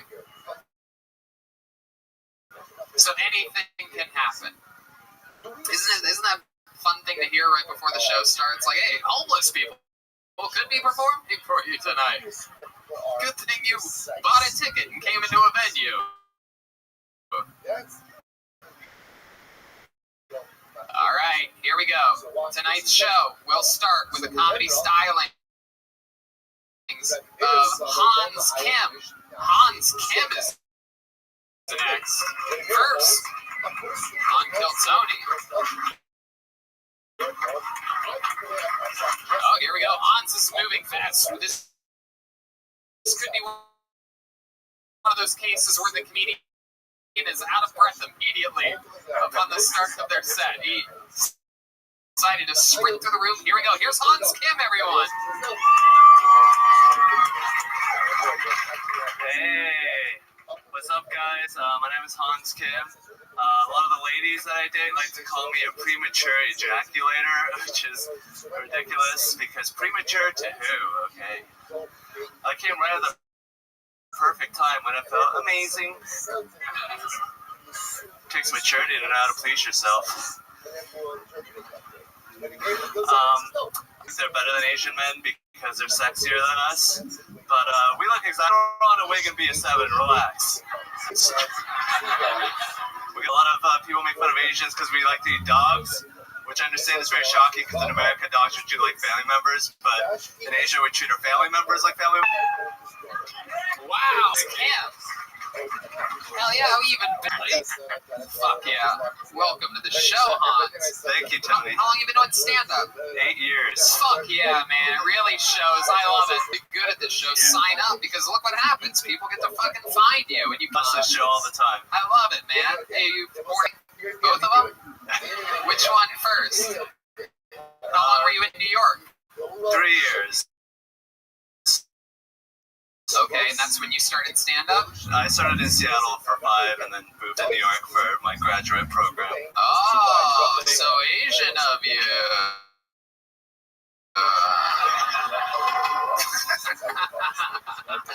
What did you study in your graduate program? Performing for comedians who are angry.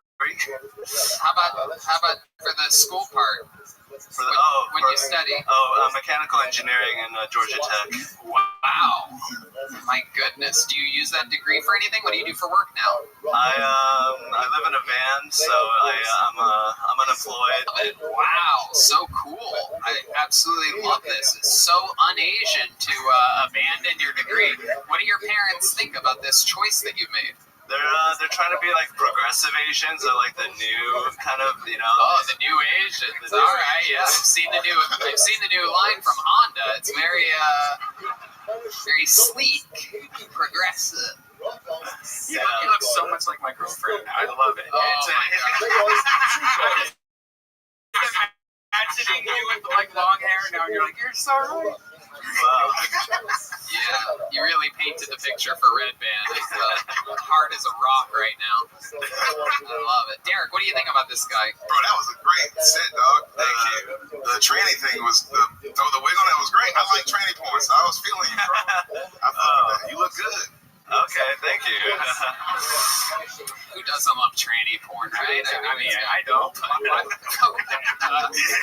Anyway, I do like tranny porn or transgender porn when it's like it's a girl with tits with a dick fucking a normal girl though. Yeah, that's what I've always said. That's straighter than a guy that looks like a guy banging a chick. Yeah. All these homos out here watching dudes fucking chicks. Fuck that shit.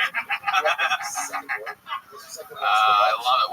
What's your favorite kind of porn? What's your sneaky type of? You seem like the kind of guy that would be into like a step grandmother or something like that. He's definitely toilet porn, right? No, I'm into tickling, man. Whoa! Oh, Redman goes wild over here.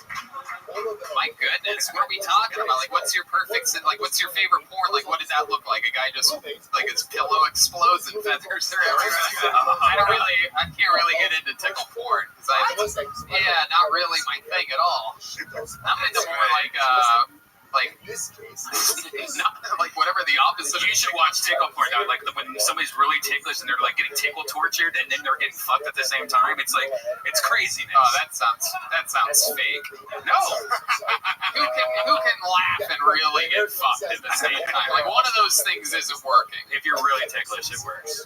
Wow, are you ticklish? Yes, I'm very ticklish. Come over here. Redman finds out how ticklish you are. Just ignore the tickle stick in his pants. Hans, what do you like to do for fun? You do have any Asian hobbies? Karaoke or collecting salt and pepper shakers, perhaps? I'm into basketball. I like StarCraft 2, a real-time strategy game.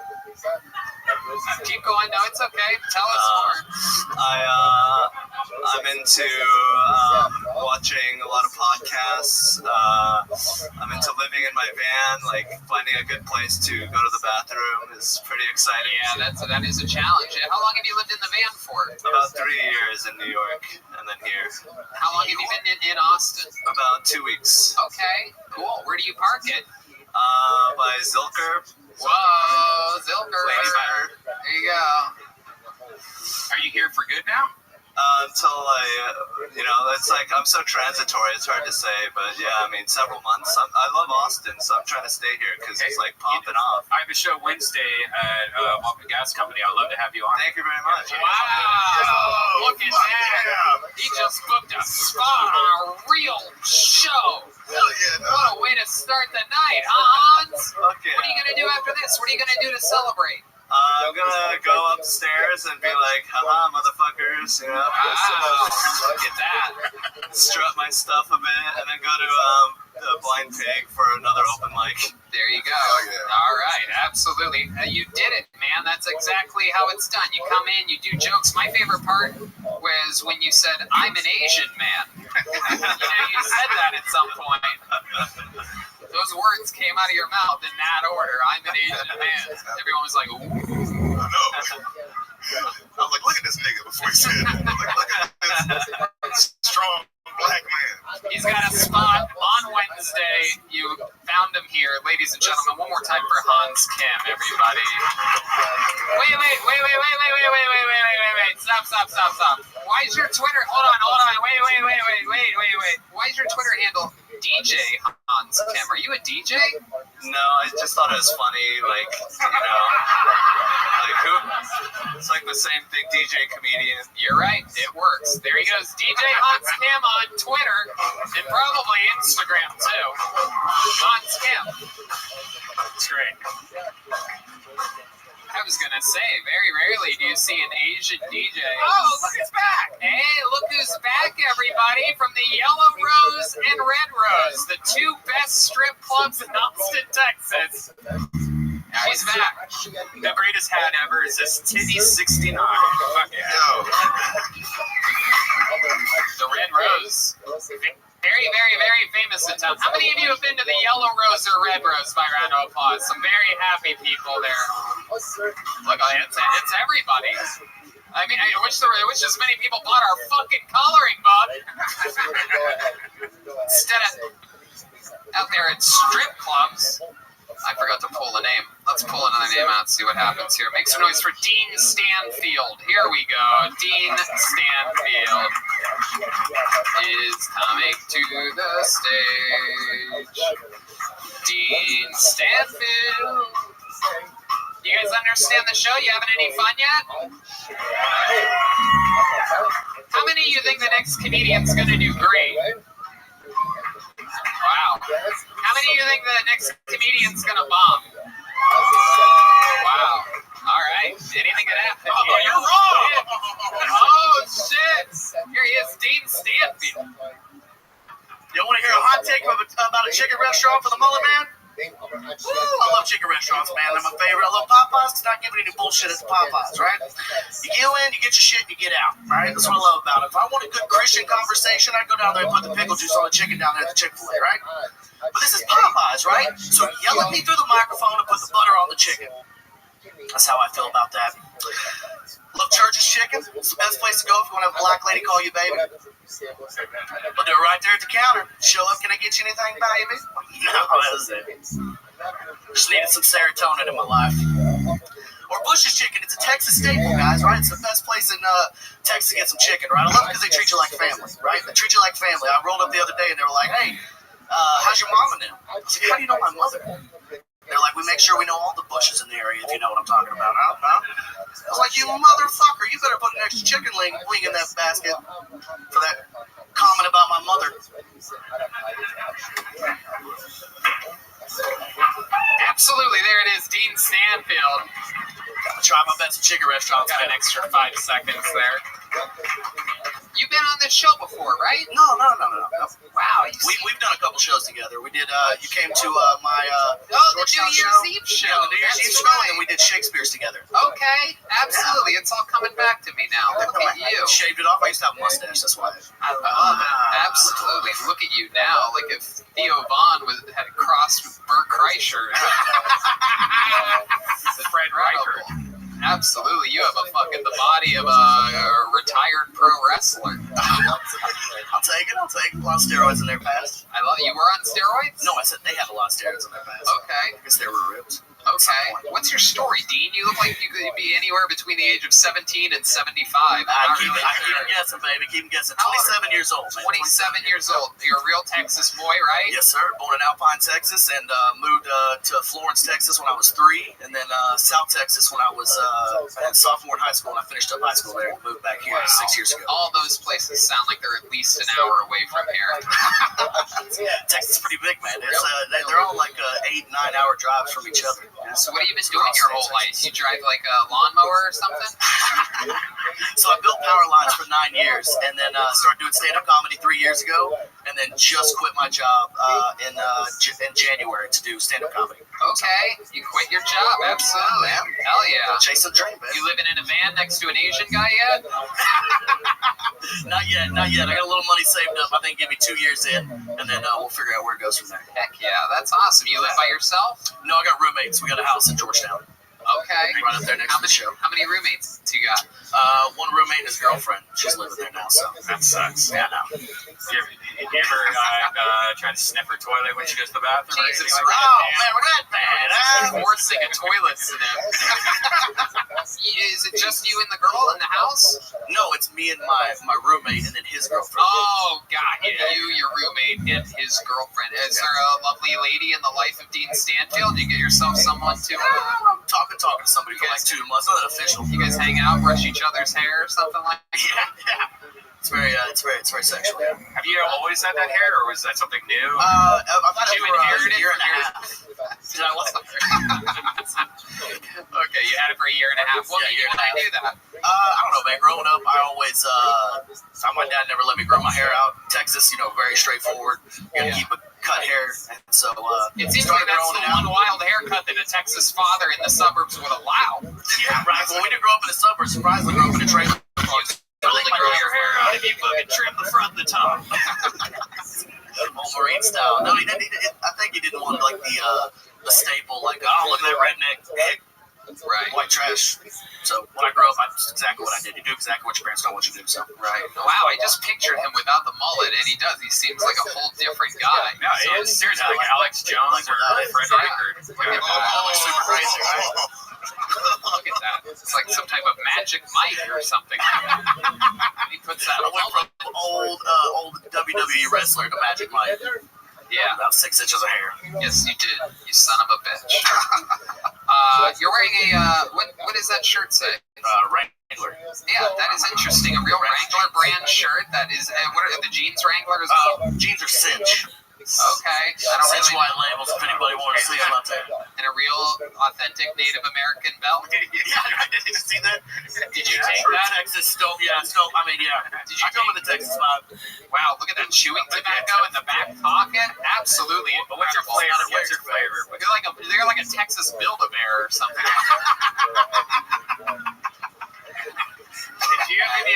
You said you worked in power lines for a long time. Any crazy stories, like a friend get electrocuted, or you? Oh yeah, I watched a guy blow up like 5 feet from me. He went to reach in the junction box where the 7200 to 1400 power lines come in and out, and he reached in there without his glove to grab something and blew himself like 15 feet back. And called the ambulance. Yeah, it messed him up pretty bad. Damn, he's alive. Yeah, he's still alive. He's still building power lines too.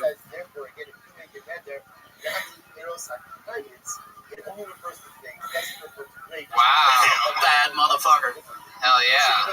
Or just a real one-trick pony. Really, if that's all he 9 lives, he got 8 left. Hell yeah. See what he does. You've never had any close calls? I've been electrocuted like with the 120, 240 before, but I never. I know exactly. 2240 shit, and I was like, that is totally.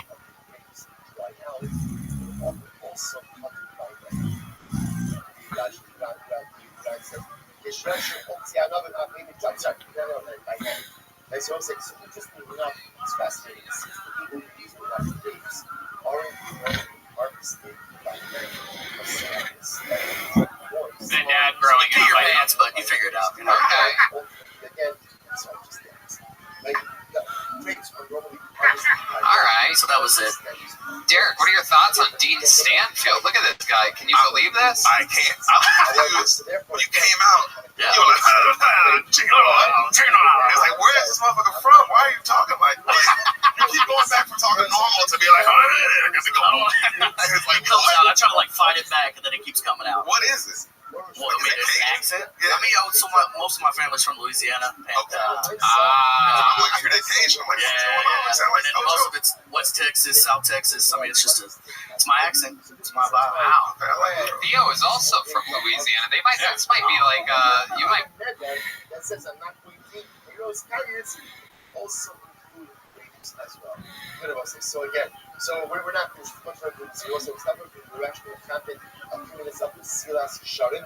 So we'll say, so just again tomorrow we're also davening 7:15 Shirat we'll say tomorrow, ridiculous, right? Too good, managed to almost like we haven't heard. That's how good. Like this little bit of like tomorrow, fascinating halacha. We'll say a little bit Silas Sharon.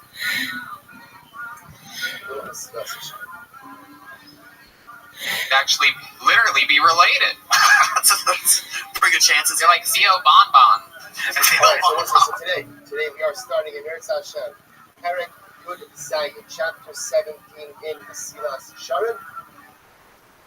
Chapter 17 in Mesilas Yesharim, a great sugya today. V'darkei Kinyas Hakara. How do we acquire the midah of Tara? So let's remember again, we spoke about Tara, in 2 different ways. There's what we'll call physical Tara or Gashmius Tara, and then there is Ruchnius Tara, right? This purity of thought. Is that a food? Bonbons? Yeah, it is, right? There you go. Because you're a little chubby. Bon rhymes with bon. Yeah. So you just say it twice. Okie dokie. Is there anything crazy about your life that we should know about? You seem like a guy that has some real fun facts about him. You have like a sister that's missing an arm or something? I'm missing a pinky. I got my pinky chopped off when I was 18. Yeah. Wait, is that a nail? Smells a nail still. Oh my god. Jesus Christ. Look at that fucking dinosaur claw you have there. We got around here. This guy's... It got chopped off in a offshore oil rig. This guy's got a fucking talon over here. Show the man wants to see. It still has a nail on it too. Like, yeah, I saw that. Fucked up. Can you imagine that? You guys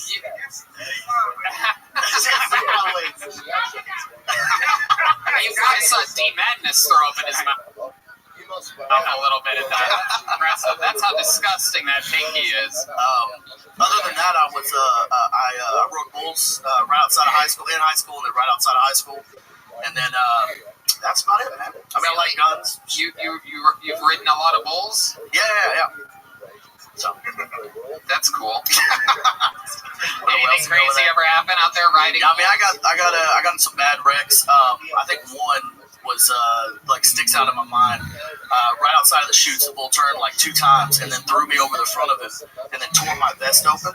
And I was stuck on the front of him, and he was like waving to get me off. And then he threw me like 20 feet against the gate. Damn. And then the clowns got him, and they pulled me out of there. Hell yeah. You ever done any clowning? We would clown for like at practices and stuff for guys, but nothing at big rodeos. I was more focused on not getting hurt. Right. So those dudes live on like cocaine and Red Bull, so. Is that true? Which is fun. Yeah, I don't know why. Yeah, no, those guys are crazy.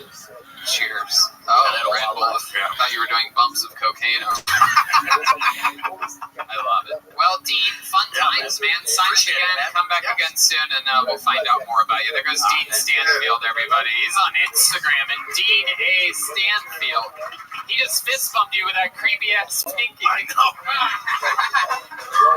Disgusting.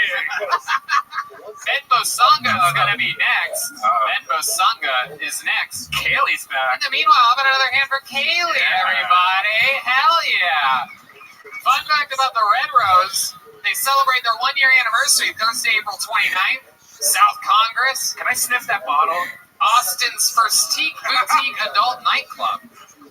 Complimentary limos 7 days a week. And they have a world-famous cheeseburger. Okay. McKaylee works in the Yellow Rose, an Austin legend for 45 years. Go to redroseaustin.com or yellowrose.com. All right, here we go. Ladies and gentlemen, your next comedian. Make some noise for Ben Bosanga, everyone.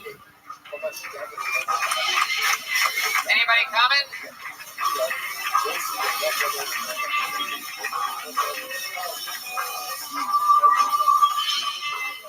Ben Bosanga. No? Okay, hold on.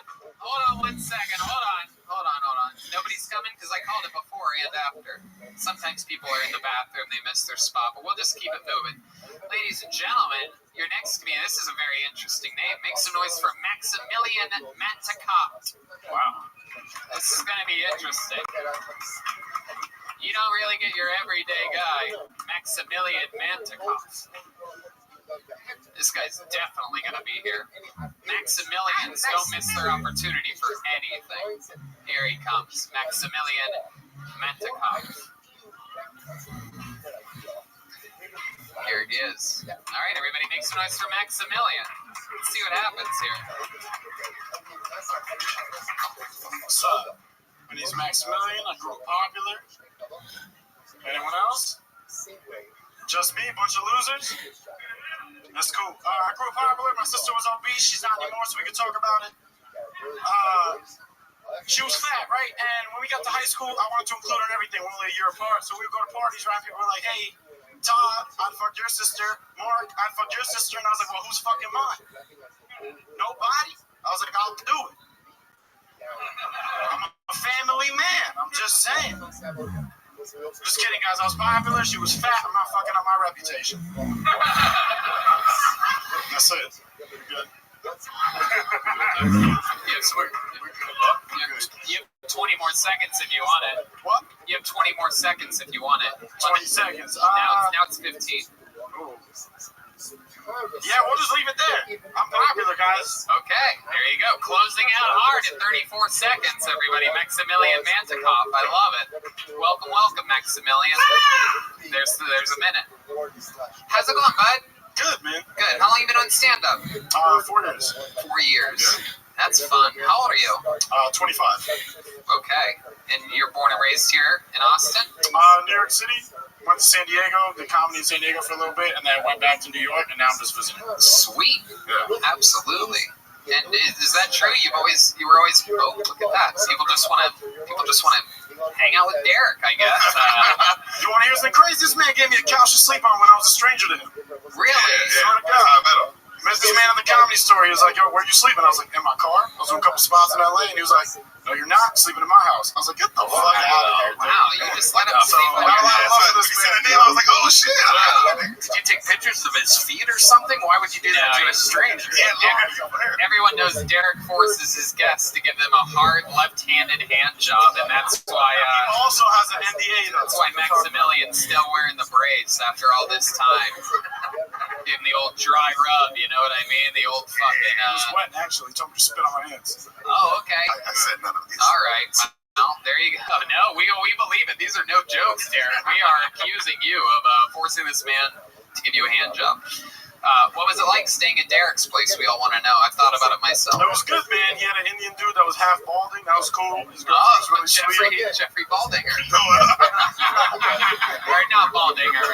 Hassan Ahmad. But that's right. They were really sweet. The whole house, they were super sweet. Like I said, complete strangers. And I was like, should I sleep on their couch? And I was like, I guess. Derek, what made you trust this guy to sleep at your place? You know what I do remember, bro? Is you had cocaine energy, but it wasn't bad. It was like you were just like up, and I was like, look how excited this motherfucker is, man. You just were so excited to be at the store, and then you came over and you were talking about comedy. I just liked your vibe. So you were hoping that he had cocaine, and it turns out he did. And it's like, man, I took a chance. Yeah, if somebody has cocaine energy, I'm like, that's the last person I'm inviting him to my house. You know, like he was just up, man. However, most people that I know that do a lot of cocaine do talk about how popular they were back in school. So I've actually never done cocaine. Ever in my life, not once. Oh my goodness. Nothing but weed. Okay. Start it off right now. I love it. Take health advice from Dr. Redban over here. So what do you do for fun, Maximilian? What do you this full time? I'm unemployed, but I tell people I do other than stand-up comedy, what's something else about you? Like I train Muay Thai. Okay. Oh yeah. Is that what happened to your wrist? No, I was snowboarding. But I just like to be outdoors. Okay. Shit that puts me in danger. Is there any chance I could convince you to throw the mic in the mic stand and show us a little bit of Muay Thai? Just some improvised. Anyone trying to fight? No, don't fight anybody. Just do some air Muay Thai. We're not doing none of that. How many of you want to see this guy do some air Muay Thai, huh? Dude, let's do some air Tai Chi. Let's get a little. Whatever you want to do, sure. That's just don't explain it too much. Just fucking give the people a show. Here he is, showing you some air something. Maximilian Mantikov.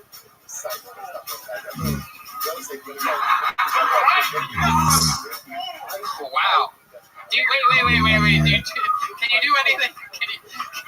There's no one in front of me. I told you, Can you just pretend like someone's in front of you and like they're trying to attack you like the speed that you would go at? Because unless you're fighting the Golden Girls, I don't think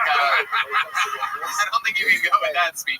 Deep Madness would have beat the shit out of you if you did that to him in a street fight. Got him up here. I know he's blind, but he's got. No, Maximilian. No. All right. What else other than more? Yeah. D-Madness will hit you so hard his glasses will fly off. Maximilian, tell us something else interesting about you, about your family or your life or something like that. I run with the Bulls every year in Spain since 2017. That's so cool. This is a bull episode. I've been doing that every year since 2017. This is a very bull-heavy episode. Yep. All right. Kind of a wild experience. You go there all by yourself? Yeah, a couple times I've gone there. You always meet people on the street. Everyone's drinking. It's a fun time. But for the most part, you just run by yourself. If you don't run with anyone, it's kind of weird. Because once you're alive, you're like, you're just on the street. Like it's a weird feeling. You're like, I'm alive. I'm just here. Yeah, that's how I felt during all the Black Lives Matter marches. I remember I was, okie dokie, you're not ready to laugh at that yet. All right. Good job, guys. Okie dokie. Good job. I was just getting run off the street, and I was all by myself and scared, but I guess it's not funny yet. Thank you, Jeremiah. I guess we're going to get that joke. A few more months to marinate, and when I do it, you'll be there. You'll see, I tell you. Live running with the Bulls, Black Lives Matter. That's fun, Maximilian. You never got hurt by any of the Bulls, though. No, never. No, I've seen people get destroyed, though. Really? Just trampled, yeah, and like, thank God I never got hit. I got hit with a couple elbows. The people are more dangerous because like, everyone's shoulder to shoulder. Oh, okay. So you're running with everyone. Everyone's trying to get the fuck out the way. I thought the Bulls hit you with their elbows for a second. Very impressive. But I've seen the way you do Muay Thai, so I'm dangerous. I'm actually not surprised if a bull was actually able to hit you with its elbow, just slowed up himself and fucking got you back. Maximilian, you have a girlfriend? You seem like you would do pretty good with the ladies. How long you been with your girlfriend for? About a year. Okay, where'd you meet her at? I met her in San Diego. I had a show, actually. She came to a show. Oh. Watched me bomb, and she was like, oh, I love it. That's it. She's very honest with me. She wants me after the show. She's like, you were terrible. She's like, but you're cute. I was like, oh, shit. Military girl? No. She's a doctor, actually. Wow. So I was like, oh, I got to cash in on this right. Fuck yeah. Absolutely. She loves it when you bomb. That's perfect. Well, I mean, it's not a regular thing, but she saw me eat it, and I was like, well, I guess we're doing it. Did she ever see you do good? And she's like, not tonight, babe. It's not the man I fell in love with. She's like giving herself Indian burns and shit like that. I only like to fuck people that suck. I think I'm the only comedian she's fucked, so I was like, I guess she just has if you think, you stink, you know what I mean? Hell yeah, dude. She's got beat up from the feet up. Am I right? Derek told me earlier that. Remember, I know. That's why Derek let you sleep on the couch so that he knew where you were. He was fucking your girlfriend. I'm just kidding, Maximilian. No one's fucked your girlfriend. No one. Nobody ever. She was a virgin before you. A virgin doctor. That's right. Yeah. No one's done that. Yeah, she fucks guys that bomb, but totally didn't fuck anybody before you. I love it. Maximilian, so much fun. Such a cool name. What ethnicity are you? Argentinian, Hispanic. Awesome. So cool. Such a swab guy. Appreciate it. There he is. He's popular when he was high school. He's popular again right here. Maximilian Mantikov with 36 seconds. Thank you. Thunder and lightning. There it goes. Everybody gets the handshake from Derek. The customary Derek handshake. He got really upset when we brought up his girl didn't fuck anyone else. Have you noticed that? And it got really quiet. Nah, he was cool. He was okay. Maybe he just has a vivid imagination of his picturing her getting really just plowed up against a wall or something like that. You know what I mean? Yeah, plowed against a wall. Okay, this name looks familiar. Maybe we've met this person before. How about another hand for Kaylee up here sanitizing microphones? Our friends over. You can find her. You can watch her work at the Yellow Rose. Red Rose. The Red Rose, that's right. The Yellow Rose is the legendary 45-year club. The Red Rose, the new club, both in the same family.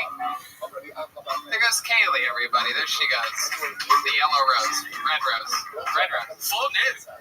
Leo Kanopka is next on Kill Tony. Is it really fully nude? Yeah, Texas bars don't fuck around. You can drink and full nude, which is like unheard of at most clubs. Wow. Yes, there you go. Right. The USA champ. Leo Kanopka is next. Is Leo coming? Leo Tanaka? Leo Kanopka. There he comes. Here he comes, everybody. This is very exciting. One more time for Leo Kanopka. Here we go. What the fuck is up, Antones? How you feeling? Girls is drinking on a Monday. Yes. I just moved here. You guys don't give a fuck about COVID. You don't care at all. I've been on for cocaine so many times. I knew you guys couldn't smell before the pandemic.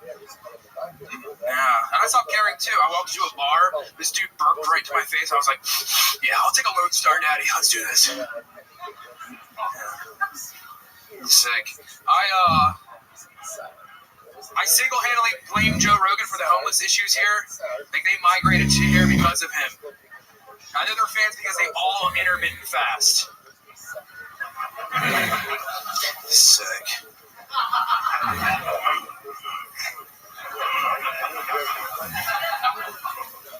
Fuck yeah. I stopped watching porn recently. I knew it became a problem when I was out on a date with somebody and she choked on a mozzarella stick and I got aroused. You want to finish it? She went, I'm like, that a girl. She went, I was like, here's a little bit of marinara sauce. She went, I pulled her hair while giving her the Heimlich maneuver, so it was good times. Thank you guys. There you go, Leo Kanopka. Absolutely. You were just on the show, right? Look at that. The classic Derek handshake. This is unheard of. I sell him weed, so it's all good. Oh, wow. Low price, man. It's good. Look at that. Look at you with the white pot dealer. My, how the times have changed, huh? Goodness. Wow. Incredible. Derek, Mark's lived here 1 week, and you already positioned yourself as his pot dealer. So I'm from Baltimore, and he actually came to an open mic I hosted in Baltimore. He was there to visit with his girlfriend's family and shit. So, okay. They invite you to his parents' house. Yeah, he's on the couch? No, take pictures of your feet. No. Okay. Do you keep anything? Square up to the audience so they can see you. Do you keep anything in that pocket on your chest there, Leo? Just my titty, dude. Okay. All right. I'm always curious to see perhaps a mint or something like that. Nothing. No. So, Leo, you were just on the show recently, right? Last week. And what did we find out? What did we talk? What was the highlight of that? My ex-girlfriend's a stripper, and she was sending me $200 a week to survive out here. She had some funny. Right. But she stopped, and not only am I selling weed, I'm also selling mushrooms, allegedly. Wow. Yeah. Okay. Now, they cut my unemployment off when I moved here, too, so gotta figure it out. Incredible. I swear to God, I've met mushroom dealers. It's crazy. Like, everybody's a mushroom dealer. Yeah. You sell a lot of mushrooms every week? About an ounce a week, so nothing crazy. An ounce a week? Okay. What does that run? What is about an ounce run? What's the street market value? $40 per eighth. There's eighths in an ounce. Look at that. This is basically a live drug deal, everybody. How exciting. What other podcast gives you this? $40 an eighth. Only here on Kill Tony. This is a straight up mushroom auction. We got 40.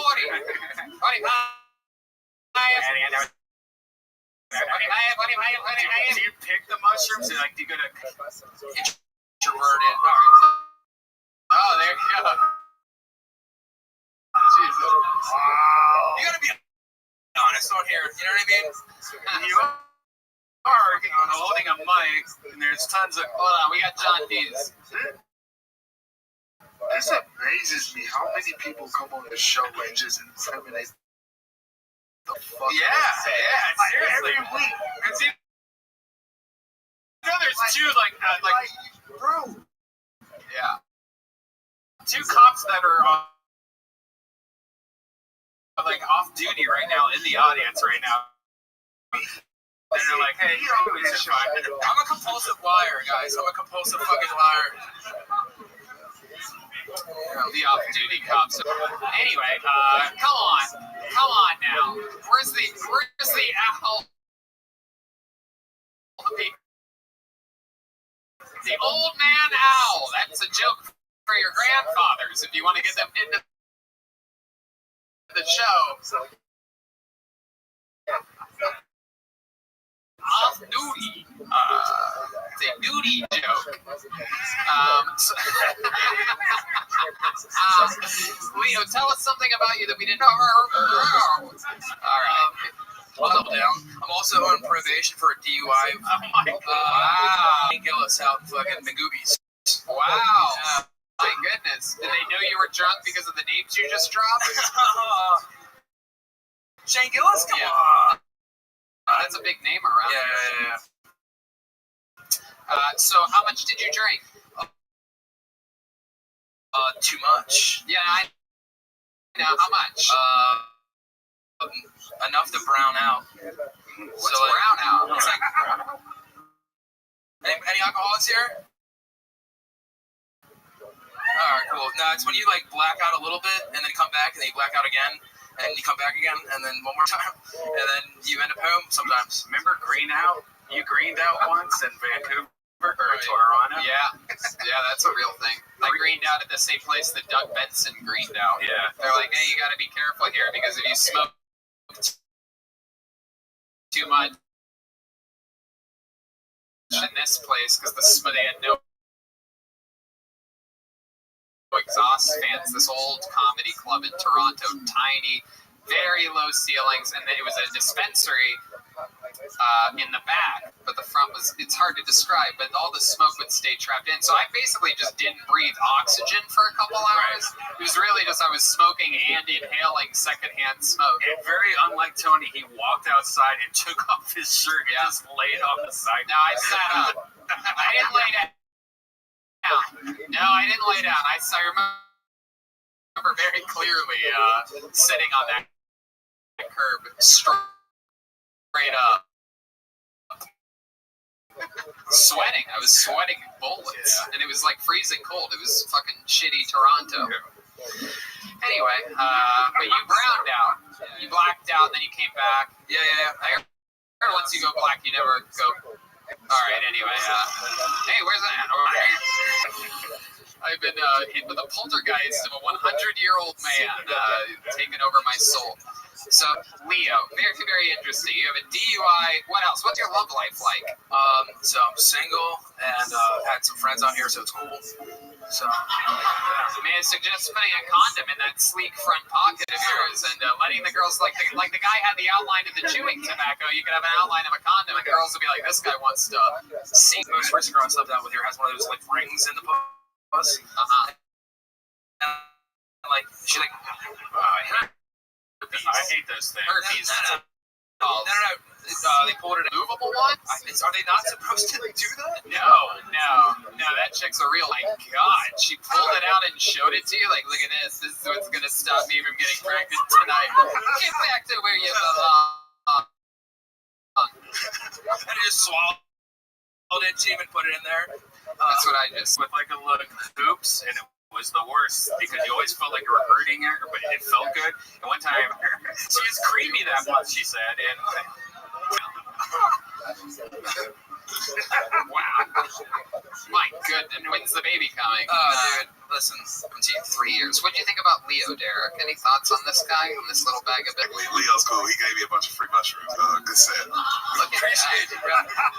I swear to God, Derek has lived here 1 week and somehow knows everybody from some other city. Well, once I was in Baltimore, the boy needed a place to stay.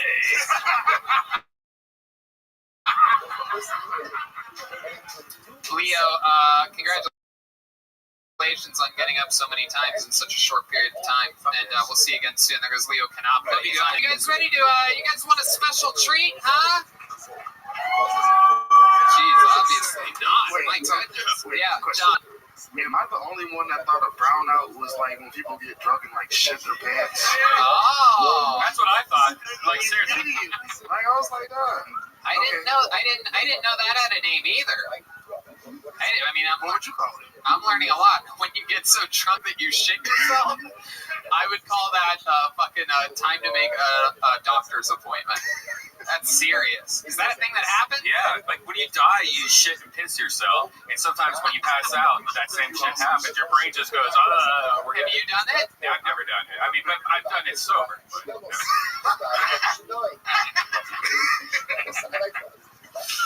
You're so gross. Ladies and gentlemen, here's a special treat for you. Kill Tony Regular, ladies and gentlemen. This guy famous for his incredible joke writing and roasting abilities. He's back from Los Angeles, California. Make some noise for the great and powerful David Lucas, everybody. Here we go. The legend killer, David Lucas. Yeah. I don't date women with kids anymore. I had a bad experience. I spent the night at this one girl's house and woke up the next morning and her son wore my shit to school. That nigga was in the 4th grade. Like, why you wearing these big ass clothes, bro? This shit don't even fit you. Flop it off of his ass. If men disappeared, I think that women would die off in 2 years. Honestly, because women don't agree on shit. Like, y'all bicker and fight all the time. The only thing y'all agree on is rape. Like, that's the only time women get along is when they try to bring a nigga down. You know what I'm saying? Like, he touched me too. That's the only time y'all fucking agree. Like, that's the reason you don't have women Navy SEALs, because they would argue about that shit. They'd argue about the stupidest shit. Like, does that bitch really have on my outfit? Like, it's a uniform, you dumb hoe. Like, all right, thank y'all. There it is. That's how you do it. Brand new minute every single week, always. Yeah, what's up, dog? Back again. Welcome back. My nigga told it. Looking good this week, David. You got a whole new look, a new ball cap. You're not wearing camo tonight. You're just out there letting it all hang out. Yeah, man, I found a new big guitar store online. Is that what it was? Yeah, that's what it was. When you big, you gotta get what can fit your ass. Is there, they make them tall too? They don't just have your size? They got tall if you 6'7", you know. 6'7", long, wide, go height. You go to big and tall though, not big and fat? Oh, Tony. Shit. Tony, you shop at Genders or Us. I'm not a ginger. You can't just call all white people gingers. That's not how that works at all. No, Genders. Oh. Yeah, Genders. Oh, I thought you said ginger. I thought you were calling me a redhead. Yeah, you shop where people who don't want to look like a man or a woman. That's where you shop at. They just want to be neutral. I was so offended that you called me a redhead for a second, but all these gays, that goes to show you what we think of redheaded people on this show. He's been calling me gay for, I don't know, like 2 or 3 years, but he calls me redheaded once. I'm like, how dare you? Unacceptable. What a nightmare. Absolutely incredible. Yeah, you look fantastic. Yeah, like if the Marshmallow Man from Ghostbusters got roasted once and for all. Someone could make a s'more out of the Marshmallow Man. It's like the end of Ghostbusters right now. I ain't seen the new Ghostbusters. I ain't seen that shit with No, nobody's seen the new Ghostbusters. The all-female reboot of the Ghostbusters can go fucking... Anyway, so I love it. What you been up to? What's been happening? It's been a couple weeks since you've been on the show. Yeah, man, I had a killer show this past Sunday. Derek Poston was on there, murdered that shit for 20 minutes, dog. You know, he did his thing. Yeah, Derek's doing it right now. He's in the zone, stealing the show, getting it done, shaking hands with every comedian that comes on. Kill Tony. As he should. Absolutely. What else is going on? Looking for. I found the area I'm gonna move to. I think I found the apartment. What area? So that people can know which area to move out of. Lock your doors. The Domain. Oh, you're gonna live up there at a shopping center. Yeah. Oh, I love it. I'll have you pick up some Nespresso pods for me. Sushi up there. Yeah, I'll be fucking with the Domain heavy. Yeah. What do you do at the Domain? Live, nigga. What do you mean? What do you do for fun, like at the Domain? Like, why would you want to live there? Because they got restaurants. Oh, you're right. I can go downstairs and go to a restaurant. Yeah. Oh, you want to live at the Domain? I'm gonna live at the Domain. The Domain. Wow. Yeah. Look at you, from doorman to Domain. What a turn of events. This guy's out here making it. My God. So when do you think it's going to happen? When's the big move going to happen? May. Okay. Yeah. All right. At least May, dog. Yeah, dog. I heard you just bought a new snake hole, Tony. Oh, new what? Snake hole. Snake hole? That's what you live in. I live. That sucks. Damn. What the fuck? Snake hole? I thought it was some rich shit. I was like, damn, it's like in the snake hole. Yeah, that was probably my worst show ever. That was pretty bad. That was horrible. God damn. Edit that shit out, Red Man. We're not really. This is good. It's good. Put a noise like I said, faggot or some shit. I heard you live in. You not hear that shit. I love it. So you're in love with Austin, Texas. Tell us some of your favorite things that you do or that you like to that you miss when you've been going home, because you go home to LA for 2 weeks and and then you come back. I go home for 1 week, to take care of the kids, and then I come back for like 9 days. So I'll be doing. I probably won't stay at home as much. I'll probably go home like three days once I move in. When you leave the kids in LA, do you like leave them like a bunch of extra food and stuff? Like just like it's like a cat when like a cat owner goes away for a while, you just leave like cheeseburgers, bowls. When I used to have a cat and I'd be gone for a week, I would leave 6 bowls of food and 6 things of water throughout the house. The cat was like, finally I get to eat how Dad eats all the time.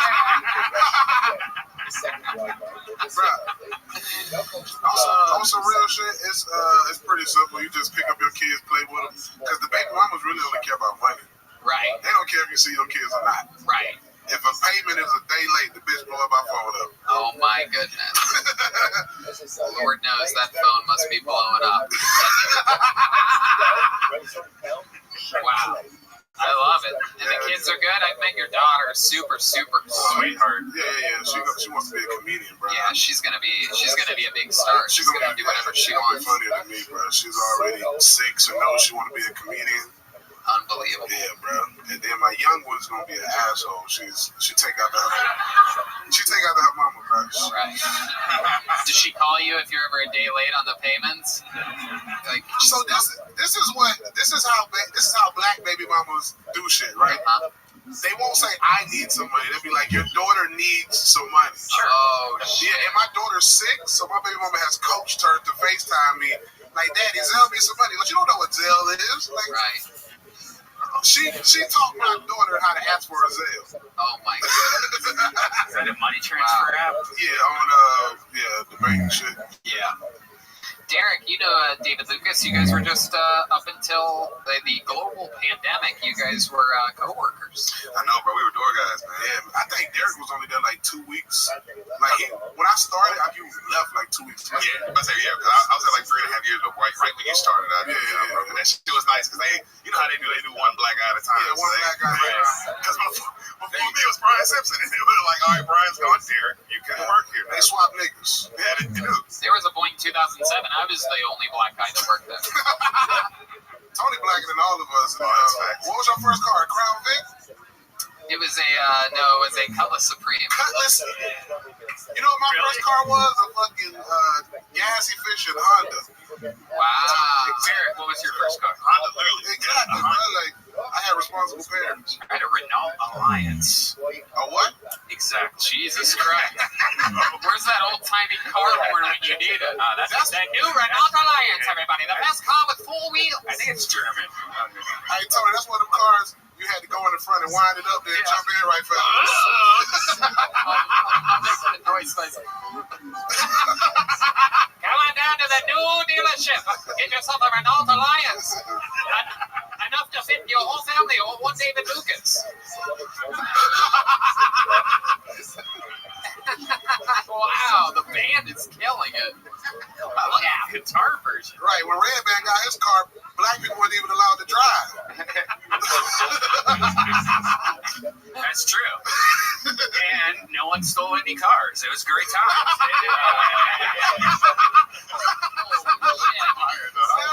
GTA. All right. Well, David, I'm so glad that you're back in town. We have a big week ahead of us. Oh, God. A bunch of fun stuff's about to go down, and I'm super excited about it. An absolute monster, and proud of your incredible work every time on the show. Here he goes, the great David Lucas, everybody. Our Kill Tony regular. Certified regular. It's only 7 or 8 in the history of the show. That's a big one right there. All right. Fun times. Oh, are we in for a special treat right now? So excited about this. This guy made his Kill Tony debut on the show just a couple weeks ago. We all fell in love with him. He got booked on the Death Squad shows and other things immediately on the spot. He works the security here every single week at this show here at Antones. Oh, shit. This guy, very, very talented, lots of energy.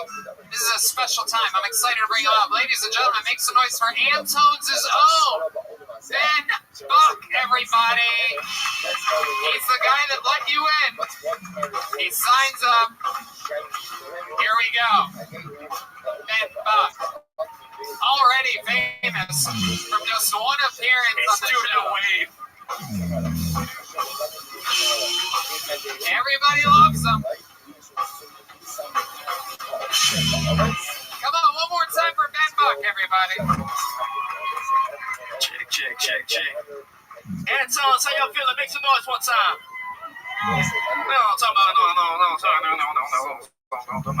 No. Shut up, tell us the tour bus. My fucking something. Yeah. Cool.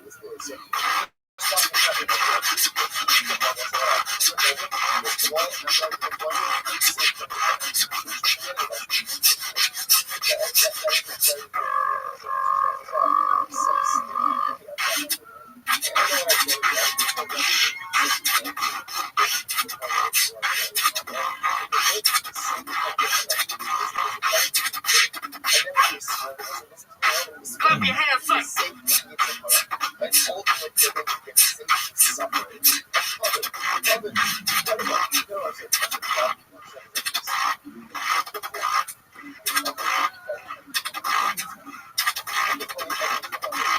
Tight.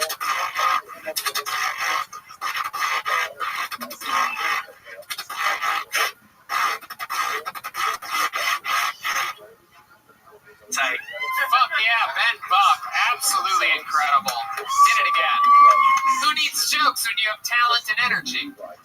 Shit. I love it, Ben. Welcome back. How you doing? Doing good, man. Just on the club. It's fun for you, right? Ben is the security guard here at Antone's. So for those of you watching the podcast, we are easily penetrable. Yeah. He's going to have a lot of fake noises of guns being loaded. Wow, Ben, you're almost like a young version of the cool black guy from Police Academy. Shout out Michael Winslow. He couldn't make it tonight. I love it. That guy's a monster. Can you make other weird noises? Is there any noise you can't make that's like a beat? That's the guy that smoked too many cigarettes, right? Oh, yeah. My name is Ben Buck. I've been smoking 16 cigarettes a day since I started working in Antone's nightclub. Wow. They turned me down for Darth Vader. Oh, there you go. That's a didgeridoo. Fucking go. Didgeridoo. It's a didgeridoo, not a diggeridoo. Yeah, I've had him on the Secret Show for the last 2 weeks. Ben, it's Ben Buck. Who the fuck's Adam? No, I said I have. Oh, I thought you said and he's been doing so good that now he opens up all the secret shows. I have noticed though when you're on stage, there's so many chances for you to mix comedy with what you do, and you have a few things that you do already. Are you constantly thinking of like comedy ideas for to mix your talents with? Well, I'm usually used to like rap shows. I like to mix a couple of crowd elements. But, I'm supposed to like staples. You can do a killer knock joke. Yeah. You can do like a knock. Until I realized how necessary Something like that. I do take song requests if anyone has a song they like to hear. Oh, I love this. Does anybody have a request? Anybody in the audience? Oh shit, I heard Meow Mix.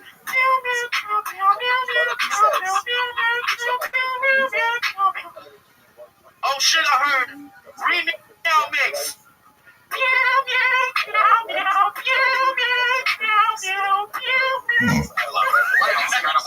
What an incredible talent. I heard a rumor, Ben, and maybe I'm wrong about this. I heard a rumor that your father is a famous drummer. Is that true? Yeah, for sure.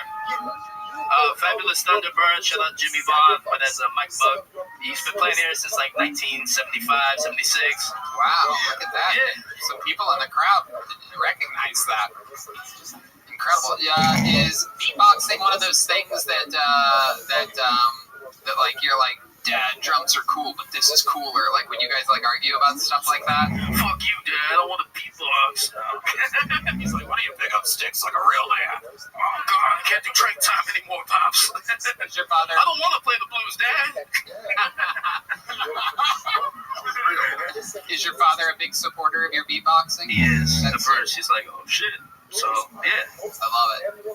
I was running some errands this week, and I went for my first time at Antone's, the record store. Right. Did you know Antone's has a record store? Absolutely, right there on the left. Right? No, it's a different. There's that one that's cool, but there's another one. What is that? Just Antone's Record Shop. We're up on West Campus, right around 28th Street. Pop in sometime. Yeah, by all those. I work door there too. Record stores need fucking more people these days. Yeah, that's what I was gonna say. Is I went there, and to my shock, the guy working security there, Ben Buck. Wow. I broke right in, stole 10 records, walked right out. No big deal. Easy breezy. Oh yeah, that makes you put on hand sanitizer when you walk in and rub it into your hands whenever you're there. Your dad was in the band, the Fabulous Thunderbirds. I did not know that. Yeah, for sure. Incredible. Wow. Derek Poston, what do you think about this? I like it. Has beatboxing ever pulled you some pussy? Like, well, that's the reason the girl was like, fuck no, man. But you do have a girlfriend, right? Yes, I do. Have you ever beatboxed your pussy? Like, why were you? Don't ask me that, man. But there might be a thing there, like with the vibrations and shit. Like, no one wants that. Girls probably want that. No one wants that, man. You try it next time. I will do it tonight. Try it on the body pillow. You got it. That's actually how Redman eats pussy. Makes noises with his lips. Yeah, it makes it wet and it vibrates better than Hitachi. Like, it's great. Disgusting. Absolutely If disgusting. y'all try it, feel free. I love it. Well, Ben, you're so fun. You always bring a little jolt of creative, youthful, fun energy onto the show, and we love it. Keep signing up. There goes Ben Buck, everybody. Hey, thank y'all so much. Now, now, now, now, now. Okay. Agabob is next. And now before the great Kaylee is back, everyone. Yes. I don't know if I mentioned this, but the Yellow Rose is considered a bachelor party headquarters. Did you know that? No. If you guys have been looking for the headquarters of bachelor parties, the Yellow Rose, that's a big deal. They have a world famous cheeseburger at the Yellow Rose. Did you know that? Dude, I did know that. I've had it before. Is Agabob here? No signs of Agabob. May have been stopped at TSA. Alright. Whatever. How about... Oh, there he Is this Agabob? Uh-oh. Okay, here comes Agabob. Throw that back in. Hell yeah.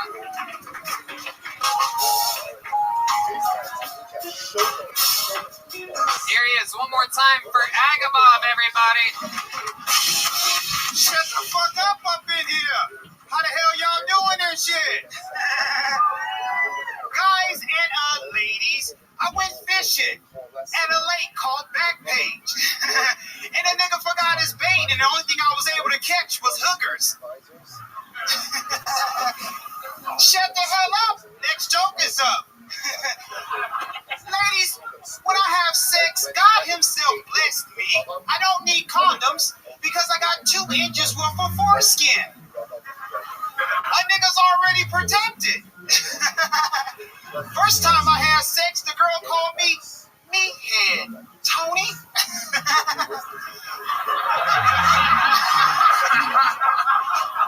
Oh, shit.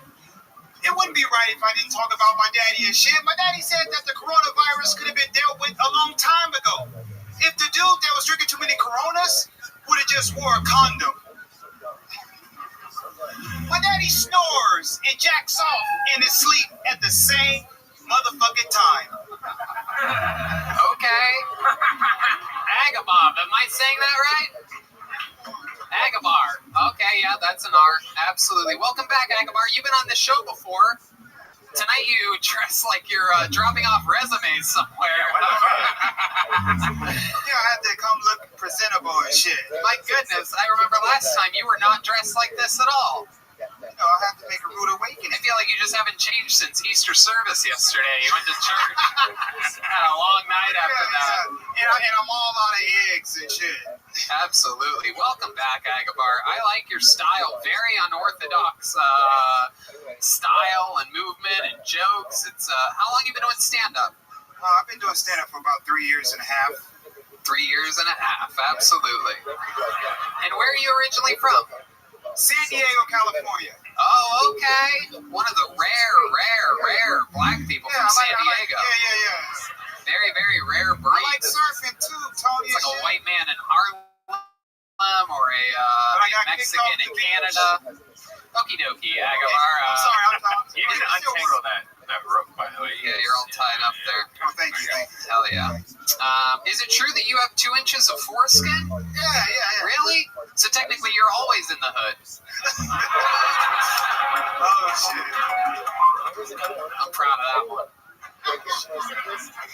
Agabar, have you thought about getting a late-term circumcision? Actually, I did in Egypt. You got one in Egypt? I was like, wow. About 26 years old. Is that why your dick's shaped like a pyramid? Okie doke. I don't really know what his dick's shaped like. It's a Yeah, you do. Egypt joke.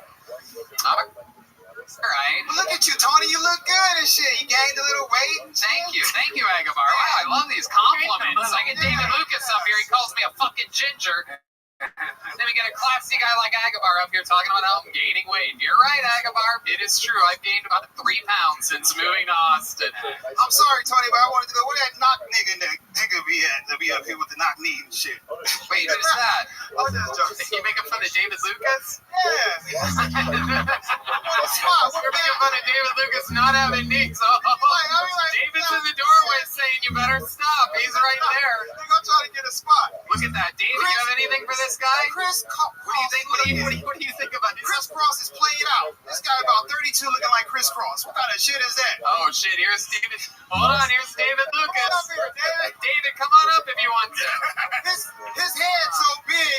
His head's so big he can't even wear that motherfucking hat and shit. What kind of shit is that? Agabar, you're about to get fucked up. Here we go. Where you at? Hey, you look like a pimp whose bitches hit back.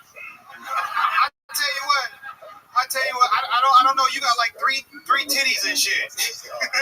You look like the nigga on the cigarette box.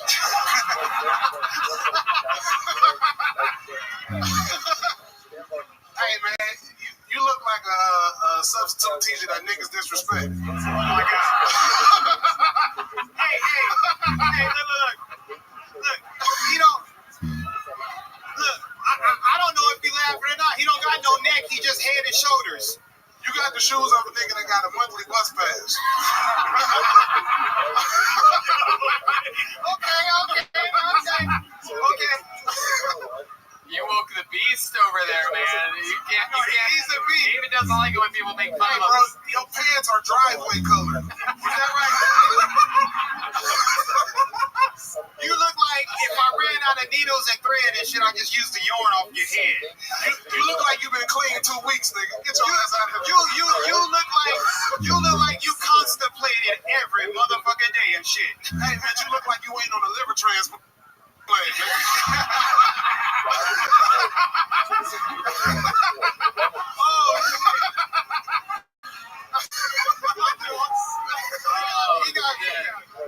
Oh my god. Agabar, I'm just trying to do a stand and shit. Oh, he's doing the Urkel. No, Agabar, that was the greatest thing you could have done is fucking woke David out of his diabetic coma he was in earlier. Thanks for backing me up, Tony. Absolutely. Yeah, I backed you up all the way. 100%. I had your back all the way. He looked like he tried to go surfing, but he drowned in the whale because he didn't. You better stop. You better stop, Agabar. He went back to the kitchen. He's not even here anymore. I love it, man. I love it. You have a good style, Agabar. Look at you up here trying to roast. Absolutely adorable. Looking like Denzel Washington, D.C. sniper. It's a real thinker. You have to know what the D.C. sniper looks like to get that one. It's an older reference. It's a Google or a serial killer from about 10 years ago. I love it. Agabar, tell us something. You're such an interesting guest. I find you to be so intriguing. You have so much swagger, confidence. You have a great look. Look at you taking off the glasses for a second. You're just cool. You actually use your front pocket, unlike the dweeb that was up here earlier. Agabar, what else about your life haven't we learned yet? What's another fun fact about you or your family or your upbringing or anything? Well, I've been out of the country. I was in Egypt for about 3 years and a half, teaching English. Okay. And I enjoyed the Egypt women out there. You know what I'm saying? Oh, sandy asses. The coochie was the closest thing to a camel's ass. The coochie was the closest thing to a camel's ass. Have you seen a camel's ass? Yes. You lifted up the tail and looked at it? No, they walk around. They're all around. Okay. Yeah. All right. No, what you doing, rubbing your head? You all right? Just thinking, man. Yeah, Derek, Derek, you all uncoordinated over here, man. Oh man, I don't roast, man. You one of the saddest guests that I've seen that Tony had up here. Agabar, be nice to the guests. Be nice.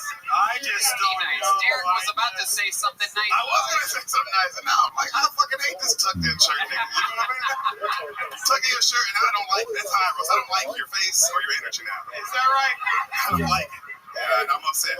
I don't like when guys wear hats. It's like they're hiding something up under there. Agabar is like Drake's angry grandfather. I'm mad. I love it. Agamar, what do you do for work? I told you last time, Tony. What you forgot? Your memory's not good. No, it's not that good, Agamar. Oh yeah, I work at Finley's barbershop. Okay. Off of Barton Springs in Lamar. Okay, you cut hair. Cut hair and Derek, do you have a black barber yet? Not yet. I could use a black barber. Oh, man, look at this. Serious. Yeah. It's the only guy you don't have a bond with in some ways. So now I figure we have to make something happen here. His forehead line's crooked, but yet he's a barber. I don't get it. You better watch out. He's going to roast you, Red Man. You don't want to get roasted by Agamar. Red Man looked like he got kicked off the motherfucking beach for kicking up too much sand. Agamar, you're so adorable. That seems like a cool thing. Look, Red Man, Budweiser does not make your ass any wiser. Oh my God. Not only does Agamar dress like a white man, he roasts like one too. No, you're so much fun, man. Please keep signing up. You're so interesting. I could talk to you forever. Black don't crack. That's why he has to buy it, right? Red Man. He sent me that. Red Man. And you also roast like a white man, so just stop. Red Man, look. Oh God, here we go. Red Man, what the fuck you talking about? What are you fucking talking about? Can I just say one more joke? Yeah. And I'm out of here. Yeah. It would take Skipper off of Gilligan's Island. Oh, Gilligan's Island reference. Here we go. Get ready for the like me to skip a beat. Hello. One. Deep Madness just said get yo, and then just stopped himself. I like to say get yo looking at Look. This guy played backup for BB. If D Madness knew what you look like, he would have roasted the shit out of you. D Madness played with Agamar. He's on social media. At comic_cut. There goes Agamar, everybody.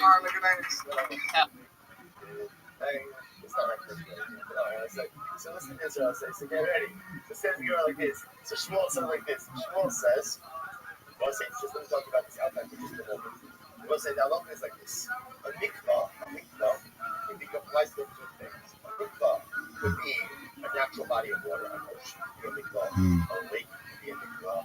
A river could be a mikvah as well. Rainwater can also create a mikvah.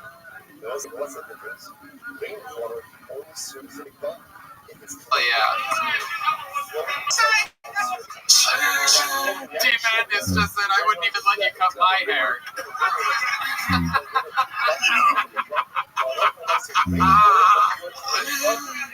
Oh my God, D-Madness is a national treasure.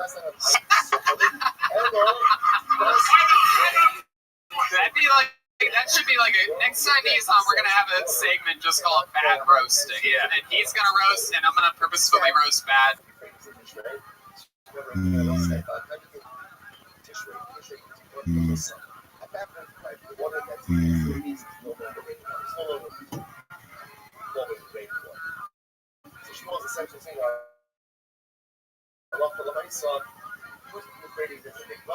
But only during water gets collected.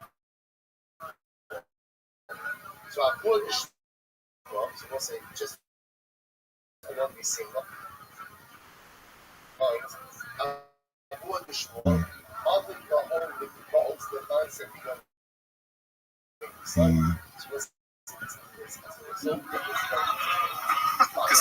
Nick Corey is next. Nick Corey is next on Kill Tony, live from Austin. Where's my Buc-ee's people at tonight, huh?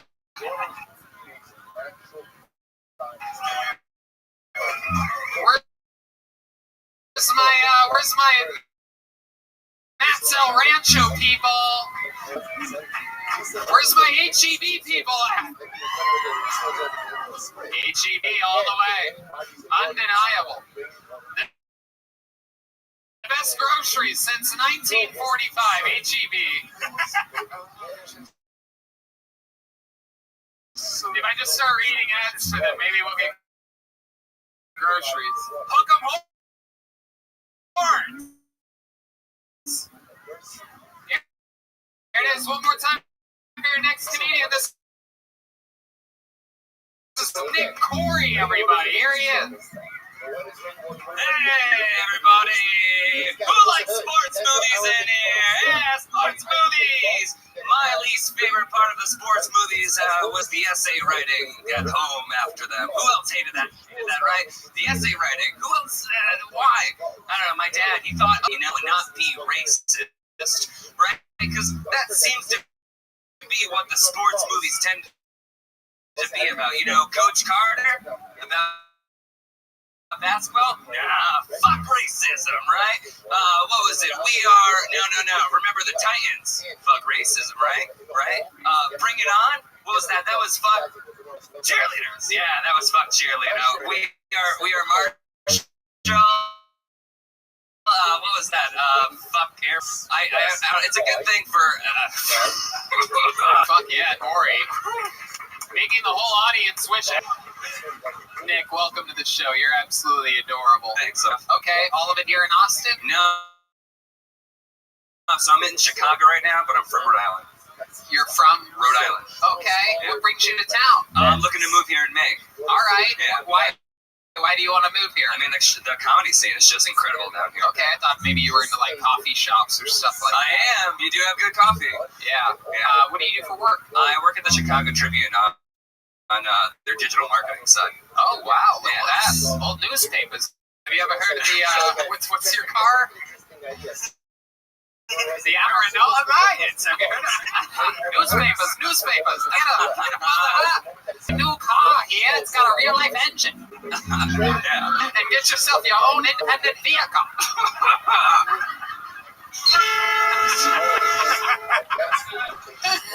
The train horn. Okay, so welcome to the show, Nick Corey. Tell us some interesting stuff about you. What makes you different than all the people that have been up here tonight? I mean, I really like interviewing people on the street. Just not necessarily a funny way, but just like posting up someplace. We know that's your specialty. No, just like hearing like what was it like growing up as you, and then just kind of figuring out. I don't know. I'm really big on just on this whole like political side. Just why does someone think this way? Like it doesn't mean they're fucking stupid. It just means they grew up in a I feel like I would disagree with you on everything politically. Maybe I don't know. Probably. I'm open-minded. Really? Yeah. What's your what do you think about the new Georgia voting laws and Major League Baseball moving the All-Star game? Oh man. Yeah, there you go. For those of you that don't know, to catch you up, you have to show your ID to vote in Georgia now, and unbelievable. Sure, it's a little Jim Crowy. You think that to vote? This is voting. This is baseball, or what is this? Okie dokie. Wait, what newspaper do you work?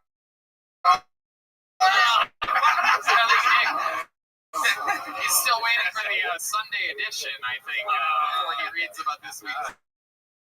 So he's got to draw it for you. Yeah. Okay. All right. Why do you wear caps? Have 2 inches of foreskin. Okay. I'm traveling around light, so I was wearing shorts. I didn't want to wear shorts on stage, so yeah. So you grab your khakis? Grab your flesh colored they're light. They're really thin. They're a little stretchy. They're a little tight. Heck yeah. You look like you're about to be Peter Pan in a play or something like that. Like I'm an actor. You're backstage, just ready to put on your little green hat and fucking go fly on a wire or something. That'd be fun. Do you seem like the kind of guy that's into like axe throwing or something like that, right? No, not axe throwing. I mean, I bike a lot. I like hammocks. Right. If you didn't see them, yeah. I've been confused for homeless a lot, and there was one time on my birthday when I put up a hammock in the morning, and then I was taking it down, and then this guy running by said, "Hey, was it a nice night?" And what do you mean? It's like he thought I slept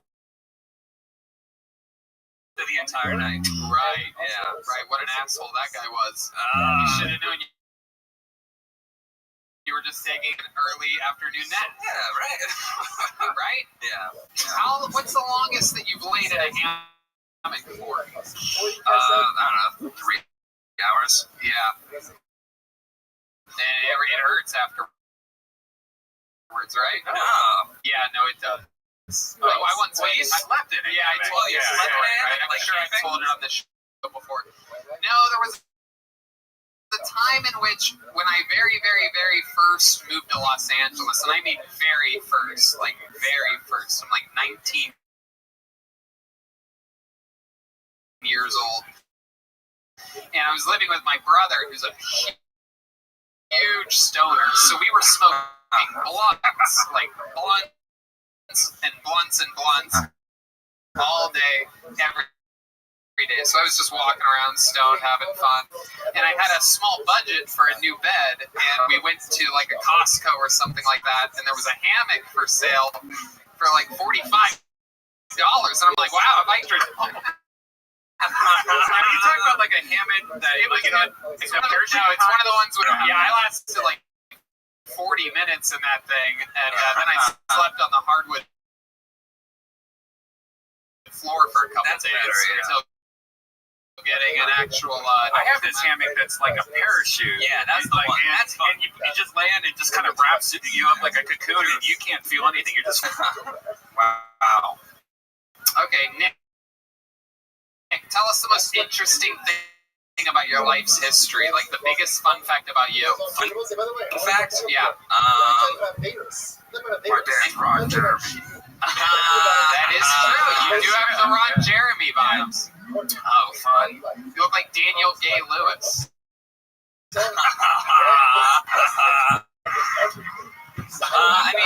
I went to an all-guys Catholic school.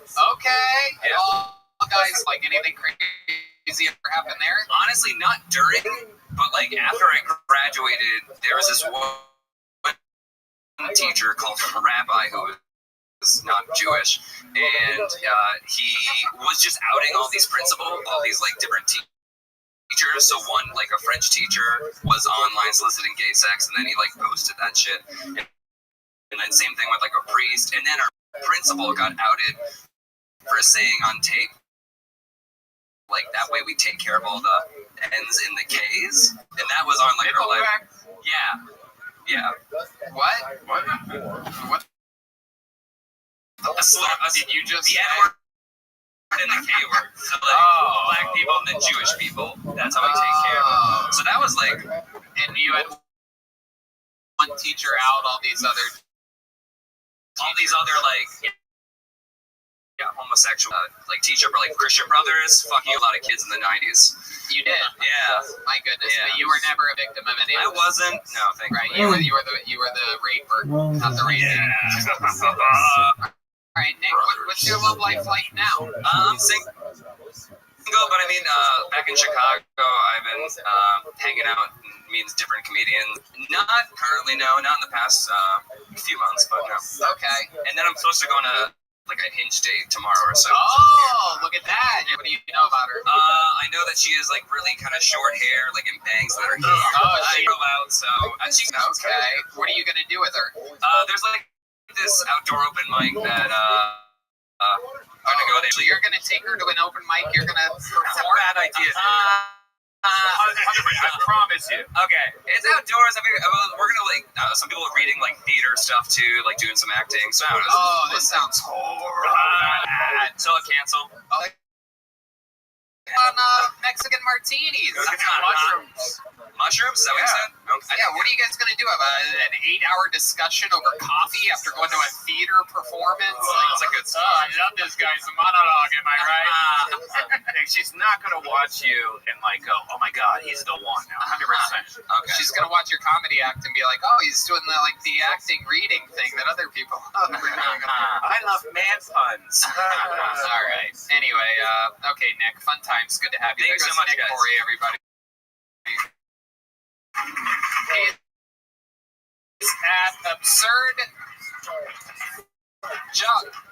We haven't had a lady up here to perform all night. You guys think I should pick until we get a lady? Huh? It's funny, only the guys clap for the ladies. The ladies just look back at what? You wanna perform? Did you sign up? What's your name? Mariano. Mariano is a man's name. That's a no. What's your name?